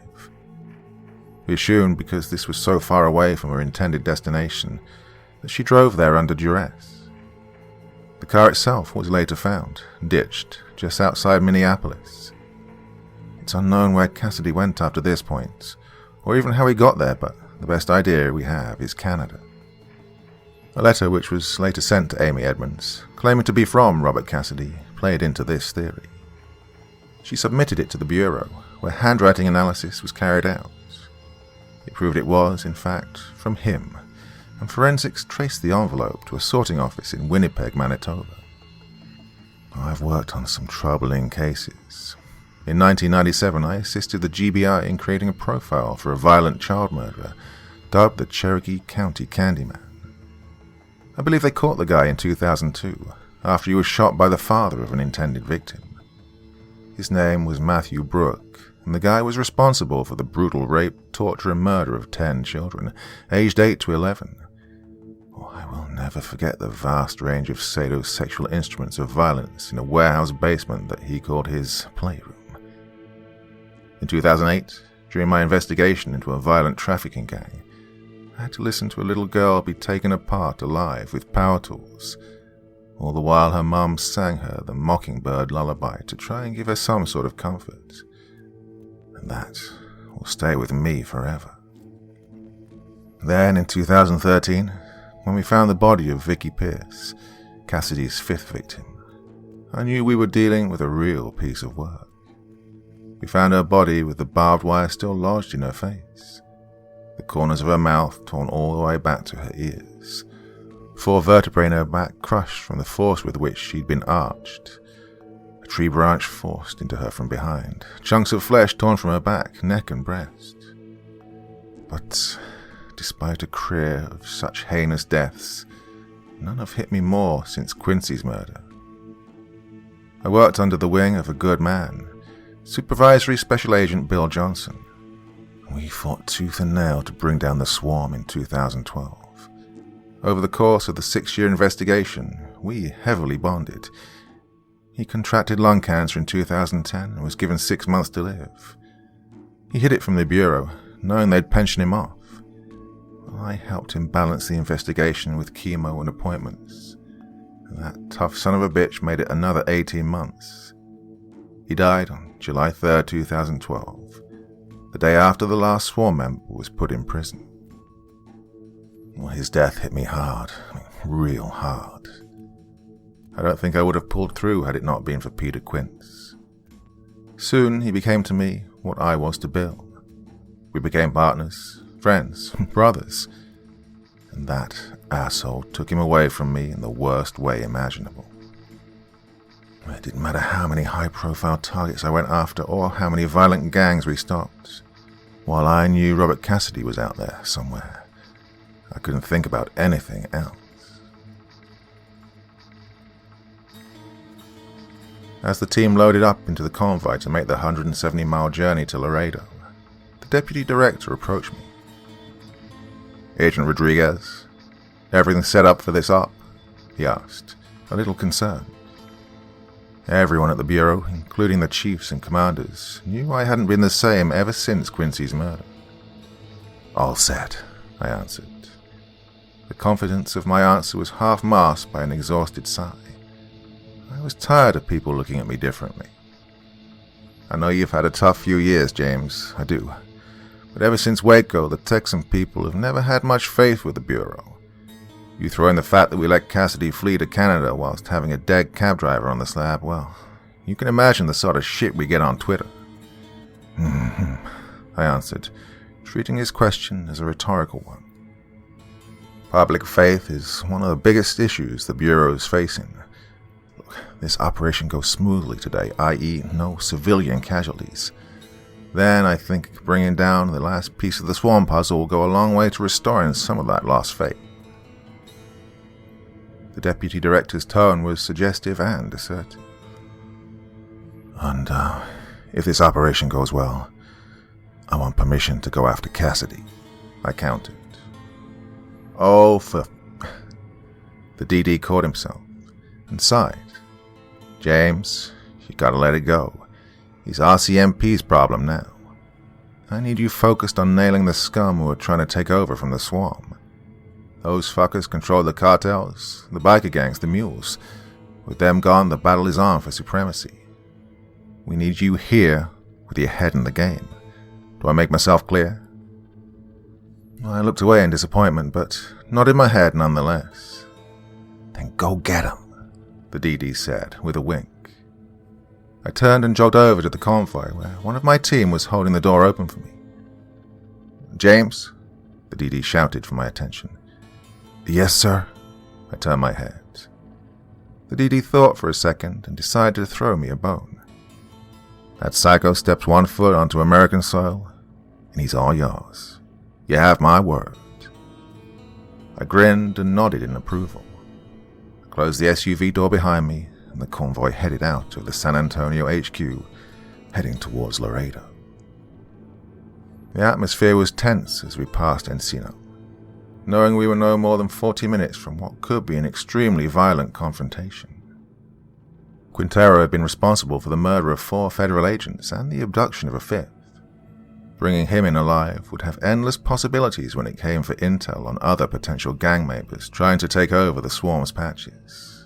However, everyone in this convoy had a magazine with Quintero's name on it. I could see it in their eyes. Lethal force was authorized for this operation, but any civilian casualties would be a big no-no. I pulled out a map and began to remind the agents of the plan. Surveillance teams in place confirmed Quintero is still at the stronghold. He's surrounded by his 4 generals. Now bringing this guy in alive would be great for leads on other OCG investigations, but the likelihood that these guys will come quietly is next to 0, so weapons at the ready. Remember your training, watch your corners, and if you need to shoot, don't hesitate. The convoy, having met up with local law enforcement from both sides of the border to assist in the arrest, rolled up to the compound gates. The doors of the vehicles opened, and everyone hopped out, using the doors for cover. Omar Quintero, along with around 10 to 12 armed men, turned to face the gate. They raised their weapons and pointed them at our vehicles. I held up a megaphone and spoke into the mic. Omar Quintero, this is the FBI. We have a federal warrant for your immediate surrender into federal custody on charges of the exploitation of children and the distribution of narcotics. Now, we would much prefer it if there was no bloodshed here, but if... My sentence was cut short by Omar Quintero turning to one of the sheds and whistling hard with his fingers. Out stepped 3 huge men, all with guns, pointed at 3 8-year-old children. They all looked terrified. And my megaphone shattered to pieces as a bullet struck the plastic and penetrated my right shoulder. In my earpiece, a voice said, "Lethal shot available on Quintero." In my head, I heard the voice of the DD saying, "No, civilian casualties." I looked at the faces of those terrified children and held my hands up to Quintero, indicating that we were backing off. He lowered his gun an inch as I turned to signal to the federal agents and local police that the bust was off. However, someone on my team clearly had another agenda. Quintero's skull popped like a water balloon as the bullet cracked him in the forehead. His limp corpse fell back on the ground, leaving a mist of blood and brain lingering in the air. And as soon as his body hit the floor, all hell broke loose. Bullets flew from the compound and bullets returned into it. I looked around frantically, totally caught off guard by this melee, when a bullet flew right through a gap in my cover and burst through where my upper chest met my deltoid. I fell to the ground in pain. The pulsating throb of agony set my arm and shoulder on fire. My ears rang like a church bell from the noise of the bullet impacting the metal of the car. I slumped down, blood pouring out of my arm. I tried to put pressure on the wound, but the blood was pushing through the space in between my fingers. I began to feel dizzy and lightheaded, all the while the sound of gunfire, tear gas, and screams of pain penetrating my damaged senses. But everything quickly went black.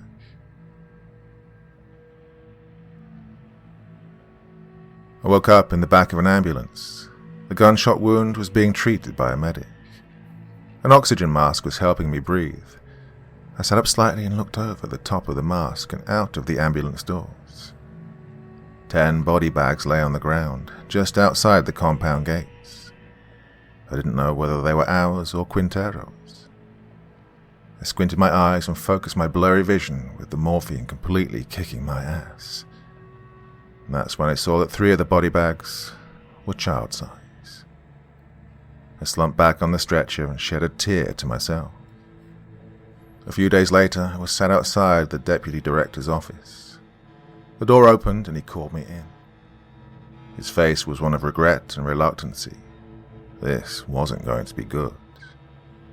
Even though the gunshot wound had healed, it was still incredibly painful, and I winced as I rose from my seat. "Take a seat, James," Deputy Director Ray offered, and I complied. As I sat down, the DD did too. He spun in his office chair and looked out of his huge 12th floor window across the San Antonio skyline. He sighed. 19 dead, 3 bureau, 8 gang members, Quintero and his generals, 3 hostages, all kids, he said remorsefully. I thought I was quite clear about no bloodshed, he continued. Sir, with all due respect, I tried to call it off. As soon as I saw those kids, I called it off. Someone ignored me. They shot and killed the target. His men fired back. One of them hit me, and I lost consciousness shortly after. I had no control of what happened after that. I counted. He shook his head and sighed heavily as he spun back around in his chair. The agent whose bullet we pulled from Quintero says he told you via earpiece that he was going to shoot him. He says you didn't disagree. Well, I didn't authorize him either, I snapped, then sighed, checking my tone, and added, I was busy waving it off to Quintero, getting him to lower their weapons, I informed him.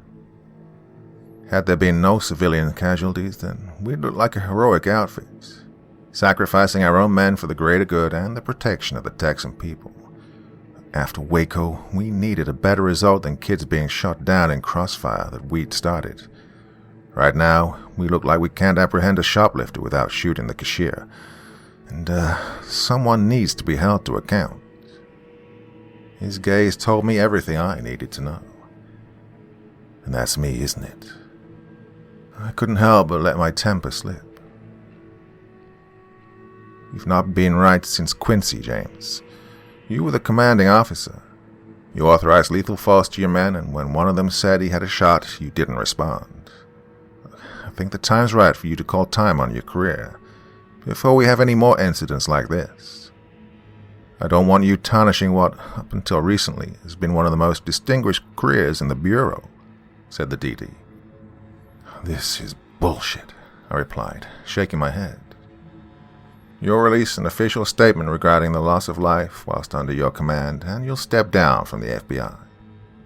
In return for this help in restoring public image, you'll retire on full pension and benefits. You'll also receive a lump sum payment of your salary up until your 62nd birthday to compensate for your early retirement. He began to slide a contract over the desk to me. Sir, I took a bullet in the line of duty. I've given my life to the Bureau. I have so much more to do here. What? You mean like Robert Cassidy? He asked, cocking his head. Let's face it, James. Ever since Quince was killed, you've not been the same. You worked your way up the ranks under the wing of Agent Johnson. Now you two were instrumental in bringing down the most violent gang this outfit has ever investigated. There's no denying that. But you saw how obsessed Bill was with the swarm. Alienated himself from his family, his friends, his colleagues. You're the only one that he told about the cancer. Well, Robert Cassidy is your swarm. Words hit hard with the truth. I gritted my teeth, unable to argue. Look, James, I won't lie. You won't come off great in the press, but here in these halls, no one will ever breathe a bad word about you. You're one of the most respected agents to ever serve here. I mean that. Come on. 7 years' pay. Imagine what you could do with $1 million before tax. You get away from here. Far away. Start afresh. Well, the deputy director really sold the idea. I'll give him that. The Bureau was all I'd ever known, however. Ever since I left the academy in Quantico in 1993, given my life to catching serial killers, rapists, drug lords, traffickers, bank robbers.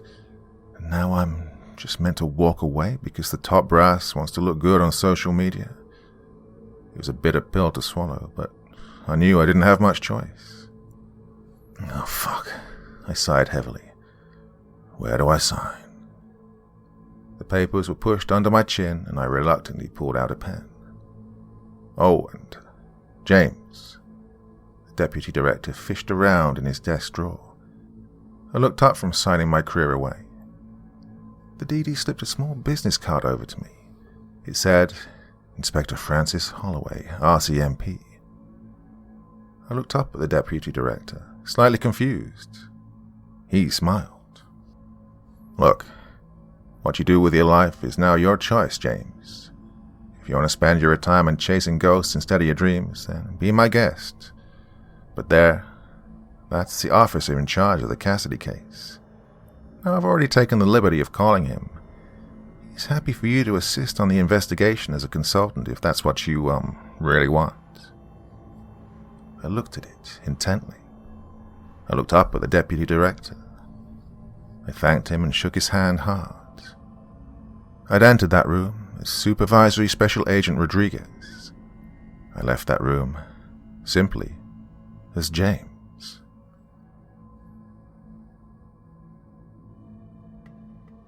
Around a month later, the check had come through from the Bureau. $697,667 after tax and annual leave. I wasted no time in spending the money. I booked a plane to Canada and arranged a rental car for when I got there, and within a day or so, I'd packed up a month's worth of stuff, and I was on a flight to Winnipeg, Manitoba. Once I arrived in Canada, I got myself set up in a pretty nice hotel for the duration of my stay. After all, I could afford it these days. I made my way to the Starbucks near Sergeant Park. Despite the fact that I was technically unemployed and in a country where I didn't know a soul, well, I can't explain it. For the first time in years, I actually felt like it was right where I should be. A slightly overweight and receding man sat at the back of the cafe, nursing a coffee in his own private booth. Had it not been for the RCMP uniform sticking out like a sore thumb, I'd have written him off as just another middle-aged man broken by life. As I made my way over to him, I fixed my tie and cleared my throat. "Special Agent Rodriguez," the man said as he began to rise from his seat. A signal for him to stay seated, and I slid into the booth. He's retired Special Agent now. You must be Inspector Holloway. We spoke on the phone?" I said, shaking the man's hand firmly. I don't think you ever really retire from this sort of work. I mean, you're freezing your cock off in Winnipeg instead of toasting your balls in Florida, am I right? Inspector Holloway came across like Canada's answer to Matt Damon in The Departed. Well, thankfully, I love that movie. I smiled. "Right indeed," I answered, a little cornered by how true his statement was. "Hey, I read the papers, you know. I saw your retirement wasn't the most honorable. That shit with those gangbangers at the border. Oof, messy business, man." "Yeah, well, it was a complex operation that had many risk factors, and He cut me off, waving his hands with a mouthful of toast. He washed it down with some more coffee. "Come on, Agent, I didn't float up Lake Winnipeg on a bubble. I know a scapegoat when I see one. Takes one to know one, believe me. That level of betrayal can mess people up. Besides, I knew you was taking the bullet for the Bureau the minute that your director called me last week, informing me that you may be coming up north in regards to Robert Cassidy." Holloway's smile gave me the impression that at least the DD had some good words about me. "What did he say?" I probed, fishing for the compliments. "Said you're a stubborn bastard with a Robert Cassidy-sized stick up your ass," Holloway answered, taking a swig of his coffee. I mustered. Inspector Holloway couldn't keep a straight face any longer, and he smirked.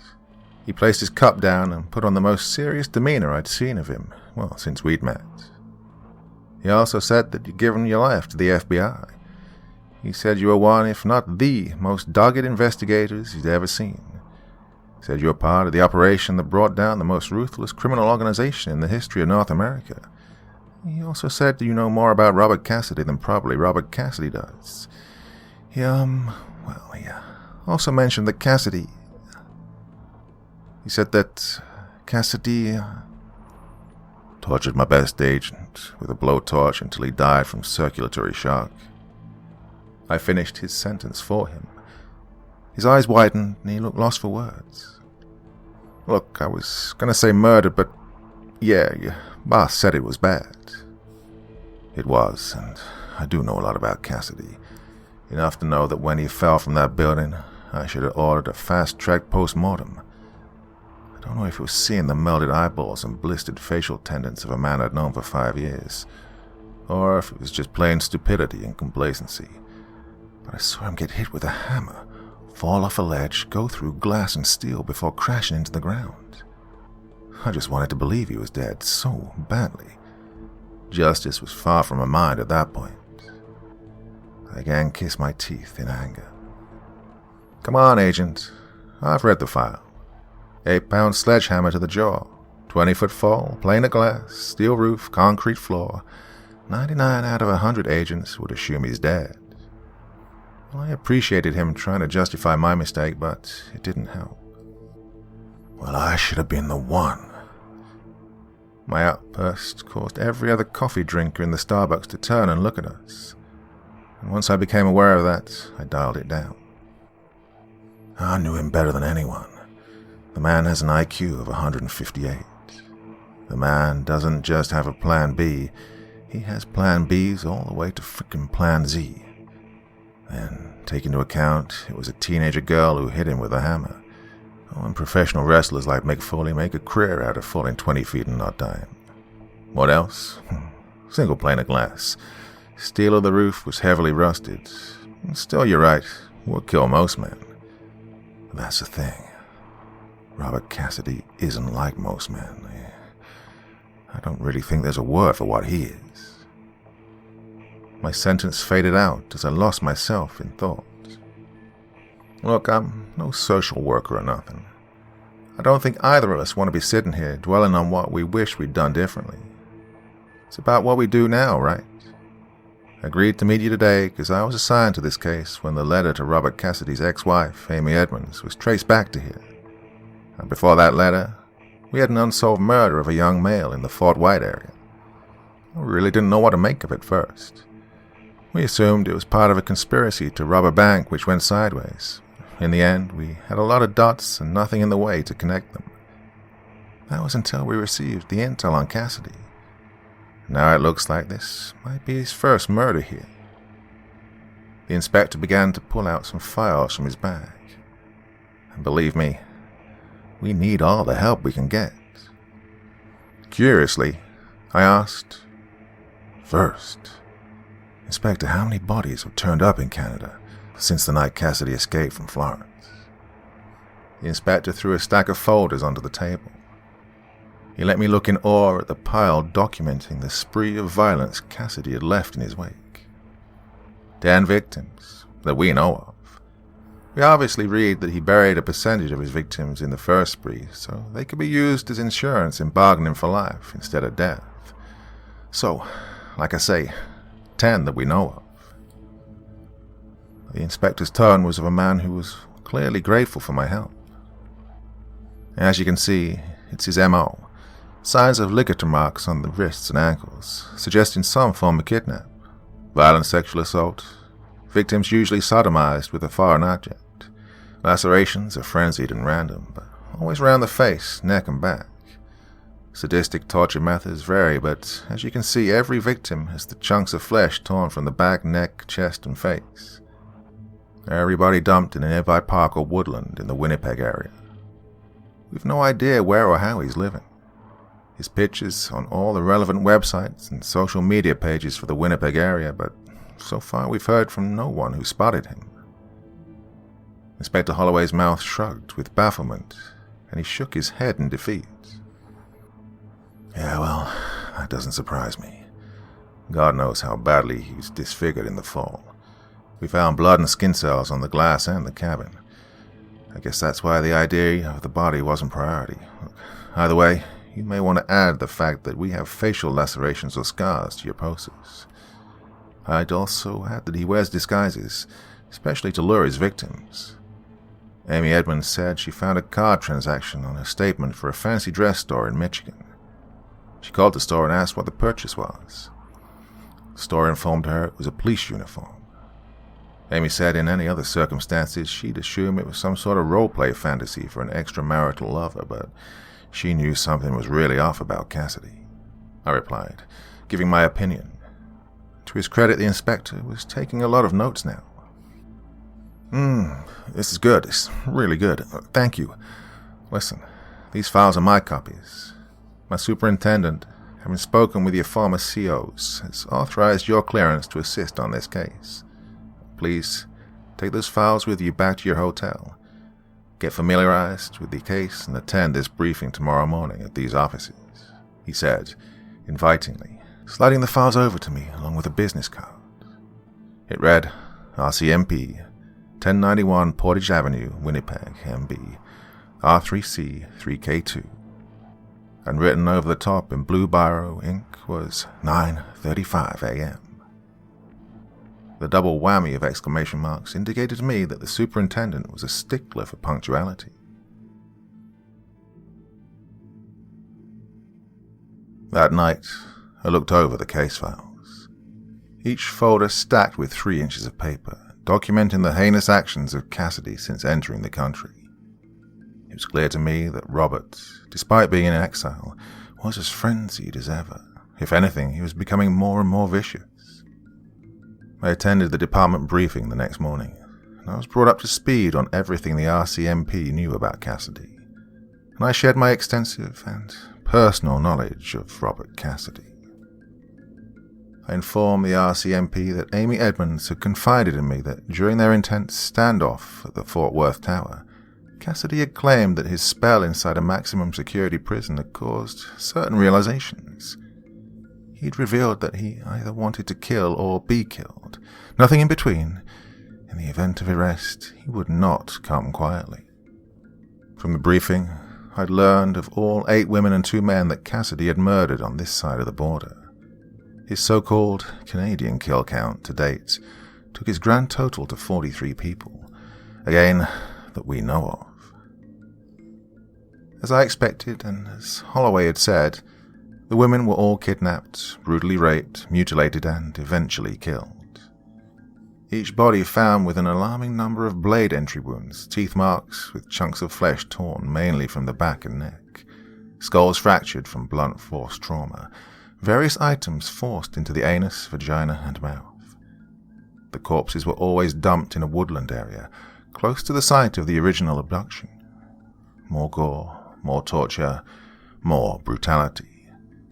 I'd seen this before in serial killers. Now Cassidy's bloodlust was at its peak. The 2 men he killed were much more straightforward. One of them was a bank clerk, killed in his own home. He'd been beaten with a claw hammer that was taken from his garage. The investigation into his murder led Holloway to some CCTV footage from that day in the bank, showing that the clerk had met with a man known as Roger Curtis.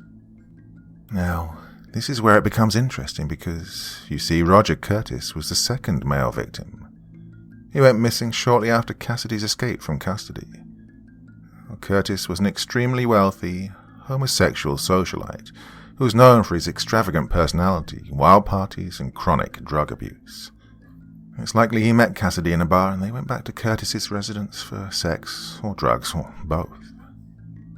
On the day of the bank clerk's death, Curtis returned from his hiatus, suspected to have traveled to Miami or Los Angeles for around 12 weeks to visit friends and clubs, but he had returned when his money began to dry up.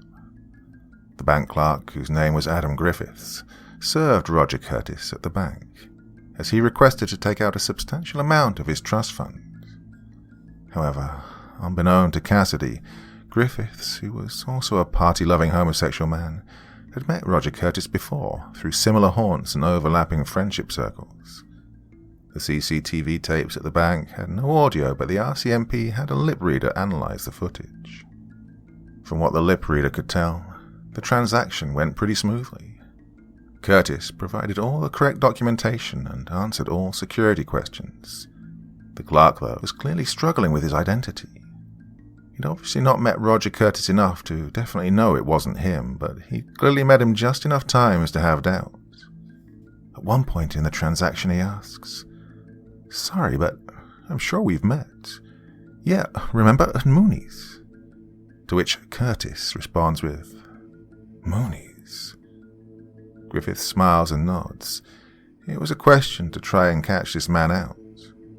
Curtis stares at Griffiths for a few awkward seconds before simply replying with, "There isn't a bar called Mooney's." Griffiths then chuckles awkwardly and says, "Oh, isn't there? Oh, I must be thinking of somewhere else." The rest of the transaction seemed rushed, and while Curtis got his money, claiming he was going abroad, Griffiths kept taking a second glance at this Curtis. Meanwhile, he never took his eyes off Griffiths. There was no reason for anyone in RCMP to believe this man was Robert Cassidy. In fact, his hair, clothes, and even posture matched that of Roger Curtis. But I just knew it was him. Call it a sixth sense. It's unclear what occurred after.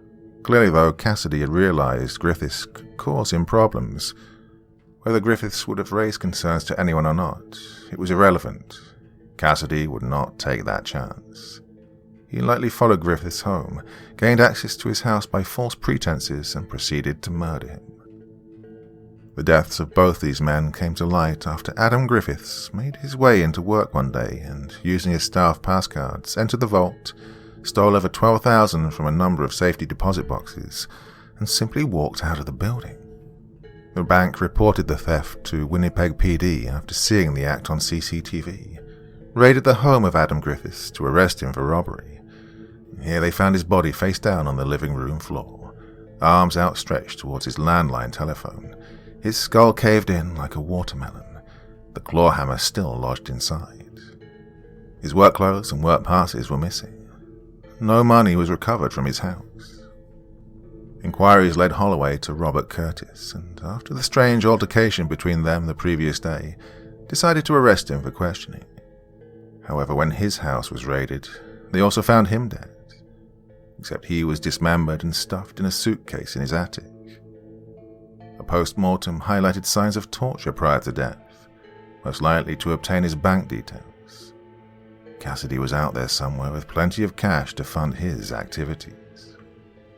Over the course of the next week, I transformed my hotel room into Robert Cassidy Ground Zero. You know how detectives have the crazy wall loaded with theories, motives, pictures, and timelines in their evidence rooms. Yeah, well, this was like a crazy room. I couldn't even tell you the color of the wallpaper in my hotel. As for my own case files and the copies given to me by Inspector Holloway, I covered the walls in timelines of CCTV sightings, witness statements, murders, and so on, profiling Cassidy's whereabouts over the past 2 years. Since arriving at the hotel, I'd befriended a nice housekeeper named Ramos. I informed him that my room contained top-secret information, and he was to simply leave any fresh towels and sheets outside my door and I'd tend to them. The kid agreed to my wishes and never deviated from this once. In fact, he tended to go one better and hand them to me himself. I liked Ramos, and I tipped him well. From what I deduced myself, as well as information obtained at the department briefings at RCMP HQ, Cassidy had bedded down in the Manitoba area for the most part. The letter he'd sent to Amy Edmonds was posted from Winnipeg, and his first Canadian victim, Roger Curtis, lived in Winnipeg. He'd killed Curtis at some point in his first few days in the country. Then, when his cash had dried up, he attempted to con some more money from the bank, where the Adam Griffiths incident occurred. CCTV from train stations tracked his movements out of Winnipeg, shortly after the bodies of Curtis and Griffiths had been discovered.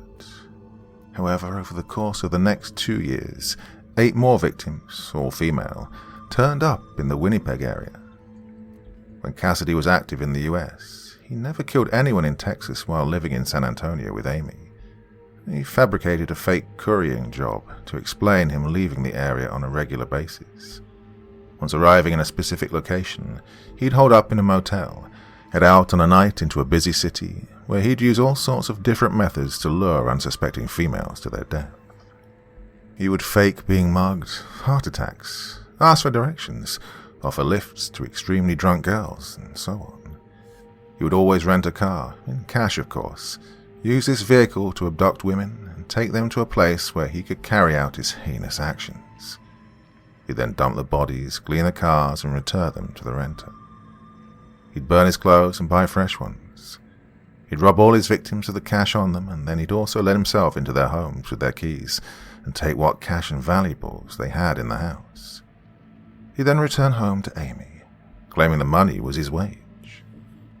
Cassidy would have had around $28,000 from Curtis's trust fund and his robbery of the HSBC Bank in Winnipeg, enough to find him accommodation in some out-of-the-way town in Manitoba anyway. Enough to rent cars and get them cleaned, I thought to myself out loud.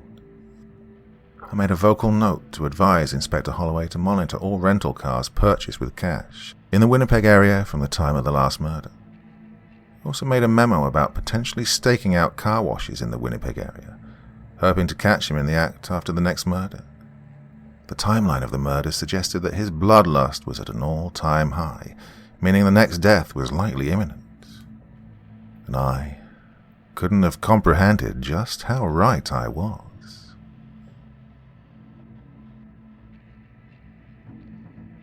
On what would kick off the most insane 24 hours of my life, I left the hotel bar.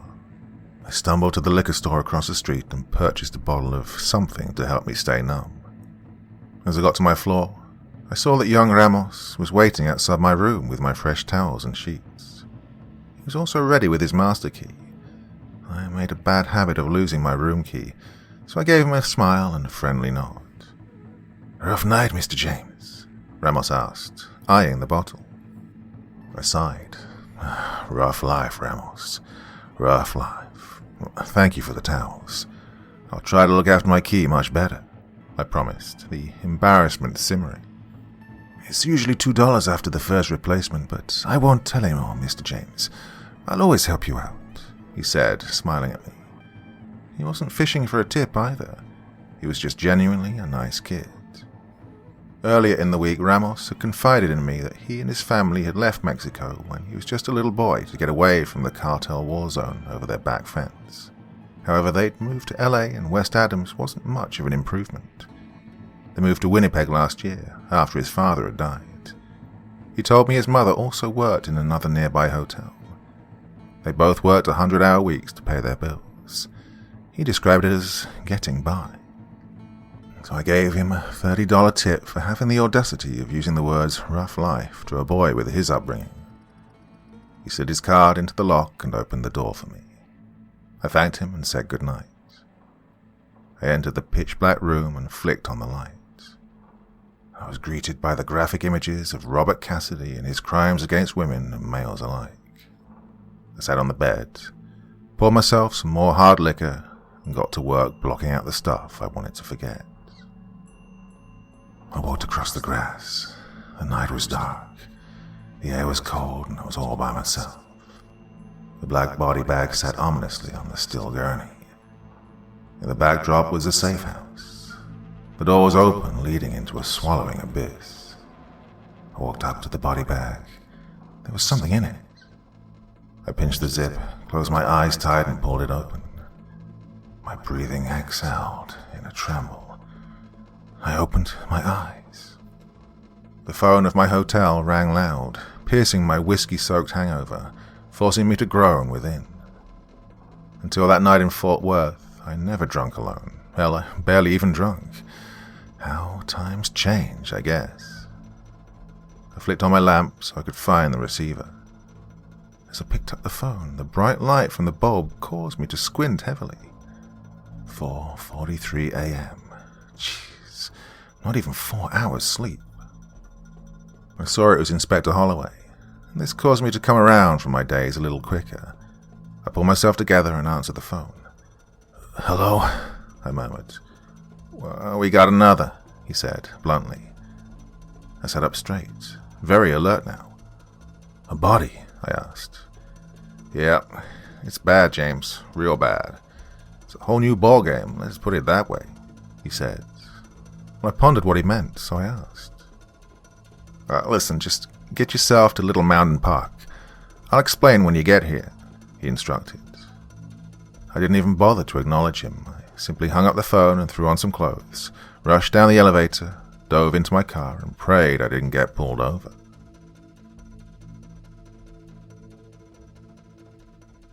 The light of the sun was still tucked neatly under the horizon when I rocked up to the park. Winnipeg PD RCMP, Forensic Investigators, Ambulance Service, Winnipeg Medical Examiner. The teams were all out in force. I showed my clearance pass to the uniformed officers at the checkpoint. They told me Inspector Holloway was waiting for me at the tent. I nodded grimly and proceeded to duck under the yellow tape. Holloway was briefing a couple of detectives on the murder.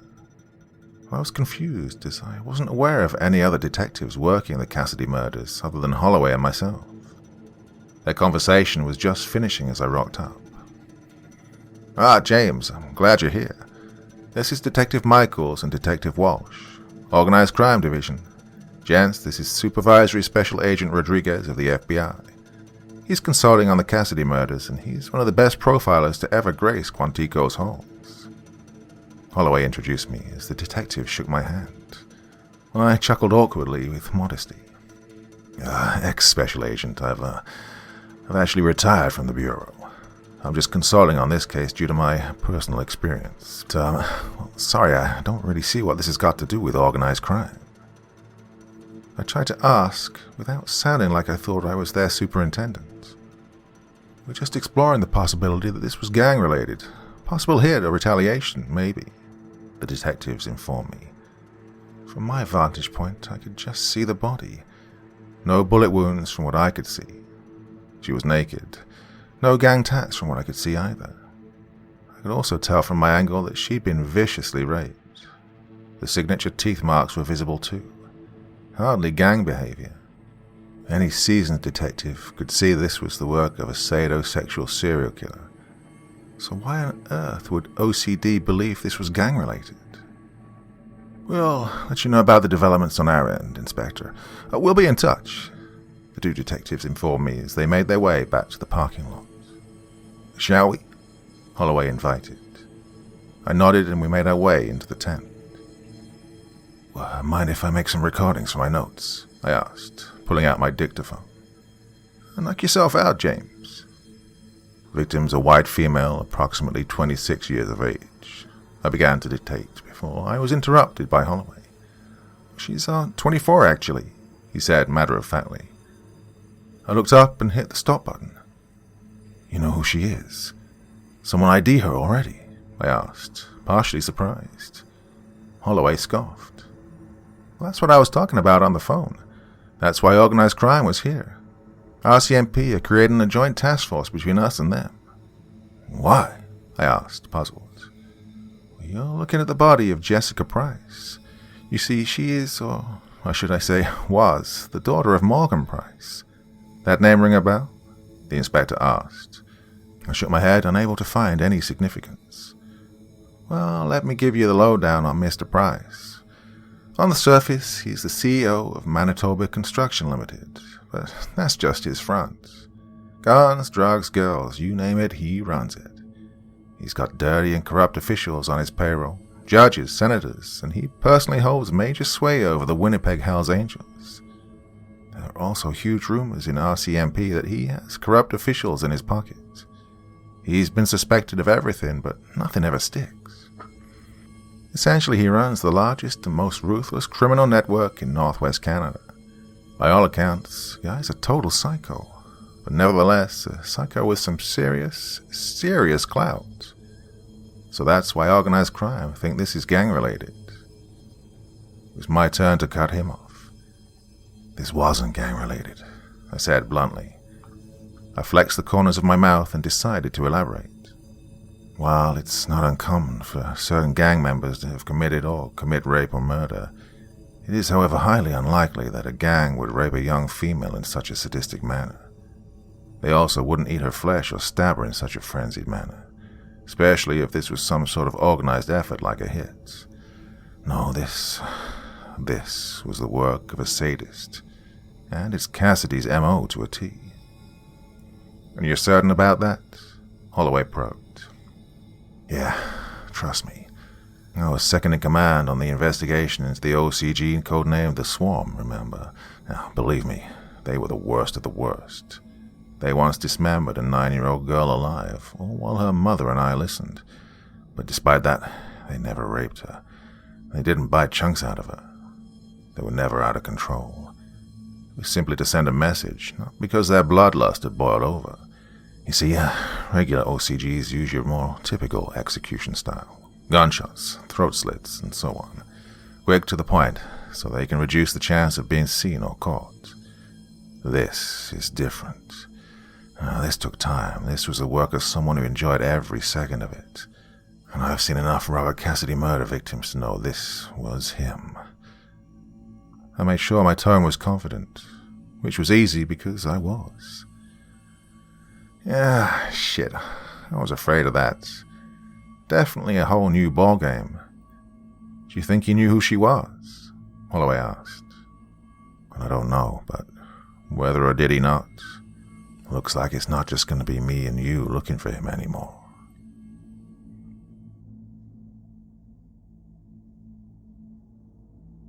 Part 2.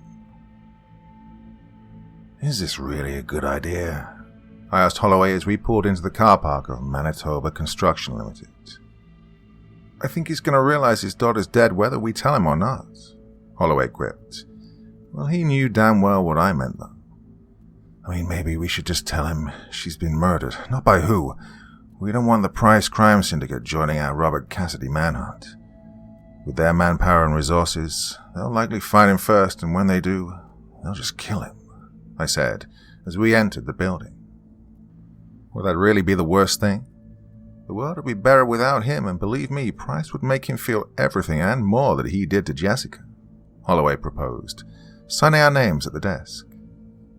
As the elevator door closed, I added, "He needs to face justice." "That is justice," Holloway interrupted. "That's not justice, that's vengeance," I said, shaking my head. "What's the difference?" Holloway shrugged. "Justice and vengeance are what separate us from the monsters of the world like Cassidy. Vengeance is driven by hate, pain, grief, loss. Justice is driven by passion and the will to give closure to the loss of our loved ones." I looked up at Holloway and stared him dead in the eye. I owe it to his victims to give them justice. I didn't break eye contact until the elevator pinged and the doors opened. Holloway inspected me carefully. "Fine, I'll make sure Robert Cassidy's name isn't mentioned. If he finds out we knew, though, and we hid it from him, well, let's just hope we catch him before that happens," Holloway warned. I thanked him for granting my request, and we made our way into the head office. Morgan Price was on the phone, swinging around in his chair, much like a Bond villain would. He was discussing some order and the time it would be delivered, failing to mention what item it was. Well, I could only imagine the illicit content he was actually discussing. As he held up a finger indicating he'd be free shortly, I scanned him up and down. Leader of a multifaceted criminal gang or not, he was an intimidating-looking man regardless. 6'2", well-built for a man of his age. Shaved head and stubble gave him a real villainous look. His dark, menacing eyes were fit for a man who'd done his share of nasty things to get where he is today. I imagined he's very desensitized to violence and torture. I was sure nothing could prepare him for what we had to tell him. Sorry about that, detectives. What can I do for you today?" "Is that a warrant in your hand?" he asked humorously, looking at our case file. Our faces didn't know where to look as he put the phone down. I imagined we weren't the first investigators to visit this place, and we certainly wouldn't be the last. As technically I wasn't RCMP, I let Holloway take the lead. "Mr. Price, I'm sorry, but I'm not here tonight regarding anything involving yourself. I'm here about Jessica," he began. Mr. Price's expression went from taunting smile to straight mouth and dead eye. "I'm not going to sugarcoat this, Mr. Price. Jessica was found murdered in the early hours of this morning at Little Mountain Park. We aren't treating this as an organized attack at this time. No, we believe it to be an isolated incident by an unidentified subject. I'm so sorry, I really am." Holloway rushed the end of the sentence as if ripping off a band-aid. The next hour or so was exactly what you'd imagine. Words were said, objects were thrown, threats were made. The situation being as intense as it was, I couldn't honestly recall how the entire conversation went, so I won't try, but essentially, after Mr. Price went through all 5 stages of grief within the hour, he wanted to know everything we did. How was she killed? Any suspects? "She was raped and murdered, Mr. Price. We don't believe this to be linked to any one of your possible business deals that may have gone wrong, although we aren't ruling out anything at this point. However, our working hypothesis right now is that this was the work of an opportunistic psychopath. But as soon as I'd chipped in, I knew I'd made a mistake." Price looked at me carefully. "Not from around here, are you, Inspector?" His question caught me off guard. If I gave my real name, it could lead a trail to Cassidy. "Ramos, Inspector Ramos." Well, I simply thought of the last person I'd met outside of the investigation.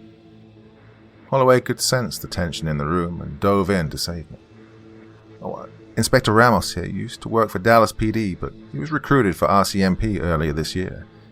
He's one of the best criminologists I know.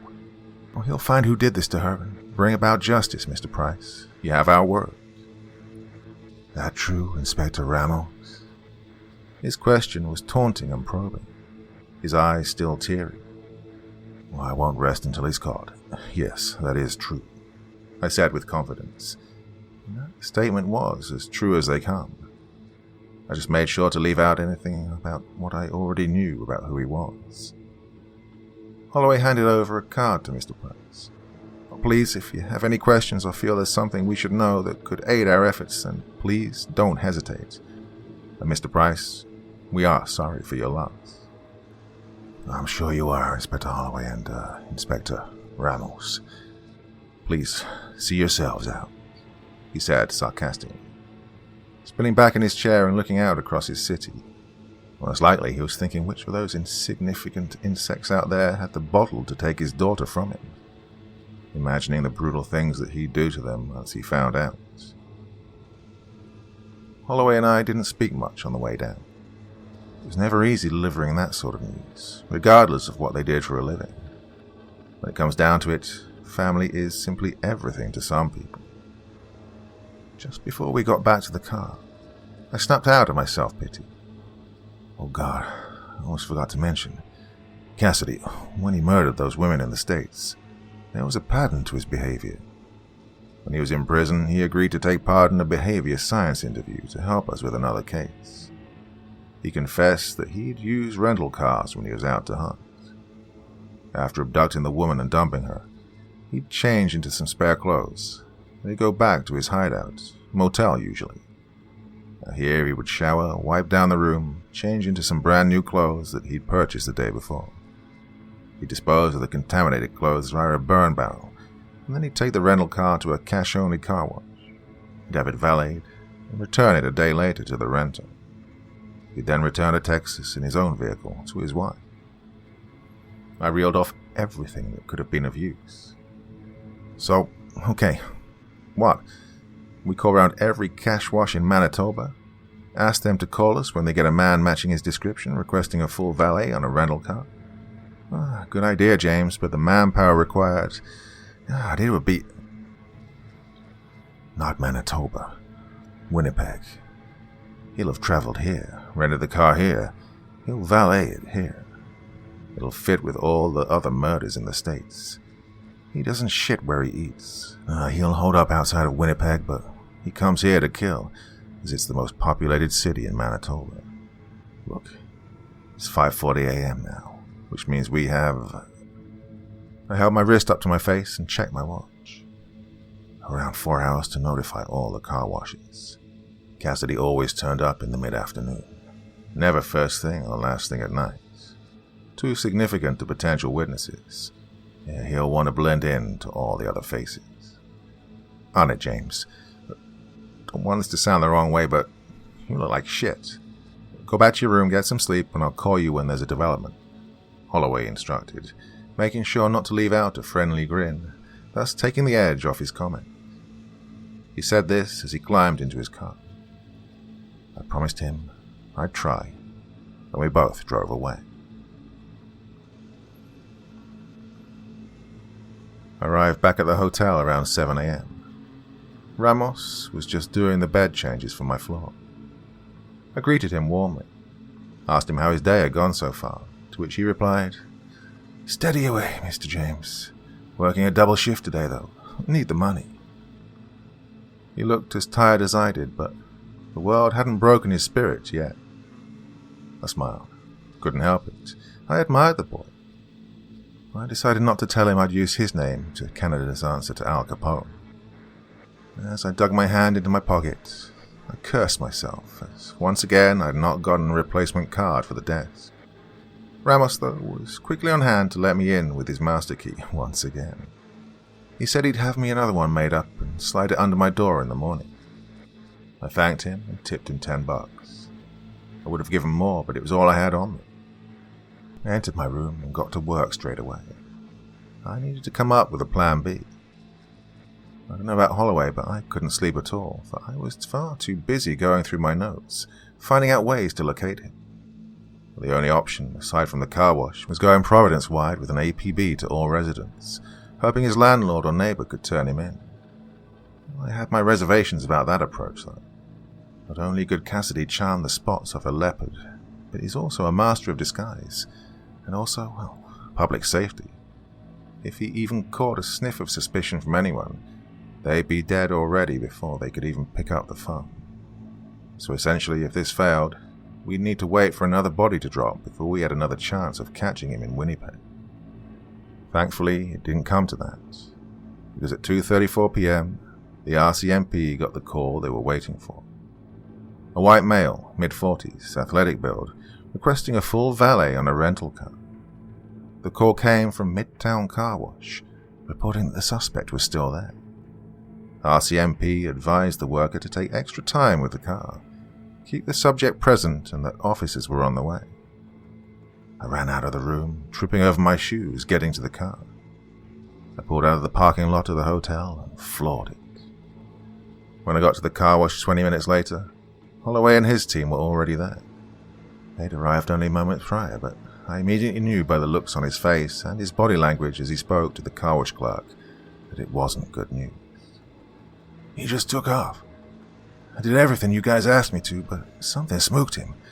He just demanded the keys back, said I was doing a poor job, and jumped in the car and left, the worker explained, as Holloway and I shook our heads, hands on our hips in defeat.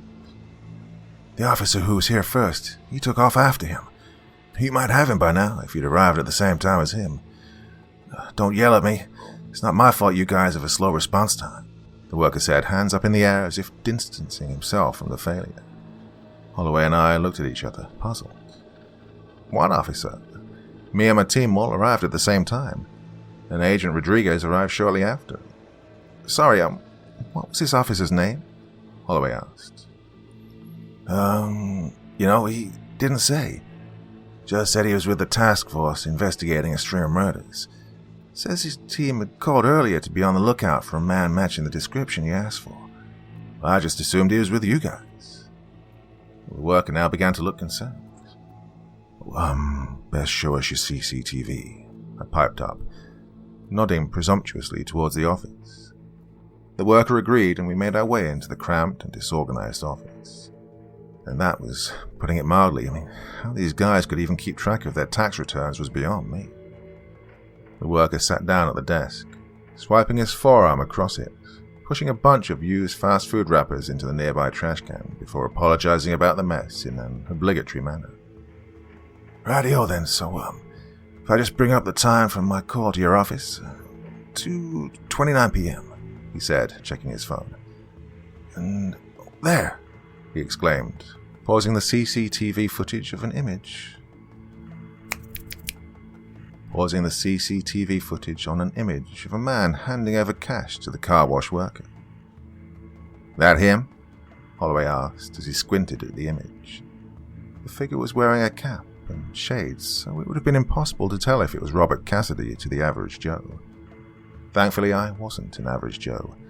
I'd stared at thousands of crime scene photos, mugshots, and CCTV stills over the past decade to know Robert Cassidy when I saw him. Yep, that's him all right, I said, as I had begun to jot down the vehicle license plate. Hit play for me again, I instructed the worker. The video continued for a few more minutes. Cassidy paid the clerk, and he took a seat across the forecourt.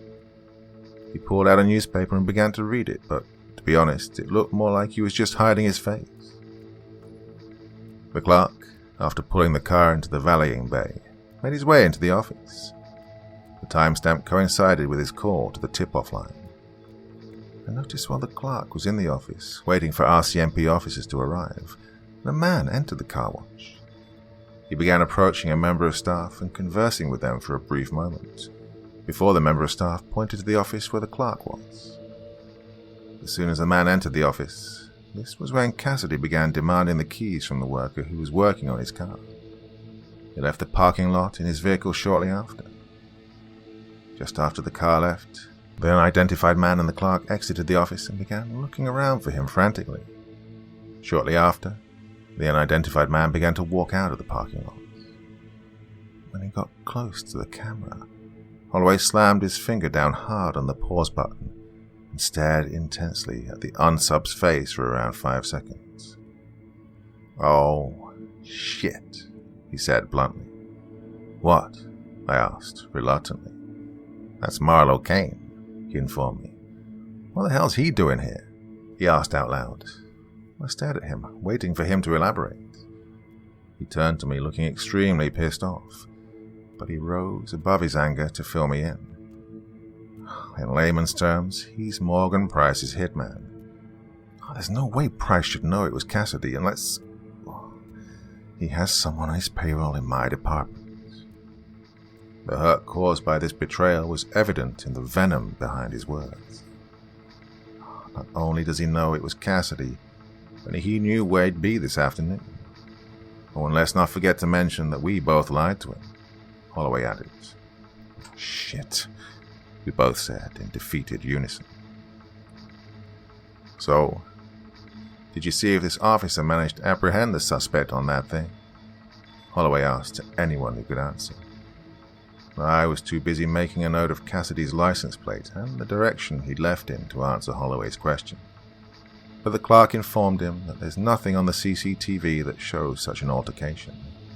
In fact, you couldn't even see the vehicle Marlowe Kane was in, let alone the license plate, or if he managed to catch up to Cassidy.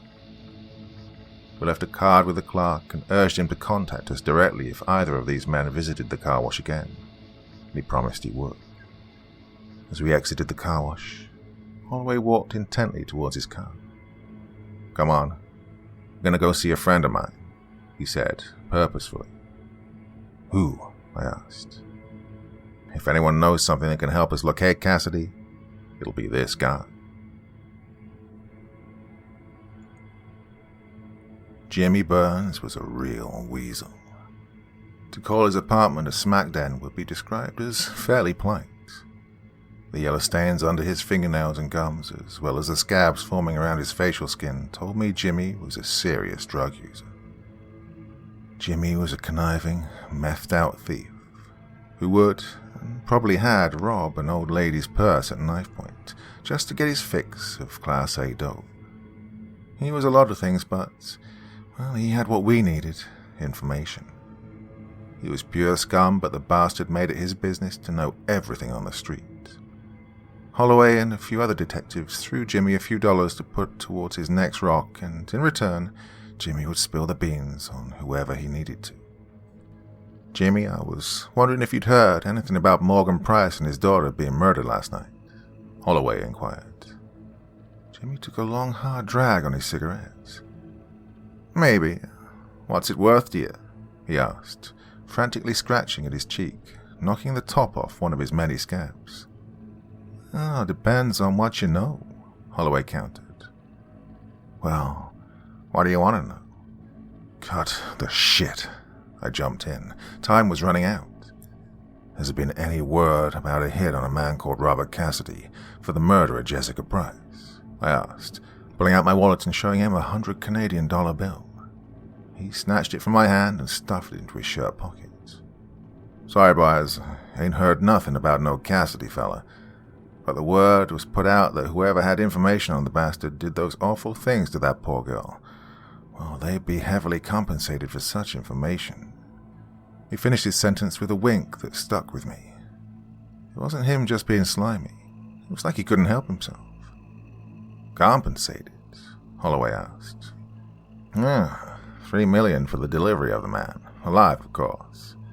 You know, so they can torture him and whatnot. Jimmy said, once again pulling hard on his cigarette in a cocky manner. Well, that explains Kane at the car wash. Someone who knew about the operation tipped off Price, hoping to get the payout when they grabbed him. Goddamn greedy bastards. Holloway stood up and tried his hardest not to kick something. I, meanwhile, studied Jimmy's body language. Something about him told me he just wasn't telling us the whole story. So you have no idea who Robert Cassidy is? I decided to ask. Jimmy scowled at me and took another long pull on his cigarettes. Nope. Should I? He answered, a little offended by my question. No, you shouldn't. He's an extremely dangerous man, Mr. Burns. Once known as the cross-line cannibal. He's killed over 30 people in America. Women, men, tall, short, gay, straight, fat, thin, he does not care. The only man to ever break out of Florence prison, melted the face of a federal agent for simply calling him average, and whilst he's been in Canada, he's suspected of killing another 10 people. He's highly intelligent, deceivingly strong, and he's one of the most sadistic sociopaths that I've ever met. I let my words sink in, while Jimmy took another long pull on his cigarette. Good job I've never met him then, he said in a slimy manner after he'd blown the smoke in my face. tried my hardest not to break his nose. Instead, I pulled out my card and placed it in between a CD case and a crack pipe on his coffee table. If you ever do see Robert Cassidy or hear of his known location, please do not approach him. Don't contact Mr. Price or his associates. You call me, do you understand? I'll make it worth your while as best I can, I demanded. So where is this Mr. Cassidy now? Jimmy asked, just as we opened the door. Last sighting was Midtown Car Wash. An individual linked with the victim's father turned up and went off in pursuit. We've been unable to locate either individual since, Holloway informed him. So if you hear anything, Jimmy, on either person, I'd appreciate the heads up, he added. Jimmy bit his lip in some sort of deranged excitement. His grin showed us all 6 of his yellowing teeth. Sure thing, Holloway. We closed the door behind us and made our way back to our cars. You'll have that 100 turned into a pretty big rock by the time you get back to your hotel, Holloway joked. I have no doubt about that, I chuckled, unlocking the car door. If you hang around for 5 minutes, you'll see him scrambling out of his front door and legging it down to Crystal Heights. His words had a humorous tone, but he was telling the truth. I wasn't local enough to know what Crystal Heights was, but I just assumed it was a block where the meth dealers were plentiful. Listen, I'm gonna love you and leave you. Right now I'm heading back to the office. I'm gonna find out which of my men is in Morgan Price's pocket, and when I do, I'll paint the walls with him. So I'll call you when there's a development, Holloway added, looking rather psyched up. Cassidy had his first close call today. Without being able to find a previous time where his post-murder process was interrupted, well, who knows what he'll do now. We've potentially missed our window, I claimed, furiously. Hey, come on, James. I know this is all a bit fucked up right now, but we'll get it back on track. Flesh out the mole, rework our profile, and wait for another body to drop. I finished his sentence for him. I sighed heavily. He's killed enough people. Now he knows we're close to catching him. He's going to be like a cornered animal. He'll be more dangerous than ever. Exactly, you just said it. We're close to catching him.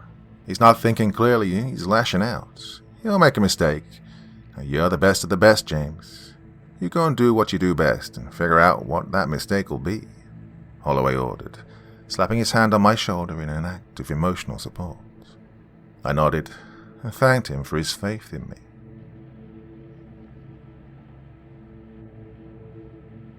That night I stayed up, plying myself with extra strength coffee and Pro Plus. I went through every case file, every post-charge interview, every witness statement, looking for something that would just give me a hint as to where he would be. The only time Cassidy came close to being found out was an incident in Wichita, Kansas, where he was spotted leaving the scene of a murder. Julie Devereaux was the only victim not to be found in a woodland area. She was abducted from Park City and later found dumped in an alleyway, 5 miles from her last known whereabouts. Cassidy was seen leaving the area by a pedestrian, and he questioned him on the blood around his face and on his clothes. Cassidy gave an explanation, blaming a severe nosebleed for the mess. Cassidy reportedly made a hasty retreat from the area on foot. I listened to the tape from Cassidy's interviews after his arrest, and during a behavior science interview, he was asked by Agent Quince why he didn't dump her in a wooded area. Dumping Miss Devereaux's body in a publicly walked street almost got you caught. Why the risk? Did you get bored? No way, Agent. Did you see Miss Devereaux? Did I look like I was bored? I had all kinds of fun. No, I didn't have much choice in that matter, you see. The tank was running on fumes. I couldn't risk driving all the way out to Swanson Bar. If it broke down, then I'd be stuck on the road with a dead girl in the trunk. Not the sort of position you'd want to be in. Okay, so what happened then? I just decided to park up across the street from this alley. Didn't look to be any CCTV or anything. Plan was to throw her in the dumpster, cover her up under some black bags, and hope City Hall would do the job for me. It was nothing like that, though, so I did the best with what I had, and I just dumped her in the corner and covered her up with a tarp and some cardboard. I was heading back to the car when I got spooked by this student. I must have still had that bitch's blood all over me, because he got all nervous. I just gave him some line about my nose opening up, and hightailed it. I didn't expect him to buy it, but I just needed to give him something to think about while I split. So, you left the car at the scene? Hell no. With my DNA prints and everything in there. No. I needed the car cleaned and back to the rental place before 5 p.m. the next day. So when the coast was clear, I went back to get it and drove it to a nearby motel. I always used to stay at sketchy places, like where they run drugs or whores. Rooms can be a little, roachy, but less chance of an upstanding citizen reporting a suspicious-looking vehicle to the authorities. Well, anyway, next day I wiped the car down best I could and took it to be valeted. Half expected that night to burn me, but nope. Another 18 months before you boys got lucky. Lucky? Oh, you mean when your wife outsmarted you? What's wrong, Cassidy? Cat got your tongue? Maybe you're just realizing that you aren't as smart as you think you are. Careful, Agent Quince. It's not wise to aggravate me with attempts of attacking my intellectual vanity. I clicked the stop button. That's it. Cassidy could potentially be holding up at a sketchy motel in the Winnipeg area. Somewhere his behavior is much less likely to be questioned. He'll be waiting for the dust to settle, assessing his options. The tape suggested when he's thrown off schedule, he can make rash decisions based on poor assumptions. I pulled out the laptop and speculatively typed in low-star motels on Google, specifically in the Winnipeg area. When I did, a news report caught my eye. Father of 3 shot in parking lot of notorious Crystal Heights Motel after meeting sex worker. Something was happening within me. A small part of me was connecting the dots, but the rest of me hadn't got the memo yet. As my deep subconscious was hard at work battling against the raging hangover, the part of me on caffeine-riddled autopilot continued to read the article about the shooting. A supposedly happily married man had been meeting a sex worker for regular intercourse at the Royal Palisades Motel. Upon leaving one of his secret rendezvous, he was mugged and ultimately shot twice in the stomach after he attempted to wrestle the weapon from the attacker. He's currently in the ICU, but he's expected to make a good recovery. I read the last few paragraphs of the article, which tended to go slightly off topic and speak about the resulting crime rate or some background context to the event.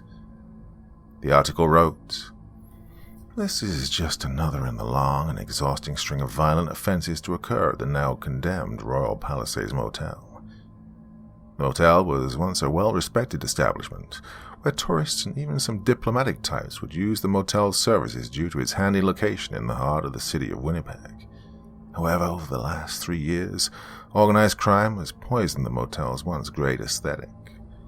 The motel is now a hotspot for both male and female prostitution, as well as the distribution of methamphetamine, earning the location the now unfortunate pseudonym of Crystal Heights." Then, as if by magic, as if by fate, just as the pieces were slotting into their respective places, my cell phone rang. Sorry if I woke you, James, but I have an update. I don't know whether this is good news or not. I shared my concerns about the leak with the super, and he asked everyone who'd knowledge of the car wash operation to surrender their devices.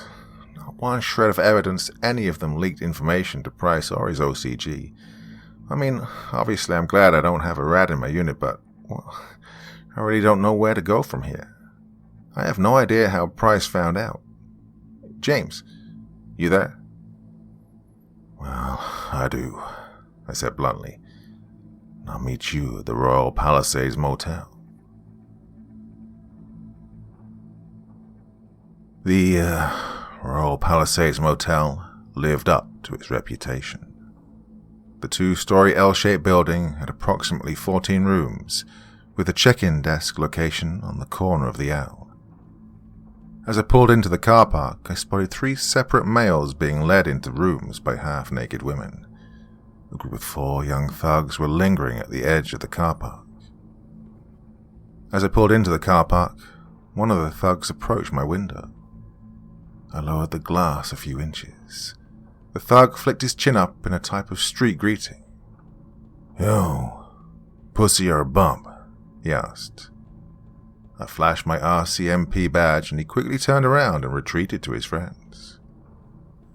Holloway arrived at the motel around 10:27 p.m., pretty much at the same time, just slightly after. I jumped out of my car and began loading up my concealed carry. Holloway jumped out of his car, walked over to me and stood staring wide-eyed at my focused preparation of the weapon and waited for an explanation. When he didn't get one, he pressed the issue. "Jesus, James, you want to explain to me what we're doing here? And why are you going all silent hitman on me?" "Jimmy Burns." "Yeah, probably here. But he's already told us what he knows, and I don't think a gun will change that." "Not here for information. I'm here to try and save his life." What? What are you talking about?" "He's the league, Holloway," I snapped as I sprinted towards the office. "And if Cassidy's alive, then Jimmy Burns is in real shit." We burst into the motel office and flashed our badges at the desk clerk. "I need to know if there have been any reservations made at this hotel in the last week by this man," I said, holding up a picture of Robert Cassidy. The clerk squinted. "He may have worn a disguise." I then held up pictures of Cassidy in other people's attire, such as the CCTV from the bank and the car wash. This seemed to strike a tone with the clerk. "Yeah, that man there, the one from that car wash. He checked in earlier this week, a few nights ago. He paid in cash, and to be honest, he looked at the floor the whole time. I thought that was kind of shady, but then again, that's our clientele," the clerk quipped. "Okay, great. What room is he in?" I asked, eyes darting from desk to the window, making sure I couldn't see him myself. "Oh, checked out about 2 hours ago. Well, if that..." the clerk informed. I cursed and kicked the counter. Holloway interjected whilst I had my mini-episode. "What about Jimmy Burns? He been here tonight?" He didn't need a photo. Everyone at Crystal Heights knew who Jimmy was. "Yeah, checked in the night before your mystery man. He's still here, room number 6. Next door to your man, actually. He was in room 7. "I'm gonna need to get into both those rooms," Holloway said, badge on show. "Now," he added, loudly, when the clerk wasn't quite going as quick as he wanted. When we got to room 6, the desk clerk began to insert the master key into the lock. The thing that struck me as he and Holloway concentrated on the door was the window. The entire pane of glass was dripping wet in condensation. As soon as the door opened, steam came pouring out of the room and into the chilly Canadian air. Guns drawn, we made our way into room 6, our pores opening for the sheer density of the steam that filled the room. We realized it was coming from the bathroom, and from what we could hear, there was water running. There was a stench in the air, not something I'd ever smelt before, but it was very distinct. It reminded me of a seafood restaurant. I wasn't sure why, but when Holloway pushed the bathroom door open with his foot, as we held our guns out in front of us, quickly I found out what that smell was, and why it reminded me of seafood. Lobsters. There in the bathtub was Jimmy Burns. His eyes were bulging out of his skull nearly. He was naked with what looked like 2 badly broken legs. His hands were restrained around his back, and he was literally, and I don't have any other word for this, cooking in the bath. The water was on, overflowing onto the bathroom floor. There was a kettle on the toilet seat. The hot tap was turned to its max. The water and the air was piping hot. Jimmy's skin looked redder than a stoplight. It had scaled and blistered to a point that made us all nearly vomit. His lips were crusted and inflamed. I didn't even know if he was able to scream. The worst part was, he was alive. He wasn't responding, but he was alive. We called in EMTs and ERT, and even the paramedics were puzzled on how to approach the situation. They tried their utmost to get him out of the water unscathed, but it was damn near impossible.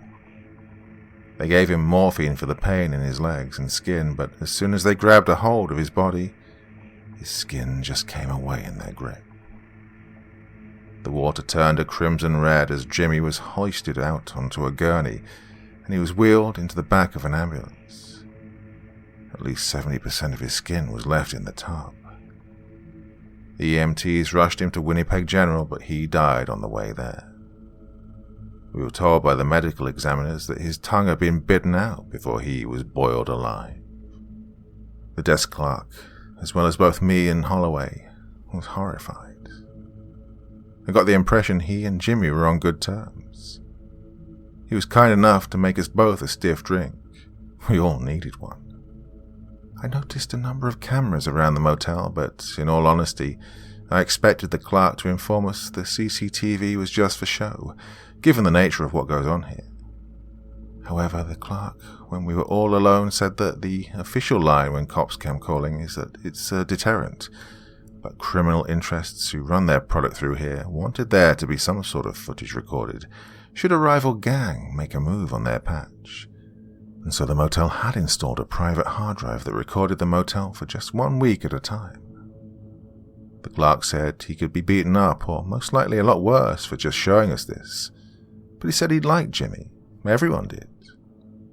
He was a lot of things, but he wasn't a bad person in the grand scheme of things. He didn't deserve that anyway. The clerk wanted to help us in any way he could. He took us into the basement, where the hard drive was hidden, and we sat at the monitor, the three of us with our drinks, and we began to rewind the footage. We reviewed the footage from the last few days, and we saw Jimmy arrive and check in with a known sex worker 3 nights ago. They went into room 6, and a number of hours later, she left. Jimmy stayed. This repeated later that day, with the sex worker leaving the next morning. And that night, Cassidy arrived in the rental car. He goes and checks in, and he's entering his room. Jimmy comes back from scoring some more meth. He converses with Cassidy for around 10 minutes. After they finish, they give each other a friendly goodbye, and they both go inside. Later that night, Cassidy leaves in the rental car. This was the night that Jessica Price was raped and murdered. Jimmy stays around the motel, scoring meth, entering and exiting his room with various females. Around 10 a.m. the next morning, a man turns up at the motel. He looks completely out of place in relation to the rest of the people there. He's well dressed. He turns up in a blacked out SUV, and he doesn't look like he's fiending for Class A's. He goes up and speaks to a few people who appear to be regulars at the motel. At one point he turns towards the camera, and suddenly everything falls into place. It's Marlowe Kane. He walks right up to Jimmy Burns, tells him something, and hands him a card. The man then gets in his SUV and drives away.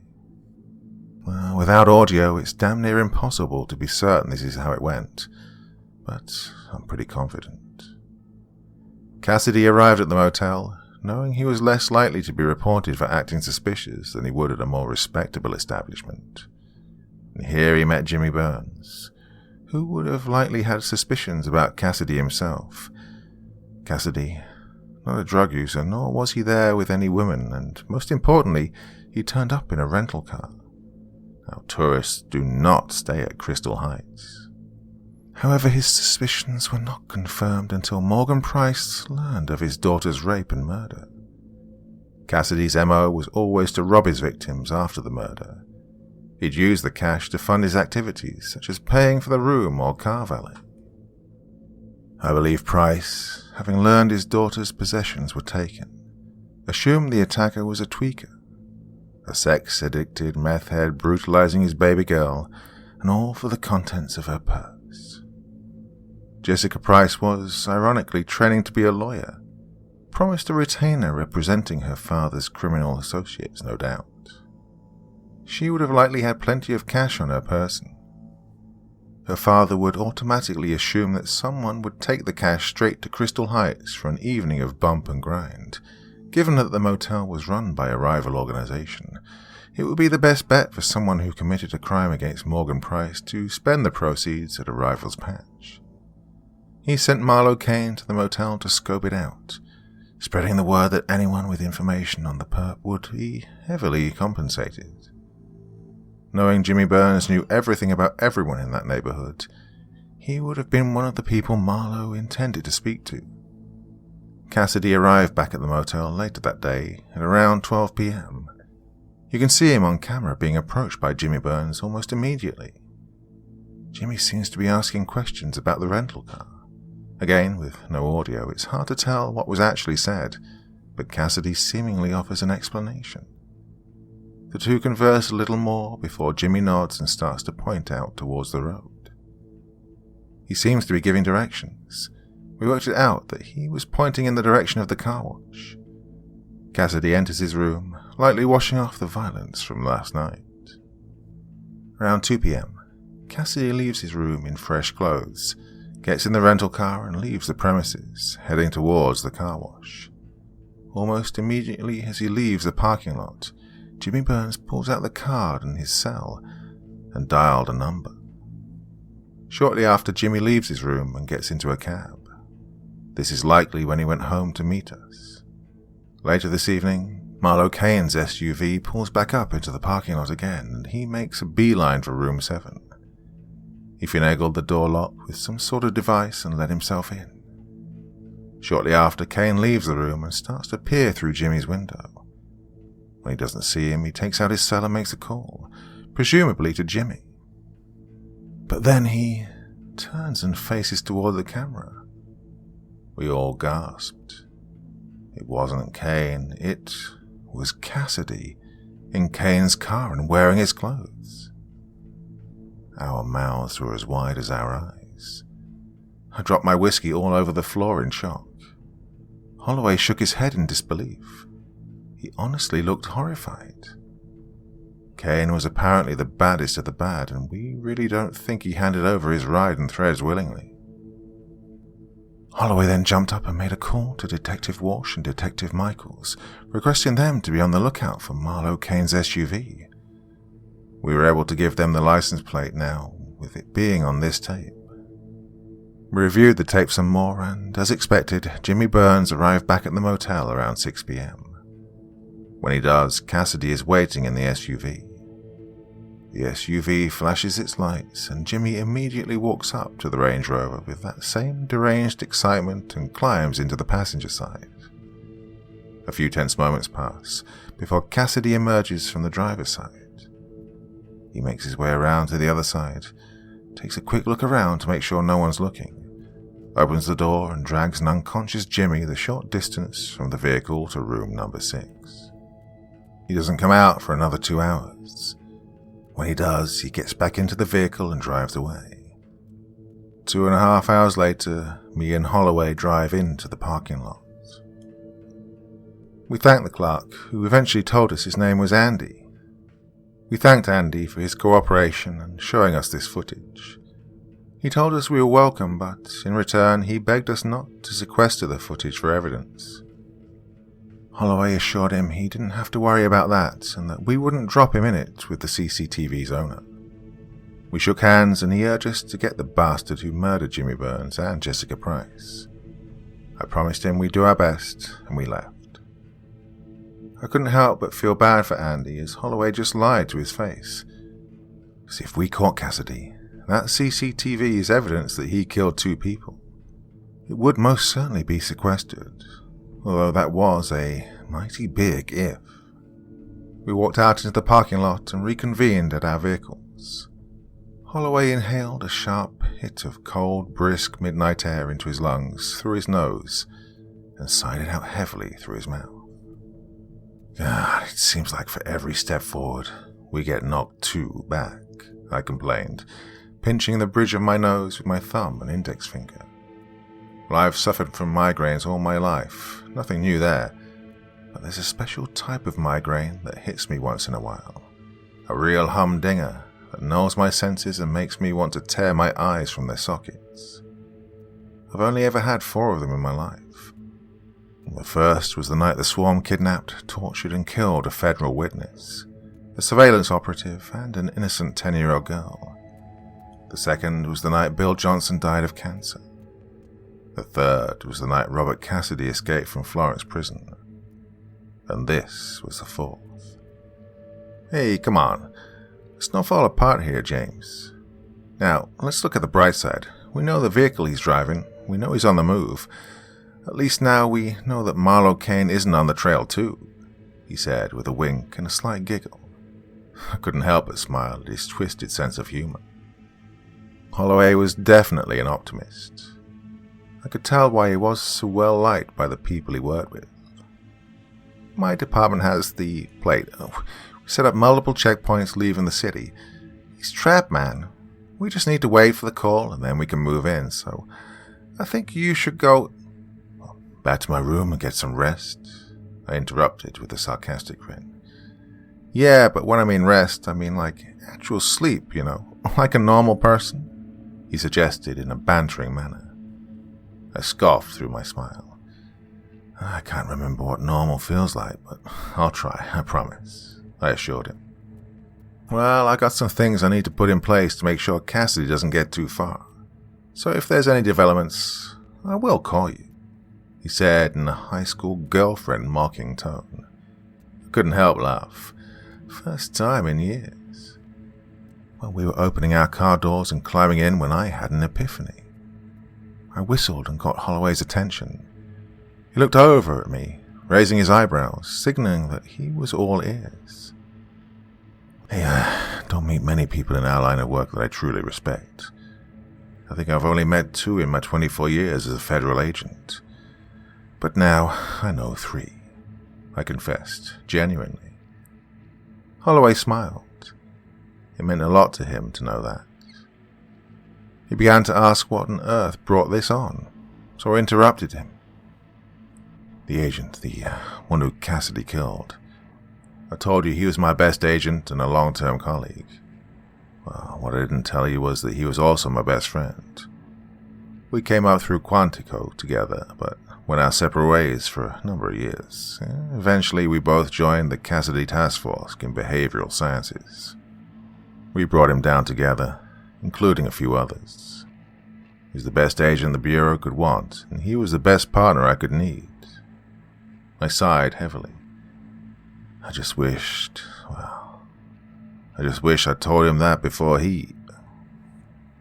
I looked at the floor, desperately trying to suppress the flashbacks of that night at the safe house. I'm sure he knew, James, he answered. But I'll call you when I know something. I smiled. Just before I got into the car, I realized this confessional had been entirely one-sided. That made me feel vulnerable. Hey, Holloway, I chirped. His eyebrows and ears perked up. You once hinted you know what it felt like to be scapegoated, like I was with Quintero. I left the sentence open-ended. Rather than outright asking him, well, he began to speak before he caught himself. He bit his lip hard and sighed. Maybe another time, James, another time, he suggested. I pointed at him and told him I would hold him to that. He agreed, and we both got into our vehicles. He drove back to RCMP HQ to take on a few things. Meanwhile, after a detour to the liquor store, I drove back to my motel. I intended to keep my promise and get some sleep. After what I'd seen tonight, however, I needed something to counteract the adrenaline.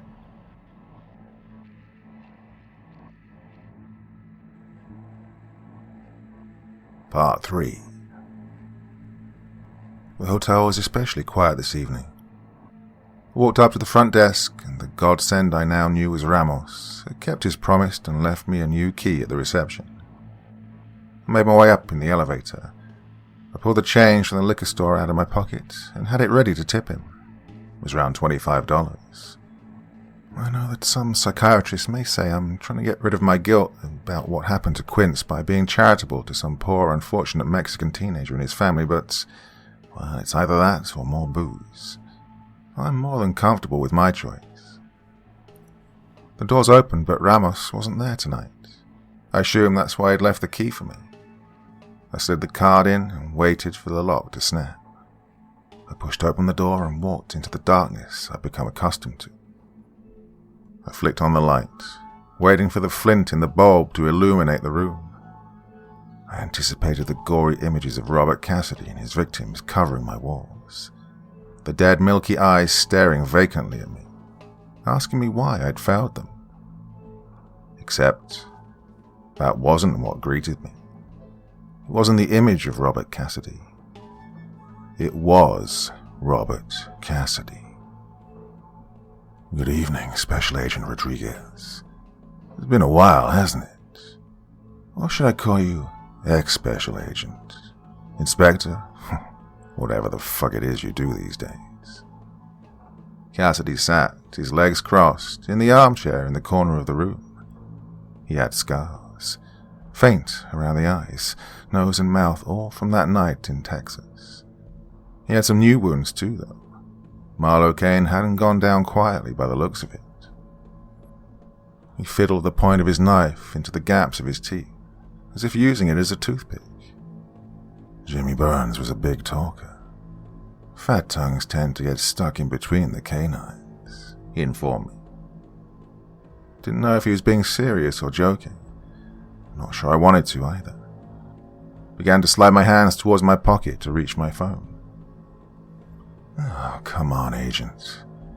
I'd have you opened up before you could even dial the first number. He meant it as well. It's always hard to tell due to his eerie calmness and nonchalant attitude when talking about extreme violence, but it was clear to me at this point he meant every word. Cassidy was astoundingly quick as well. I doubt I'd even have been able to get my hand in the pocket before he got to me. Okay, well, you could have hidden in my bathroom, waited till I came in, snuck up behind me and slit my throat. But here you are, sat like a Bond villain waiting for me to enter. So let's just cut the shit, Cassidy. You go ahead and tell me what the fuck you want. I tried to be firm. I didn't want him to know that I was terrified. I could tell he knew, though. Hell, he could probably smell it a mile away. He began to smirk and then gently chuckled. Now, where on earth would be the fun in that? Let's be clear. If I need to kill you, Agent, then I will. But I don't want to. Heck, you're the only one who really appreciates me. All these other gumshoes just see me as a page in a textbook. A statistic, a serial killer. But you, Agent Rodriguez, you see me for what I really am. He leant forward, his smile almost genuine. What's that then? I asked in a sardonic tone. A god. His ardor in his words were undeniable. I scoffed at his narcissism. 1 in 3 people don't even believe in God, but everyone believes in the bogeyman. More people have dropped to their knees and clasped their hands praying at my feet than you can ever imagine. I decide if someone lives or dies. You all thought I was getting zipped up in a bag, but here I am, risen from the grave, just like our Lord Jesus Christ himself. He bellowed that in a biblical tone. You can't seriously deny this. I've seen and appreciate the awe you've given me, Agent.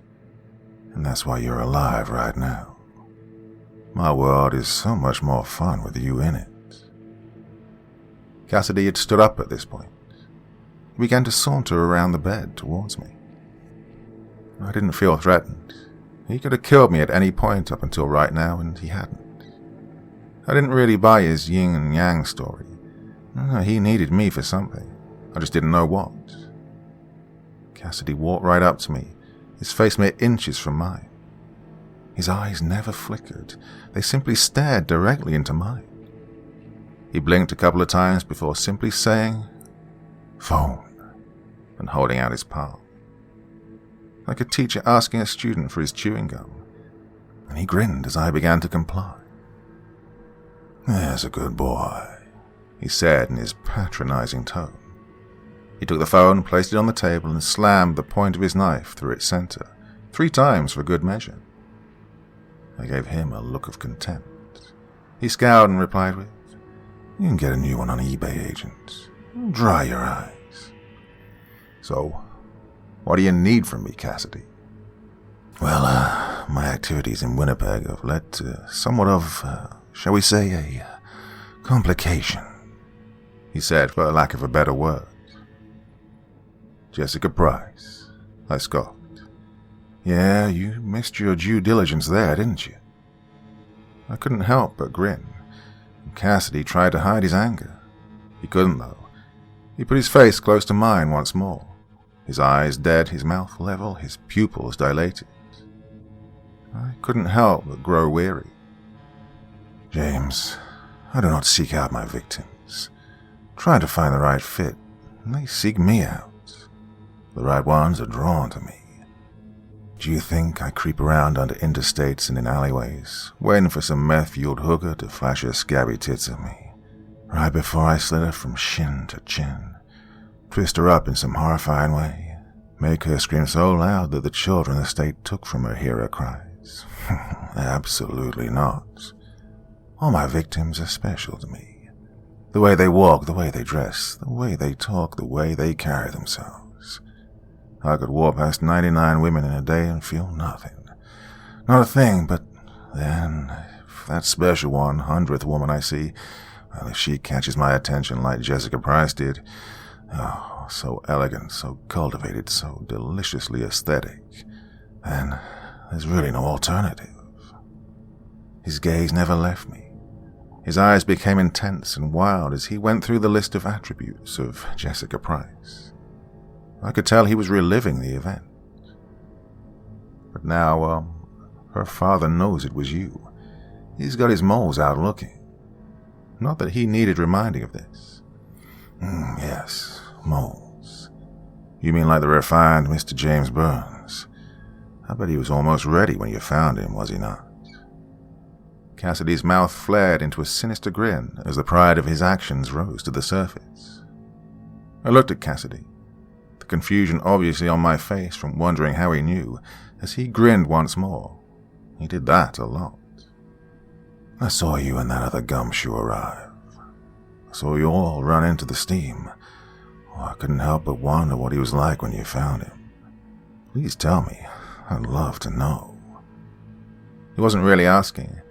I could see his knuckles whiten around the handle of his blade. His skin came off in the sheets. It smelled like boiled shellfish. He died in the ambulance after a cardiac arrest. "Happy now?" Cassidy smirked and shrugged his shoulders. "Who can say, really? Am I happy he's dead?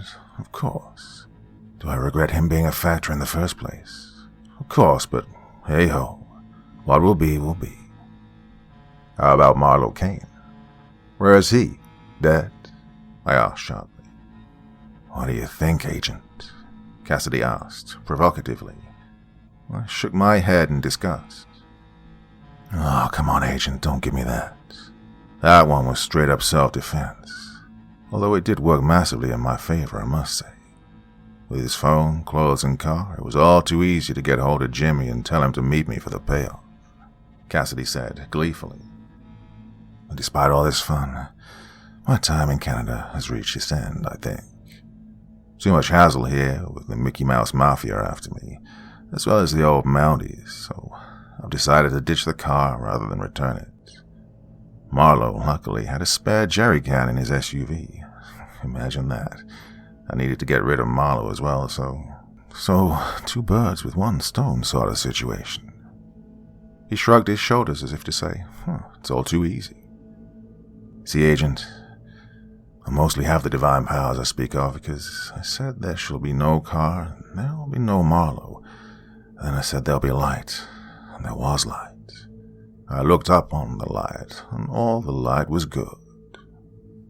Cassidy's biblical tone was back. He You almost sounded like Moses himself. I couldn't help but think that this was a strange way to confess that you'd burned a man alive. You won't get away. Between the authorities and the mob, you will get caught. I hope to God that it's by the side that'll bring you to real justice. But to be honest, Cassidy, I'm past the point of caring. I just want you where you can't hurt any more people, I said. Cassidy chuckled and shook his head in disagreement. I don't think you really believe that. You see, Agent Rodriguez, I confess to you that I need you in my life. Someone who knows the vast magnitude of my prowess and mastery. Someone to pursue me with everything they have, regardless of office politics. No matter how many budget cuts or department numbers get in your way, you will always chase me down. Someone who sees my work and examines it, documents it, immortalizes it. His voice was building into a crescendo before he added, You ever heard the story of the lion and the gazelle? I shook my head. The lion chases the gazelle because he has to, because he needs to eat. He's hungry. He knows if he doesn't eat, then he's nothing. Now the gazelle, he runs from the lion. He needs to keep his game up. He needs to be sharp, because the lion, he's coming. What's your point? I asked impatiently. You're the lion, Agent Rodriguez, and I'm the gazelle, he said proudly. You know what happens to a gazelle if the lion stops chasing him? Nothing. He doesn't run anymore, because there's nothing pushing him or driving him, forcing him to be better, he said passionately, fist pounding his chest. The thing is, should the lion ever catch the gazelle, then it maybe feels good for that day, while he feasts, gores on the tasty flesh of his prey. But the next day, well, there ain't no gazelle to chase, and the lion gets hungry, and the lion dies. Cassidy shrugged his shoulders, waiting for the moral of the story to resonate with me. Plenty of other gazelles in the jungle, I counted, and he grinned. Not like me, though. No one that's caused you so much distress. He winked. You dream about me, don't you, Agent Rodriguez? Bet you see the faces of all the people I've killed over the years, don't you? Do you see your insecurities and self-doubts in their dead eyes? Do you see the horrible remains of your best friend in your dreams? No other gazelle has made you feel those things. While you seek me out and chase me relentlessly, you're scared of what you'll become once you catch me. His words cut deep. I didn't know whether it was the fact I simply buried my head in the sand, or the fact that I'd been so obsessed with this case, but I hadn't even thought of what I'd do after it was over. Cassidy could see the contemplation going on inside me. It began a long, dragged-out laugh. I'm right, aren't I? You know, I read all about your mentor, the incorruptible Bill Johnson, the man who saw through the Bureau's one-dimensional views on a string of seemingly unrelated and violent sex crimes, only to unveil the largest human trafficking network ever put together. Chased the shock collars of the swarm for, what was it, 6 years? Tell me what happened the day after the last member was sentenced in federal court. Cassidy already knew the answer, so once again he was grinning from ear to ear. He died from cancer. He'd been ill for some time. Well, I don't really see your... But he didn't die. Not while he had his gazelle to keep hunting. So as soon as he caught it, his life had no meaning, no purpose, nothing to fight the disease for. Don't you see, Agent? You need me alive and free. Otherwise, what do you have? No family, no friends, no job. Face it, all we have is each other. Cassidy extended his arms, sarcastically inviting an embrace. You're wrong. You make me sick. I want you in prison, running away for the things you've done to people I knew and the people I didn't. So why don't you just get to the fucking point and tell me why you're here? I asked, getting sick of his psychological warfare bullshit. Then, for what felt like the 1000th time tonight, Cassidy's sadistic grin rose to the surface, and he sauntered over to the sliding doors that led out of my 4th-floor balcony. He grabbed the cord and turned to me. In his best game show voice, he said, "Oh, let's see what's behind door number 1, and pulled down hard. The curtain split down the middle, and both sides slid apart, revealing my balcony. There, sat duct-taped to the garden chair, badly beaten, barely conscious, was Ramos. I jolted towards Cassidy in a rage. He pulled out a lighter and wagged his finger at me like I was a naughty school kid. He pulled the sliding door a few inches open and let the unmistakable aroma of gasoline creep its way into the room. I had a little left over from Marlowe, so Cassidy began to speak before I cut him off. "I don't care what it is. I'll do it. Just please don't hurt him. Besides, you like that and every vehicle with a blue light will descend on this hotel. You'll never get away.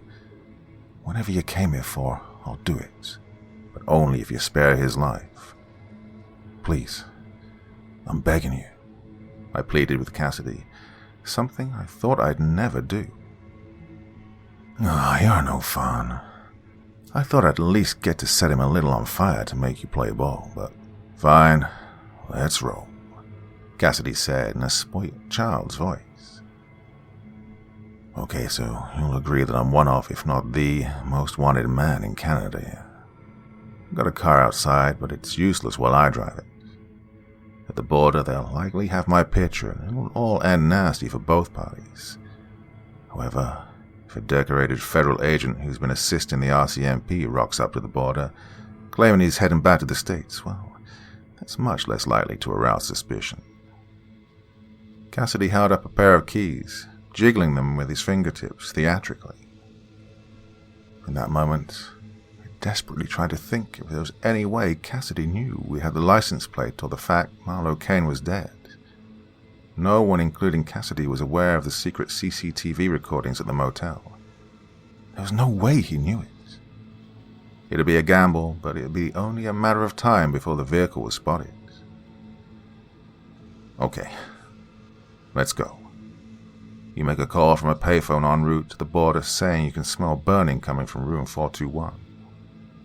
That way I know this room will be entered by the staff and Ramos will get the medical attention he needs."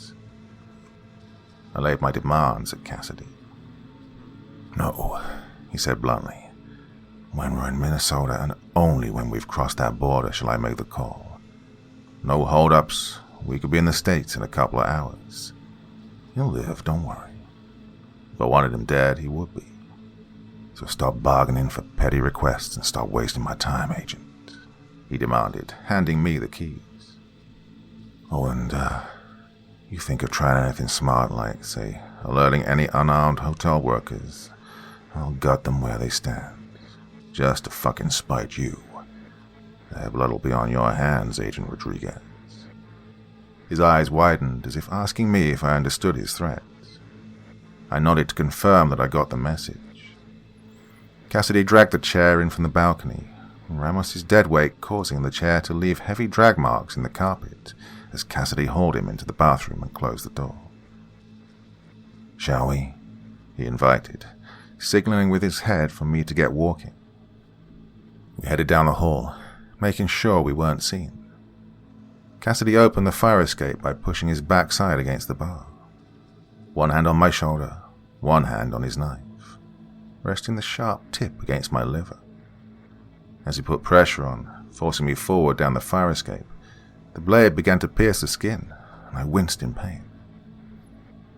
"I said I'd drive, didn't I? You can put the knife away." My request came across like a sulky teen. "I've already trusted one wrong man today, and I had to do a lot of cleaning up because of it. I mean, don't get me wrong, I had some fun doing it, but still, not making the same mistake twice. Car's only 50 yards away. Once we're in, I'll give you a bit of trust," Cassidy informed me, pressing the knife against my back. He was letting me know if I made one wrong move, he'd have my organs on a sheesh. We arrived at Marlowe Kane's black Range Rover Sport, I immediately noticed the dried dirt on the wheels and the underside of the vehicle, likely from whatever off-road site Cassidy got the drop on Marlowe. I didn't know Mr. Kane, but I hope to God he was already dead when Cassidy torched the car with him inside. I didn't hold out much hope of that, though. Climbed into the driver's seat, Cassidy in the passenger. The blacked-out windows meant he didn't need to hide in the trunk.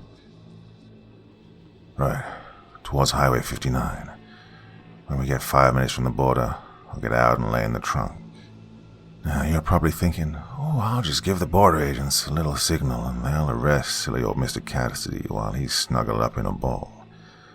Well, it turns out Mr. Kane carries a fair number of toys in his vehicle, and this one's going to come in very much in handy, he said, opening the glove box and reaching inside. He pulled out a live grenade and held it in his hand. Well, so to speak, he quipped. I looked at it in horror as my plan just came crashing down around me. I get one hint that we ain't going through that border, Agent Rodriguez, and I'll blow us all to fucking Tijuana. Me, you, whichever innocent family men decide to stick their noses in the vehicle.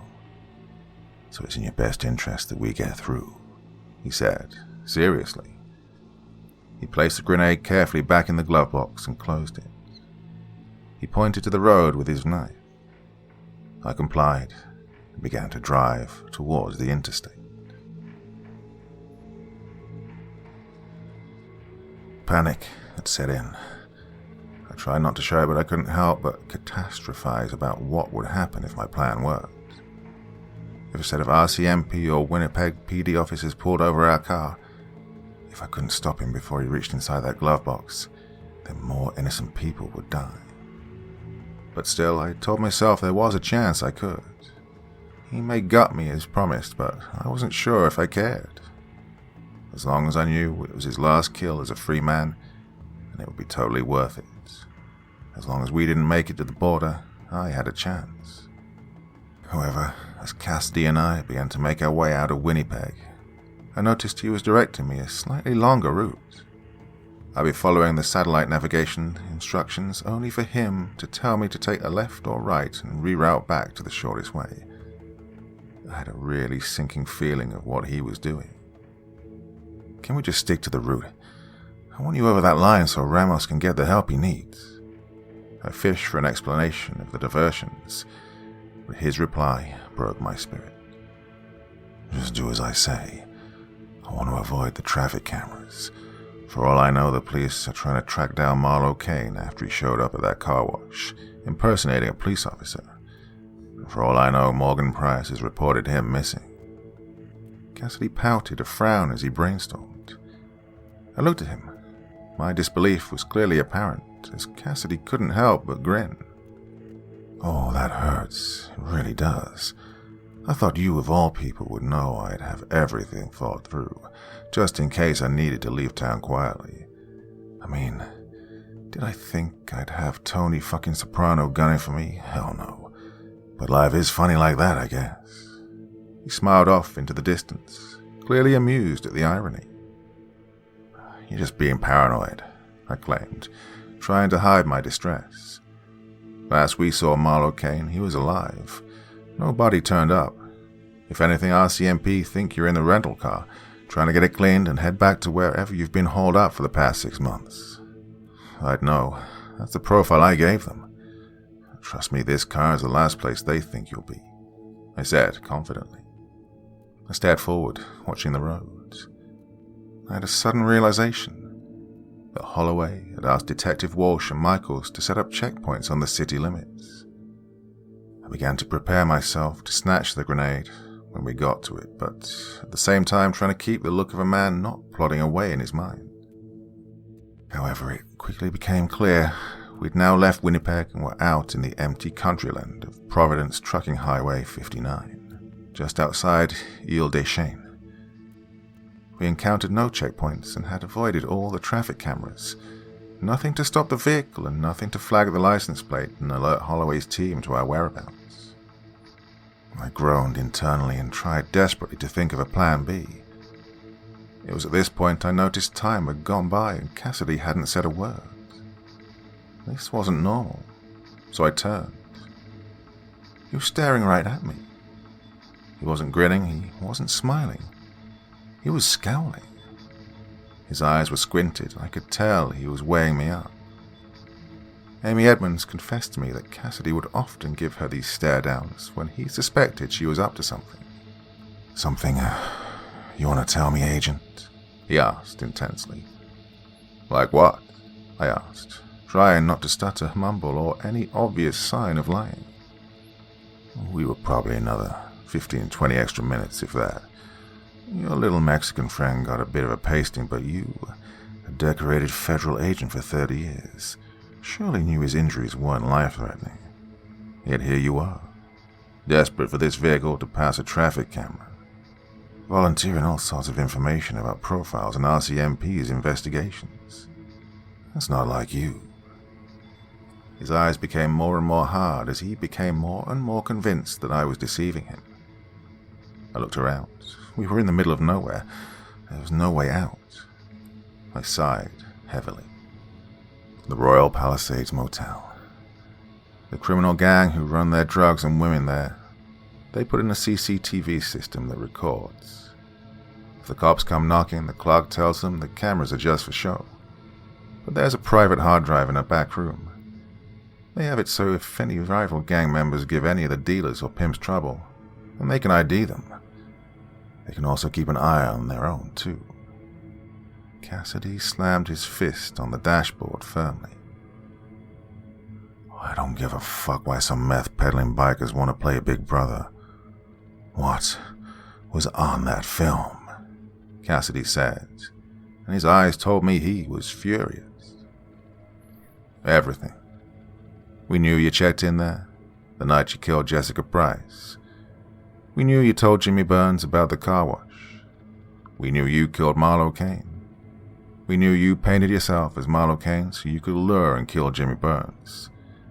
They know you're in this SUV, I said in the most calm and honest tone I could. You lied to me. You deceived me. I cut Cassidy off as he seethed as I came to a realization. Oh, come on, Cassidy. That hurts. I thought you of all people would know I'd at least exhaust every chance to get you arrested before I helped you elope. Anyway, what are you going to do? Kill me? You'll never get out of the country without me. You avoided all the cameras, so let's just worry about where we're going to go to at that border, I said in the most diplomatic tone I could muster. Touché, Agent. Touché. But you pull any more tricks like that and I'll go Bin Laden on those coyote catchers.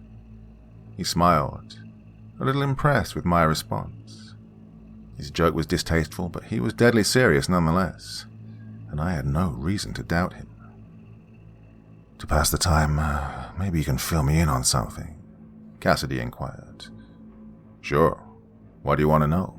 I replied. I wanted to keep him talking.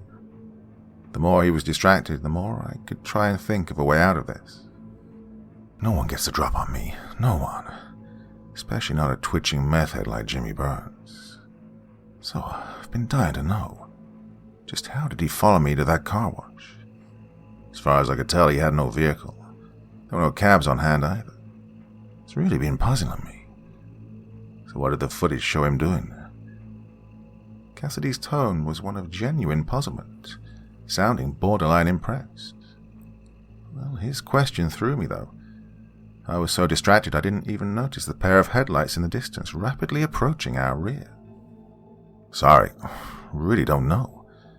We assumed you saw Jimmy as a dodgy character who would know a cash-only car wash that wouldn't ask too many questions. When you left, he made a phone call. Next thing we know, Marlo Kane's at the car wash tracking you down. No. He pointed out where some hotspots were for nightlife, and that's it. I was just doing my clueless tourist routine. Cassidy was once again staring at me. This time he looked more puzzled and concerned rather than seething with anger. I sat, vacantly staring forward, mouth slightly open, the cogs within turning. What? Cassidy probed, after seeing my horrified reaction. Well, Jimmy Burns may have told them about the car, but he never knew where you were that afternoon. He didn't leave the motel until an hour after the car wash incident. They found that out from someone else. I was thinking out loud, digging back through my exhausted and hungover mind, trying to piece it together. Till we learned about Jimmy, we thought the leak was internal, but Holloway said there was no... My sentence was cut short by a flashing blue and red light, a loud siren and firm clash of bumpers. Cassidy was peering through the tinted windows to see what we were dealing with. This was my chance. I leant over and ripped open the glove box, throwing my hand on the grenade. Cassidy's head snapped back to me, his anger present. He drove his blade right into my quad. I screamed in pain, but in one last act of defiance, I forced the grenade into my left side pocket, making it much harder for him to retrieve it from the passenger side. Cassidy twisted the blade in my leg, causing the white-hot agony to radiate throughout my entire leg. I swung the wheel to the left as violently as I could. The SUV dragged off the road and plowed nose first into a shallow ditch off the side of the highway. The front left corner of the vehicle's chassis hit the opposite side of the banking, causing the car to halt violently. Cassidy hit his head on the dashboard firmly, not enough to knock him out, but he was certainly wobbled. I was busy trying to remember, through the adrenaline and pain, whether or not I should pull this knife out of my leg. Before I knew what was going on, the driver's side door was being ripped open, and Detective Walsh pointed a gun in my face and ordered me to show him my hands. I turned into the beam of the flashlight. Walsh's face screwed up in puzzlement. Rodriguez. I threw my head down to reveal Robert Cassidy trying to pick the passenger side door open. The glass of the window shattered outwards onto the road, and the heavily damaged door swung open. "Freeze," Walsh commanded. But Cassidy ignored him and began to climb out of the car. Walsh fired a shot, which clipped Cassidy's shoulder, blowing a hole in his flesh. He screamed a curse before falling forward out of the vehicle and onto a pile of dirt, blood and broken glass shards. Walsh put down his firearm. "Just stay here, yeah. Backup's on its way." He made his way around to the other side of the vehicle. I looked over my shoulder and through the back of the vehicle. Another car was rapidly approaching. Everything started to make sense now. "Stay right where you are. We got you, you son of a bitch," Detective Michaels claimed. Both detectives had their firearms aimed at Cassidy as he lay on the ground. As I climbed out of the driver's side and limped around the car, I decided to open up the rear door and find something to aid my position. On the floor was a pistol, a Glock. I assumed this was Marlowe's before Cassidy got to him. I let the magazine slide out, and to my horror, it was empty. Although I guess Walsh and Michaels didn't know that. With the knife still handled deep in my thigh, I limped around until I could peer around the bumper of the car. The two agents still had Cassidy pinned down, ready to fire at him if he should try anything. I heard one of them say to the other one, "He's nearly here." I looked up the road and saw the vehicle from earlier was no more than half a mile away. Morgan Price and his thugs would be here soon. Not only would they murder Cassidy, they'd murder me too for being a loose end. The SUV was trashed and clearly had some sort of tracking device in it, but Michaels and Walsh's squad car, on the other hand, well, that looked just fine. The engine was still running too. "Put your fucking guns down," I shouted, protruding from my cover and aiming my unloaded weapon at the two officers. "Agent Rodriguez, what are you doing? Did you hit your head?" Walsh asked, half concerned, half furious. "Put that firearm down and go and wait in the back of the car," Michaels added. "You corrupt assholes. I'm not going anywhere with you. And you two are not handing him over to Morgan Price for the payoff," I ordered, slowly but surely making my way around the vehicle. I backed up towards Cassidy and whispered, "Can you run?" To which he smirked and replied, "Run where?" "Their fucking car," I responded, not taking my eyes off the two detectives in front of me. They were making their way towards me, holding their guns slightly off aim and their hands up as if to try and calm the situation. I, meanwhile, continued to point my gun at whoever moved closest. "If we got to their car, You just tell me my only option is to hand myself in. I can see why you want to run, but I'll take my chances here," Cassidy said, now sat upright, his hand covering the bloody wound in his shoulder. "Besides, you ain't going far with that thing stuck in you," he said, referring to the knife still agonizing every fiber of my right leg. I hated to admit it, but the son of a bitch was right. The car that had been approaching now pulled up to around 20 yards behind the detectives, and the door opened. "What the hell do you mean, corrupt? You're the one protecting that animal. Now, I don't know where this is coming from, Agent, but I need you to—" Well, I cut off Walsh with my own rant. The leak about the car wash could only have come from the RCMP, and we avoided all the traffic cameras, so you only knew where this vehicle was going if it had a tracker. And whoever at RCMP is in Morgan Price's pocket would have had to have had that information. So don't lie to me." My words were full of venom. I couldn't stand how these two detectives, who were from the organized crime department, could be in the pocket of organized crime. Then again, who better, I guess? The two detectives' reaction caught me off guard. Their faces were extreme puzzlement. Their arms relaxed and the guns lowered considerably. "We were told to come here because this vehicle was spotted on a traffic camera, heading towards the Minnesota border," Detective Michaels answered, perplexed. "Who told you that?" "Well, it was in..." Detective Walsh's sentence was cut horribly short by a loud crack of noise and a flash of light from behind him. The front of his face exploded outward, and his blood and brain matter decorated the surrounding area. Detective Michaels, stunned, spun around and another loud snap of noise and light flashed from the same area. Michaels' facial skin and skull shattered inward and a medium-sized hole burst open through the back of his head. A spray of reddened smoke evaporated from the wound and into the air.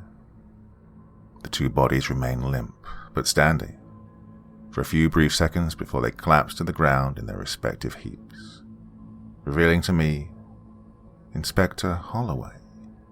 Arms extended, gloved hands, unregistered firearm still smoking at the barrel. Cassidy began to laugh.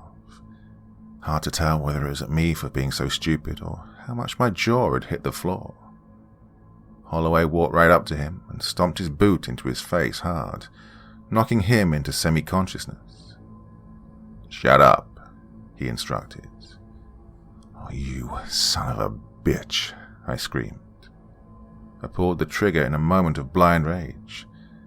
The firing pin clicked when it didn't hit the butt of the bullet, and in that moment, he knew I was bluffing. I closed my eyes in anger at myself. He grabbed the knife in my leg and yanked it to the side, and I screamed in pain, dropped the empty gun, and fell to the ground alongside Cassidy. He kicked the gun away and pulled out a roll of duct tape. He secured my hands and feet together, and the same went for Cassidy, not before wiping the gun used to kill Michaels and Walsh and placing it into Cassidy's hands. He then threw it to the side of the road. Holloway pulled out a burner phone from his sock and dialed a number. "Hey, it's me. Yeah, I've tracked them down. I also got those two detectives that have been prying into your business. No, you don't have to worry about that. RCMP will think Cassidy tried to kill them when they pulled over. Just follow the GPS on Marlowe's SUV out to Highway 59. I've got Cassidy here, alive and kicking. $3 million? Yep, we had a deal, right? Transport out of the country like we agreed. Thank you, Mr. Price. I'll see you when you get here." He put the phone down, removed the SIM card, dropped it on the road, and stamped on the device hard. "I'm sorry things had to go this way, James," Holloway said, igniting the SIM card on fire with his lighter and watching it melt. His gaze met mine. He spotted my scowl and took that to mean I didn't believe him. Honestly, I mean that. But this was just too much of a good opportunity to leave to someone else. I really didn't know Cassidy had taken you. You were meant to be a part of this, James. But now, well, you're a loose end. And come on, 2 dead RCMP agents, 1 dead ex-FBI. There's no way I could spend that $3 million here in Canada, not without looking over my shoulder every day for the rest of my life. The only way is to make it look like Cassidy killed the four of us and got away. That way the manhunt is on him, not me. So I'm just going to wrap this situation up and I'm out of here. Morgan Price has me on a private jet, case full of money, living it up in Cancun for the rest of my days, Holloway informed us, as he rearranged the bodies, making the scene look the way he wanted it to. What's the plan then, Holloway? Cassidy asked, coming round from the blow. Well, after we got a hit on the ANPR camera, we devised that you were making a run for the border. We simply didn't anticipate that you had some firepower and you killed both Detective Walsh and Michaels. You then kidnapped me and James, so you had leverage or assistance in leaving the country. James and I will be presumed dead. Well, they'll be right about James, but I'll be free to live out the rest of my days under my new name, Marcus Brimage, he said, waving his hand across the sky, as if picturing his name in lights. Cassidy scoffed. Wow, sounds like a real asshole, to be honest, he said humorously. Holloway scowled, grabbed Cassidy by his shirt collar, and laid 6 solid right crosses to his nose and mouth, all while saying, "I said shut the fuck up." Cassidy chuckled through his blood-oozing gums. He broke into full laughter as the red liquid seeped its way out of his nose and teeth, making its way to his chin and dripping onto his shirt and trousers. How long have you been in Morgan Price's pocket, then? I probed Holloway, as he eyed a convoy of vehicles around 4 miles up the highway heading for us. The way he rubbed his hands together, like a greedy cartoon villain, I could tell it was Price and his men. The day Kareem Mohammed and his 6-year-old son were shot and killed, he answered. I looked up at him, waiting for him to elaborate. He didn't, so I probed again. Is that when you were scapegoated? I asked. February 23rd, 2012. I was leader of counter-terrorism. Real high flyer, believe it or not. I wasn't some cold case rapist chaser like I am now. I had a wife, kids that I saw, kids that respected me. The powers that be decided to throw an op together without adequate prep. They gave a shoot-to-kill order on the target. The intel told us that in apartment 56 of the Sergeant Park apartment block, a terrorist known as Allah Akbar was building an IED capable of wiping out its entire intended target, the Air Canada Centre. The operation was rushed, so I presented my misgivings. They were ignored, of course, because the top brass wanted to look tough on terrorism. Anyway, the team stormed the flat. The occupant turned around wearing a suicide vest. 3 armed officers blew 6 holes in him and his vest. Except 2 things. One of the screws on the door number had come loose, causing it to swing upside down. Those idiots, in their haste, broke into apartment 59, not 56. And that suicide vest was a chest sling containing his baby boy. Holloway began to cry, reliving the trauma. I couldn't help but empathize. The chief supers, or the gunmen, or frickin' both, none of them wanted to admit they'd killed an innocent man. So guess who was made the scapegoat? His question was clearly rhetorical. I was demoted, began to drink, lash out. My wife divorced me. The kids saw me as a bitter old drunk. Moved to Montreal eventually with my wife's new husband. Transferred away from Ontario for a fresh start. I got stuck on cold cases. Dick pay, 0 respect. Had to work my way back up the ladder. And one day, I'm investigating an old unsolved gangland execution. My new evidence trail leads to Morgan Price. Could have taken him down, but instead he offered me another option. Bury the evidence, and he'd pay me $30,000. I took it, why not, huh? Anyway, since then I've done my best to keep him and his associates out of jail, in return for various substantial payoffs. But I don't want to do this for the rest of my life. Stress, the hours, I want an endgame. This is what it is, so... Really sorry, James. Didn't want you to be a part of this, but there's no going back now. I do wish things were different. Dare I say, Holloway actually sounded genuine. Well, there wasn't much time to go into any more detail about Holloway's emotional breakdown into career corruption, because the convoy had now arrived. 2 jet black Range Rovers sandwiched a white transit van. I noticed the car stayed back around a mile, presumably to make sure any innocent rubberneckers turned their nosy asses around and went another way. Nothing to see here. 8 men, 2 in each rover, 4 in the van. The 4 men in the van were big, burly men, wearing dark combat gear with black balaclavas. The 2 men in the rear rover also in similar gear. They both branded sawn-off shotguns. They aimed them at me and Cassidy. Meanwhile, the front rover's passenger door opened and out stepped Morgan Price, suited and booted to the nines, black leather gloves protruding from the sleeves of his 7,000 black wool overcoat. He approached me and the man who butchered his daughter. He got within mere inches of our faces. He squatted right down and his hard, steely blue eyes bored holes into our souls.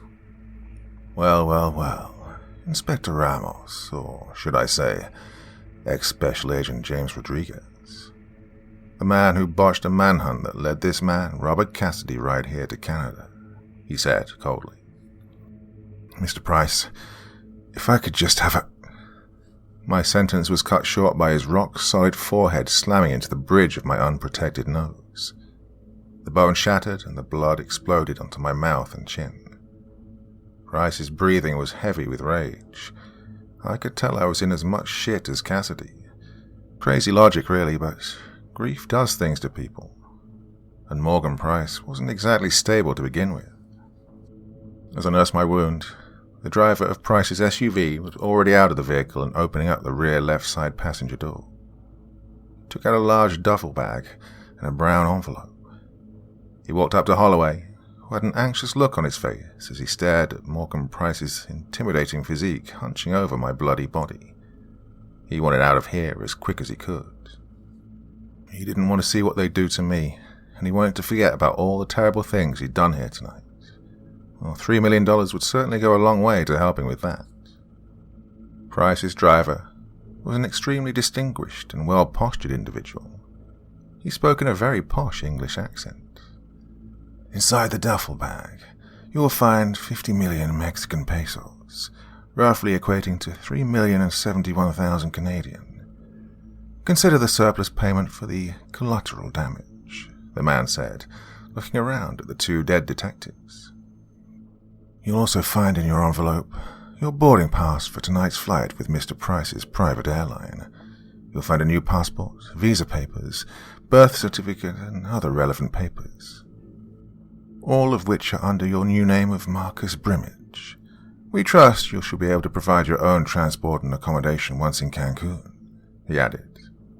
Absolutely, Holloway said in pure awe, peering his eye into the bag of money. He couldn't help himself. Well, the flight is 1 a.m. Fast Air Jet Center, Hangar Lane. Ask for a man named Mason. He is expecting Marcus Brimage. He knows all about your arrangement, he added. Understood, Holloway said, shaking the driver's hand firmly. Hey, Marcus, Cassidy piped up through a blood-filled mouth. Holloway looked across at him curiously. I don't think Marcus Brimage will get to spend a penny of that money. Holloway smirked and shook his head as he made his way over to his vehicle and placed the bag and envelope into his trunk. As he slammed the trunk down and made his way around to the driver's side door, he called out, Oh yeah? Why's that then? 'Cause I'm going to make sure of it. Maybe I'll flay you alive. Perhaps hammer sewing pins up your fingernails. Or make you scream and suffer in some other truly unimaginable way. Well, unimaginable to someone like you anyway. I personally tend to have a great imagination for that sort of thing, especially when I have a lot of contempt for that particular person, Cassidy said, completely dead-eyed. Price, Holloway, and the balaclava men all chuckled at Cassidy's blind denial of his current situation. Cassidy's expression remained the same, until he simply turned to face Price and looked him straight into his eyes. I'll make you suffer and scream just like I did to Marlowe and Jessica." His dead face turned to the most sinister smile he could muster. Morgan Price's humid expression turned to stone. The veins in his temples began to bulge, and Cassidy knew he'd struck a nerve. Price fought hard through his rage, so as to just stop himself shooting Cassidy here and now. He simply stood up, dusted himself off, and forced a grin. "Let's get these boys to the unit. Let's see how mouthing you are when you get on the table saw." Price then turned to the balaclava men and flicked his head in our direction. The large masked men approached us. "I'll, leave it to you then," Holloway said, almost phrasing it like a request. Morgan Price walked over to Holloway, passing the group of masked men in the middle of the road as they came towards me and Cassidy. He shook his hand hard. "I never thought I'd see the day where I let my inside man go, but after Jessica, I'd have traded anything to get her back, which can't happen, so the next best thing is to know the person responsible has been dealt with accordingly. You've made that possible. I can't thank you enough, Francis, but hopefully the money and the fresh start will be enough." Morgan Price grabbed the back of Holloway's neck and pulled him close while he thanked him for murdering 2 innocent men and conspiring to murder another. Holloway turned, opened his car door, and climbed in. I then watched him turn and face me. The look of guilt was well hidden, but I could tell it was there deep down. He was just firing up his engine when 4 of Price's thugs began to assault Cassidy. Knees, kicks, punches. A brief but harsh melee, before carrying him to the transit van and launching him into it like a lawn dart. The 2 men who approached me weren't much gentler, to be honest, but they didn't rough me up as much due to the knife in my thigh. One of them grabbed the handle and tried to yank it out. "Hey, you pull that out and he'll bleed to death before we get him to the yard. This lying piece of shit Fed deserves a little more of a drawn-out process," Price commanded. His men then grabbed my arms and dragged my legs behind me. The searing agony set my legs on fire. Well, they had the grace to throw me on my back into the van, however, thank God. The pain made me black out. The only thing I can remember was the noise of the van door sliding and slamming shut. The engine fired to life, and I felt the vehicle begin to move. The sound of my beating heart got harder and harder, faster and faster. The cold and empty safe house towered over the unkempt front yard. The night was black and full of despair. The gurney lay there, body bag on top. I approached, looking down at the form of a body inside. The beat got faster and harder, even more so as I reached down and grabbed the zip. I pulled it back. My heart stopped. The van went wallop as we hit a speed bump. Maybe it was a pothole, who knows? I couldn't even say how much time had gone by when I came around. I couldn't say if we'd gone north, south, east, or west. I didn't even know if we were still in Canada. I just knew we were still moving. I came around to see Cassidy sat up right in the corner of the van, staring at me. I looked at him, giving him a questioning look. He squinted slightly. He was grinning, too. Hard to tell, though. His face was a mess. "Looks like I'm not the only one with a few scars from that night," Cassidy said, provocatively. "Don't know what you mean," I said, shrugging off his psychological bullshit. "You dream about him, don't you? Your friend, the one I killed. Wincy, was it?" he said dramatically, thinking and searching his memory. "Quincy," I snapped. "Ah, that's it. Sorry. I called him Wincy because of how he squirmed in that chair." I came out of my daze quickly. I began to writhe and throw myself at Cassidy in an attempt to attack him. It was too hard, though. Between the large bowing knife in my thigh and the cracked ribs from the thugs, well, Cassidy just chuckled and smiled through his crimson mask. "That'll do," he said, seemingly pleased with my reaction. "Nearly showtime," he added. I lay there considering the meaning of his words, when suddenly the vehicles came to a steady halt. The side door slid open. The masked men swarmed inside and dragged both of us out violently. We were way off the grid, somewhere with no witnesses, somewhere no one would hear us scream. We were at an unmarked warehouse, likely a storage facility for Manitoba Construction Limited. Contract, steel, lumber, drugs, guns, people, and so on. We were forced inside and into the main hangar. 2 metal chairs sat ominously in the center of the room. Around 10 feet from the chairs was a table saw, pretty large one, definitely big enough to fit a grown man on it. As we stood in the room, one of the masked men entered one of the rooms and brought out a metal porter trolley. It was filled with tools of obscene torture. Scalpels, drills, pliers, bolt cutters, you name it. Meanwhile, one of the other masked men set up a camera tripod and gave a thumbs up to Price, signaling everything was good to go. Cassidy turned to me, and with a smile he winked. He began saying to no one in particular, "So I guess those are the tools you're going to use to inflict horrifying pain on me and the Fed." Price was beginning to get agitated at Cassidy, and him not showing an inch of fear. Price was clearly a man used to having men tremble at his feet. "Yes, first we will kill the Fed. His negligence may have led you to Canada, and he also tried to protect you by lying to my face. But he did not rape and murder my baby girl. So while his death shall be brutal, it shall be nothing compared to what my boys have in store for you. They'll batter, maim, and sever every inch of you from head to toe. Remove all your toes and fingernails, your eyelids, and then your teeth. Then they'll give you a syringe full of epinephrine to make sure you don't pass out from the pain.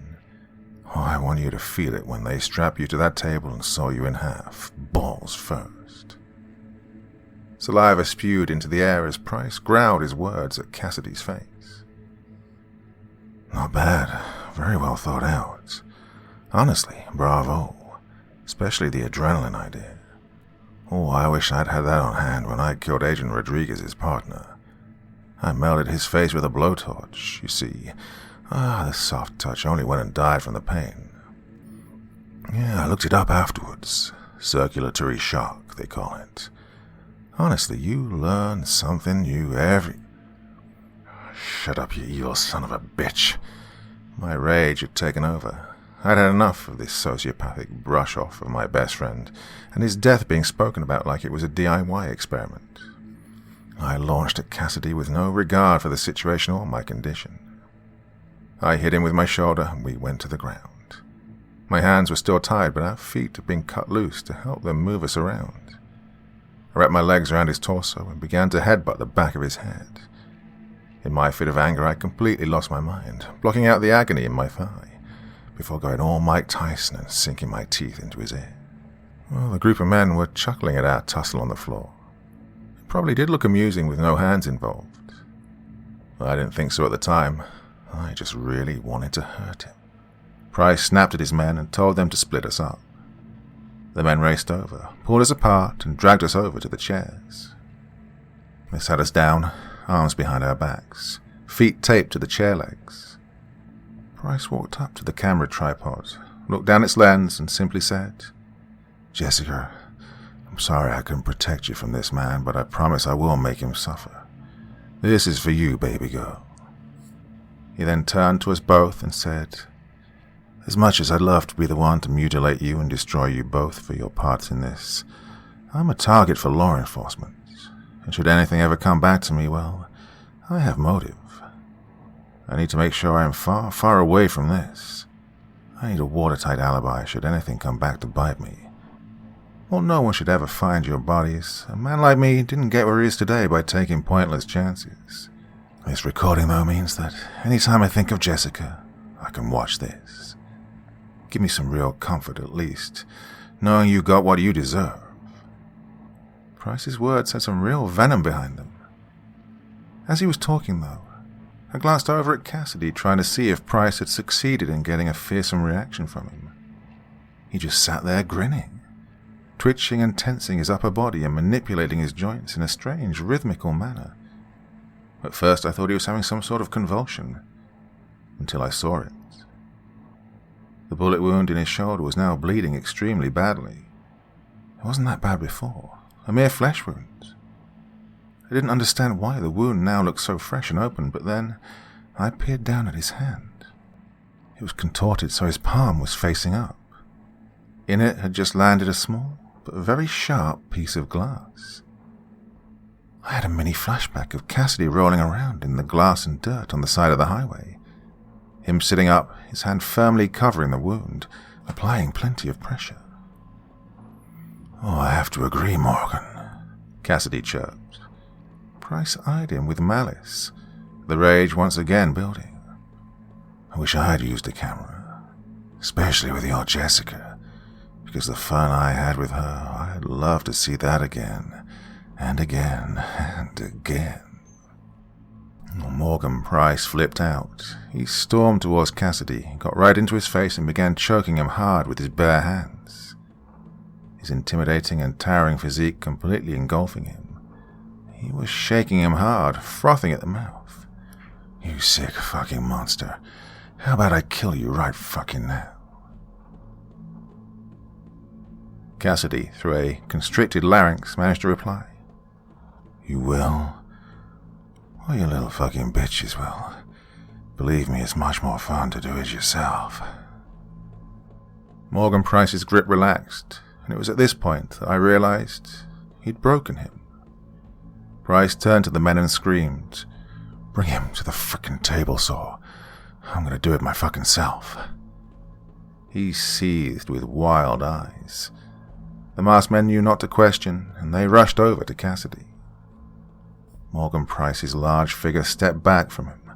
He cracked his knuckles and the muscles in his neck and began to walk over towards a table near the table saw. A pair of protective gloves and goggles lay there, and he started to put them on. I had no idea what on earth Cassidy's intentions were. I was desperately trying to figure it out so I knew how to react. I struggled against the tape, causing my knife wound to pulse in anguish and torment. But then, that's when I realized the grenade was no longer in my pocket. Morgan Price had already fired up the table saw and was just about getting his goggles on when a large burst of light, fire and smoke came erupting violently from his trouser pockets. The obscenely loud crack was deafening, and the powerful explosion stunned everyone in the room. A large and jagged circle of black and red decorated the floor where Morgan Price took his last breath. The various parts of the once great gang leader of Manitoba were projected to the various far areas of the room. With all the masked men on their backs, stunned and dazed, Cassidy had already cut his hands free. He burst up from his seat just in time to meet the first thug, and he slammed the shard of glass deep into his left eyeball. The man screamed in abject agony and fell to his hands and knees. Two of the other men came at Cassidy. He turned to me and without a hint of warning yanked the blade from my leg. I groaned in my own latest bout of suffering. However, suffering soon turned to dread when I saw the blood begin to flow out in spurts. Cassidy ducked and weaved under the thug's punch, and before the man could even retract his arm, his throat was opened wide. He fell to the ground, and Cassidy turned to the next man. He lunged at him, trying to overpower him, and he received a knife in the groin for his effort. The blade was retracted and then plunged into the gut. As the thug groaned in pain, with the blood in his mouth causing him to choke, Cassidy pulled off his mask. The man's form rested against Cassidy's chest. He was begging for mercy. He was pleading for him to spare him. You might even say he was praying. Cassidy responded, though not with words, but by plunging his teeth into the man's upper lip and nasal area, and ravaging him for a few seconds before yanking his head back. A horrible noise of tearing flesh and snapping tendons poisoned my senses. Cassidy spat the man's face on the floor and let him fall to the ground, the blood pooling around his twitching body. One of the thugs who'd been close to Price was already killed in the blast.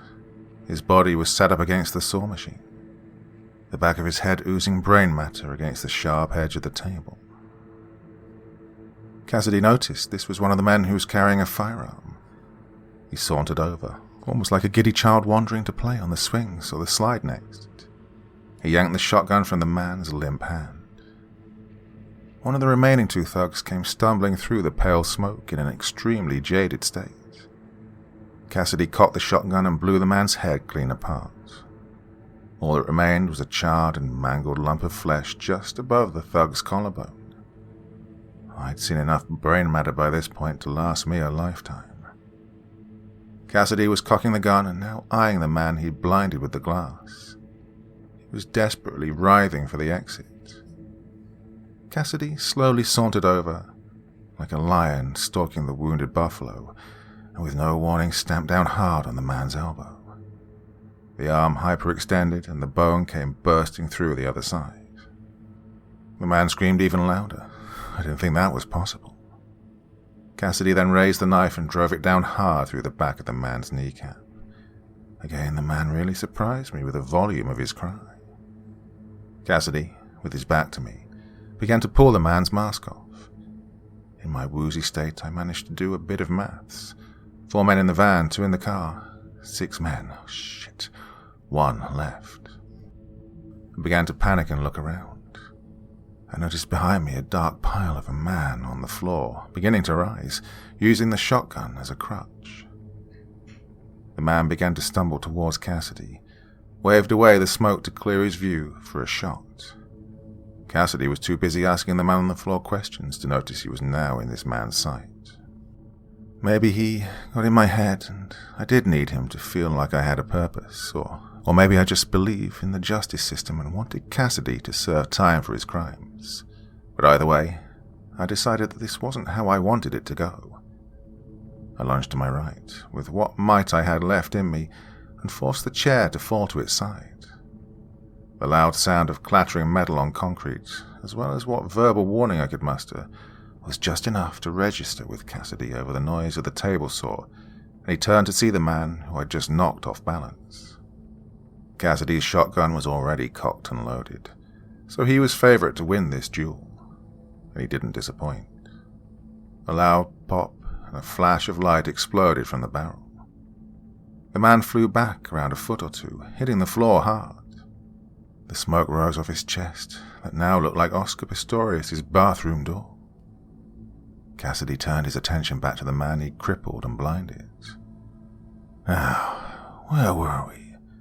Oh yes, where are we? Can you tell me that? Got a zip code or anything?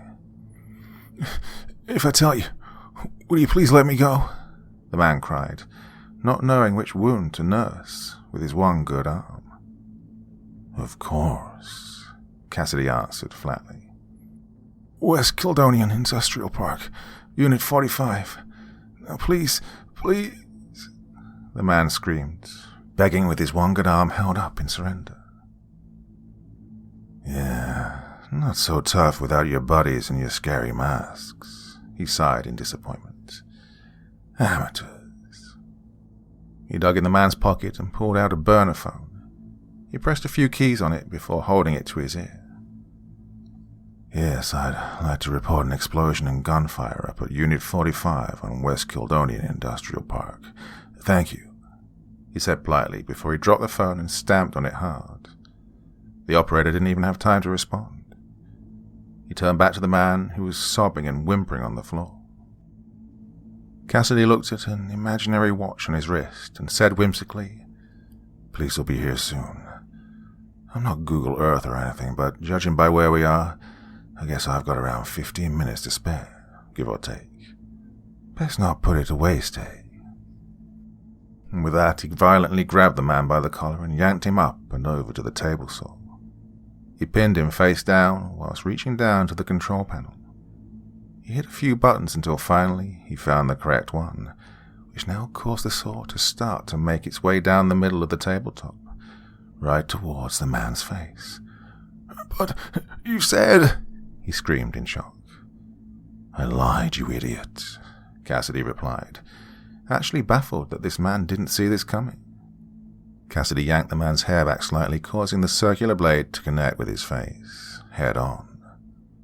The sound of flesh goring, bone splintering and crunching made me feel weak with nausea, even without the huge blood loss.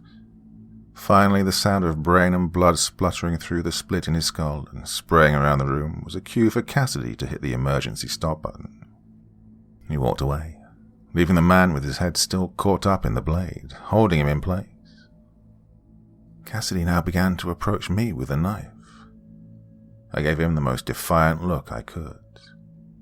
I didn't want to give him the satisfaction of my fear when he did whatever he was going to do. I was surprised, though, when he grabbed the chair next to me and stood it back up. He placed my feet on the chair and simply said, "Don't move, and it should buy you enough time." He then walked over to the camera and pulled out the SD card. He looked at it with admiration as he slid it into his pocket and made his way out of the building, just as I began to lose consciousness. I woke up around early morning the next day in Winnipeg General. A nurse was standing over me with 2 RCMP officials. I could see by his badge that he was the superintendent. "Up for answering some questions, Mr. Rodriguez?" I nodded, but the nurse reminded them that I just had a major blood transfusion and surgery, so to keep it brief. I told the agents everything. I left nothing out. I told them about Holloway's corruption and how he manipulated the investigation, then murdered those 2 detectives. I told them about the ransom on Cassidy. I gave a detailed account of what happened at the warehouse. Everything. The RCMP informed me that they also found Morgan Price's driver with his neck snapped in the parking lot. The SUV was missing, so they're waiting for any hits on the ANPR, as that was likely what Cassidy left the area in. They asked me if I had any idea where he'd go next. I have no idea where Cassidy is. Truly, I don't. But he knows how to avoid such cameras. The last time he escaped a situation like this, he murdered someone for their car and drove to Canada, so he really could be anywhere by now. As for Inspector Holloway, I know he had a flight booked to Cancun with a private airline owned by Morgan Price. I informed them. The inspectors thanked me for the information and quickly made a call, requesting someone to get a warrant for the private airline's records. They told me to get some rest and they'd check back in with me later. I complied with the nurse and rested. The next day, the same 2 RCMP officials came to visit me. "How are you feeling, James?" "Much better, sir, thank you," I replied. "It's not good news, I'm afraid. We sequestered the flight history for Fast Air Jet Center. A man by the name of Marcus Brimage did in fact board that plane," he said, disheartened. "Yeah, I thought as much." I shook my head. "We sent pictures to the Mexican authorities of Inspector Holloway. If he's spotted, then hopefully they'll extradite him back to us for prosecution. I don't hold out too much hope, though. There aren't many people you can't bribe in Mexico with 50 million pesos. As far as Cassidy goes, well, we're checking all missing persons reports over the last 12 hours, looking for anyone whose car he may have killed to obtain. May give us an idea where he's heading," the detective told me. "Yeah, I'd say that's a smart plan for now," I replied. The atmosphere was gloomy. Morgan Price may have been going to kill us, but the man had lost his daughter. The rage caused by his grief was somewhat understandable. However, Holloway was someone who was simply angry at a career setback, although a big one, and used other people's rage and pain, as well as manipulating people who trusted him into a big payday. He, as well as Cassidy, a sadistic psychopath who will go on and on murdering at will, if someone didn't put him behind bars or with a bullet. Well, both of them are out there, living their lives, and it truly made us all sick. The detectives wished me a full recovery and left me in peace. With everyone either dead or missing, there was no case to answer right now, and certainly no trial to stand. I was free to return to America or stay in Canada. I decided I'd rest for now and think about the next step when I'd been discharged. One morning I awoke to a lanky Mexican teenager with stitches and faded bruising staring down at me with a smile plastered on his face. "Mr. James, how are you? I was told you were here. I saw them bring you in," Ramos exclaimed. I sat up to give him an embrace, only to discover he'd brought his mother along too. She wanted to meet the man who'd saved her son's life. They stayed for a while and asked what my plans were when I was discharged. I said I'd likely return to America to start a PI business, but I wasn't sure yet.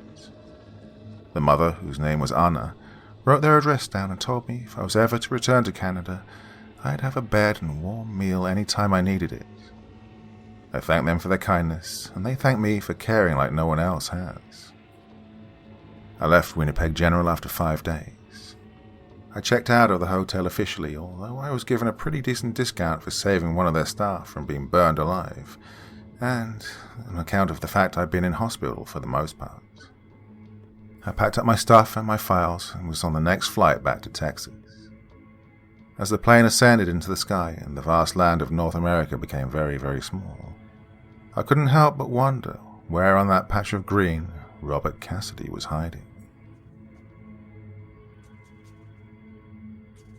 After a few weeks, I'd settled in back home. Nothing was in the pipeline work-wise, so I decided to get a dog to keep me company and busy. She's an 8-year-old saddleback German Shepherd from the local rescue center.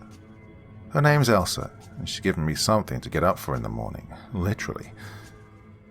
One morning, we were arriving back from our 7 a.m. hike. I entered my front gate to see a FedEx employee with a large box at my door. He was peering through the glass on my door to see if I was in. I whistled to get his attention. "Oh, sorry. Thank God you're here. This is huge and it needs signing for," the young man babbled to me. Out of curiosity, I signed. I wasn't really expecting anything, but sure, I'll take it, I said, as I commanded Elsa to run inside. The box was big, but wasn't at all heavy. I carried it inside, placed it on my coffee table, and sat down to open it. Inside the box was a slightly smaller box. I opened this smaller box only to find another slightly smaller box. I opened that one too, and again I was greeted with another smaller box. I was puzzled by this point, but I could feel that this next box had something in it. I opened the last box and shot up off my seat with a hit of adrenaline. Inside this box were stacks and stacks of Mexican pesos. On top of the money lay a large Mexican postcard. On the cover, a picture of a family soaking up the sun on the beach with the words, "Wish you were here," printed across the corner in a fancy font. I flipped it over and read the following. "Dear James, sorry it's taken so long to write, but I didn't have your home address. It's amazing what you can find out, though, when you have 50 million pesos. Trust you're healing well. I'm glad. I know my life will be much more fun knowing you're out there somewhere hunting me down. Included in this package is a gift. 15 million pesos. I hope you use this money to fund your search for me. I truly do.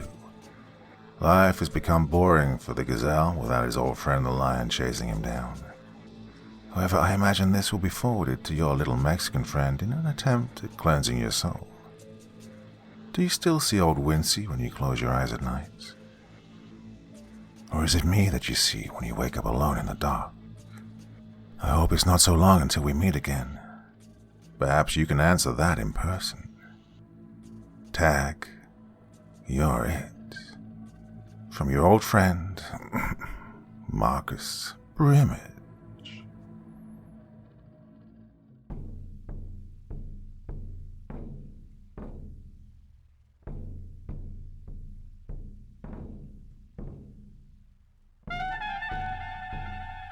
And so once again, we reach the end of tonight's podcast. My thanks as always to the authors of those wonderful stories, and to you for taking the time to listen. Now, I'd ask one small favor of you. Wherever you get your podcast from, please write a few nice words and leave a 5-star review, as it really helps the podcast. That's it for this week, but I'll be back again same time, same place, and I do so hope you'll join me once more. Until next time, sweet dreams and bye-bye.